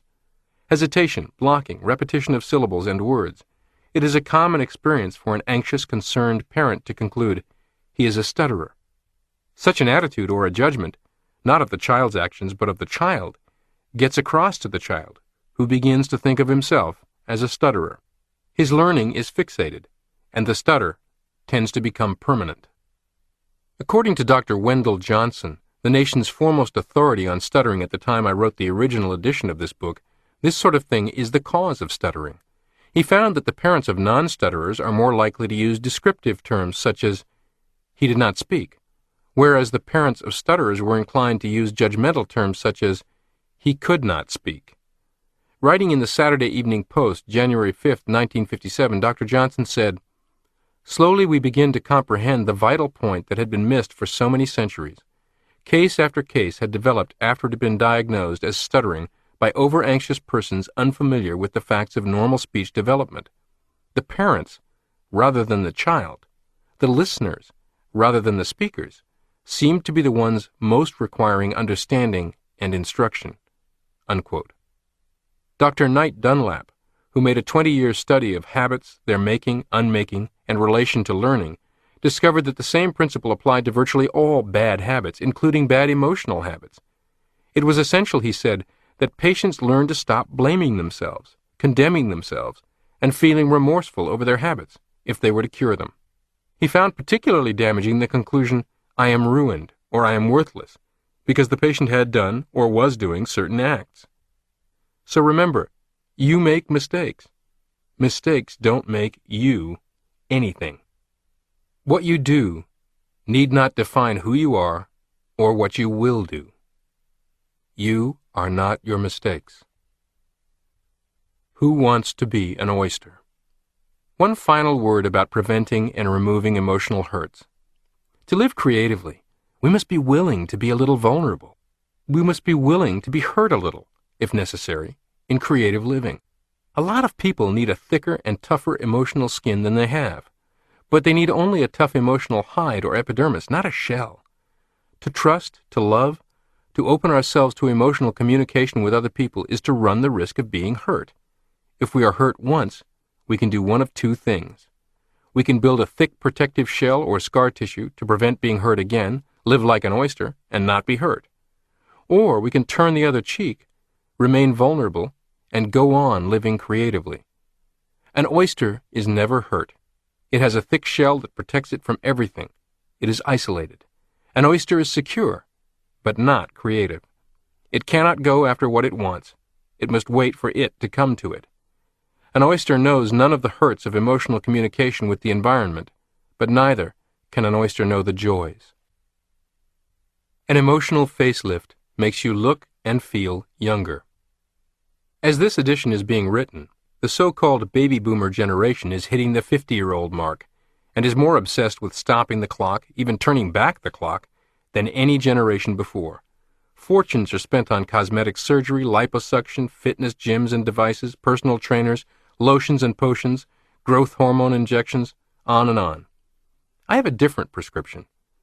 Try giving yourself a spiritual facelift. It is more than a play on words. It opens you up to more life, more vitality, the stuff that youth is made of. You'll feel younger. You'll actually look younger. Many times I have seen a man or woman apparently grow 5 or 10 years younger in appearance after removing old emotional scars. Look around you. Who are the youthful-looking people you know over the age of 40? The grumpy, resentful, the pessimistic, the ones who are soured on the world? Or are they the cheerful, optimistic, good-natured people? Remember, I am a medical doctor, a plastic surgeon. I am absolutely serious and sincere when I tell you that you can look years younger in face and posture and feel years younger in health and vitality thanks to emotional surgery and self-image strengthening with psychocybernetics. Carrying a grudge against someone or against life can bring on the old age stoop, just as much as carrying a heavy around on your shoulders would. People with emotional scars, grudges, and the like are living in the past, which is characteristic of old people. The youthful attitude and youthful spirit that erases wrinkles from the soul and the face, and that puts a sparkle in the eye, looks to the future, and has a great expectation to look forward to. So why not give yourself a facelift? Your do-it-yourself kit consists of the relaxation of negative tensions to prevent scars, therapeutic forgiveness to remove old scars, providing yourself with a tough but not a hard epidermis instead of a shell, creative living, a willingness to be a little vulnerable, and a nostalgia for the future instead of the past. Try these mental training exercises. By far the most challenging and rewarding exercises of all suggested in this program are these, involving forgiveness. First, choose one or two persons for whom you've long carried resentment over past slights, and find a way in your heart to truly, completely forgive them, no strings attached, and ultimately do so via your actions toward them. Also, identify some past error or situation you have been carrying a grudge against yourself for, and forgive yourself. And finally, once and for all, banish this from your thoughts. This may very well require considerable work in your imagination factory. Invest 30 minutes a day for 21 consecutive days on quiet reflection, working on this with yourself in solitude. Chapter 11. How to Unlock Your Real Personality. Elbert Hubbard wrote, "To avoid criticism, do nothing, say nothing, be nothing."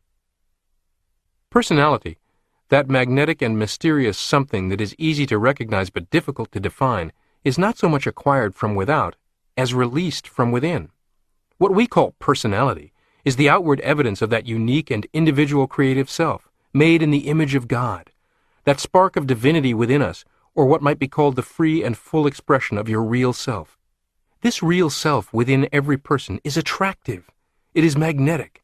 It does have a powerful impact and influence on other people. We have the feeling that we are in touch with something real and basic, and it does something to us. On the other hand, a phony is universally disliked and detested. Why does everyone love babies? Certainly not for what babies can do or what they know or have, but simply because of what they are. Infants have personality plus.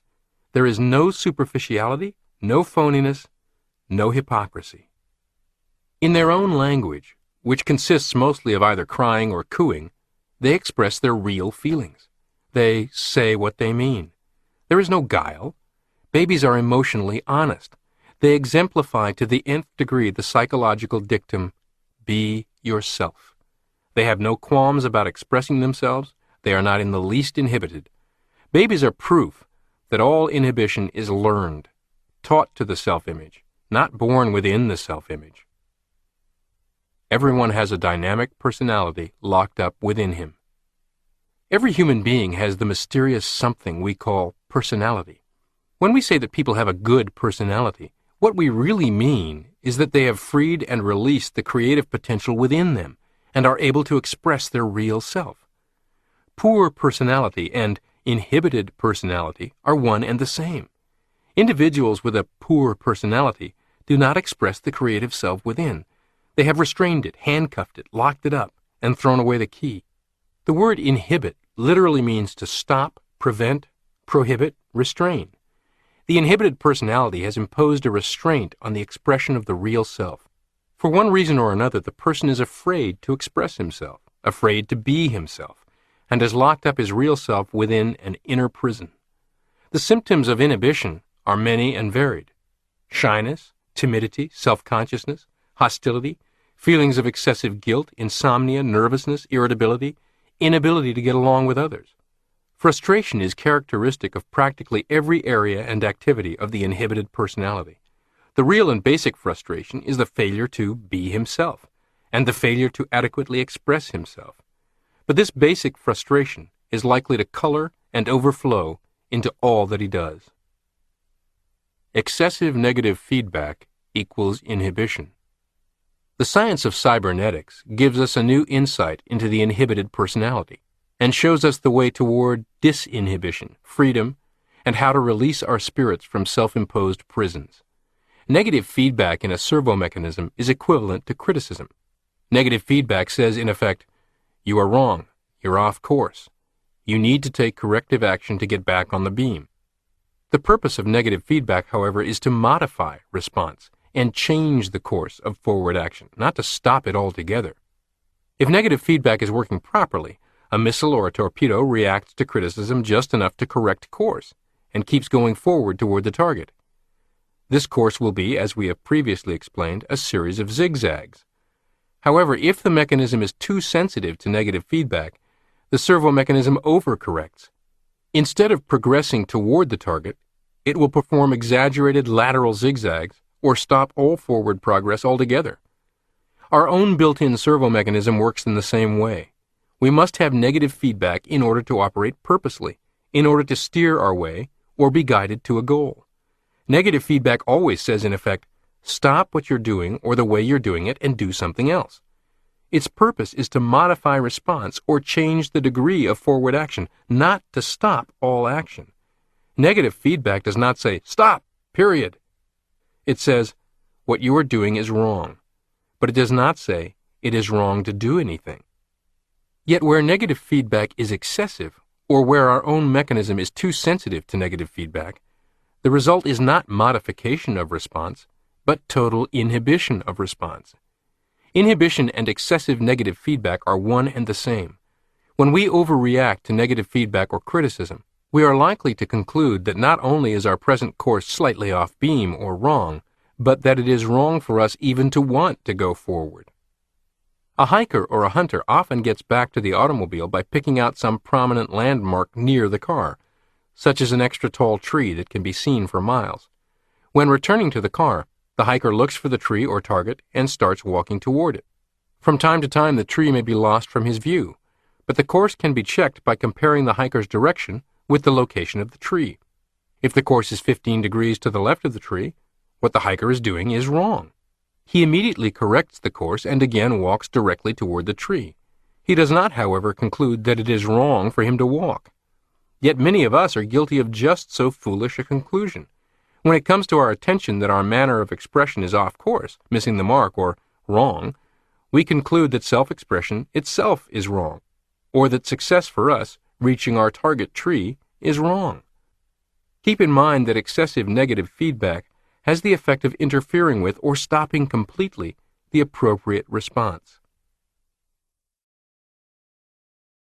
Stuttering as a demonstration of inhibition. Stuttering offers a good illustration of how excessive negative feedback brings on inhibition and interferes with appropriate response. While most of us are not consciously aware of the fact, when we talk, we receive negative feedback data through our ears by listening to or monitoring our own voice. This is the reason that totally deaf individuals seldom speak well. They have no way of knowing whether their voice is coming out as a shriek, a scream, or an unintelligible mumble. This is also the reason that persons born deaf do not learn to talk at all, except with special tutoring. If you sing, perhaps you have been surprised to find that you could not sing on key or in harmony with others, while suffering temporary deafness or partial deafness because of a cold.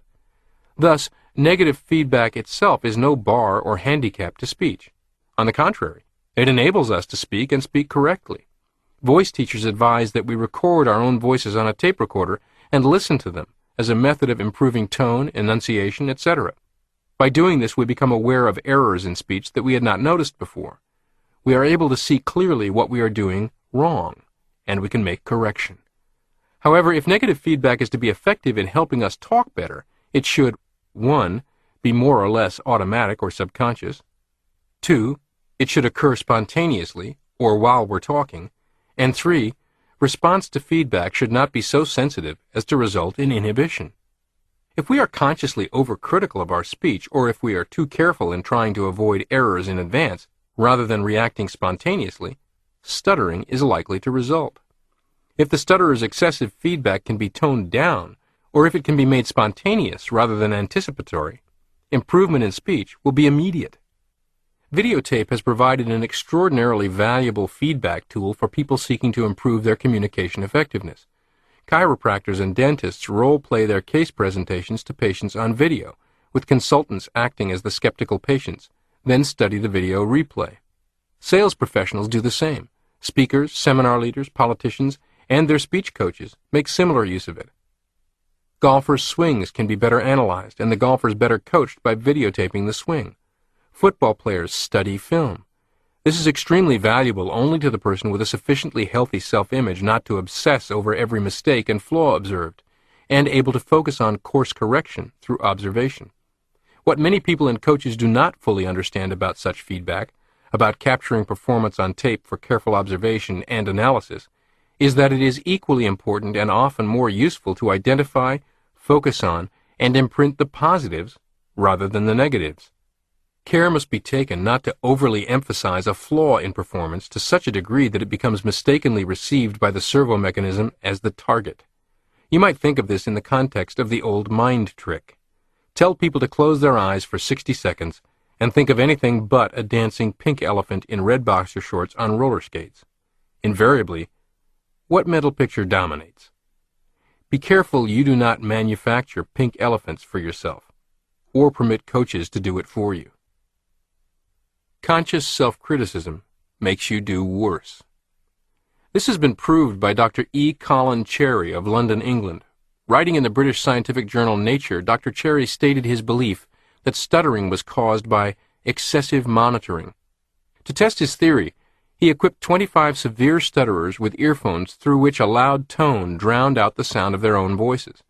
When asked to read aloud from a prepared text under these conditions, which eliminated self-criticism, the improvement was remarkable. Another group of severe stutterers was trained in shadow talk, to follow as closely as possible and attempt to talk with a person reading from a text, or a voice on radio or TV. After brief practice, the stutterers learned to shadow talk easily, and most of them were able to speak normally and correctly under these conditions, which obviated advanced criticism and literally forced them to speak spontaneously, or to synchronize speaking and correcting. Additional practice in shadow talk enabled the stutterers to learn how to speak correctly at all times, proving to the self-image that the previously believed truth, "I am a stutterer," was incorrect. When excessive negative feedback or self-criticism was eliminated, inhibition disappeared and performance improved. When there was no time for worry or too much carefulness in advance, expression immediately improved. This gives us a valuable clue as to how we may disinhibit or release a locked-up personality and improve performance in other areas. How the Dale Carnegie Program, Toastmasters International, and Network Marketing, or MLM companies, provide just the right balance of course correction feedback. Countless business leaders have graduated from the Dale Carnegie Program, notably Lee Iacocca, who in turn has encouraged thousands to enroll. Many top professional speakers, as well as countless sales professionals, executives, pastors, and community leaders, have gone from awkward, nervous, inhibited, stumbling speakers to confident and persuasive speakers through participation in Toastmasters. It is almost the norm in the world of network marketing for the inhibited person who believes and insists that she can't sell and can't speak in front of a group to flower and bloom and metamorphose into a dynamic, convincing salesperson, and to become such a ham on stage it's hard to pry the microphone from her fingers. Why and how does this happen with such consistency and frequency in these environments? The individual's experiences in these environments provide what you might call gentle course correction feedback, so that the individuals have a safe, encouraging opportunity to test and challenge their limiting beliefs, to let their suppressed personality come out into the light little by little, to discover their true self, ultimately showing proof of greater abilities to their self-image, thus moving that little dotted line of self-imposed limits and giving themselves more room for creative self-expression. In these environments, individuals are more cajoled than forced into self-expression. Then they are applauded and congratulated, often for each small step forward, each small victory. Course correction feedback is well balanced with recognition of positive aspects of performance. There's never a band of jackals leaping at persons when they err, screaming, "I told you so, you can't do this." To the contrary, even those who go on stage and stumble, forget their place, flush beet red, will get applause and encouragement. In this safe environment, they can risk improvement rather than choose isolation. More often than not, they quickly discover that their "I can't" beliefs are merely self-imposed limits, not actual limits. Such a discovery can have extraordinary results. A sales manager cons his own salesperson. A manager of a direct sales force told me of his conning one of his own salespeople into improved performance, and while I cannot condone the strategy, its result is fascinating and provocative. This particular salesperson was in a severe slump, going on appointment after appointment after appointment and returning night after night empty-handed. Her self-image was rapidly shrinking to the size of a tiny spud, and the manager realized he needed to employ some powerful, fast-acting medicine or fire her. The next night, he engineered 2 appointments back-to-back that were rigged. He sent her to friends' homes. That afternoon, he rehearsed his friends and gave them the money to make their purchases, so the actual sales took place on which commissions would be paid. When she arrived at the first home and began rather timidly going through her presentation, she discovered unusually receptive and responsive prospects. Their positive feedback helped her warm to the task, and by the end of her presentation she was humming along. She closed the sale and left with a signed order and a $300 check in her attaché case. At the second appointment, everything went as if scripted, and her prospects were performing perfectly. Another $300 check. Over the next 4 nights, from 8 appointments, she chalked up 6 sales. By month's end, she had batted over 70% for the entire month. Self-consciousness is really others' consciousness. The cause and effect relationship between excessive negative feedback and what we call self-consciousness can be readily seen. In any sort of social relationship, we constantly receive negative feedback data from other people. A smile, a frown, 100 different subtle clues of approval or disapproval, interest or lack of interest, continually advise us of how we're doing, whether we're getting across, whether we're hitting or missing the mark, so to speak. In any sort of social situation, there is a constant interaction going on between speaker and listener, actor and observer. And without this constant communication back and forth, human relations and social activities would be virtually impossible. And if not impossible, it would certainly be dull, boring, non-inspiring, and dead, without sparks. Good actors, actresses, and public speakers can sense this communication from the audience, and it helps them perform better. Persons with good personalities, who are popular and magnetic in social situations, can sense this communication from other people, and they automatically and spontaneously react and respond to it in a creative way. The communication from other people is used as negative feedback and enables the person to perform better socially. Unless a person can respond to this communication from other people, she is a cold fish type, the reserved personality who does not warm up to other people. Without this communication, you become a social dud, the hard-to-get-to-know type who interests no one. However, this type of negative feedback, to be effective, should be creative. That is, it should be more or less subconscious, automatic, and spontaneous, rather than consciously contrived or thought about. What others think creates inhibition. When you become too consciously concerned about what others think, when you become too careful to consciously try to please other people, when you become too sensitive to the real or fancied disapproval of other people, then you have excessive negative feedback, inhibition, and poor performance. Whenever you constantly and consciously monitor your every act, word, or manner, again you become inhibited and self-conscious. You become too careful to make a good impression, and in so doing, choke off, restrain, inhibit your creative self, and end up making a rather poor impression. The best way to make a good impression on other people is never consciously try to make a good impression on them. Never act or fail to act purely for consciously contrived effect. Never wonder consciously what the others are thinking of you, how they are judging you. How a salesman cured self-consciousness. James Mangan, the famous salesman, author, and lecturer, said that when he first left home he was painfully self-conscious, especially when eating in the dining room of a ritzy or high-class hotel. As he walked through the dining room, he felt that every eye was on him, judging him, critical of him. He was painfully conscious of his every movement, motion, and act, the way he walked, the way he sat down, his table manners, and the way he ate his food. And all these actions seemed stiff and awkward. He wondered, why was he so ill at ease? He knew he had good table manners, and knew enough social etiquette to get by. Why had he never felt self-conscious and ill at ease when eating in the kitchen with Ma and Pa?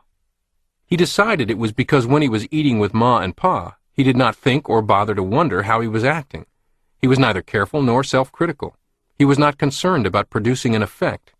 He had felt composed, relaxed, and had done all right. James Mangan cured his self-consciousness by remembering how he had felt and how he had acted when he was going to the kitchen to eat with Ma and Pa. Then, when he walked into a ritzy dining room, he would imagine or pretend that he was going to eat with Ma and Pa, and act that way. Poise comes when you ignore excessive negative feedback. Mangan also found that he could overcome his stage fright and self-consciousness when calling on big shots or in any other social situation by saying to himself, "I'm going to eat with Ma and Pa," conjuring up in his imagination how he had felt and how he had acted, and then acting that way. In his book, The Knack of Selling Yourself, Mangan advises salespeople to use the "I'm going home to eat supper with my Ma and Pa. I've been through this 1,000 times. Nothing new can happen here" technique. This attitude of being immune to strangers or strange situations, this total disregard for all the unknown or unexpected, has a name. It is called poise.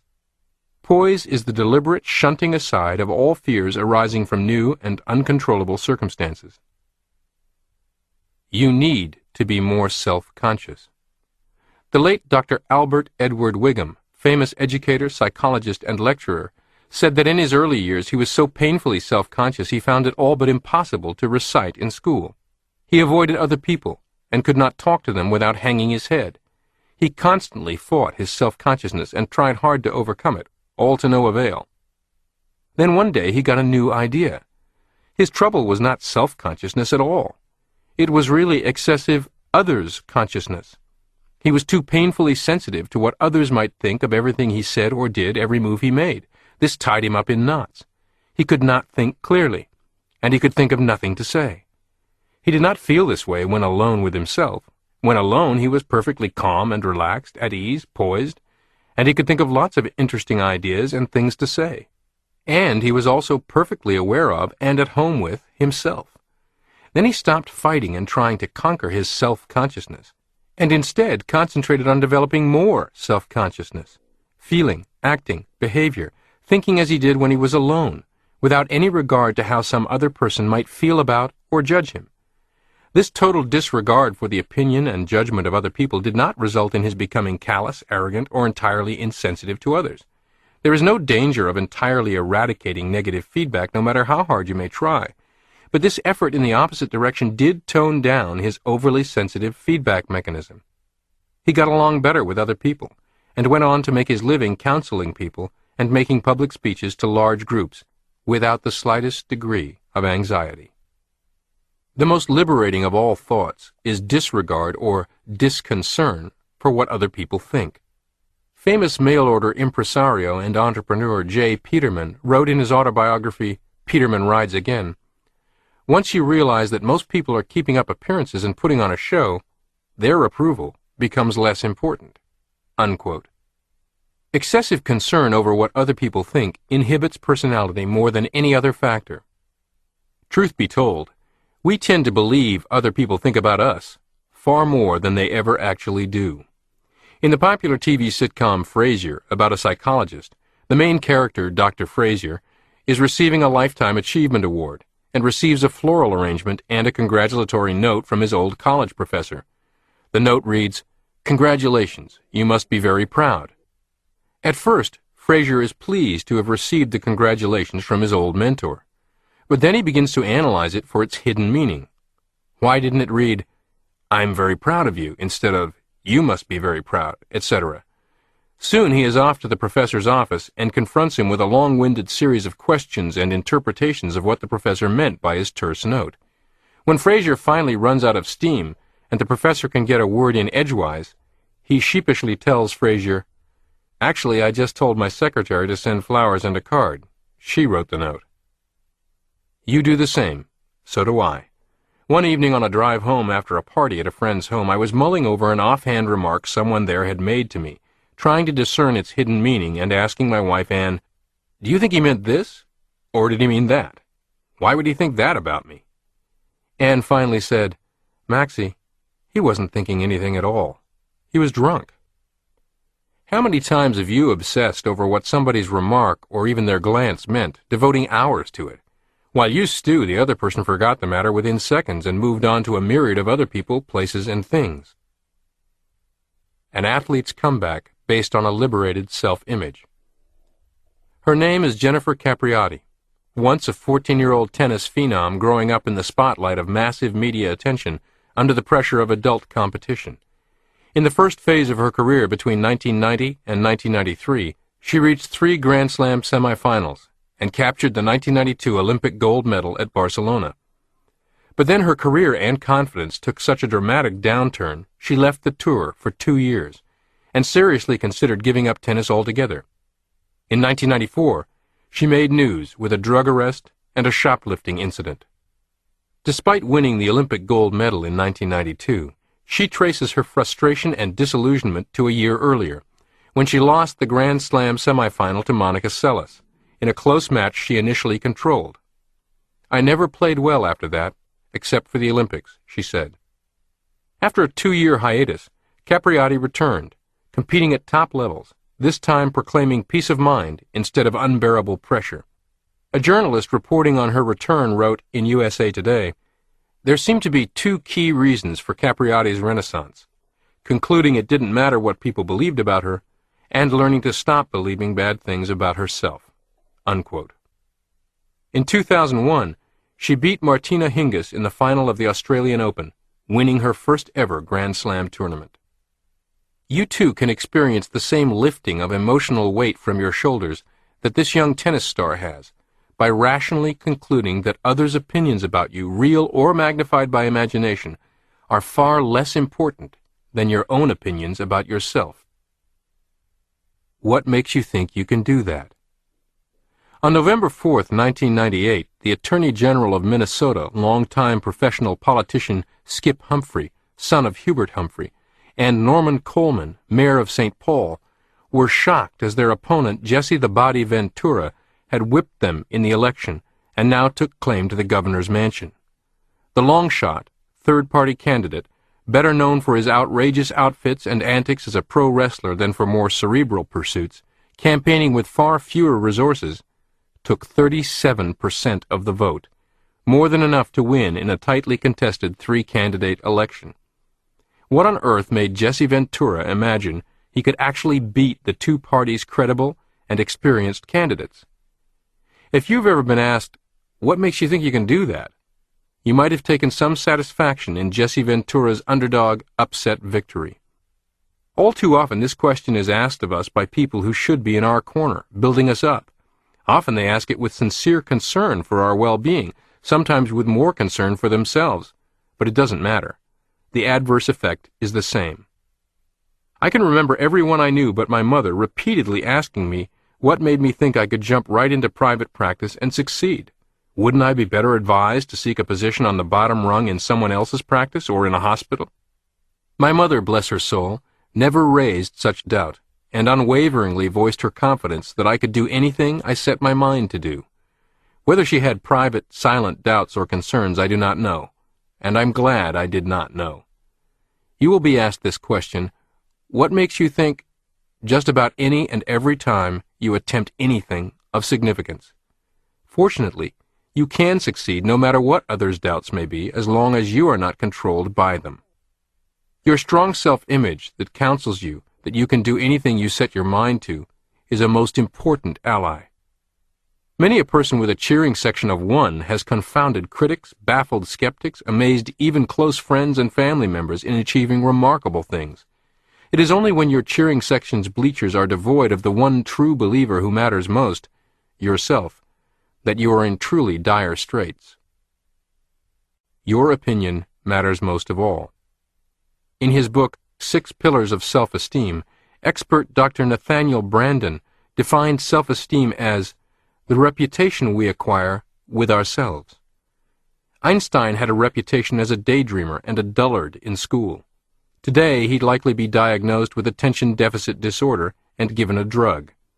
He had a reputation with his adult colleagues as being dumb at mathematics. It didn't interfere with his success. What of the ex-convict attempting to go straight, secure a decent job, and build a constructive life? His reputation precedes him everywhere he goes, and will be a very real obstacle for some time. But it will still ultimately be his own opinion of himself that will matter most, that will determine whether or not he will persevere.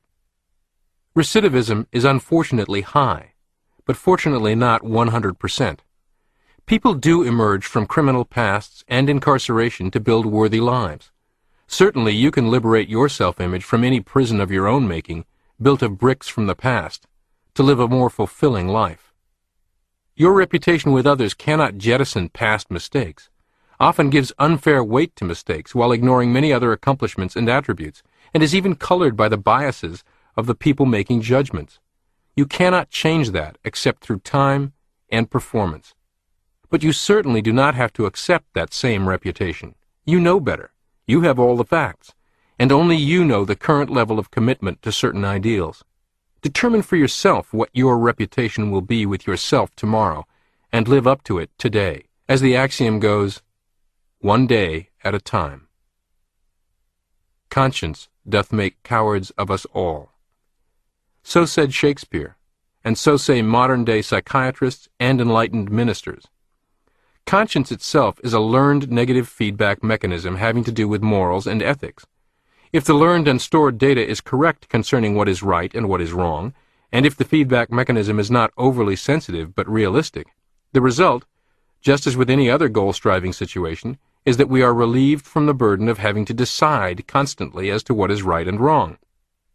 Conscience steers us or guides us down the straight and narrow to the goal of correct, appropriate, and realistic behavior insofar as ethics and morals are concerned.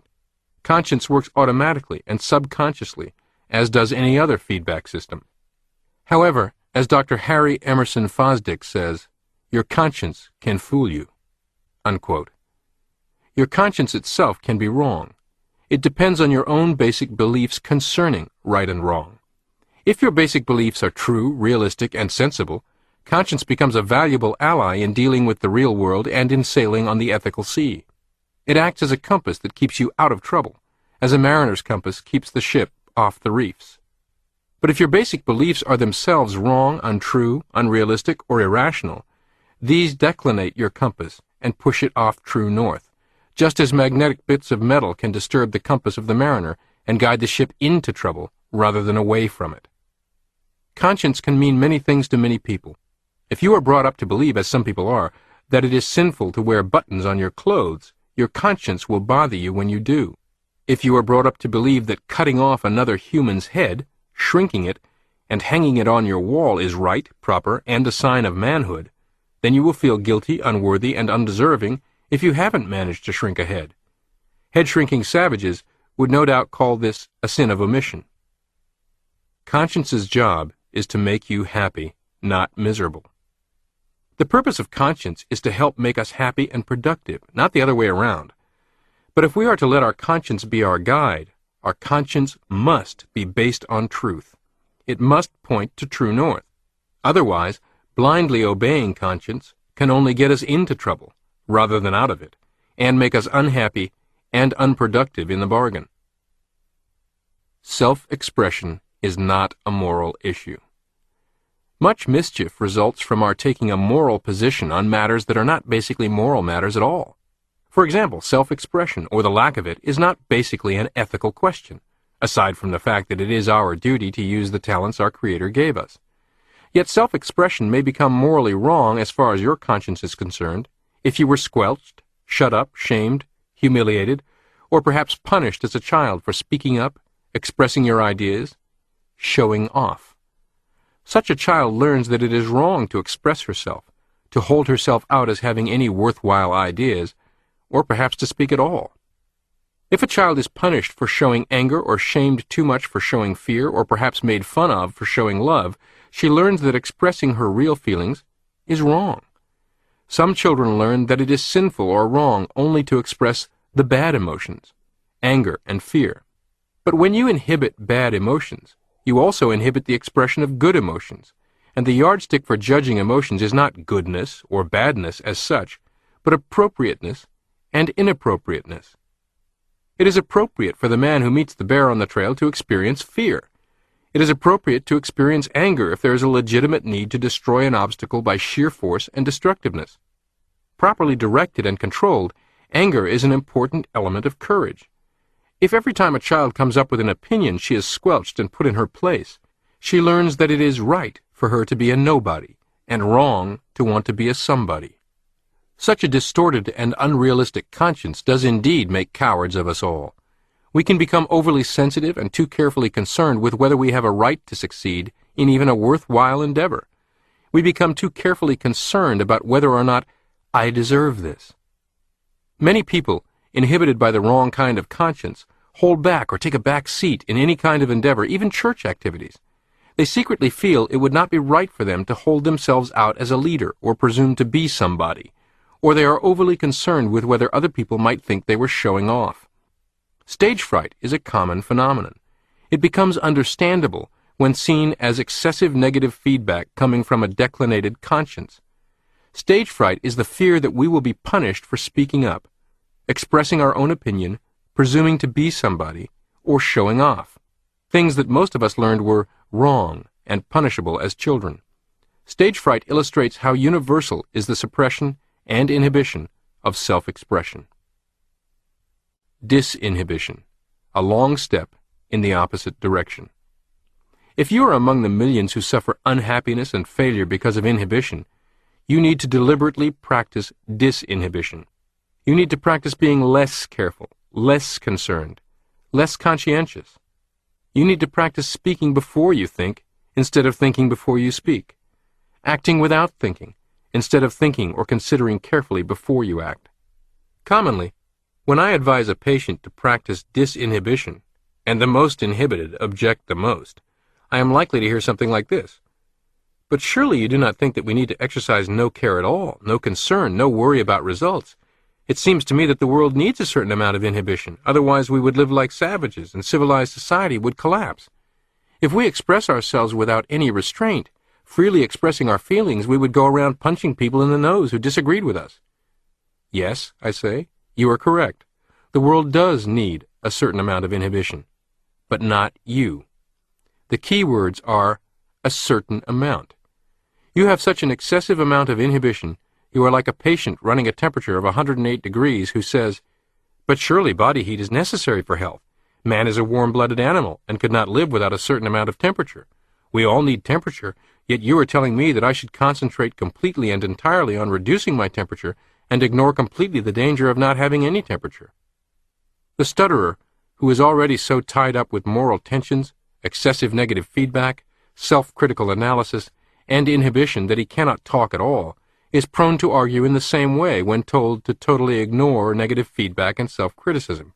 He can cite you numerous proverbs, apothegms, and the like to prove that one should think before he speaks, that an idle and careless tongue gets you into trouble, and that one should be very careful of what he says and how he says it, because good speech is important, and a word spoken cannot be recalled.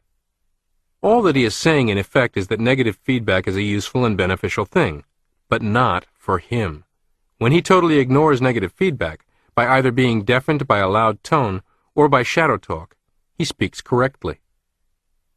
The straight and narrow path between inhibition and disinhibition. Someone has said that the inhibited, worry-warty, anxiously concerned personality stutters all over.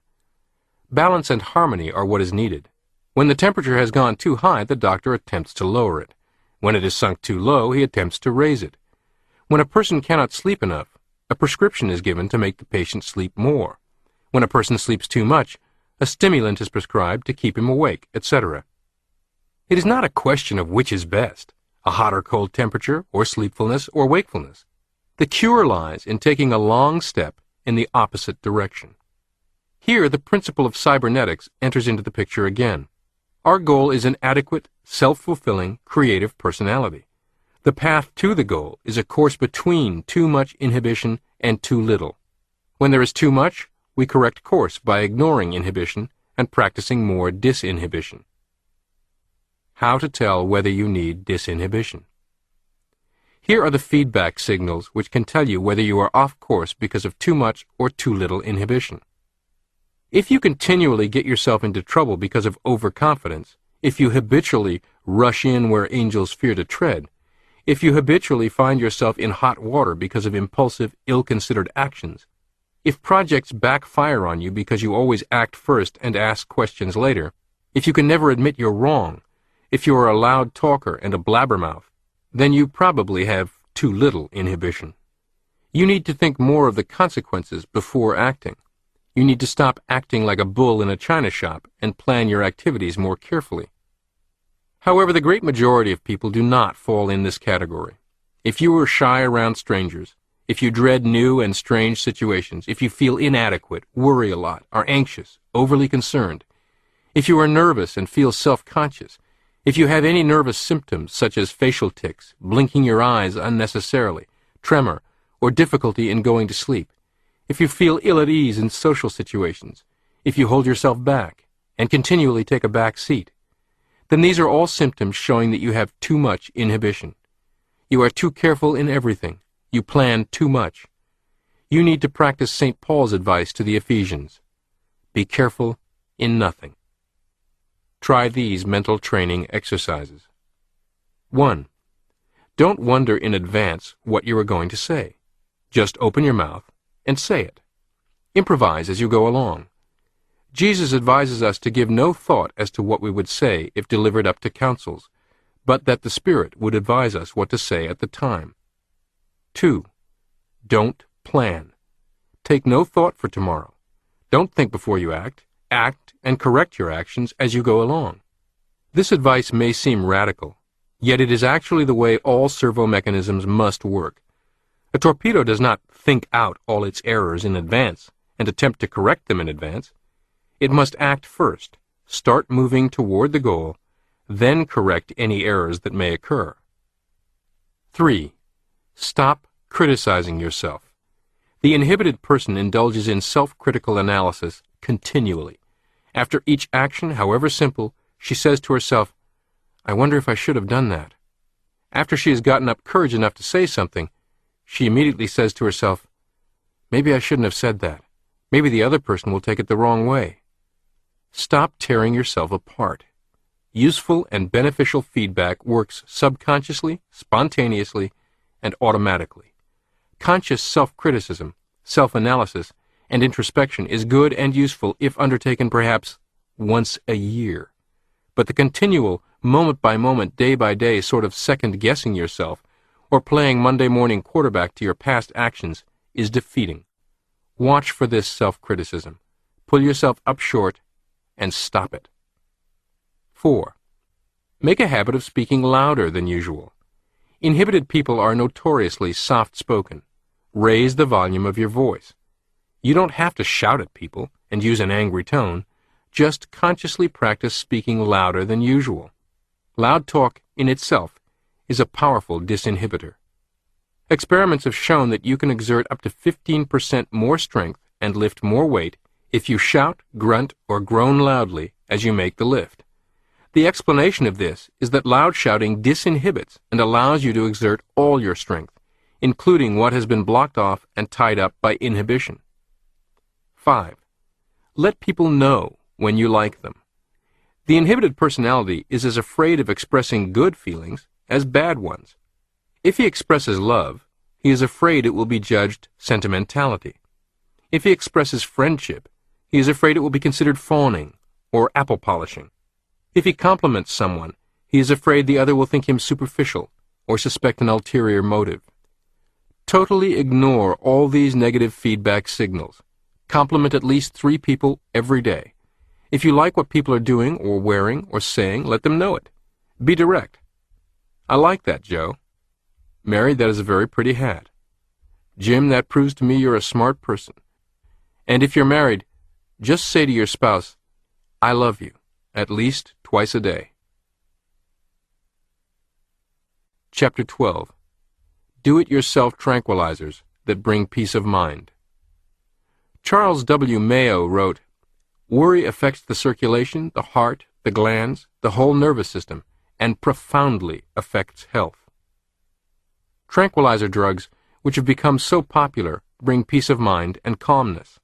They reduce or eliminate nervous symptoms by an umbrella action. Just as an umbrella protects us from the rain, the various tranquilizers erect a psychic screen between us and disturbing stimuli. Tranquilizers work because they greatly reduce or eliminate our own response to disturbing outside stimuli. But tranquilizers do not change the environment. The disturbing stimuli are still there. We are still able to recognize them intellectually, but we do not respond to them emotionally. In Chapter 7 on happiness, we said that our own feelings do not depend on externals, but on our own attitudes, reactions, and responses. Tranquilizers offer convincing evidence of this fact. In substance, they reduce or tone down our over-response to negative feedback. I might add that today's medical community seems far too quick and liberal in resorting to drugs for every imaginable psychological malady, from children's attention deficit disorder to adult anxiety. The newest business of MD diagnosis and drug prescription via the Internet is most disturbing. For the person who suffers from severe anxiety or compulsive behavior, Dr. Lucinda Bassett at the Midwest Anxiety Center has done some remarkable work perfectly in keeping with the principles of psychocybernetics. I recommend her self-help materials and services, including, as a starting point, her book, From Panic to Power. The author suffered from acute anxiety disorders beginning in childhood, and in 1981 was a full-blown agoraphobic. Using her own healing process as a framework, supplemented with thousands of case histories, she developed a program, expressed in her book, that helps even those with severe anxieties reclaim their true personalities. For a great many people, probably you too, neither drugs nor advanced anxiety treatment measures are needed. The do-it-yourself psychocybernetic tranquilizers you already possess are more than sufficient once you learn to use them. Over-response is a bad habit that can be cured. Let us suppose that as you listen to this program, you are sitting quietly in your den. Suddenly the telephone rings. From habit and experience, this is a signal or stimulus that you have learned to obey. Without taking thought, without making a conscious decision about the matter, you respond to it. You jump up from your comfortable seat and hurry to the telephone. The outside stimulus has had the effect of moving you. It has changed your mental set and your position or self-determined course of action. You were all set to spend the hour sitting quietly and relaxed, listening. You were inwardly organized for this. Now, all this is suddenly changed by your response to the external stimulus in the environment. The point I wish to make is this. You do not have to answer the telephone. You do not have to obey. You can choose to totally ignore the telephone. You can, if you choose, continue sitting quietly and relaxed, maintaining your own original state of organization by refusing to respond to the signal. Get this mental picture clearly in your mind, for it can be quite helpful in overcoming the power of external stimuli to disturb you. See yourself sitting quietly, letting the phone ring, ignoring its signal, unmoved by its command. Although you are aware of it, you no longer mind or obey it. Also, get clearly in your mind the fact that the outside signal in itself has no power over you, no power to move you.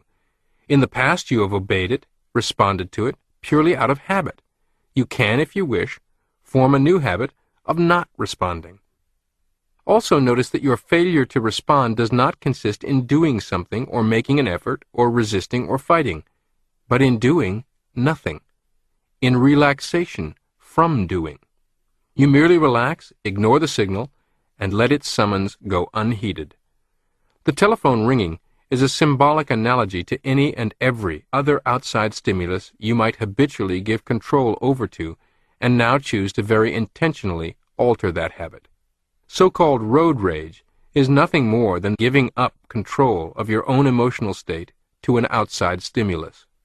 Stress brought on by having too much to do, that is, trying to do too many things at once, is giving up control to the fax machine, the cell phone, the email messages, the person hovering in your office doorway. How to condition yourself for equanimity. In much the same way that you automatically obey or respond to the ring of the telephone, we all become conditioned to respond in a certain way to various stimuli in our environment. The word conditioning in psychological circles grew out of Pavlov's well-known experiments where he conditioned a dog to salivate at the sound of a bell by ringing it just before presenting food to the dog. This procedure was repeated many times. First, the sound of the bell. A few seconds later, the appearance of food. The dog learned to respond to the sound of the bell by salivating in anticipation of the food. Originally, the response made sense. The bell signified that food was forthcoming, and the dog got ready by salivating. However, after the process was repeated a number of times, the dog would continue to salivate whenever the bell was rung, whether or not food was immediately forthcoming. The dog had now become conditioned to salivate at the mere sound of the bell. Its response made no sense and served no good purpose, but it continued to respond in the same way out of habit. There are a great many bells or disturbing stimuli in our various environmental situations, to which we have become conditioned to, and to which we continue to respond out of habit, whether or not the response makes any sense. But, my friend, you are not a poor, dumb animal who must go through life so unwittingly and easily manipulated and controlled. You are a human being with creative powers, with the power of rational thinking, with the ability to stand up on your hind legs and assert yourself. You must decide to be worked like a dog, or to be your own person, to be controlled, or to be in control. This is a decision with far-reaching consequences. It is the answer to the question, how can I get respect in a disrespectful world? Many people learn to fear strangers, for example, because of parental admonitions to have nothing to do with strange people. Do not accept candy from a stranger. Do not get into a car with a stranger, and so on. The response of avoiding strangers serves a good purpose in small children, but many people continue to feel ill at ease and uncomfortable in the presence of all strangers, even when they know that they come as friends instead of foes. Strangers become bells, and the learned response becomes fear, avoidance, or the desire to run away. In counseling sales professionals who are frozen and avoiding the task of prospecting by every imaginable excuse and contrivance, I frequently uncovered this bit of programming grooved into their servo mechanism. In counseling men and women who are unable to make new friends or meet and initiate relationships with members of the opposite sex, I often uncovered this same bit of programming. Still another person may respond to crowds, closed spaces, open spaces, persons in authority, such as the boss, by feelings of fear and anxiety. In each case, the crowd, the closed space, the open space, the boss, or whatever acts as a bell that says, danger is present, run away, feel afraid. And out of habit, we continue to respond in the accustomed way. We obey the bell. It is time to disconnect these bells. How to extinguish conditioned responses. We can extinguish the conditioned response if we make a practice of relaxing instead of responding. We can, if we wish, just as in the case of the telephone, learn to ignore the bell and continue to sit quietly and let it ring. A key thought that we can carry with us to use whenever we are confronted by any disturbing stimulus is to say to ourselves, the telephone is ringing, but I do not have to answer it. I can just let it ring. This thought will key into your mental picture of yourself sitting quietly, relaxed, unresponsive, doing nothing, letting the telephone ring unheeded. It will act as a trigger or a clue to call up the same attitude that you had when letting the telephone ring. If you cannot ignore the response, delay it. In the process of extinguishing a conditioning, a person may find it difficult, especially at first, to totally ignore a bell, especially if it is rung unexpectedly. In such instances, you can accomplish the same final result, extinction of the conditioning, by delaying your response. A woman, whom we will call Mary S., became anxious and ill at ease in the presence of crowds. She was able, by practicing the foregoing technique, to immunize or tranquilize herself against the disturbing stimuli on most occasions. However, occasionally, the desire to run away, to flee, became almost overpowering. Remember Scarlett O'Hara in Gone with the Wind? I asked her. Her philosophy was, I won't worry about that now. I'll worry about it tomorrow. She was able to maintain her inner equilibrium and effectively cope with her environment in spite of war, fire, pestilence, and unrequited love by delaying the response. Delaying the response breaks up and interferes with the automatic workings of conditioning. Counting to 10 when you are tempted to become angry is based on the same principle and is very good advice. If you count slowly and in fact actually delay the response, rather than merely holding in your angry shouting or desk pounding. The response in anger consists of more than shouting or desk beating. The tension in your muscles is a response. You cannot feel the emotion of anger or fear if your muscles remain perfectly relaxed. Therefore, if you can delay feeling angry for 10 seconds, delay responding at all, you can extinguish the automatic reflex. Mary S. extinguished her conditioned fear of crowds by delaying her response. When she felt that she simply had to run away, she would say to herself, "Very well, but not this very minute. I will delay leaving the room for 2 minutes. I can refuse to obey for only 2 minutes." Relaxation erects a psychic screen or tranquilizer. It is well to get clearly in your mind the fact that our disturbed feelings, our anger, hostility, fear, anxiety, insecurity, are caused by our own responses, not by externals. Response means tension. Lack of response means relaxation. It has been proved in scientific laboratory experiments that you absolutely cannot feel angry, fearful, anxious, insecure, unsafe, as long as your muscles remain perfectly relaxed. All these things are, in essence, our own feelings. Tension in muscles is a preparation for action, or a getting ready to respond. Relaxing muscles brings about mental relaxation, or a peaceful, relaxed attitude. Thus, relaxation is nature's own tranquilizer, which erects a psychic screen or umbrella between you and the disturbing stimulus. Physical relaxation is a powerful disinhibitor for the same reason. In the last chapter, we learned that inhibition results from excessive negative feedback, or rather, from our over-response to negative feedback. Relaxation means no response.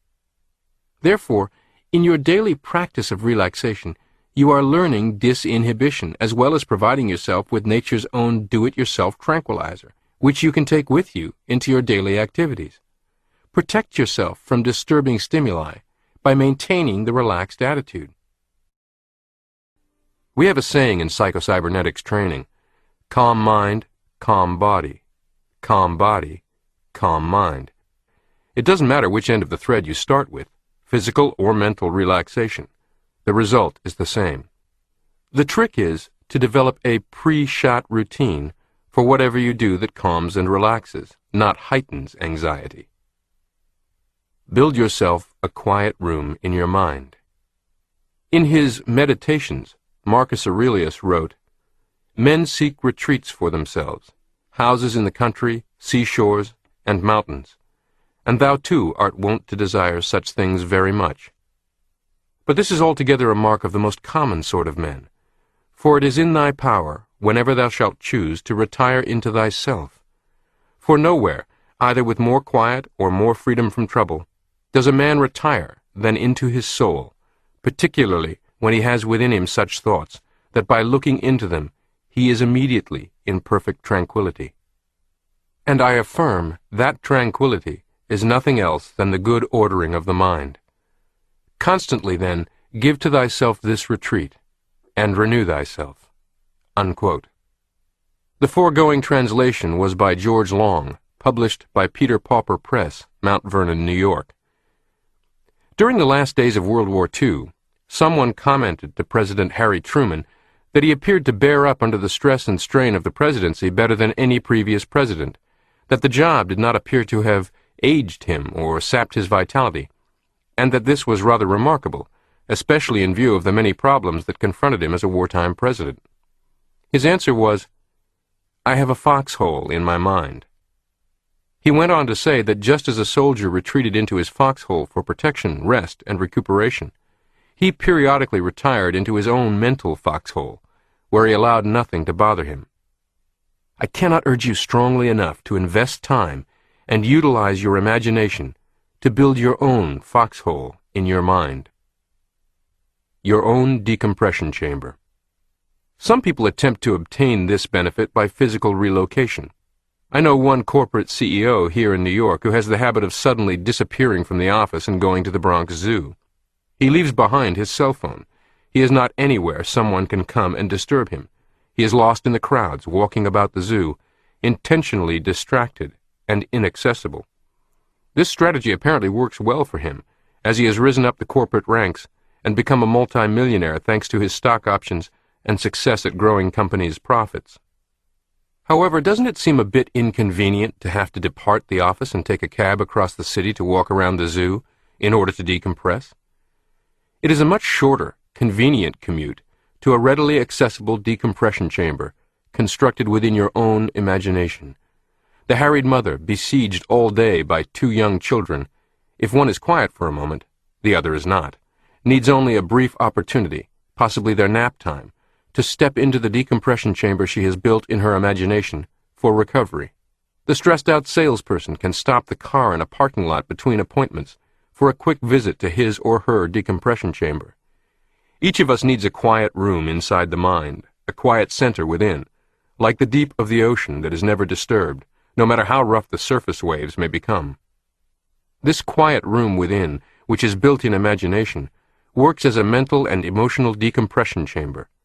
It depressurizes you from tensions, worry, pressures, stresses, and strains, refreshes you, and enables you to return to your workaday world better prepared to cope with it. It is my belief that each personality already has a quiet center within, which is never disturbed and is unmoved, like the mathematical point in the very center of a wheel or axle that remains stationary. What we need to do is to find this quiet center within us and retreat into it periodically for rest, recuperation, and renewed vigor. One of the most beneficial prescriptions that I have ever given patients is the advice to learn to return to this quiet, tranquil center. And one of the best ways I have found for entering this quiet center is to build for yourself in imagination a little mental room. Furnish this room with whatever is most restful and refreshing to you. Perhaps beautiful landscapes, if you like paintings, a volume of your favorite verse, if you like poetry. The colors of the walls are your own favorite pleasant colors, but should be chosen from the restful hues of blue, light green, yellow, gold. The room is plainly and simply furnished. There are no distracting elements. It is very neat, and everything is in order. Simplicity, quietness, beauty are the keynotes. It contains your favorite easy chair. From one small window you can look out and see a beautiful beach. The waves roll in on the beach and retreat, but you cannot hear them, for your room is very, very quiet.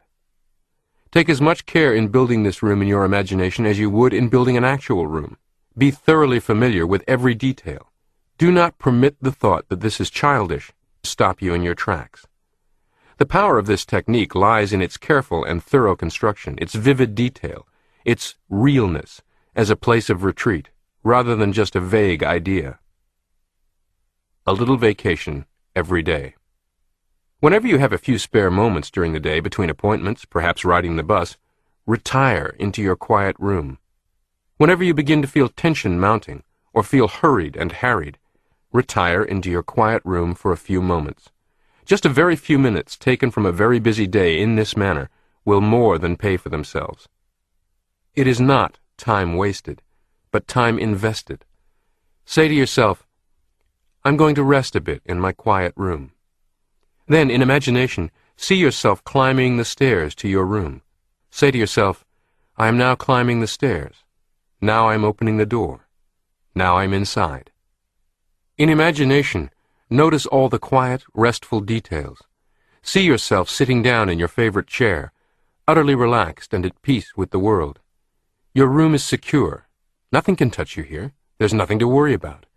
You left your worries at the foot of the stairs. There are no decisions to be made here. No hurry, no bother. You need a certain amount of escapism. Yes, this is escapism. Sleep is escapism, too. Carrying an umbrella in the rain is escapism. Building yourself an actual house where you can retreat from the weather and the elements is escapism. And taking a vacation is escapism. Our nervous system needs a certain amount of escapism. It needs some freedom and protection from the continual bombardment of external stimuli. Your soul and your nervous system need a room for rest, recuperation, and protection, every bit as much as your physical body needs a physical house, and for the same reasons. Your mental quiet room gives your nervous system a little vacation every day. For the moment, you mentally vacate your workaday world of duties, responsibilities, decisions, pressures, and get away from it all by mentally retiring into your no-pressure chamber. Pictures are more impressive to your automatic mechanism than words. particularly so if the picture happens to have a strong symbolic meaning. One mental picture that I have found very effective is the following. On a visit to Yellowstone National Park, I was waiting patiently for the geyser Old Faithful, which goes off approximately every hour. Suddenly the geyser erupted in a great mass of hissing steam like a gigantic boiler whose safety plug had blown out.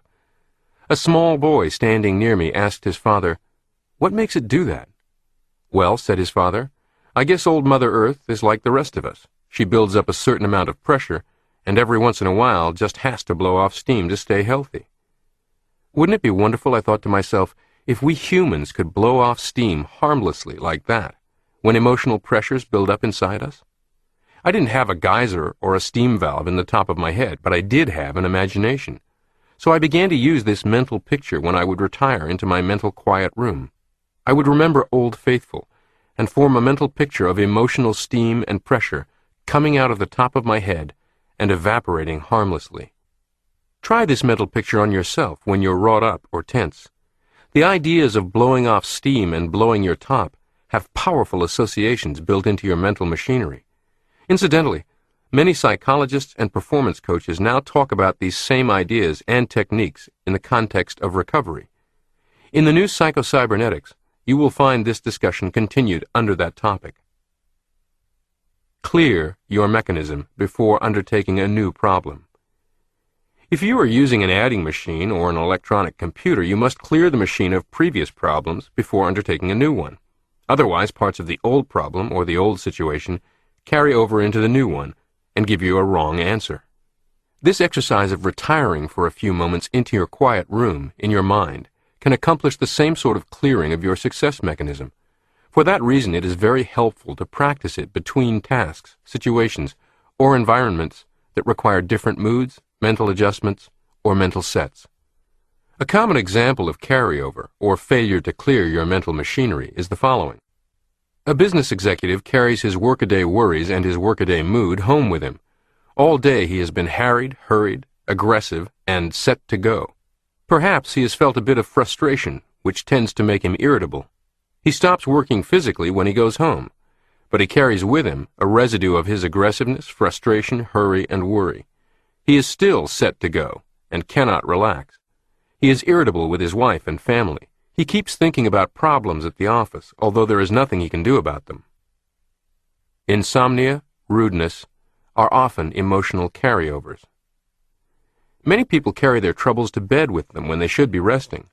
Mentally and emotionally, they are still trying to do something about a situation, at a time when doing something is not in order.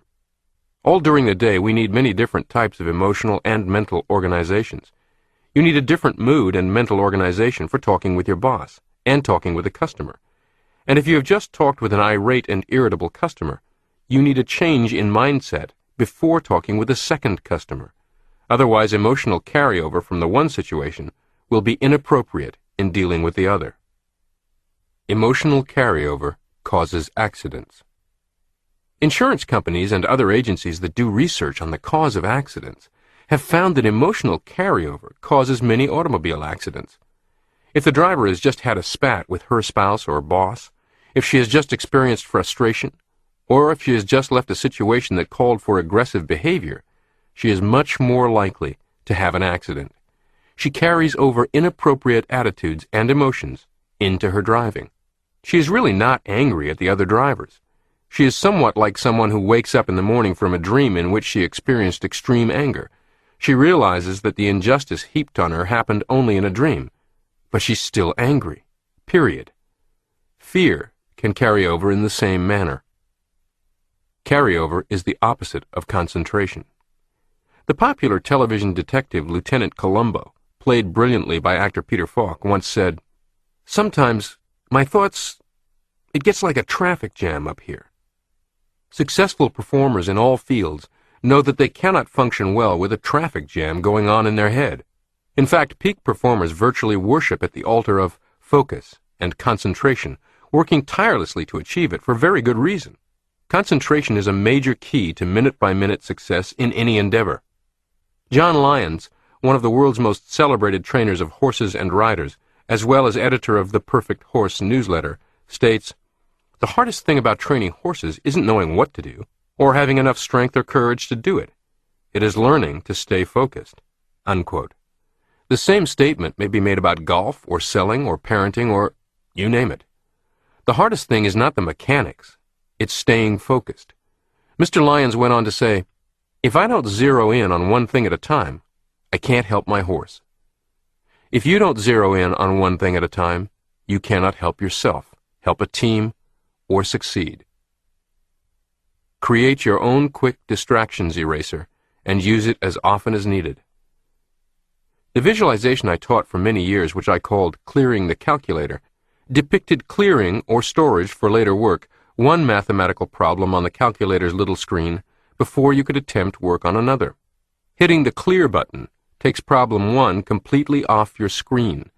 You must do so before addressing problem 2. Many people develop other illustrations and visualizations more useful to them. I've received many letters in which people describe visualizing using an eraser and wiping a chalkboard clean, a sponge to wipe a window clean, even stepping into the shower and rinsing clean. You can call up this mental picture and use it as an eraser in as short a time as a few seconds, such as those 5 seconds of imposed hesitation before answering the phone.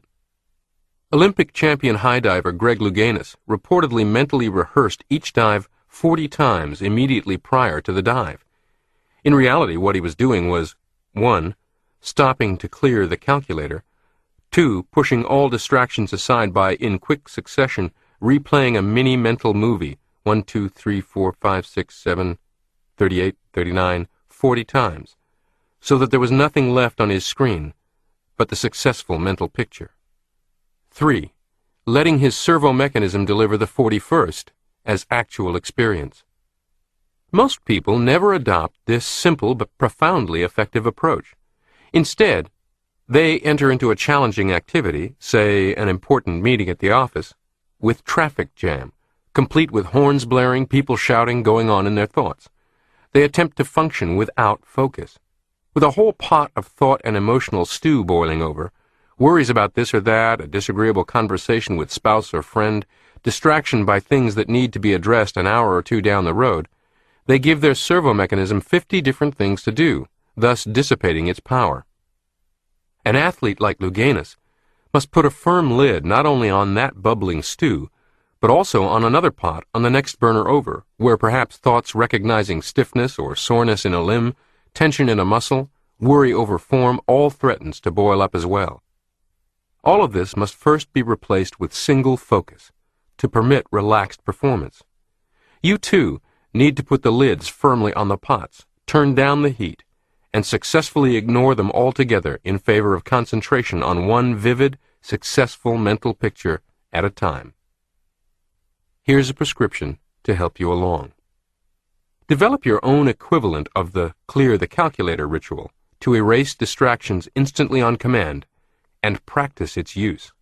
With practice, it will become more and more effective, so that the desired clear-headedness occurs faster and faster, ultimately in an instant. Then for each situation, you can immediately follow the erasing with an appropriate mini-mental movie, or even a still or two from the movie, providing the mental picture for the servo mechanism to concentrate all of its powers on at that moment. Click off tension. Click on performance.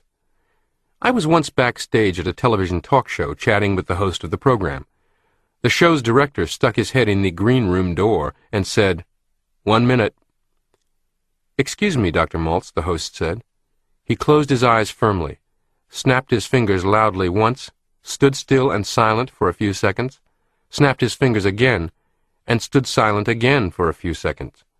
Then he opened his eyes, smiled, and said, "Let's go make show business magic," and walked confidently across the hallway, through the curtains, and out onto the stage in front of the audience and the cameras. After the taping was over, I asked him about what I'd observed. "It's my get-ready ritual," he explained. "Early in my career, it took me 20, even 30 minutes of hard effort to try and clear my head of everything except the show I was about to do. Gradually, I learned how to do it in steps in my mind. Then I was able to speed it up. Now I can do it in about 30 seconds. "What about the finger snapping?" I asked. "Those are like clicking on and off a light switch. The first snap triggers the clearing or blanking of my mind. and now that happens just about instantly. The second click triggers a quick series of slides, pictures of me walking out to the rousing applause, the audience laughing during the show, a pleasant interview with a guest, and the crew, producer, and I congratulating ourselves on another great show at its end. He smiled and added, "You see, I really did read your book years ago." Calmness carries over too. A helpful aside to all this is that friendliness, love, peace, quiet, and calmness also carry over. It is impossible, as we have said, to experience or feel either fear, anger, or anxiety while completely relaxed, quiet, and composed. Retiring into your quiet room thus becomes an ideal clearance mechanism for emotions and moods. Old emotions evaporate and disappear. At the same time, you experience calmness, peacefulness, and a feeling of well-being that will carry over into whatever activities immediately follow. Your quiet time wipes the slate clean, so to speak, clears the machine, and gives you a clean new page for the environment to follow. I practiced the quiet time both immediately before and after surgery.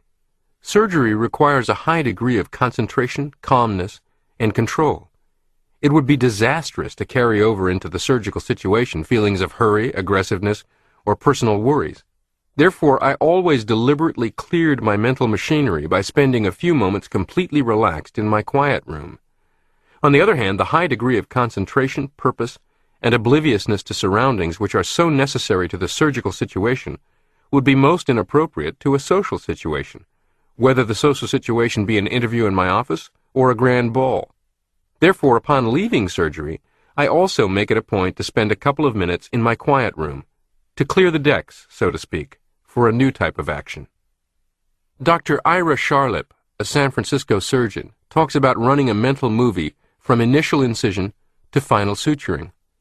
Dr. Bodell, a hand and joint reconstructive surgeon we interviewed for a video program about psychocybernetics, told us of creating vivid, detailed mental movies of operations the evening before performing them, so that the perfect operation is installed in his mind, and the performance is rote.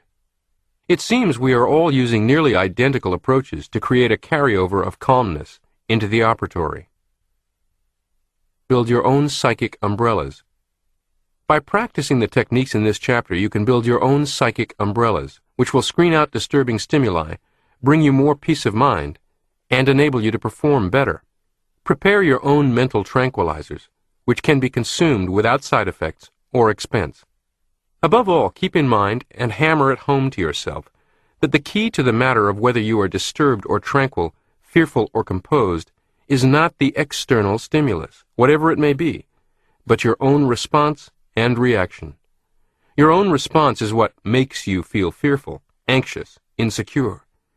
If you do not respond at all but just let the telephone ring, it is impossible for you to feel disturbed, regardless of what is happening around you. You are striving to be an actor, not a reactor. Throughout this program, we have spoken of reacting and responding appropriately to environmental factors. The human being, however, is not primarily a reactor, but an actor. We do not merely react and respond willy-nilly to whatever environmental factors may be present, like a ship without a captain that goes whichever way the wind happens to blow. As goal-striving beings, we first act.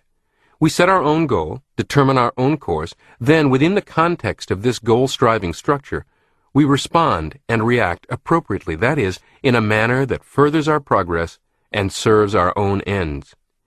If responding and reacting to negative feedback does not take us farther down the road to our own goal or serve our ends, then there is no need to respond at all.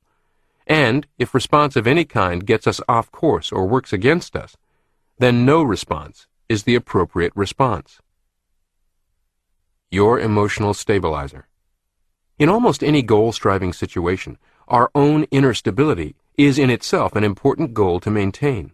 We must be sensitive to negative feedback data that advises us when we are off course, so that we can change direction and go forward. But at the same time, we must keep our own ship afloat and stable. Our ship must not be tossed and rocked and perhaps sunk by every passing wave or even a serious storm. As Prescott Leckie expressed it, the same attitude must be maintained in spite of environmental changes. Our letting the telephone ring is a mental attitude that keeps our stability. It keeps us from being tossed about, knocked off course, or shaken up by every wave or ripple in the environment. Stop fighting straw men. Still another type of inappropriate response that causes worry, insecurity, and tension is the bad habit of trying to respond emotionally to something that doesn't exist except in our imaginations. Not satisfied with over-responding to actual minor stimuli in the actual environment, many of us create straw men in our imaginations and emotionally respond to our own mental pictures. In addition to negatives that actually exist in the environment, we impose our own negatives. This or that may happen. What if such and such happens? When we worry, we form mental pictures, adverse mental pictures of what may exist in the environment, of what may happen.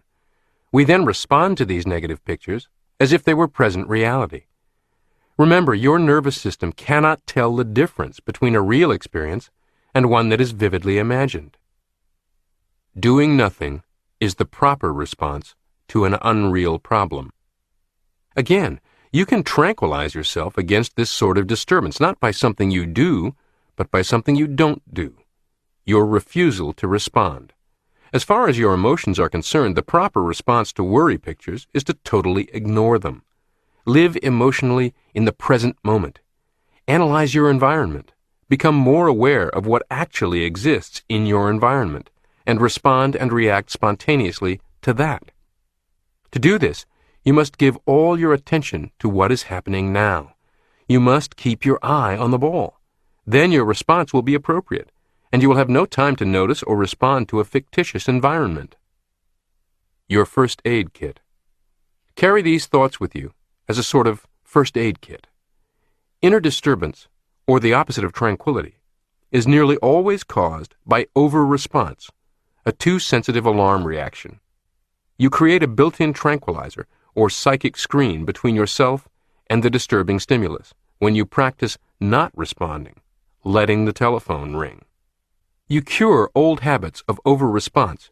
You extinguish old conditioned reflexes when you practice delaying the habitual automatic and unthinking response.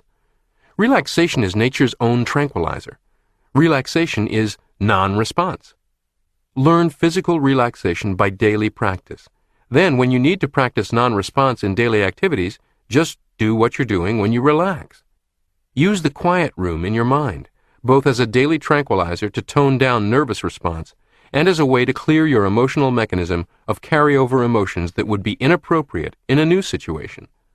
Stop scaring yourself to death with your own mental pictures. Stop fighting straw men. Emotionally, respond only to what is, here and now, and ignore the rest. Try this mental training exercise. Create in your imagination a vivid mental picture of yourself sitting quietly, composed, unmoved, letting your telephone ring, as outlined earlier in this chapter. Then, in your daily activities, carry over the same peaceful, composed, unmoved attitude by remembering this mental picture. Say to yourself, "I am letting the telephone ring," whenever you are tempted to obey or respond to a fear bell or anxiety bell.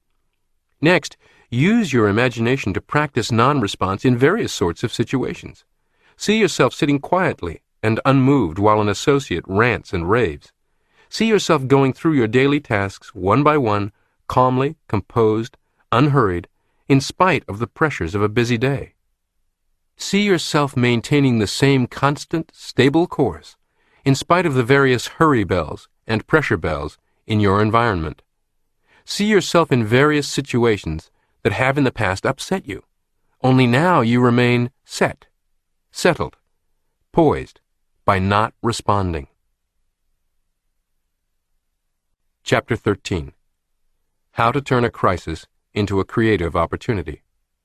Connie Mack said, "I have seen boys on my baseball team go into slumps and never come out, and I've seen others snap right out and come back better than ever. I guess more players defeat themselves than are ever beaten by an opposing team."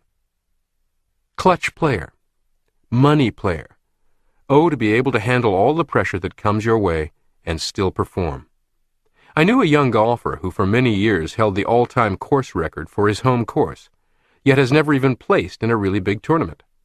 When playing by himself, with friends, or in small tournaments where the stakes are low, his play is flawless. Yet each time he gets into a big tournament, his game deteriorates. In the language of golfdom, the pressure gets him. He is not alone in this experience. In fact, in a popular movie, Kevin Costner played the role of a golfer known to all the professionals as Tin Cup. He was spectacularly skilled, but under the pressure of big money tournament play, came apart at the seams like a cheap suit in a rainstorm. Many golfers identified with Tin Cup. Ironically, one of the very best golf instructors and coaches I know about, who is well known and often called on by top professionals, is unbeatable in friendly, casual, private play, but has never been able to make the cut to play for real money. Many baseball pitchers have pinpoint control until they find themselves in a situation where the chips are down. Then they choke up, lose control, and appear to have no ability whatever. Casey Stengel, famous manager of the 1950s New York Yankees, made the comment, "Anybody can hit home runs in batting practice." On the other hand, many athletes perform better under pressure. The situation itself seems to give them more strength, more power, more finesse. Understanding why pressure makes some people's performance better while destroying others' performance is key to consistently and reliably being at your best. As an aside, let me quickly remind you that the golf pros or baseball pitchers coming apart at the seams does not make him a lousy golfer or a worthless pitcher, does not make either of them a choker.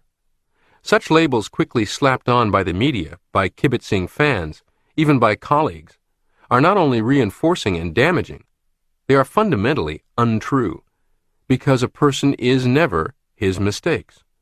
Every one of us is a mistake maker, but also potentially a mistake breaker.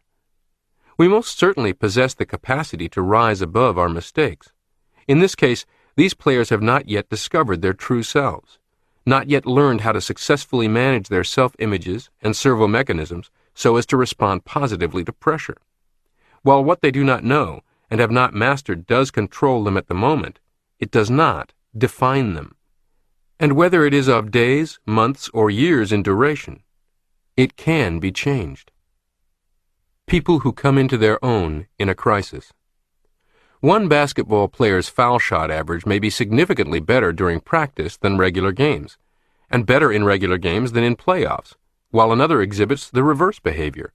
Performance improves in a playoff all-or-nothing situation. Almost every NFL team of note has one pass receiver who can be relied on to make a big play or extraordinarily difficult catch in the clutch when everything depends on that play. Yet he may muff a number of easy receptions earlier in the game. Quarterbacks learn to throw to their clutch receivers when they must, and often also learn to use them minimally at other times. One salesperson may find himself inarticulate in the presence of an important prospect. His skills desert him. Another salesperson, under the same circumstances, may sell over her head. The challenge of the situation brings out abilities she does not ordinarily possess. In our book, Zero Resistance Selling, one of the most important chapters is How to Sell When You Are In Over Your Head. There are students who do extremely well in day-to-day classwork, but find their minds a blank when taking an examination. There are other students who are ordinary in classwork, but do extremely well on important examinations. The secret of the money player. The difference between all these persons is not an inherent quality that one has and the other hasn't. It is largely a matter of how they learned to react to crisis situations. A crisis is a situation that can either make you or break you. If you react properly to the crisis, it can give you strength, power, wisdom you do not ordinarily possess. If you react improperly, a crisis can rob you of the skill, control, and ability that you ordinarily have to call on. The so-called money player in sports, in business, or in social activities, the person who comes through in the clutch, who performs better under the stimulus of challenge, is invariably the person who has learned either consciously or unconsciously to react well to crisis situations. To perform well in a crisis, 1. We need to learn certain skills under conditions where we will not be overmotivated. We need to practice without pressure. 2. We need to learn to react to crisis with an aggressive rather than a defensive attitude, to respond to the challenge in the situation rather than to the menace, to keep our positive goal in mind. 3. We need to learn to evaluate so-called crisis situations in their true perspective, to avoid making mountains out of molehills, or reacting as if every small challenge were a matter of life or death. In other words, making yourself into a money player is very doable, because it is totally dependent on a relatively short list of attitudes and skills that can be learned, exercised, and developed, and that can be accelerated in development and maintained through other psychocybernetics techniques. No one lacks what it takes to be a money player. Practice without pressure. Although we may learn fast, we do not learn well under crisis conditions. Throw a man who can't swim into water over his head, and the crisis itself may give him the power to swim to safety. He learns fast and manages to swim somehow. But he will never learn to become a championship swimmer. The crude, inept stroke that he used to rescue himself becomes fixed, and it is difficult for him to learn better ways of swimming. Because of his ineptness, he may perish in a real crisis, where he is required to swim a long distance. Dr. Edward C. Tolman, psychologist and expert on animal behavior at the University of California, said that both animals and men form brain maps or cognitive maps of the environment while they are learning. If the motivation is not too intense, if there is not too much of a crisis present in the learning situation, these maps are broad and general. If the animal is overmotivated, the cognitive map is narrow and restricted. It learns just one way of solving the problem. In the future, if this one way happens to be blocked, the animal becomes frustrated and fails to discern alternative routes or detours. It develops a single cut-and-dried preconceived response and tends to lose the ability to react spontaneously to a new situation. It cannot improvise. It can only follow a set plan.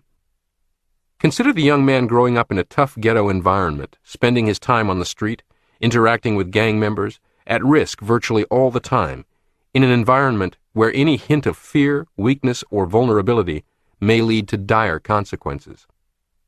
If this is the environment in which he learns all his conflict resolution skills, he will learn only one narrowly defined set of such skills, probably incorporating fiercely aggressive behavior and physical violence. I would suggest you might see this reflected in a man like Mike Tyson, awesomely successful in the boxing ring, but horribly unsuccessful in any other setting. Pressure retards learning. Dr. Tolman found that if rats were permitted to learn and practice under non-crisis conditions, they later performed well in a crisis. For example, if rats were permitted to roam about at will and explore a maze when well fed and with plenty to drink, they did not appear to learn anything. Later, however, if the same rats were placed in the maze while hungry, they showed they had learned a great deal by quickly and efficiently going to the goal. Hunger faced these trained rats with a crisis to which they reacted well. Other rats forced to learn the maze under the crisis of hunger and thirst did not do so well. They were overmotivated and their brain maps became narrow. The one correct route to the goal became fixated. If this route was blocked, the rats became frustrated and had great difficulty learning a new one. Fire drills teach crisis conduct in non-crisis situations. People react in the same way. Persons who have to learn how to get out of a burning building will normally require 2 or 3 times as long to learn the proper escape route as they would if no fire were present. Some of them do not learn at all. Overmotivation interferes with reasoning processes. The automatic reaction mechanism is jammed by too much conscious effort, trying too hard. Something akin to purpose tremor develops, and the ability to think clearly is lost. The ones who manage somehow to get out of the building have learned a narrow, fixated response. Put them in a different building, or change the circumstances slightly, and they react as badly the second time around as the first. But you can take these same people, let them practice a dry-run fire drill when there is no fire. Because there is no menace, there is no excessive negative feedback to interfere with clear thinking or correct doing. They practice filing out of the building calmly, efficiently, and correctly. After they have practiced this a number of times, they can be counted on to act the same way when an actual fire breaks out. Their muscles, nerves, and brain have memorized a broad, general, flexible map. The attitude of calmness and clear thinking will carry over from practice drill to actual fire. Moreover, they will have learned something about how to get out of any building or cope with any changed circumstances. They are not committed to a rigid response, but will be able to improvise, to react spontaneously to whatever conditions may be present. The moral is obvious for either mice or men. Practice without pressure, and you will learn more efficiently, and be able to perform better in a crisis situation. Shadowboxing for stability. Famous boxer gentleman Jim Corbett made the word shadowboxing popular. When asked how he developed the perfect control and timing for his left jab, which he used to cut John L. Sullivan, the Boston strong boy, to ribbons, Corbett replied that he had practiced throwing his left at his own image in the mirror more than 10,000 times in preparation for the bout. Gene Tunney did the same thing. Years before he actually fought Jack Dempsey in the ring, he had fought an imaginary Dempsey more than 100 times in the privacy of his own room. He secured all the films of old Dempsey fights. He watched them until he knew every one of Dempsey's moves. Then he shadowboxed. He would imagine that Dempsey was standing before him. When the imaginary Dempsey would make a certain move, he would practice his counter-move. Billy Graham preached sermons to cypress stumps in a Florida swamp before developing his compelling platform personality with live audiences. Most good public speakers have done the same thing in one way or another. The most common form of shadowboxing for public speakers is to deliver their speech to their own image in the mirror. One man I know lines up 6 or 8 empty chairs, imagines people sitting in them, and practices his speech on the invisible audience. Another lectured to chickens on his farm. A female stand-up comedienne I know, who asked not to be identified by name, told me that early in her career, she practiced delivering her routine with full style and emotion as if before a big audience, but actually alone, standing completely naked, in front of 3 full-length mirrors arranged in an arc in front of her. She reasoned that she never felt more vulnerable and inhibited than being seen naked, which is why she preferred having sex only in a dark room. So if she could stand nude in a lit room looking at her mirrored reflections and still concentrate and deliver her routine there, she'd be able to do it easily, fully clothed, and thus protected in front of an audience. Prior to this conversation, I had heard of speakers visualizing their audiences stripped to their underwear so as to be less intimidating, but I'd never heard of a speaker going au naturel. She uniquely combined safe practice with simulated or synthetic pressure. For the record, she has gone on to become one of the most successful female comediennes in the business. My point is to find a form of shadowboxing that works for you. Easy practice brings better scores. When the great Ben Hogan was playing tournament golf regularly, he kept a golf club in his bedroom and daily practiced in private, swinging the club correctly and without pressure at an imaginary golf ball. When Hogan was on the links, he would go through the correct motions in his imagination before making a shot, then depend on muscle memory to execute the shot correctly. Virtually all golf instruction today incorporates such relaxed practice and imagination practice. Shadowboxing turns on self-expression. The word express literally means to push out, exert, show forth. The word inhibit means to choke off, restrict. Self-expression is a pushing out, a showing forth of the powers, talents, and abilities of the self. It means turning on your own light and letting it shine. Self-expression is a yes response. Inhibition is a no response. It chokes off self-expression, turns off or dims your light. In shadowboxing, you practice self-expression with no actual inhibiting factors present. You learn the correct moves. You form a mental map that is retained in memory, a broad, general, flexible map. Shadowboxing helps you hit the ball. I visited a friend of mine one Sunday in a suburb of New York. His 10-year-old son had visions of becoming a big league baseball star. His fielding was adequate, but he couldn't hit. Each time his father threw the ball across the plate, the boy froze up and missed it by a foot. I decided to try something. "You're so anxious to hit the ball and so afraid you won't that you can't even see it clearly," I said. All that tension and anxiety was interfering with his eyesight and his reflexes. His arm muscles weren't executing the orders from his brain. "For the next 10 pitches," I said, "don't even try to hit the ball. Don't try at all. Keep your bat on your shoulder. But watch the ball very carefully. Keep your eyes on it from the time it leaves your daddy's hand until it goes by you. Stand easy and loose, and just watch the ball go by." After 10 trials of this, I advised him, "Now, for a while, watch the ball go by and keep the bat on your shoulder, but think to yourself you are going to bring the bat around so it will really hit the ball, solidly and dead center." After this, I told him to keep on feeling the same way, and to keep watching the ball carefully, and to let the bat come around and meet the ball, making no attempt to hit it hard. The boy hit the ball. After a few easy hits like this, he was knocking the ball a country mile, and I had a friend for life. The salesman who practiced not selling. You can use the same technique to hit the ball in selling, teaching, or running a business. A young salesperson complained to me that he froze up when calling on prospects. His one big trouble was his inability to properly reply to the prospect's objections. "When a prospect raises an objection or criticizes my product, I can't think of a thing to say at the time," he said. "Later, I can think of all kinds of good ways to handle the objection." I told him about shadowboxing, and about the kid who learned to bat by letting the ball go by with the bat on his shoulder. I pointed out that hitting a baseball or thinking on your feet requires good reflexes. Your automatic success mechanism must respond appropriately and automatically. Too much tension, too much motivation, or too much anxiety for results jams the mechanism. I said, "You think of the proper answers later because you're relaxed and the pressure is off.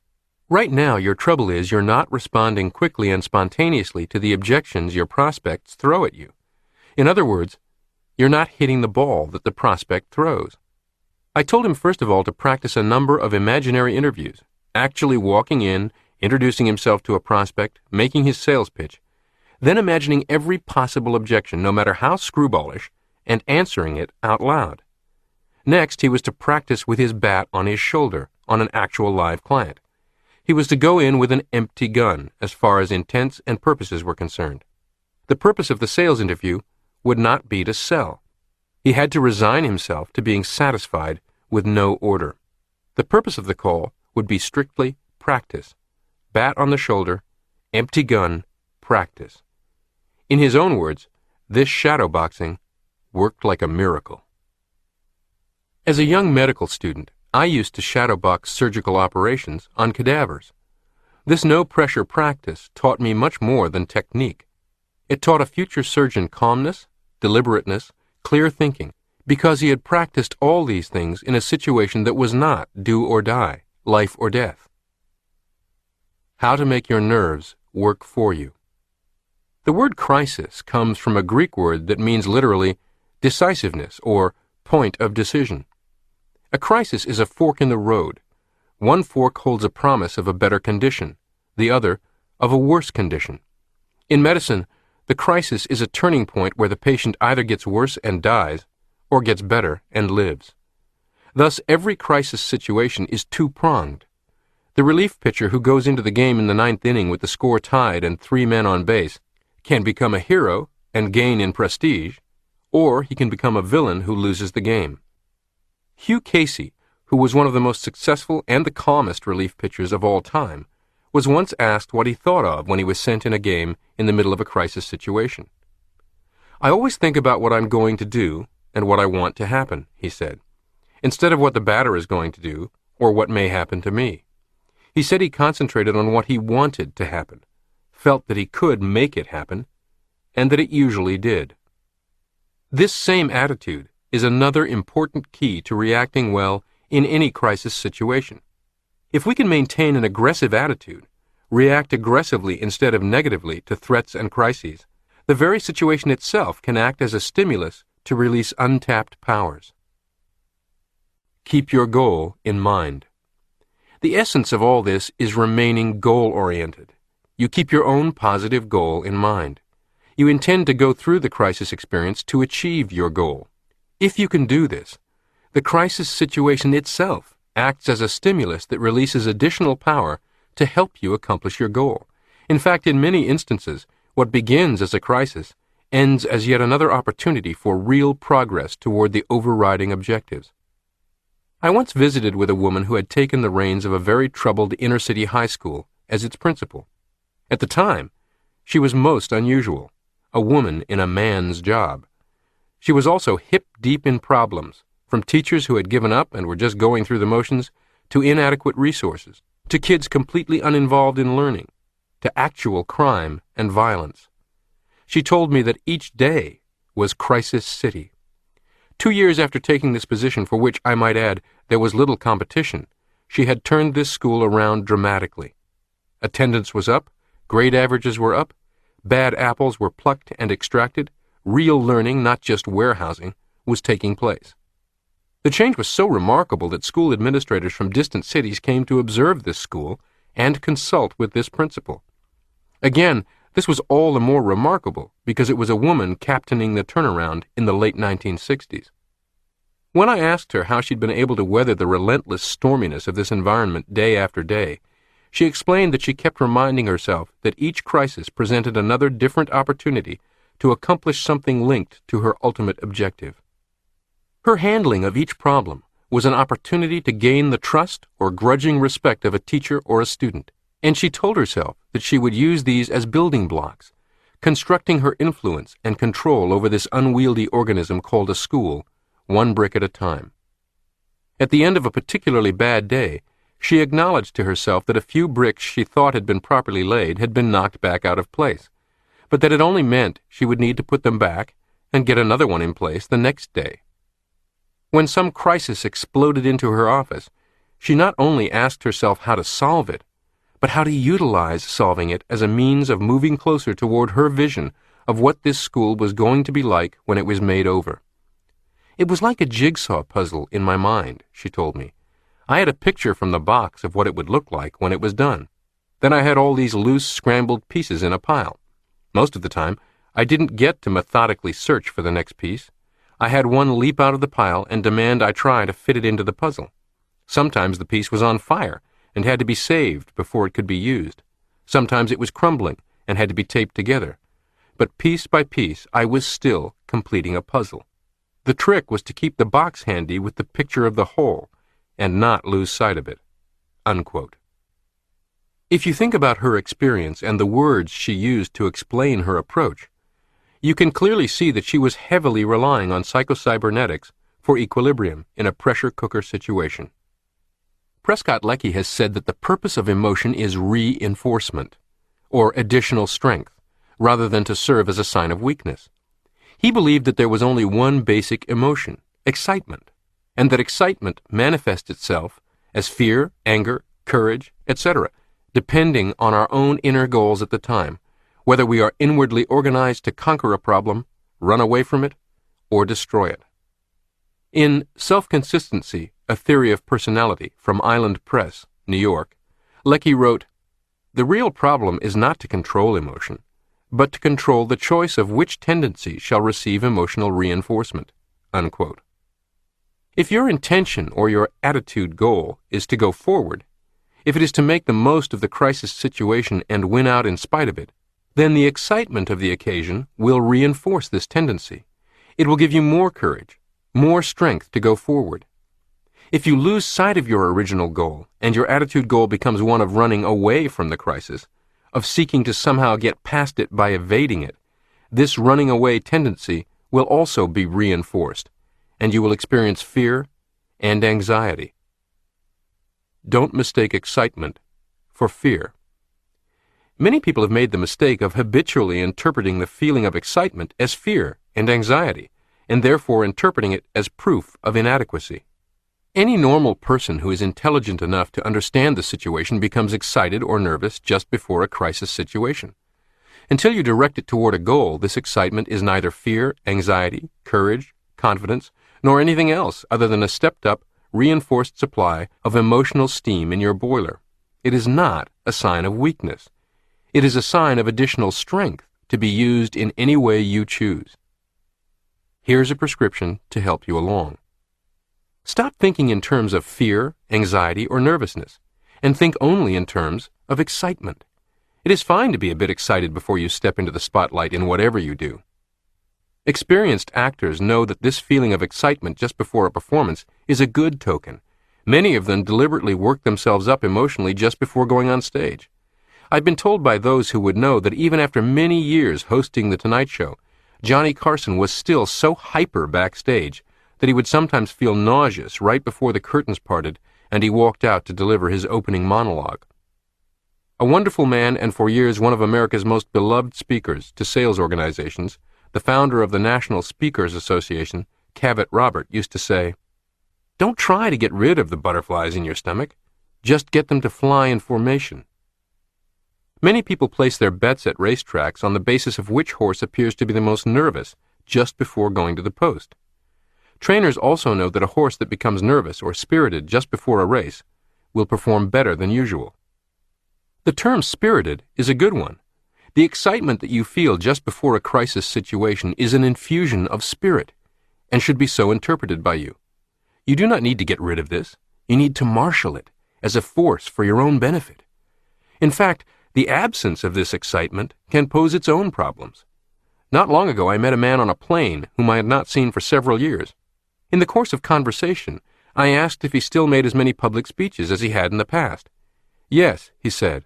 As a matter of fact, he had changed jobs so that he would be able to speak more, and now made at least one public speech every day. Knowing his love for public speaking, I commented that it was good he had this type of work. "Yes," he said, "in one way it is good. But in another way it is not so good. I don't make as many good speeches now as I used to. I speak so often that it has become old hat to me, and I no longer feel that little tingly feeling in the pit of my stomach which tells me that I'm going to do well."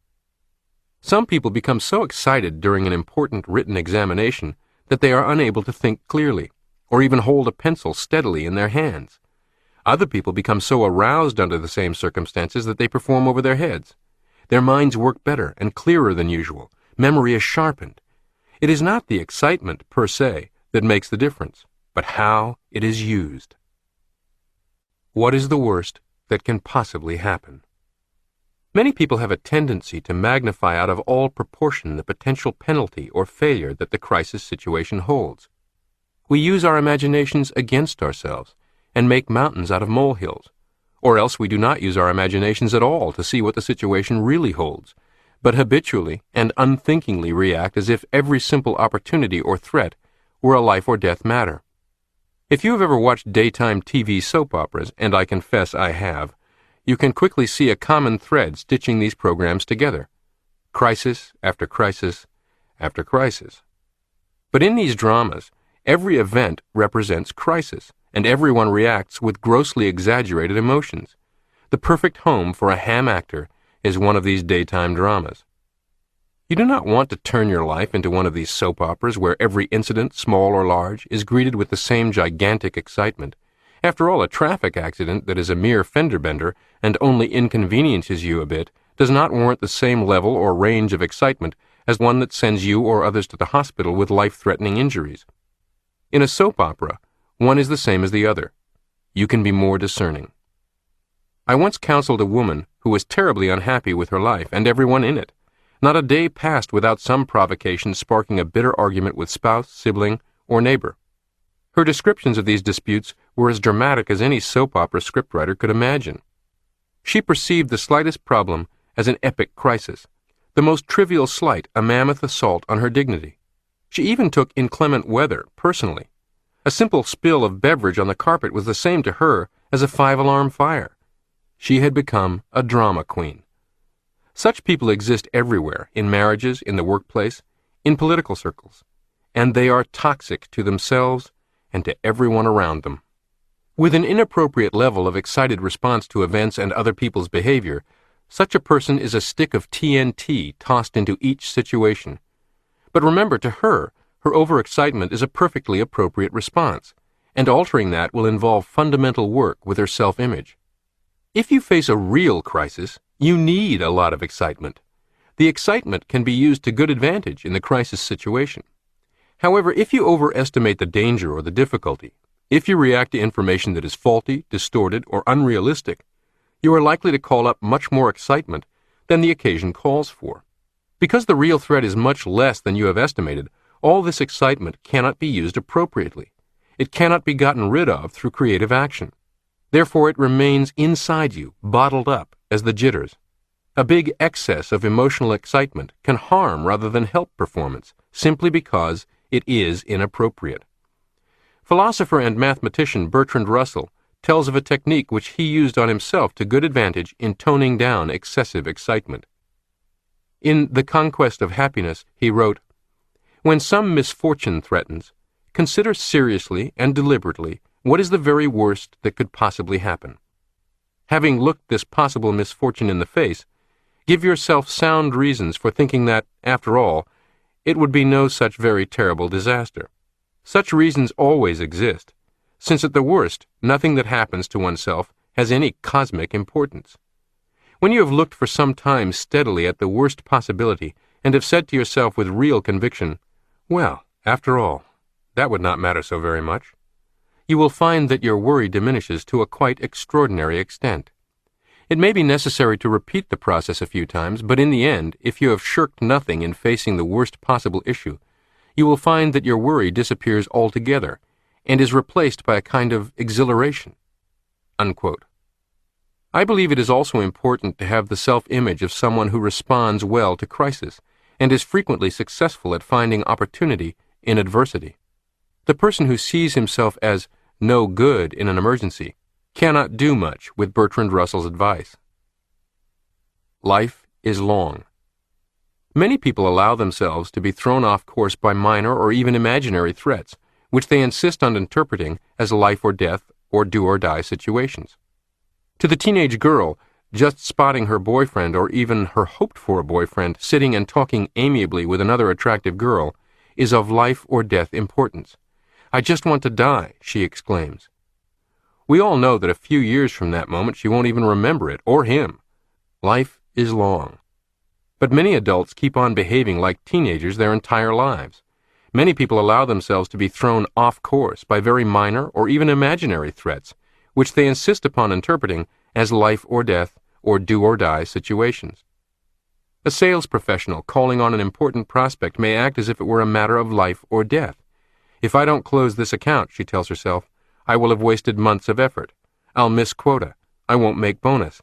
And how will I tell my husband we can't take our planned vacation? My sales manager may cut my territory." And so on. The single appointment takes on earth-shaking importance. Yet over a year's time, such a muffed opportunity will be offset by solid successes, even by lucky breaks that seemingly deliver new accounts or larger orders from unexpected sources. If this life or death sales call occurs in March, it will be part of a blur of past activity by Christmas, and over an entire selling career of no importance whatsoever. Life is long. Perhaps this life or death feeling that many people experience in any sort of crisis situation is a heritage from our dim and distant past, when failure to primitive man usually was synonymous with death. Regardless of its origin, however, the experience of numerous patients has shown that it can be cured by calmly and rationally analyzing the situation. Rather than responding automatically, blindly, and irrationally, ask yourself, what is the worst that can possibly happen if I fail? Remind yourself that life is long, and seek the perspective of 20/20 hindsight in advance. The curtain will rise on a second act.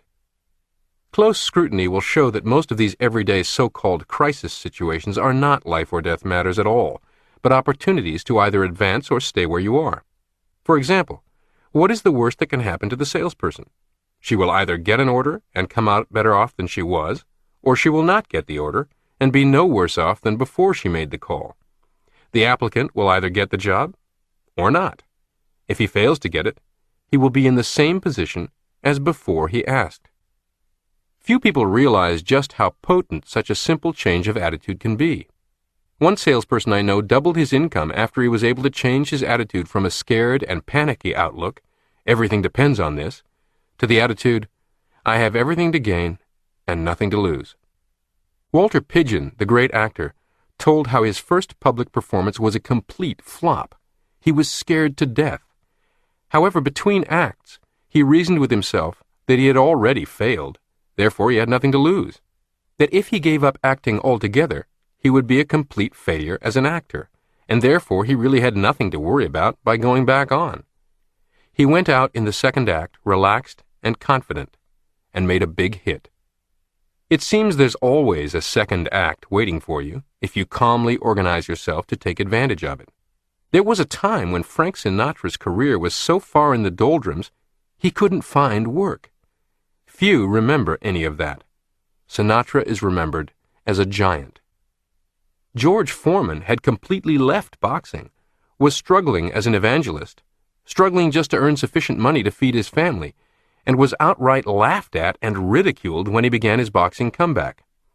During his first act, his personality had been so unpleasant, he had few friends in the media.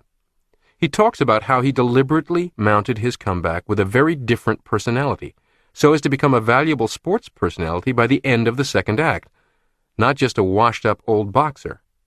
And he succeeded masterfully, ultimately becoming a millionaire thanks to his immense popularity as a commercial spokesman, public speaker, and sports commentator. A small kitchen appliance company became a giant in short order on the strength of George Foreman's pitching its products on TV infomercials and TV home shopping channels in the late 1990s. Regis Philbin had bounced around the TV business hosting mostly local talk shows in different markets for 20 years and was widely regarded as a minor player in the industry and by critics, before his syndicated morning show and his hosting the enormously popular Who Wants to Be a Millionaire made him big and led to a reported $20 million contract with ABC. Regis's second act will make the 20 years that preceded it irrelevant. Former President Jimmy Carter had, by most measurements, a woefully unsuccessful and troubled presidency, was voted out of office after his first term in a landslide, and returned to small-town Plains, Georgia, with his tail between his legs, admittedly depressed. But his second act has led to prestige, prominence, influence, and bipartisan respect, and many historians agree that he has been the best former president. We can read about the second act in the lives of such famous people, but don't lose sight of the fact that most successful but non-famous people have second acts too. Many a prosperous business person has a business bankruptcy in the past that at its moment was humiliating and seemed of life or death importance. Many a gratified parent with a good relationship with grown son or daughter has a spectacularly rocky patch when the relationship was in shambles to look back on.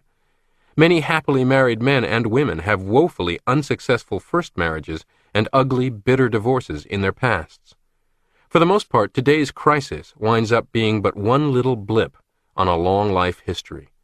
For today, there's an immediate second act tomorrow. For this week, there's a second act beginning next Monday. For even the authentic tragedy, there's a second act waiting to be scripted and played out over time. Remember, above all, that the key to any crisis situation is you. Practice and learn the simple techniques of this chapter, and you, like hundreds of others before you, can learn to make crisis work for you by making crisis a creative opportunity. Try this mental training exercise. Creating 20/20 hindsight as foresight is yet another immensely valuable and creative use of your imagination. Stop and recall a few situations from your past that seemed of dire, earth-shaking consequence at the time, but have proven inconsequential over time. Then project yourself 3, 4, or 5 years into the future, looking back on today's event, and consider how you will feel about it, and how much impact it will have had on your life. Chapter 14. How to Get and Keep That Winning Feeling. Yogi Berra said, "Slump? I ain't in no slump. I just ain't hitting." Your powerful servo mechanism is teleological. That is, it operates in terms of goals and end results. Once you give it a definite goal to achieve, you can depend on its automatic guidance system to take you to that goal much better than you ever could by conscious thought. You supply the goal by thinking in terms of end results. Your automatic mechanism then supplies the means whereby. If your muscles need to perform some motion to bring about the end result, your automatic mechanism will guide them much more accurately and delicately than you could by taking thought. If you need ideas, your automatic mechanism will supply them. There are even many who believe that if you need contacts, your servo mechanism can magnetically attract them. Whatever the extent of its powers, one thing is certain. It will lie sleepy, lazy, and dormant if undirected. Note the word servo. It is your servant. If not called on, will servants in the mansion polish the silver, prepare high tea, or launder the clothes solely on their own initiative, attempting to anticipate the lord of the manor's wishes? Don't count on it. Also, if the servants employed speak only in an unintelligible foreign tongue, and the master speaks only in English, unintelligible to the servant, how much will get accomplished? You see, psychocybernetics is both the language translator so that you, the master, can communicate with and be understood by your inner servant, and the means of organizing the to-do list, directives, you give to the inner servant so that they may be brought to fruition. Think in terms of possibilities. You must supply the goal. And to supply a goal capable of activating your creative mechanism, you must think of the end result in terms of a present possibility. The possibility of the goal must be seen so clearly that it becomes real to your brain and nervous system, so real, in fact, that the same feelings are evoked as would be present if the goal were already achieved. This is not as difficult or mystical as it may first appear. You and I do it every day of our lives. What, for example, is worry about possible unfavorable future results accompanied by feelings of anxiety, inadequacy, or perhaps humiliation? For all practical purposes, we experience the very same emotions in advance that would be appropriate if we had already failed. We picture failure to ourselves not vaguely or in general terms, but vividly and in great detail. We repeat the failure images over and over again to ourselves. We go back in memory and dredge up memory images of past failures. Remember what has been emphasized earlier. Our brain and nervous system cannot tell the difference between a real experience and one which is vividly imagined. Our automatic creative mechanism always acts and reacts appropriately to the environment, circumstance, or situation. The only information concerning the environment, circumstance, or situation available to it is what you believe to be true concerning them. Your nervous system can't tell real failure from imagined failure. Thus, if we dwell on failure and continually picture failure to ourselves in such vivid detail that it becomes real to our nervous system, we will experience the feelings, even the physical responses, that go with failure. On the other hand, if we keep our positive goal in mind and picture it to ourselves so vividly as to make it real, and think of it in terms of an accomplished fact, we will also experience winning feelings, self-confidence, courage, and faith that the outcome will be desirable. We cannot consciously peek into our creative mechanism and see whether it is geared for success or failure, but we can determine its present set by our feelings. When it is set for success, we experience that winning feeling. Setting your machinery for success. And if there is one simple secret to the operation of your creative servo mechanism, it is this. Call up, capture, evoke the feeling of success. When you feel successful and self-confident, you will act successfully. When the feeling is strong, you can literally do no wrong. The winning feeling itself does not cause you to operate successfully, but it is more in the nature of a sign or symptom that we are geared for success. It is more like a thermostat, which does not cause the heat in the room, but measures it. However, we can use this thermostat in a very practical way. Remember, when you experience that winning feeling, your internal machinery is set for success. Too much effort to consciously bring about spontaneity is likely to destroy spontaneous action. It is much easier and more effective to simply define your goal or end result. Picture it to yourself clearly and vividly. Then simply capture the feeling you would experience if the desirable goal were already an accomplished fact. Then you are acting spontaneously and creatively. Then you are using the powers of your subconscious mind. Then your internal machinery is geared for success, to guide you in making the correct muscular motions and adjustments, to supply you with creative ideas, and to do whatever else is necessary to make the goal an accomplished fact. How that winning feeling won a golf tournament. Dr. Carey Middlecoff, writing in the April 1956 issue of Esquire magazine, said that the winning feeling is the real secret of championship golf. He said, 4 days before I hit my first drive in the Masters last year, I had a feeling I was sure to win that tournament. I felt that every move I made in getting to the top of my backswing put my muscles in perfect position to hit the ball exactly as I wanted to. And in putting, too, that marvelous feeling came to me. I knew I hadn't changed my grip any, and my feet were in the usual position. But there was something about the way I felt that gave me a line to the cup just as clearly as if it had been tattooed on my brain. With that feeling, all I had to do was swing the clubs and let nature take its course." Unquote. Middlecoff went on to say that the winning feeling is everybody's secret of good golf, that when you have it, the ball even bounces right for you, and that it seems to control that elusive element called luck. Before pitching his famous perfect game in the World Series, Don Larson said that the night before, he had the crazy feeling that he would pitch perfectly the next day.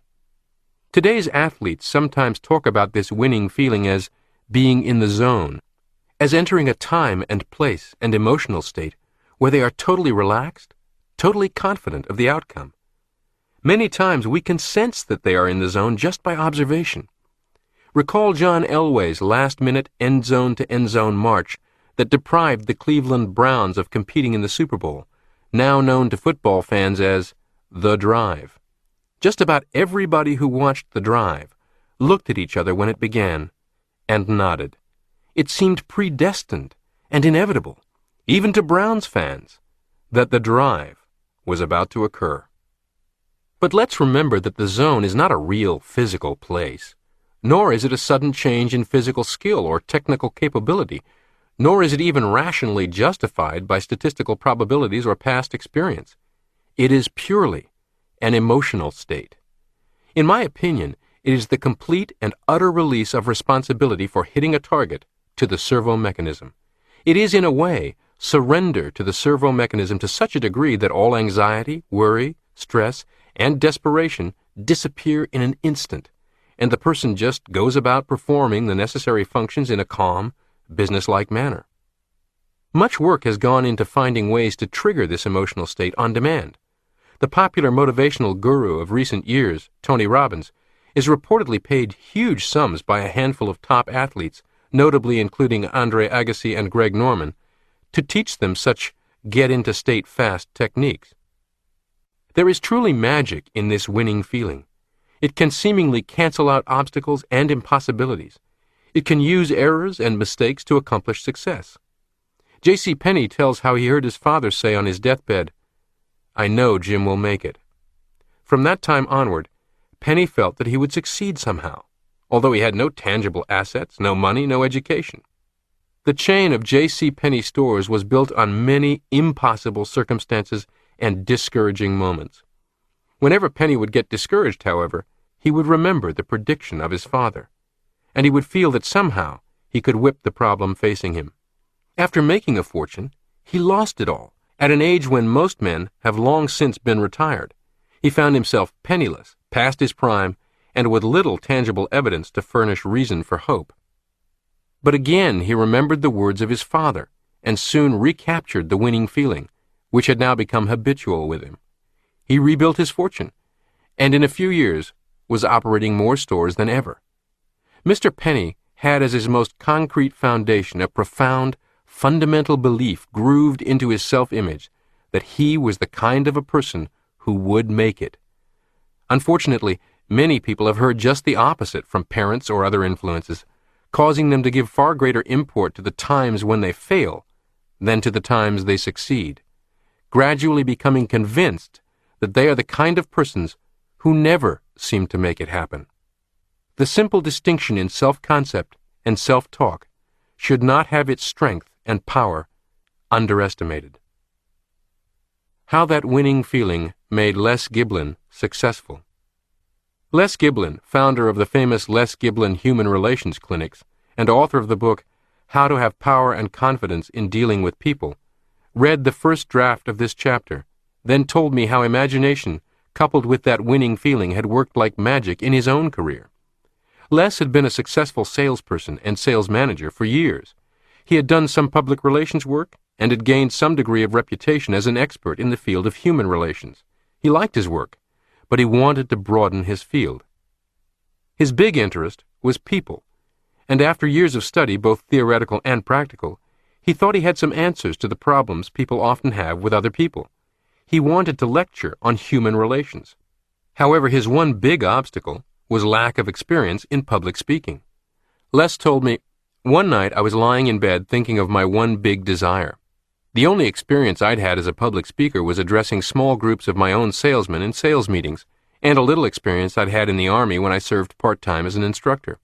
The very thought of getting up before a big audience scared the wits out of me. I just couldn't imagine myself doing it successfully.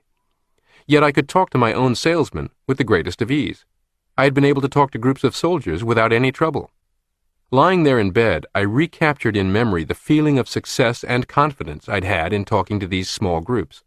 I remembered all the little incidental details that had accompanied my feeling of poise. Then, in my imagination, I pictured myself standing before a huge audience and making a talk on human relations, and at the same time having the same feeling of poise and self-confidence I'd had with smaller groups. I pictured to myself in detail just how I would stand. I could feel the pressure of my feet on the floor. I could see the expressions on the people's faces, and I could hear their applause. I saw myself making a talk successfully, going over with a bang. Something seemed to click in my mind. I felt elated. Right at that moment, I felt that I could do it. I had welded the feeling of confidence and success from the past to the picture of my imagination of my career in the future. My feeling of success was so real that I knew right then I could do it.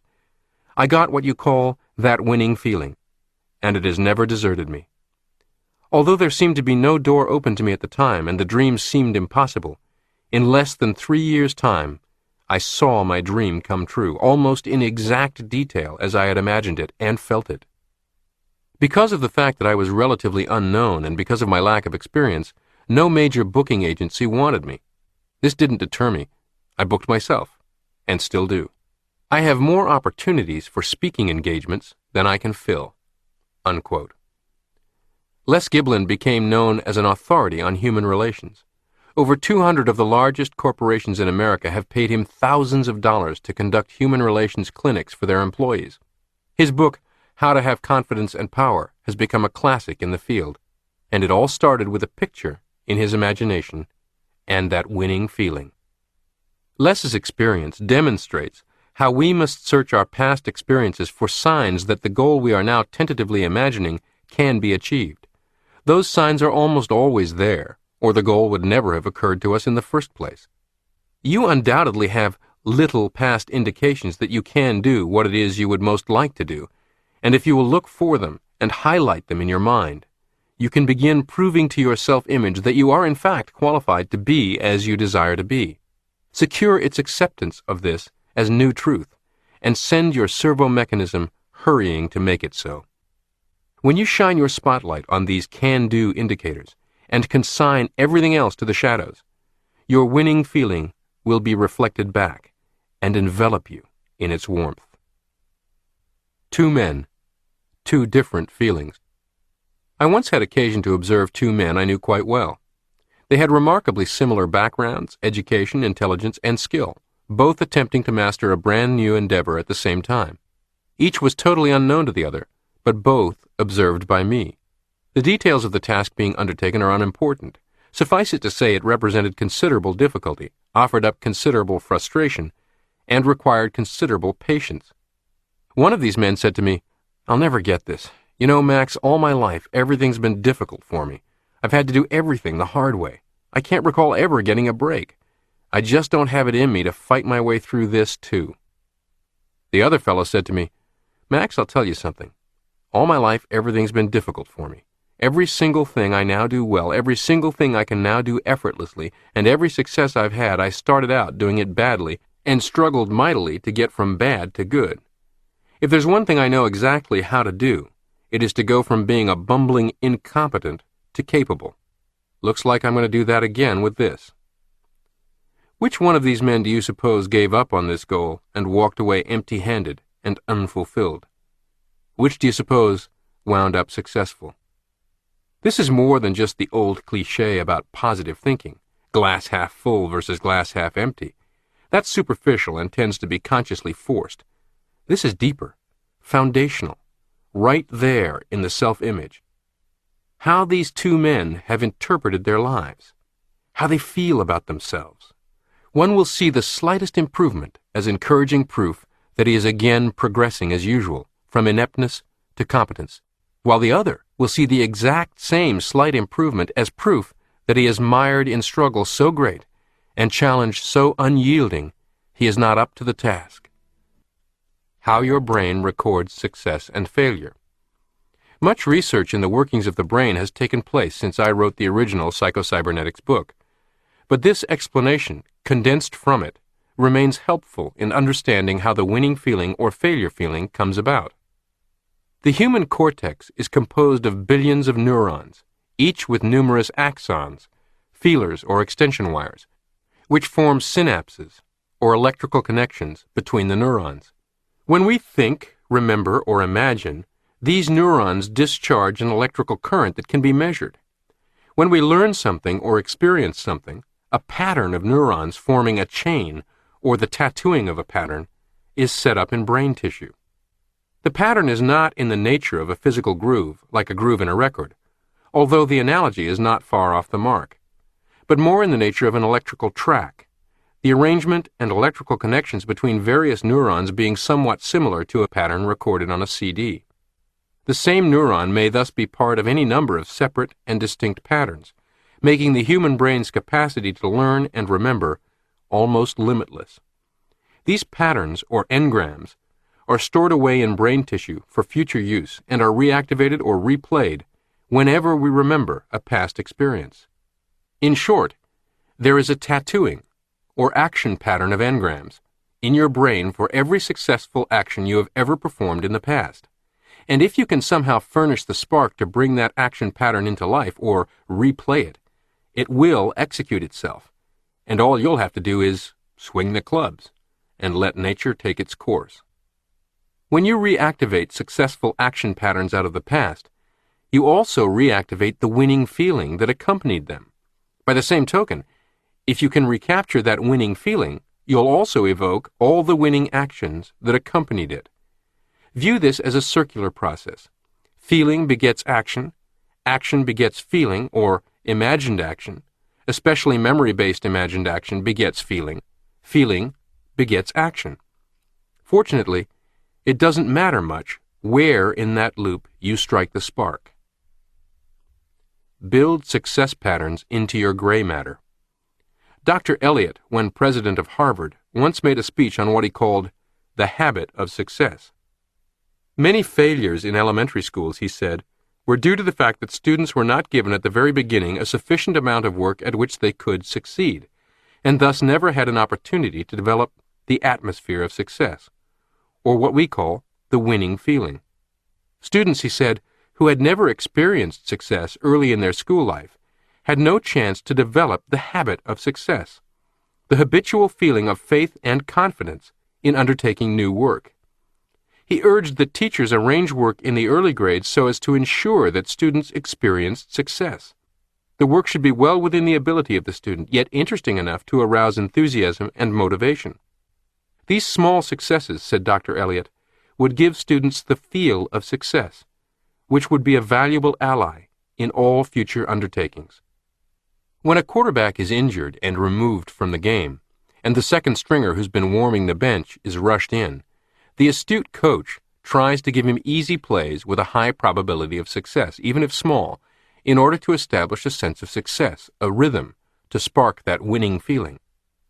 Rather than having him attempt a pass downfield or over the middle that might result in a gain of 10, 20, or 30 yards, but is difficult to complete, The play might be a little swing pass, almost sideways, that may result in a gain of only 2 or 3 yards, but has a very high probability of being successfully completed. A top salesman I know in the printing industry habitually arranges his schedule so that his first 2 sales calls of each day are in friendly territory. He visits clients where he knows he will be welcomed, where he writes business repetitively, where there is a high likelihood of being asked to bid a job or even immediately take an order, or at the very least, he'll be treated respectfully and courteously. Then he moves on to cold calling on possible new accounts where the welcome may not be nearly as warm, or visiting the tough customers who are ultra price conscious, where he is frequently outbid. He tells me he wants a winning feeling already in place before testing his patience and persistence. His sales manager says, "Small victories lead to big victories." Fred DeLuca, the founder of the Subway sandwich shop chain, a champion of micro-business launches, counsels, "Make pennies first." It is easier to envision making dollars if you've made pennies. Easier to envision making thousands if you've made hundreds. What you might call the small victory process is the natural evolution of things. Crawl. Stand by holding on to something. Stand independently. Toddle forward by holding on to something. Walk. Having mastered walking, it's a bit easier to believe you can ride a bicycle. Having ridden a bicycle, it's easier to picture yourself riding a motorcycle. We can acquire the habit of success or rhythm of success. We can build into our gray matter patterns and feelings of success at any time and at any age by following Dr. Elliott's advice to teachers, the savvy coach's strategy for the inexperienced quarterback, the printing sales rep's trick for starting each day. If we are habitually frustrated by failure, we are very apt to acquire habitual feelings of failure, which color all new undertakings. But by arranging things so that we can succeed in little things, we can build an atmosphere of success that will carry over into larger undertakings. We can gradually undertake more difficult tasks, and after succeeding in them, be in a position to undertake something even more challenging. Success is literally built on success, and there is much truth in the saying, "Nothing succeeds like success." Obviously, as adults, we are eager to speed up this process, to accelerate success. To have such a good foundation in place, we can even trigger our winning feeling on command. The experienced quarterback who has been parked on the bench for weeks needs and wants to turn on his winning feeling in an instant, when suddenly needed in the game, without requiring the gentle, patient build-up of small victories. This acceleration must be created totally through imagination, not actuality, in the theater of the mind, rather than the arena of real experience. Because synthetic and actual experience have virtually identical impact, this can be done. How to play back your own built-in success patterns. Everyone has at some time or another been successful in the past. It does not have to have been a big success. It might have been something as unimportant as standing up to the school bully and beating him, winning a race in grammar school, winning the sack race at the office picnic, winning out over a teenage rival for the affections of a girlfriend. Or it might be the memory of a successful sale, your most successful business deal, or winning first prize for the best cake at the county fair. What you succeeded in is not so important as the feeling of success that attended it. All you need is an experience where you succeeded in doing what you wanted to, in achieving what you set out to achieve, and something that brought you some feeling of satisfaction. Go back in memory and relive those successful experiences. In your imagination, revive the entire picture in as much detail as you can. In your mind's eye, see not only the main event, but all the little incidental things that accompanied your success. What sounds were there? What about your environment? What else was happening around you at the time? What objects were present? What time of year was it? Were you cold or hot? And so forth. The more detailed you can make it, the better. If you can remember in sufficient detail just what happened when you were successful at some time in the past, you will find yourself feeling just as you felt then. Try particularly to remember your feelings at the time. If you can remember your feelings from the past, they will be reactivated in the present. You will find yourself feeling self-confident, because self-confidence is built on memories of past successes. Now, after arousing this general feeling of success, Apply it in your thoughts to the important sale, conference, speech, business, golf tournament, rodeo competition, whatever you are engaged in now. Use your creative imagination to picture to yourself just how you would act and just how you would feel if you had already succeeded. Positive and constructive worry. Mentally, begin to play with the idea of complete and inevitable success. Don't force yourself. Don't attempt to coerce your mind. Don't try to use effort or willpower to bring about the desired conviction. Just do what you do when you worry. Only worry about a positive goal and a desirable outcome, rather than about a negative goal and an undesirable outcome. Don't begin by trying to force yourself to have absolute faith in the desired success. This is too big a bite for you to mentally digest at first. Use gradualness. Begin to think about the desired end result as you do when you worry about the future. When you worry, you do not attempt to convince yourself that the outcome will be undesirable. Instead, you begin gradually. You usually begin with, suppose. Just suppose such and such a thing happens, you mentally say to yourself. You repeat this idea over and over to yourself. You play with it. Next comes the idea of possibility. Well, after all, you say, such a thing is possible. It could happen. Next comes mental imagery. You begin to picture to yourself all the various negative possibilities. You play these imaginative pictures over and over to yourself, adding small details and refinements. As the pictures become more and more real to you, appropriate feelings begin to manifest themselves, just as if the imagined outcome had already happened. And this is the way that fear and anxiety develop. How to cultivate faith and courage. Faith and courage are developed in exactly the same way, only your goals are different. If you are going to spend time in worry, why not worry constructively? Begin by outlining and defining to yourself the most desirable possible outcome. Begin with your suppose. Suppose the best possible outcome did actually come about. Next, remind yourself that, after all, this could happen. Not that it will happen at this stage, but only that it could. Remind yourself that, after all, such a good and desirable outcome is possible. You can mentally accept and digest these gradual doses of optimism and faith.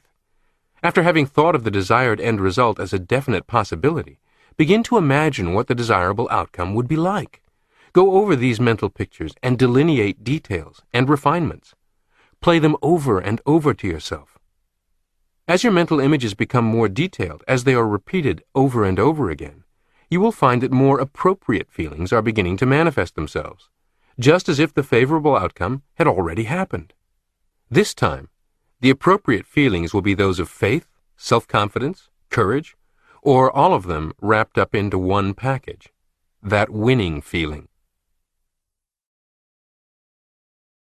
Don't take counsel of your fears. General George Patton, the hell-for-leather old blood-and-guts general of World War II fame, was once asked if he ever experienced fear before a battle. Yes, he said, he often experienced fear just before an important engagement, and sometimes during a battle. But he added, I never take counsel of my fears.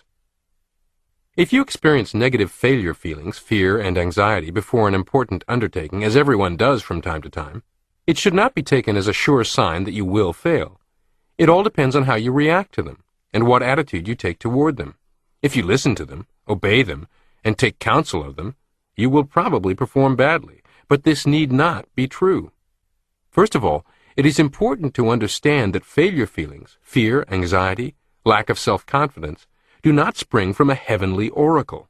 They are not written in the stars. They are not holy gospel. Nor are they intimations of a set and decided fate that means that failure is decreed and decided. They originate from your own mind. They are indicative only of attitudes of mind within you, not of external facts that are rigged against you. They mean only that you are underestimating your own abilities, overestimating and exaggerating the nature of the difficulty before you, and that you are reactivating memories of past failures rather than memories of past successes. That is all that they mean, and all that they signify. They do not pertain to or represent the truth concerning future events, but only your own mental attitude about the future event. Knowing this, You are free to accept or reject these negative failure feelings, to obey them and take counsel of them, or to ignore their advice and go ahead. Moreover, you are in a position to use them for your own benefit. Accept negative feelings as a challenge. If we react to negative feelings aggressively and positively, they become challenges that automatically arouse more power and more ability within us. The ideas of difficulty, threat, and menace arouse additional strength within us if we react to them aggressively rather than passively. In the last chapter, we saw that a certain amount of excitement, if interpreted correctly and employed correctly, helps rather than hinders performance. It all depends on the individual and his or her attitudes, whether negative feelings are used as assets or liabilities. React aggressively to your own negative advice.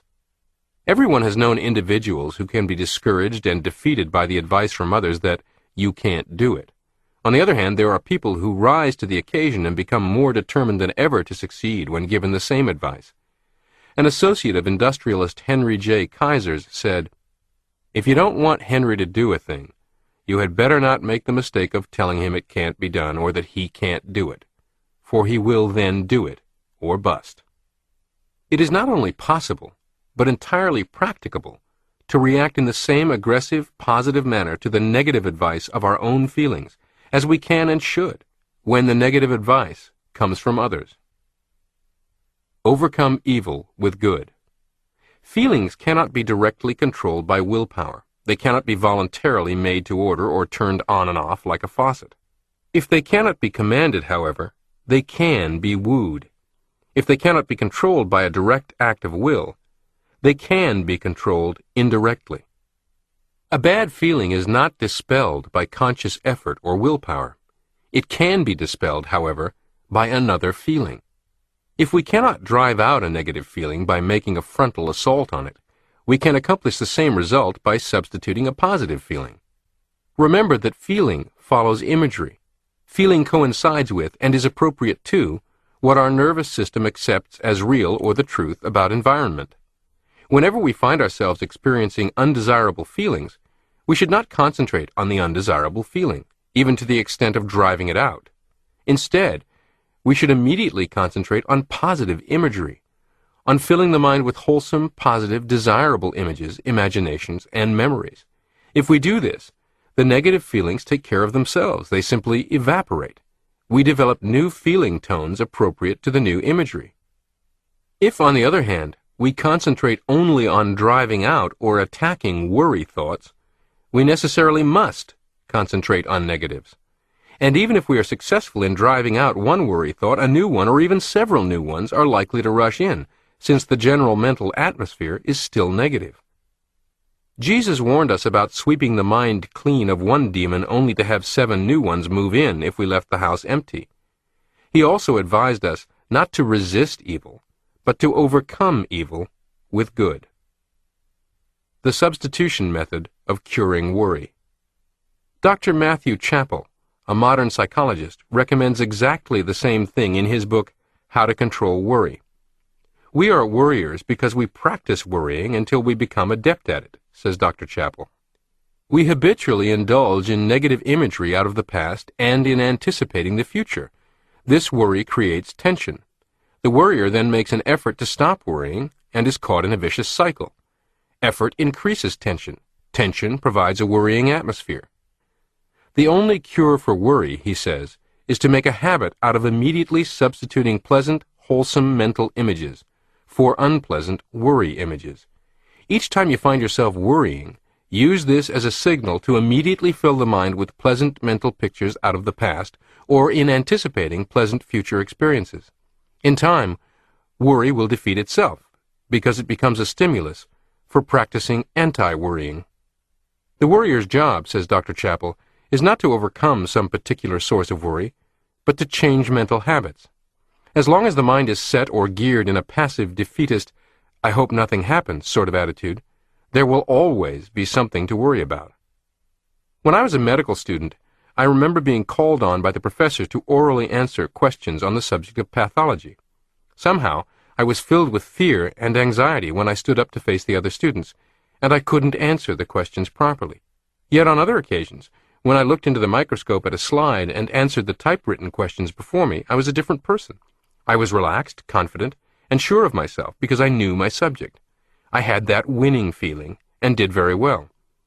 As the semester progressed, I took stock of myself, and when I stood up to answer questions, I pretended I didn't see an audience, but was looking through a microscope. I was relaxed, and substituted that winning feeling for the negative feeling when quizzed orally. At the end of the semester, I did very well in both oral and written examinations. The negative feeling had finally become a sort of bell that created a conditioned reflex to arouse that winning feeling. Today, I lecture and speak with ease at any gathering in any part of the world because I am relaxed and know what I'm talking about when I do speak. More than that, I bring others into the conversation and make them feel relaxed too. The choice is up to you. Within you is a vast mental storehouse of past experiences and feelings, both failures and successes. Like inactive recordings on tape, these experiences and feelings are recorded on the neural engrams of your gray matter. There are recordings of stories with happy endings and recordings of stories with unhappy endings. One is as true as the other. One is as real as the other. The choice is up to you as to which you select for playback. Another interesting scientific finding about these engrams is that they can be changed or modified. Somewhat as a tape recording may be changed by dubbing in additional material or by replacing an old recording with a new one. These recordings in the human brain tend to change slightly each time they are played back. They take on some of the tone and temper of our present mood, thinking, and attitudes toward them. We now know that not only does the past influence the present, but that the present clearly influences the past. In other words, we are neither doomed nor damned by the past. Our present thinking, our present mental habits, our attitudes toward past experiences, and our attitudes toward the future all have an influence on old recordings. The old can be changed, modified, replaced by our present thinking. Old recordings can be changed. Another interesting finding is that the more a given recording or engram is activated or replayed, the more potent it becomes.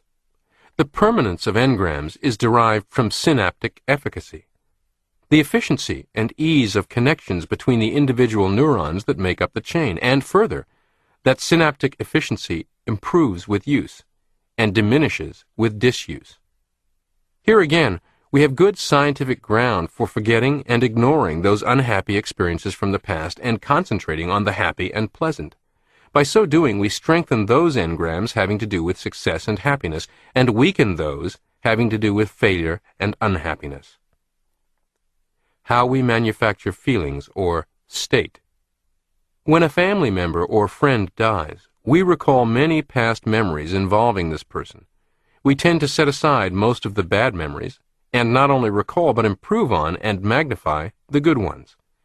An uncle who was often sullen and distant and hypercritical, but occasionally warm and witty, is transformed into the life of the party, and a great encourager who will be sadly missed at every future family occasion.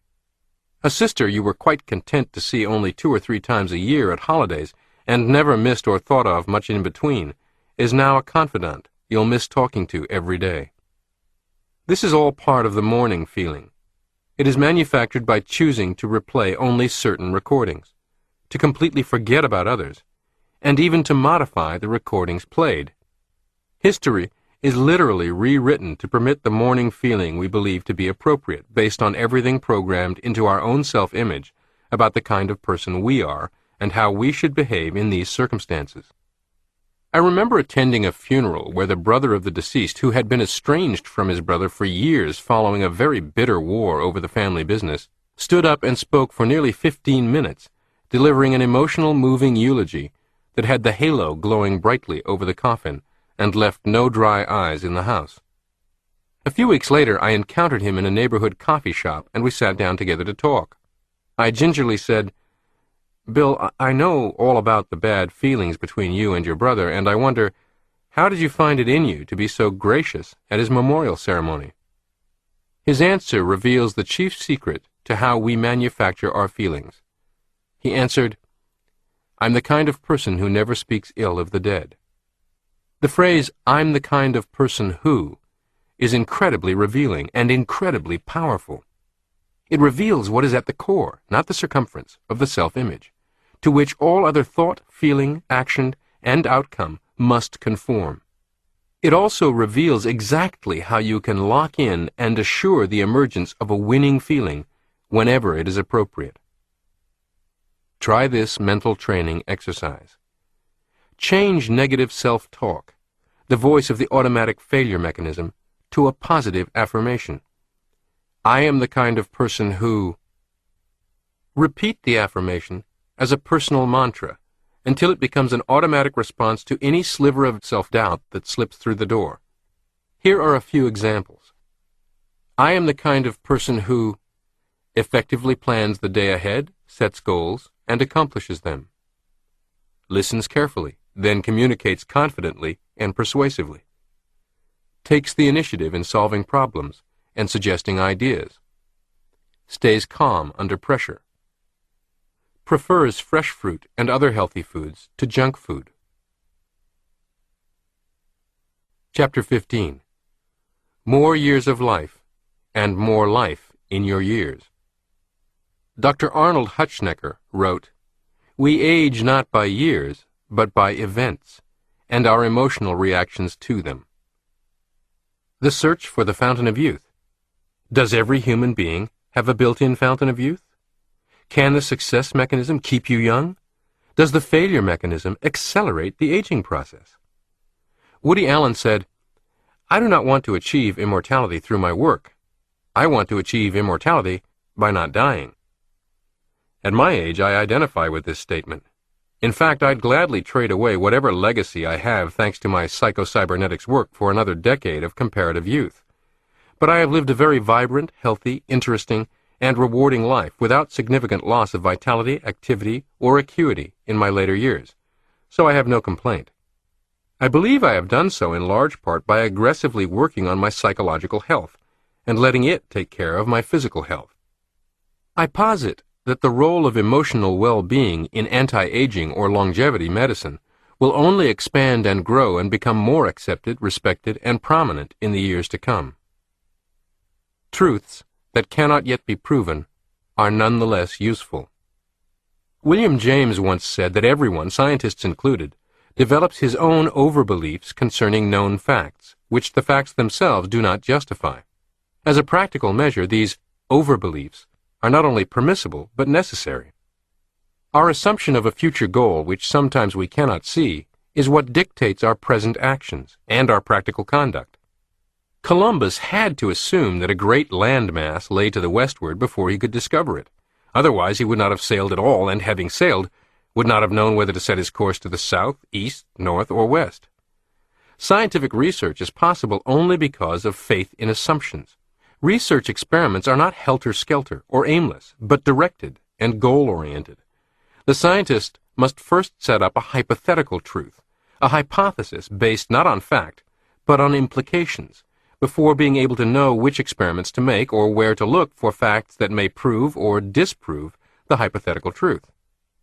In this last chapter, I want to share with you some of my own overbeliefs, hypotheses, and philosophy, not as an MD, but as a man. As Dr. Hans Selye has said, certain truths cannot be used by medicine, but can be used by the patient. Life force. The secret of healing, and the secret of youth. I believe that the physical body, including the physical brain and nervous system, is machine-like, composed of numerous smaller mechanisms, all purposeful or goal-directed. I do not believe, however, that a human is a machine. I believe that the essence of humans is that which animates this machine, that which inhabits the machine, directs and controls it, and uses it as a vehicle. Humans are not machines any more than electricity is the wire over which it flows, or the motor that it turns. I believe that the essence of humanity is extra-physical. For many years, individual scientists, psychologists, physiologists, biologists have suspected that there was some sort of universal energy or vitality that ran the human machine.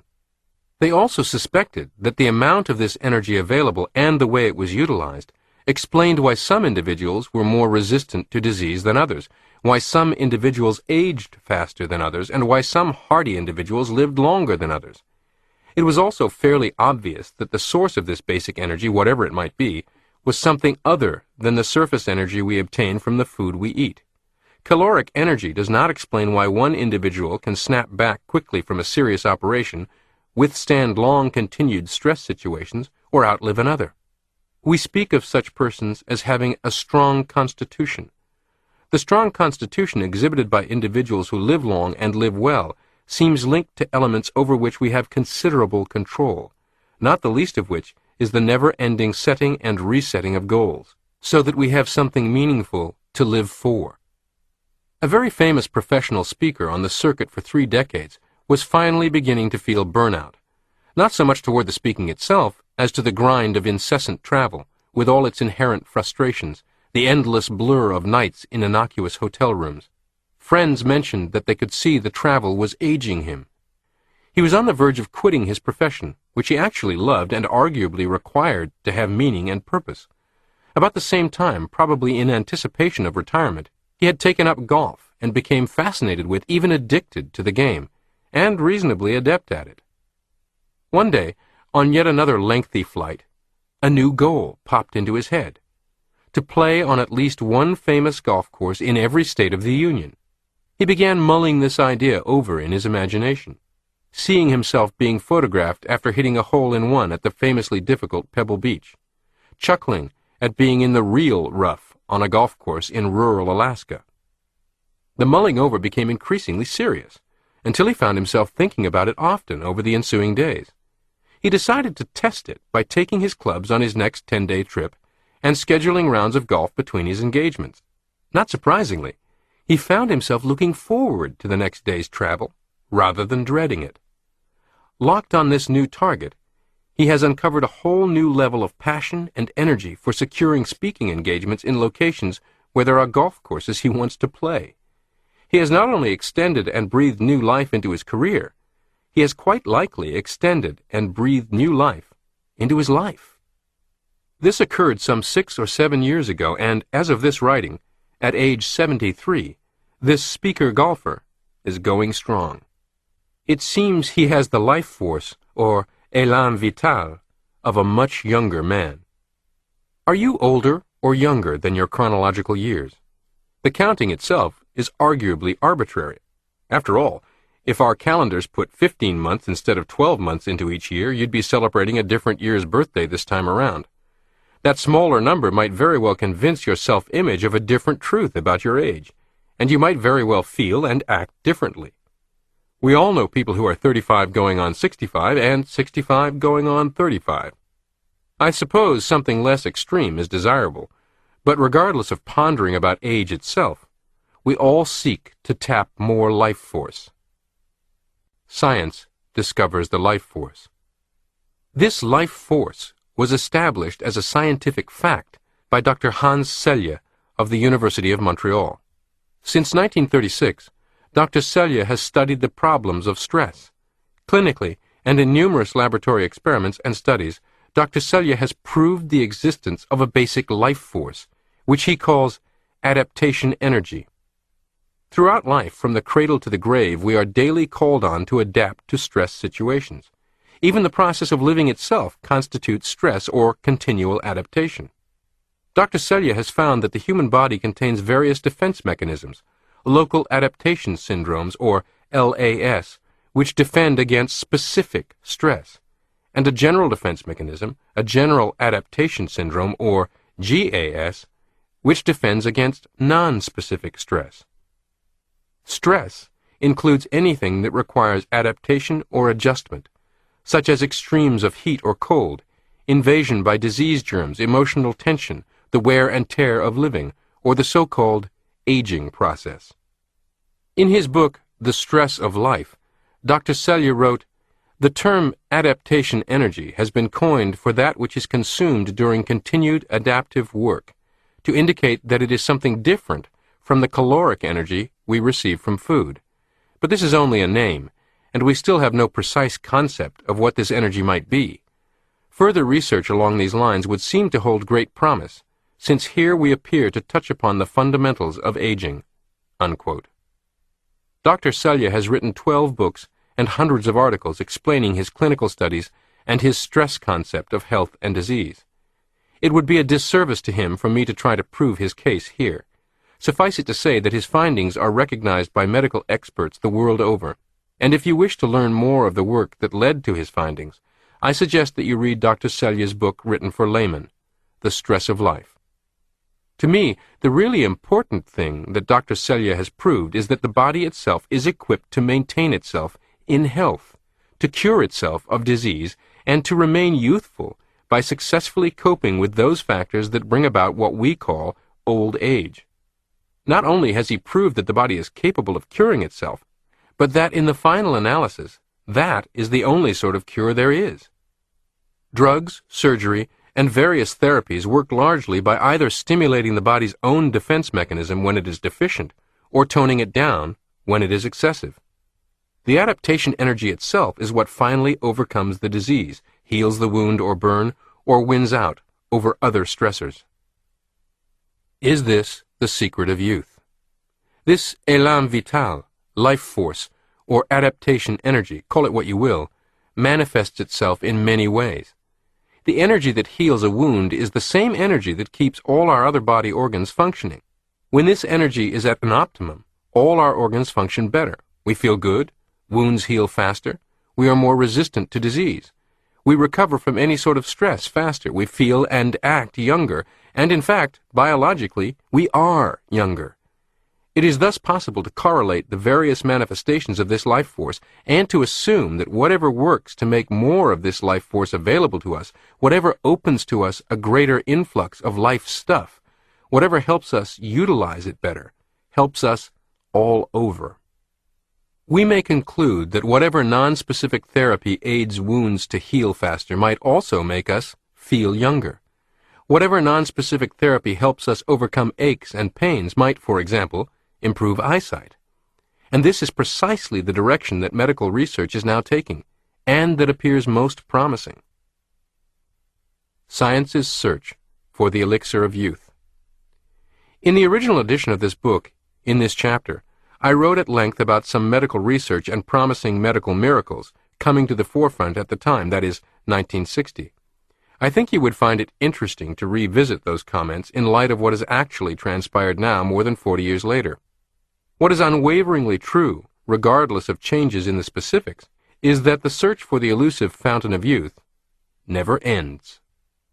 Today, human growth hormone, or HGH injections, are much the rage among Hollywood celebrities, wealthy executives, and aging athletes, and many over-the-counter nostrums purporting to mimic the effects of these injections populate the shelves of health food stores and pharmacies alike. Perhaps you've read about or used DHEA nutritional supplements, testosterone patches, on and on. Diet, exercise, certain herbal and nutritional supplements, as well as drug therapies, all have influence, and there will undoubtedly be many exciting discoveries and breakthroughs to come. We have, of course, made huge strides in medically extending physical life, but are less successful regarding quality of life. I have been more intrigued with psychological life extension and improvement. In bridging the two, physical and psychological, I once searched for other factors, or common denominators, that might explain why the surgical wounds of some patients heal faster than others. The medicine used for this purpose worked better for some people than for others. This in itself was food for thought, because the results obtained in mice were practically uniform. Ordinarily, mice do not worry or become frustrated. Frustration and emotional stress can be induced in mice, however, by immobilizing them so that they cannot have freedom of movement. Immobilization frustrates any animal. Laboratory experiments have shown that under the emotional stress of frustration, very minor wounds may heal faster, but any real injury is made worse, and healing sometimes made impossible. It has also been established that the adrenal glands react in very much the same way to emotional stress and to the stress of physical tissue damage. How the failure mechanism injures you.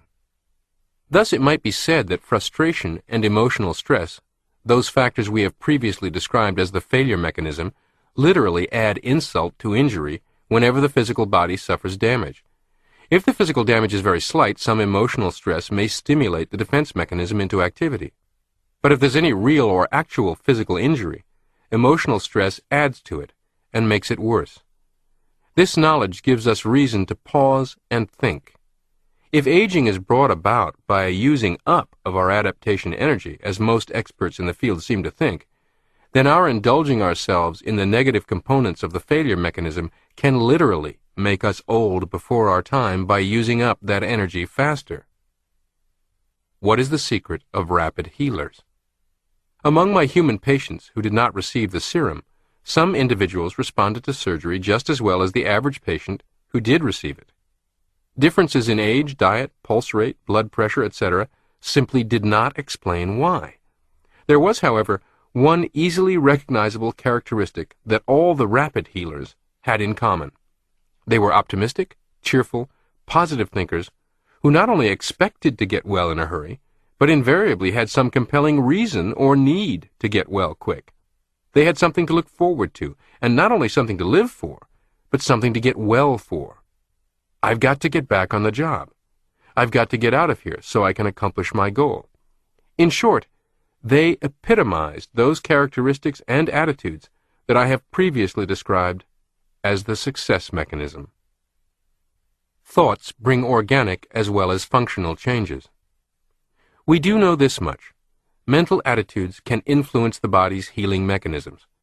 Placebos or sugar pills, capsules containing inert ingredients, have long been a medical mystery. They contain no medicine of any kind that could bring about a cure. Yet, when placebos are given to a control group in order to test the effectiveness of a new drug, the group receiving the phony pills nearly always shows some improvement, and quite often as much as the group receiving the medicine. Students receiving placebos actually showed more immunization against colds than the group receiving a new cold medicine. During World War II, the Royal Canadian Navy tested a new drug for seasickness. Group 1 received the new drug, and Group 2 received sugar pills. Of those groups, only 13% suffered from seasickness, while 30% of Group 3, which received nothing, got sick. Visible results from invisible medicine. Patients receiving placebos must not be told that the treatment is phony if it is to be effective. They believe they are receiving legitimate medicine that will bring about a cure. To write off placebos as merely due to suggestions explains nothing. More reasonable is the conclusion that in taking the medicine, some sort of expectation of improvement is aroused, a goal image of health is set up in the mind, and the creative mechanism works through the body's own healing mechanism to accomplish the goal. The so-called placebo effect is now common knowledge, a powerful form of autosuggestion aided and abetted by convincing physical props. But this is more than another set of evidence that the servo mechanism is unable to distinguish synthetic from real. This is evidence that the servo mechanism can even bring about restorative physical changes without the assistance of actual medicine. Dr. John Schindler, in his book How to Live 365 Days a Year, published by Prentice Hall Incorporated, Englewood Cliffs, New Jersey, pointed out what he believed to be 6 basic needs that every human being has. 1. The need for love. 2. The need for security. 3. The need for creative expression. 4. The need for recognition. 5. The need for new experiences. 6. The need for self-esteem. To these 6, I would add another basic need, the need for more life, the need to look forward to tomorrow and to the future with gladness and anticipation. You might think of this as expectation and engagement. Look forward and live.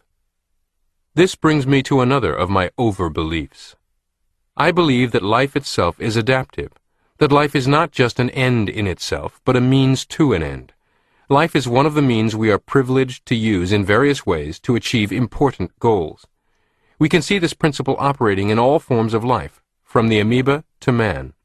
The polar bear, for example, needs a thick fur coat to survive in a cold environment. It needs protective coloration to stalk game and hide from enemies. The life force acts as a means to these ends and provides the polar bear with a white fur coat. These adaptations of life to deal with problems in the environment are almost infinite, and there is no point in continuing to enumerate them. I merely want to point out a principle in order to draw a conclusion. If life adapts itself in so many varied forms to act as a means toward an end, is it not reasonable to assume that if we place ourselves in the sort of goal situation where more life is needed, that we will receive more life? If we think of humans as goal strivers, we can think of adaptation energy or life force as the propelling fuel or energy that drives us forward toward our goal. A stored automobile needs no gasoline in the tank, and a goal striver with no goals doesn't really need much life force. I believe that we establish this need by looking forward to the future with joy and anticipation, when we expect to enjoy tomorrow, and above all, when we have something important to us to do and somewhere to go. Create a need for more life. Creativity is certainly one of the characteristics of the life force, and the essence of creativity is a looking forward toward a goal. Creative people need more life force, and actuary tables seem to confirm that they get it. As a group, creative workers, research scientists, inventors, painters, writers, philosophers, not only live longer, but remain productive longer than non-creative workers. Michelangelo did some of his best painting when past 80. Goethe wrote Faust when he was past 80. Edison was still inventing at 90. Picasso, past 75, dominated the art world. Wright, at 90, was still considered the most creative architect. Shaw was still writing plays at 90. One of the most visible poster boys for eternal youth is entertainment industry entrepreneur Dick Clark. People marvel and joke about his boyish look, his never seeming to age. Is he drinking some water, or taking some pill we don't know about? No, he is not. Is there some genetic edge involved? Probably, but that alone cannot explain the phenomenon we see. If you learn much about Mr. Clark, you will discover he is one of the busiest, most diversified, most innovative impresarios in all of the entertainment industry. He has, as they say, many irons in the fire, with no sign or suggestion of cutting back. This is not to suggest youthfulness requires continued work until you are carried out of your workplace by your pallbearers. For some people, any form of retirement could be anathema. But the secret is positive expectations and engagement, not necessarily in the same vocation you have built your career in or at the same pace. There are endless options for staying out of the proverbial rocking chair. I began my career as a writer and lecturer on psychocybernetics at age 61, after already having a long, varied, and colorful career. I remained active in both arenas for quite some time, sometimes performing a surgery in New York during the day, then flying to Los Angeles for a lecture that same night. At an age when too many men and women are thinking of stopping and fossilizing, I began anew, doing something that fascinated me.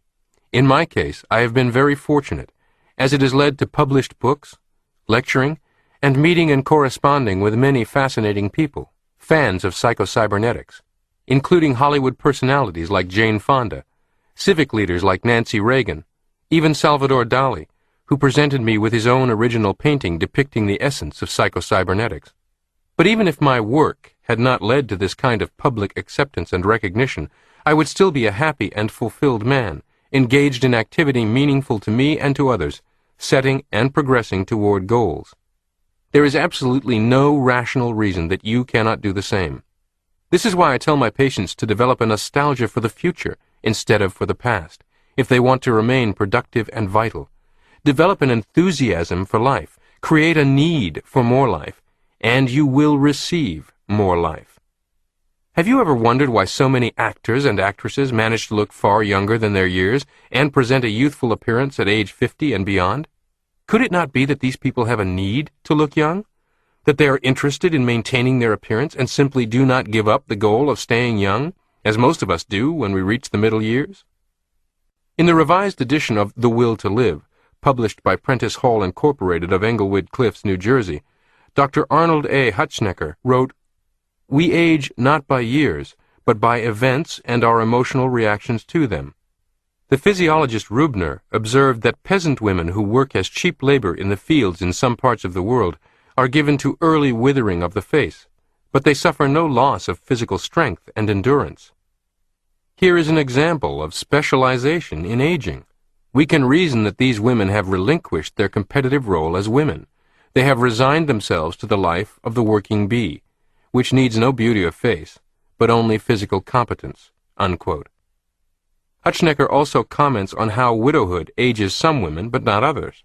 Quote, "If the widow feels that her life has come to an end, and she has nothing to live for, her attitude gives outward evidence in her gradual withering, her graying hair. Another woman, actually older, begins to blossom.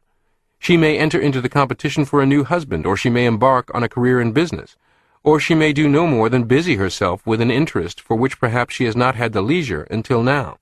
Unquote. Faith, courage, interest, optimism, looking forward, bring us new life and more life. Futility, pessimism, frustration, living in the past, are not only characteristic of old age, they contribute to it. Retire from a job, but never retire from life. Many people go downhill rapidly after retirement. They feel that their active, productive life is completed and their job is done. They have nothing to look forward to. They become bored, inactive, and they often suffer a loss of self-esteem because they feel left out of things, not important anymore. They develop a self-image of uselessness, worthlessness, being worn out, a hanger-on. And a great many die within a year or so after retirement. It is not retiring from a job that kills these people. It is retiring from life. It is the feeling of uselessness, of being washed up, the dampening of self-esteem, courage, and self-confidence, which our present attitudes of society help to encourage. We need to know that these are outmoded and unscientific concepts. Some 50 years ago, psychologists thought that man's mental power peaked at the age of 25, and then began a gradual decline. The latest findings show that a man reaches his peak mentally somewhere around the age of 35 and maintains the same level until well past 70. Such nonsense as, "You can't teach an old dog new tricks," still persists, despite the fact that numerous researches have shown that learning ability is about as good at 70 as it is at 17. We are always about pluses and minuses. The young person embarking on a business career may have the advantages of great physical energy and stamina, a wide-open and uncluttered mind, intense curiosity, adventurousness, and a sharp and facile mind. A much older person competing in the same business arena may have far less physical stamina and may wrestle with certain physical difficulties. He or she may have certain built-up biases that block creativity and may be risk-averse and conservative, less mentally quick. However, the young buck lacks experience, emotional maturity, confidence built on competence, and credibility with others. The elder statesman has much more relevant experience, in some cultures still revered as wisdom, to draw on in making important decisions and in recovering from mistakes. Each has a different list of pluses and minuses. In business, if either is especially astute, they will counter their minuses with associates or advisors, much like a president constructs a cabinet. Lacking access to such an advisory committee made up of actual persons, a person can develop a round table in his or her own fertile imagination and solicit advice from any expert. My point is that at any age, even confronted with any adversity, tragedy, handicap, illness, people can determine how they are going to respond, and, with regard to the symptoms and exhibitions of aging, their determined emotional responses may have at least as much to do with their actual life experience of the moment as their biological calendar or genetics or medicine. If you accept this to any great degree, then you should have additional motivation for mastering the concepts and techniques of psychocybernetics to stay younger than your years. Why I believe in miracles. While confessing my overbeliefs, I might as well make a clean breast of it and say that I believe in miracles. Medical science does not pretend to know why the various mechanisms within the body perform as they do. We know a little bit about the how and something about what happens. We can describe what happens and how the mechanisms function when the body heals a cut. But description is not explanation, no matter in what technical terms it may be couched.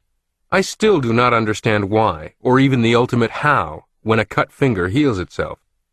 I do not understand the power of the life force, which operates the mechanisms of healing, nor do I understand how the force is applied or just what makes it work. I do not understand the intelligence that created the mechanisms, nor just how some directing intelligence operates them. Dr. Alexis Carrel, in writing of his personal observations of instantaneous healings at Lourdes, said that the only explanation he could make as a medical doctor was that the body's own natural healing processes, which normally operate over a period of time to bring about healing, were somehow speeded up under the influence of intense faith. If miracles, as Dr. Carrel says, are accomplished by the acceleration of, or the intensifying of, natural healing processes and powers within the body, then I witness a small miracle every time I see a surgical wound heal itself by growing new tissue. Whether it requires 2 minutes, 2 weeks, or 2 months makes no difference insofar as I can see.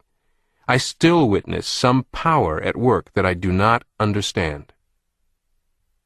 Medical science, faith, life, all come from same source. Dubois, the famous French surgeon, had a large sign in his operating room. The surgeon dresses the wound. God heals it. The same might be said of any type of medication, from antibiotics to cough drops. Yet I cannot understand how rational persons can forego medical help because they believe it inconsistent with their faith. I believe that medical skill and medical discoveries are made possible by the same intelligence, the same life force that operates through the media of faith healing. And for this reason I can see no possible conflict between medical science and religion. Medical healing and faith healing both derive from the same source and should work together. No father who saw a mad dog attacking his child would stand idly by and say, "I must do nothing because I must prove my faith." He would not refuse the assistance of a neighbor who brought a club or a gun. Yet if you reduce the size of the mad dog trillions of times and call it a bacteria or a virus, the same father may refuse the help of his doctor neighbor who brings a tool in the form of a capsule, a scalpel, or a syringe. Don't place limitations on life. Which brings me to my parting thought. In the Bible we are told that when the prophet was in the desert and hungry, God lowered a sheet from the heavens containing food. Only to the prophet, it didn't look much like good food. It was unclean and contained all sorts of crawling things. Whereupon God rebuked him, admonishing him not to call unclean that which God had offered. Some doctors and scientists today still turn up their noses at whatever smacks of faith or religion. Some religionists have the same attitude, suspicion, and revulsion concerning anything scientific. The biased lack of cooperation is everywhere and repugnant to me. Doctors of chiropractic and medicine choose to feud rather than recognize the value and validity of their respective contributions and work together for the good of their patients. Psychiatrists, psychologists, and academia sneer at self-help. Yet the anecdotal and documented evidence of hundreds of thousands of people being genuinely and profoundly assisted by books like these is so overwhelming and consistent, no sane person would prosecute against it. So why not embrace it? When a professional therapist angrily criticizes the pop psych author or guru who appears on Oprah or even the Home Shopping Network, is the rebuke genuine or ego and jealousy driven? While all these sources war with each other and deny each other legitimacy, you need not be caught up in their petty differences. You have the freedom to seek out and mix and match whatever works best for you. Do not close your mind to any potential benefit or assistance. Use your own rational thought. Test hypotheses for yourself. Everyone's real goal, as I said in the beginning, is for more life, more living. Whatever your definition of happiness may be, you will experience happiness only as you experience more life. More living means, among other things, more accomplishment, the attainment of worthwhile goals, more love experienced and given, more health and enjoyment, more happiness for both yourself and others. I believe that there is one life, one ultimate source, but that this one life has many channels of expression and manifests itself in many forms. If we are to get more living out of life, we should not limit the channels through which life may come to us. We must accept it, whether it comes in the form of science, religion, psychology, or whatnot. Another important channel is other people. Let us not refuse the help, happiness, and joy that others may bring us, or that we can give to them. Let us not be too proud to accept help from others, nor too callous to give it. Let us not say, unclean, just because the form of the gift may not coincide with our prejudices, our ideas of self-importance. The best self-image of all. Finally, let us not limit our acceptance of life by our own feelings of unworthiness. God has offered us forgiveness and the peace of mind and happiness that come from self-acceptance. It is an insult to our Creator to turn our backs on these gifts, or to say that His creation, humanity, is so unclean that He is not worthy or important or capable. The most adequate and realistic self-image of all is to conceive of yourself as made in the image of God. You cannot believe yourself the image of God deeply and sincerely with full conviction and not receive a new source of strength and power, says Dr. Frank G. Slaughter. The ideas and exercises in this program have helped many of my patients get more living out of life. It is my hope and my belief that they will do the same for you. Chapter 16. True Stories of Lives Changed Using Psycho-Cybernetics. The Case of the Least Likely to Succeed Stockbroker. Sella Quinn was born with a gift, an advantage, far above average intelligence. She is a Mensa member, an association of people with IQ in the top 2% of the entire population. But this gift was of little use to her for quite some time, thanks to other birth disadvantages. She was born with a severe cleft lip and palate, a birth defect that is a split in the roof of the mouth and the upper lip, and that produces mangled speech. It is often accompanied by a deformed nose. Sella described hers as looking like a Quonset hut with one corner of the roof collapsed. The crude, minimal surgery of the time did not help her speech. Her speech was so unintelligible to many, she carried a pad and pencil with her to communicate with. Her jaw, teeth, and face often ached. Sella had a very difficult time in school. Other children picked on her, and even teachers presumed her stupid. When you can't speak, Sella said, people think you are stupid. My family, teachers, other children thought so, and even I started to believe it. She was 16 when she left home, catching a bus to the nearest big city with $44 in her pocket. She had no plan, no idea where she was going. She only knew she had to escape where she was. She got a dishwasher job at a drugstore lunch counter. She was able to rent a basement room from a black woman who worked as a prostitute. This woman encouraged Sella to improve herself, to continue her education, and to push to do something with her life. In conversations, Sella learned that the woman owned real estate and even invested in stocks, something that both surprised her and motivated her.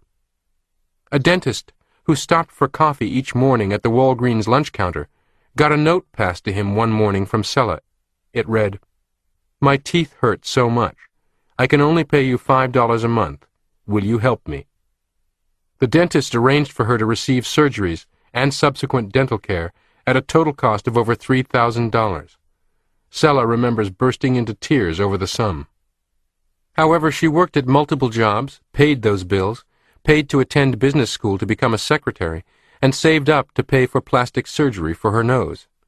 Then she worked her way through the University of Nebraska, obtaining a degree in journalism after 12 years. For the next 7 years, she worked in Lincoln, Nebraska, as a reporter. An ad for a trainee for Merrill Lynch intrigued her. She soon began a career with Merrill Lynch. Somewhat to their surprise, she did well, and after 7 years, she was recruited by Smith Barney and made a vice president. Sella Quinn went on to achieve truly extraordinary success as a stockbroker, investment advisor, ultimately as president of her own investment firm. Her personal lifestyle has mirrored that of the rich and famous, complete with a mansion with a swimming pool in its living room, luxury automobiles, civic leadership, and security.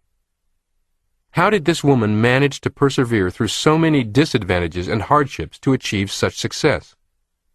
She says her conversion was never easy. My self-image was terrible, but due to a combination of necessity, an occasional push from someone else, and gradually discovering abilities, I moved ahead." Unquote. Early in her selling career, she consulted a psychiatrist to improve her self-esteem. He told her she was not stupid, as she believed. In fact, to the contrary, she was extremely intelligent, and he urged her to take the Mensa examination, and she passed. She discovered the original edition of this book while still working at Walgreens, and says it was pivotal in getting her to pursue and obtain plastic surgery. She also credits the book with giving her the courage to seek therapy. Finally, she began to understand that she need not be held back by any of her childhood traumas, and that she could take pride and confidence from the progress she had made. Dr. Maltz's ideas made it possible for me to go from an 88-cent-an-hour dishwasher to owning my own investment firm, says Sella Quinn. Regardless of the impetus, the important point is that Sella Quinn tested the truths about herself and discovered they were not true at all. Be inspired by this example, and test every believed but limiting truth in your self-image's inventory. You too may very well discover some of the most inhibiting are not true at all. The Case of the Professor's F. I was flunking out of college and contemplating suicide when I first read Psycho-Cybernetics, and it literally turned my life around. That dramatic statement comes from college professor, professional speaker, author, and successful businessman Marshall Reddick. Mr. Reddick says that at age 20, he was struggling just to stay in college and believed he lacked the intelligence necessary to make it to graduation, let alone to go farther toward success in life. He was also painfully shy, a representation of his poor self-image and near total absence of self-confidence. After reading Psycho-Cybernetics, he began experimenting with some of its simplest, most basic prescriptions and techniques. I began to reprogram myself, he says. For example, I placed little notes all around me, in my pockets, on my mirror, in my car, reminding me that I was a confident person and a capable person. Sure enough, after just 21 days, I started to feel and behave differently. Unquote. Marshall Reddick went on with a successful academic career, obtaining his bachelor's degree in business and economics, a master's degree in business from Colorado State University, his Ph.D. in business from Texas Tech University, and a 3-year tenure as professor of business and economics at California State University. I had all my students read and then write a report on Psycho-Cybernetics, Reddick says, and I still recommend the book today. Unquote. Today, Mr. Reddick is a much-in-demand professional speaker and has earned the Certified Speaking Professional, or CSP, designation from the National Speakers Association. His seminar company has been presenting programs on time management, negotiations, and peak performance for corporate clients worldwide since 1975. Isn't it remarkable that a failing student can metamorphose into a stellar student, earn a Ph.D., and step to the other side of the desk as professor from such simple techniques? Self-made multi-millionaire W. Clement Stone has a favorite saying, "Little hinges swing big doors." It has many profound applications, and this is one of them, that frequently little tests of truths embedded in the self-image, little experiments in exercising new control over one's thoughts, can swing open huge doorways to rapid and dramatic personal growth. It isn't necessarily the size of the idea, but the size of the opportunity that governs the result. By experimenting with even the simplest of the ideas found in Psycho-Cybernetics, you too may make amazing self-discoveries. The Case of the Alcoholic's Daughter. This is the story of Peggy Collins. As she relates, I am a professional speaker. The other day, as I was getting ready to leave my office to deliver a keynote address for a large association's luncheon, my eyes went to the bookcase in my office, where one book stands out from all the others. Soft cover, tattered in places, used and worn. It takes me back to 1960. I was working my way through Lamar University in Beaumont, Texas, by being the girl Friday for a prestigious law firm. The managing partner became my mentor. I know today that he saw the low self-esteem in that 19-year-old girl. In one of our meetings that year, he handed a copy of Psycho-Cybernetics to me to read. If he said it was worthwhile, then it was, and I digested its contents that very week. Maxwell Maltz offered me tools to re-engineer my thoughts and feelings about myself in ways that had never occurred to me. For the first 16 years of my life, my father was a troubleshooter for a huge manufacturing company, and they must have had a lot of troubles because we moved every year, sometimes twice in the same year, coast to coast and back again, 17 schools in 12 years. On weekends, after traveling all week, my dad came home and crawled into a bottle. My mom was rarely able to leave the house, and as the eldest of 4 children, I became her legs. I was the one who got the utilities connected each time we moved, got bills paid, groceries purchased. Yet in her eyes, I never quite did anything well enough. With this as background, I was attempting to function effectively in the world of work and struggling obviously enough that my employer handed me this book about the self-image. The first year that I was given Psycho-Cybernetics, I read it 5 times. Over the next 5 years, I reread it several times each year. Maxwell Maltz became my encourager. He not only opened the door to a new way of living for me, but he birthed a lifelong interest in mind-body studies that directed my career and brought me a lifetime of fulfillment. Today, I speak to audiences all over the country on issues of self-esteem and communication. I know firsthand that we cannot connect with others until we connect with ourselves." Unquote. Peggy Collins traveled from law firm clerk to a top producer in real estate selling to senior vice president of a banking institution before embarking on her current career as a professional speaker and workshop leader with an impressive corporate client list including Mobil Oil, Frito-Lay, Burger King, and the J.C. Penney Corporation. Her story reinforces the important fact that the past need not predict the future. It is a well-known psychological fact that children of alcoholics face significant and special problems. But depending on your definition of dysfunctional family, nearly everyone has one. Each person must rise above childhood experiences or adverse adult experiences to take control of his or her own personality, beginning now and moving forward. One of American business's favorite speakers, Joel Weldon, gave a speech for many years titled, "Jet Pilots Don't Use Rearview Mirrors." We must all stop looking in our rearview mirrors and focus on the present moment and the future. The Case of the Rodeo Cowboys.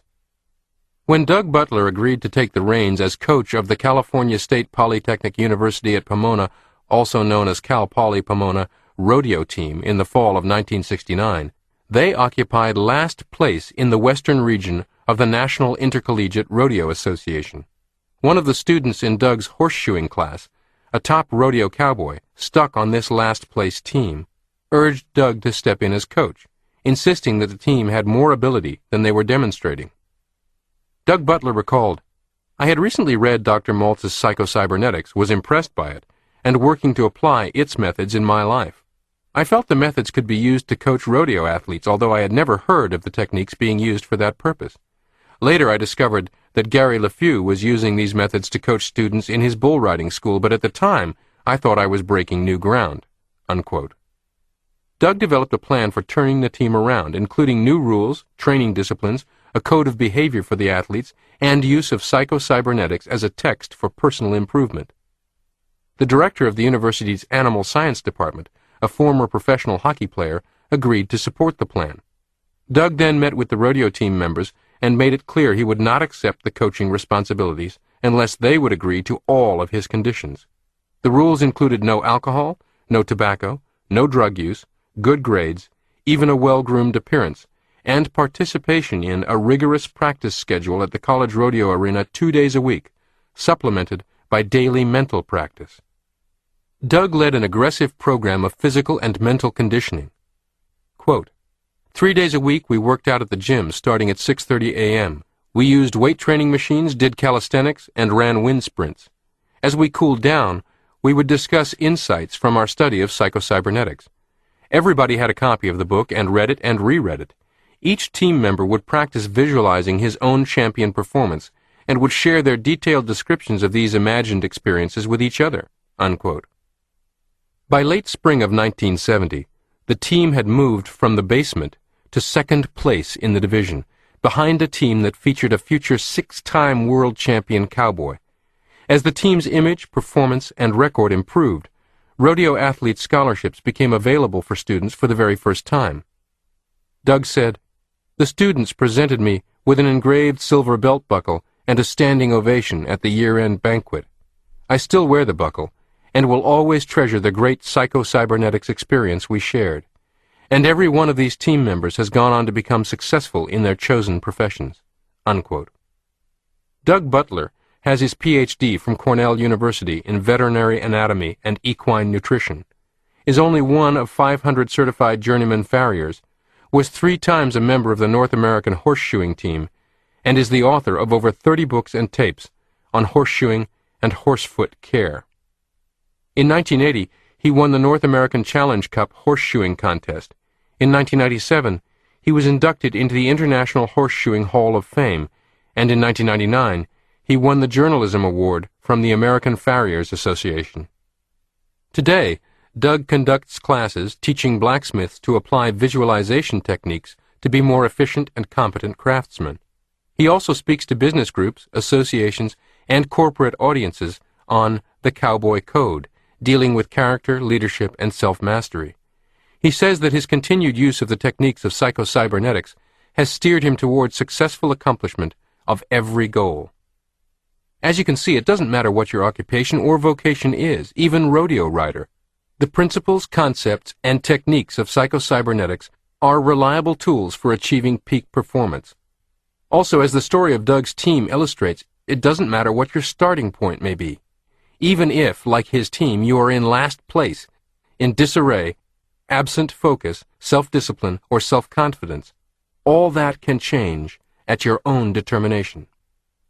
No collection of circumstances founded on past experience need remain in control of your present or your future. The case of the woman who could not walk. Dear Dr. Maltz, please let me express to you my feelings of gratitude for your book, Psycho-Cybernetics. So began a letter much like thousands of others received in Dr. Maltz's office over the years. However, this letter went on to describe a truly amazing story. Quote, "What I am about to share with you is very personal and charged with emotion. When I think of how one paperback book has changed my whole life, is it any wonder I want to tell you my story, hoping it may help others? My life began in Providence, Kentucky, on October 1st, 1924, as a healthy, normal 9-pound baby girl. I was stricken with muscular dystrophy at age 10. I recall overhearing the doctor telling my parents that they might as well take me out of school, as I had less than 1 year to live. This etched fear deep into me. Gradual changes took place in my motor abilities. I began to stumble. Soon it became difficult to walk. Then I began to experience great difficulty using my hands. With loving and understanding, I began a journey that would span 20 years, trying to cope with this progressive disease, this shadow of doom, muscular dystrophy. Many summers were spent in hospitals, in body casts, in therapy. Finally, specially built shoes with steel braces attached were provided to help me walk. My whole body was showing signs of weakness. Tasks that were so simple for others were great frustrations for me. Still, in spite of numerous obstacles, I managed to complete my education, which included college. Then came 13 years teaching school. At the age of 25, I was told I must undergo an operation on both ankles or risk spending the remainder of my life in a wheelchair. After suffering these operations, almost a year of confinement in casts and wheelchair, I had to learn to walk again. It was months before I could stand for periods of time, several years before I was able to return to work. Even though for the most part the operations were a success, mental scars remained, and they became a greater handicap to me than did my physical disabilities. I lacked self-confidence, self-esteem, and self-reliance. I seemed to have lost a sense of direction and a purpose in living." Unquote. We will interrupt the author only for a moment to make this important point. It does not matter how or by what series of events a person loses the purpose for living, and with it self-esteem and self-confidence. It happens to tens of thousands of people, thousands of different ways. It certainly does not require severe physical handicaps or trauma to wind up in this very same emotional state. However, the pathway out of this darkness into the light is the same regardless of what brought on the darkness in the first place. The letter continues. Well-meaning friends and my family tried to help me.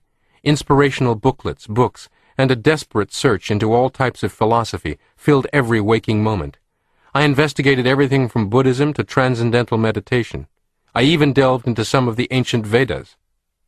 One day, while browsing in a bookstore, my eye caught sight of a book titled Psycho-Cybernetics. The title aroused my curiosity. I was told by the clerk in the store that she simply couldn't keep enough copies on hand, that it was one of the best-selling books in her store. That was all I needed to hear. I bought a copy and found that I couldn't lay it down. For the first time in my life, I began to gain an insight into my own behavior. When I finished the book, I decided that someday I would meet the author. I didn't know how this meeting could come about, but I knew I must have the opportunity to tell Dr. Maltz of my appreciation. Over a period of years, Psycho-Cybernetics has served as an action manual for me. My attitude has changed from the negative to a winning feeling. What now appears to be a miracle to others is simply my working to change my own self-image. I have become somewhat of a medical phenomenon. Every doctor that has examined me has said that I do not have the physical muscle ability to walk. From a medical standpoint, there seems to be no logical explanation for the fact that I do walk. I was recently named Handicapped Professional Woman of the Year at the District 4 Pilot International Convention. This award is jointly sponsored by Pilot and the President's Committee on Employment for the Handicapped. I have just been appointed to Governor Askew's Subcommittee on Information and Press Relations on Employment of the Handicapped here in Florida. Through my work in television, I have had the good fortune and pleasure of working with many well-known personalities. Among the notables was you, Dr. Maltz. I have come to know what it is to live a fulfilling, useful, and happy life. Signed, Jean Sanders. Jean and her husband Peter became good friends of Max and Ann Maltz. About her, Dr. Maltz once wrote, "Sooner or later in life, every person must face catastrophe. Each person then chooses to rise above it, no matter how Herculean the effort required, or to succumb to it. How can Jean Sanders walk and drive a car without the muscle capability and strength required to do so, according to all medical experts? Because of the muscle strength of her self-image, which cannot be so readily seen or medically evaluated." Unquote. It is significant that Jean Sanders noted that she used Psycho-Cybernetics as an action manual. Unlike philosophical writings and unlike scores of other self-improvement books, Psycho-Cybernetics emphasizes things to do, not just things to think. This is important because it is the constructive doing that yields results.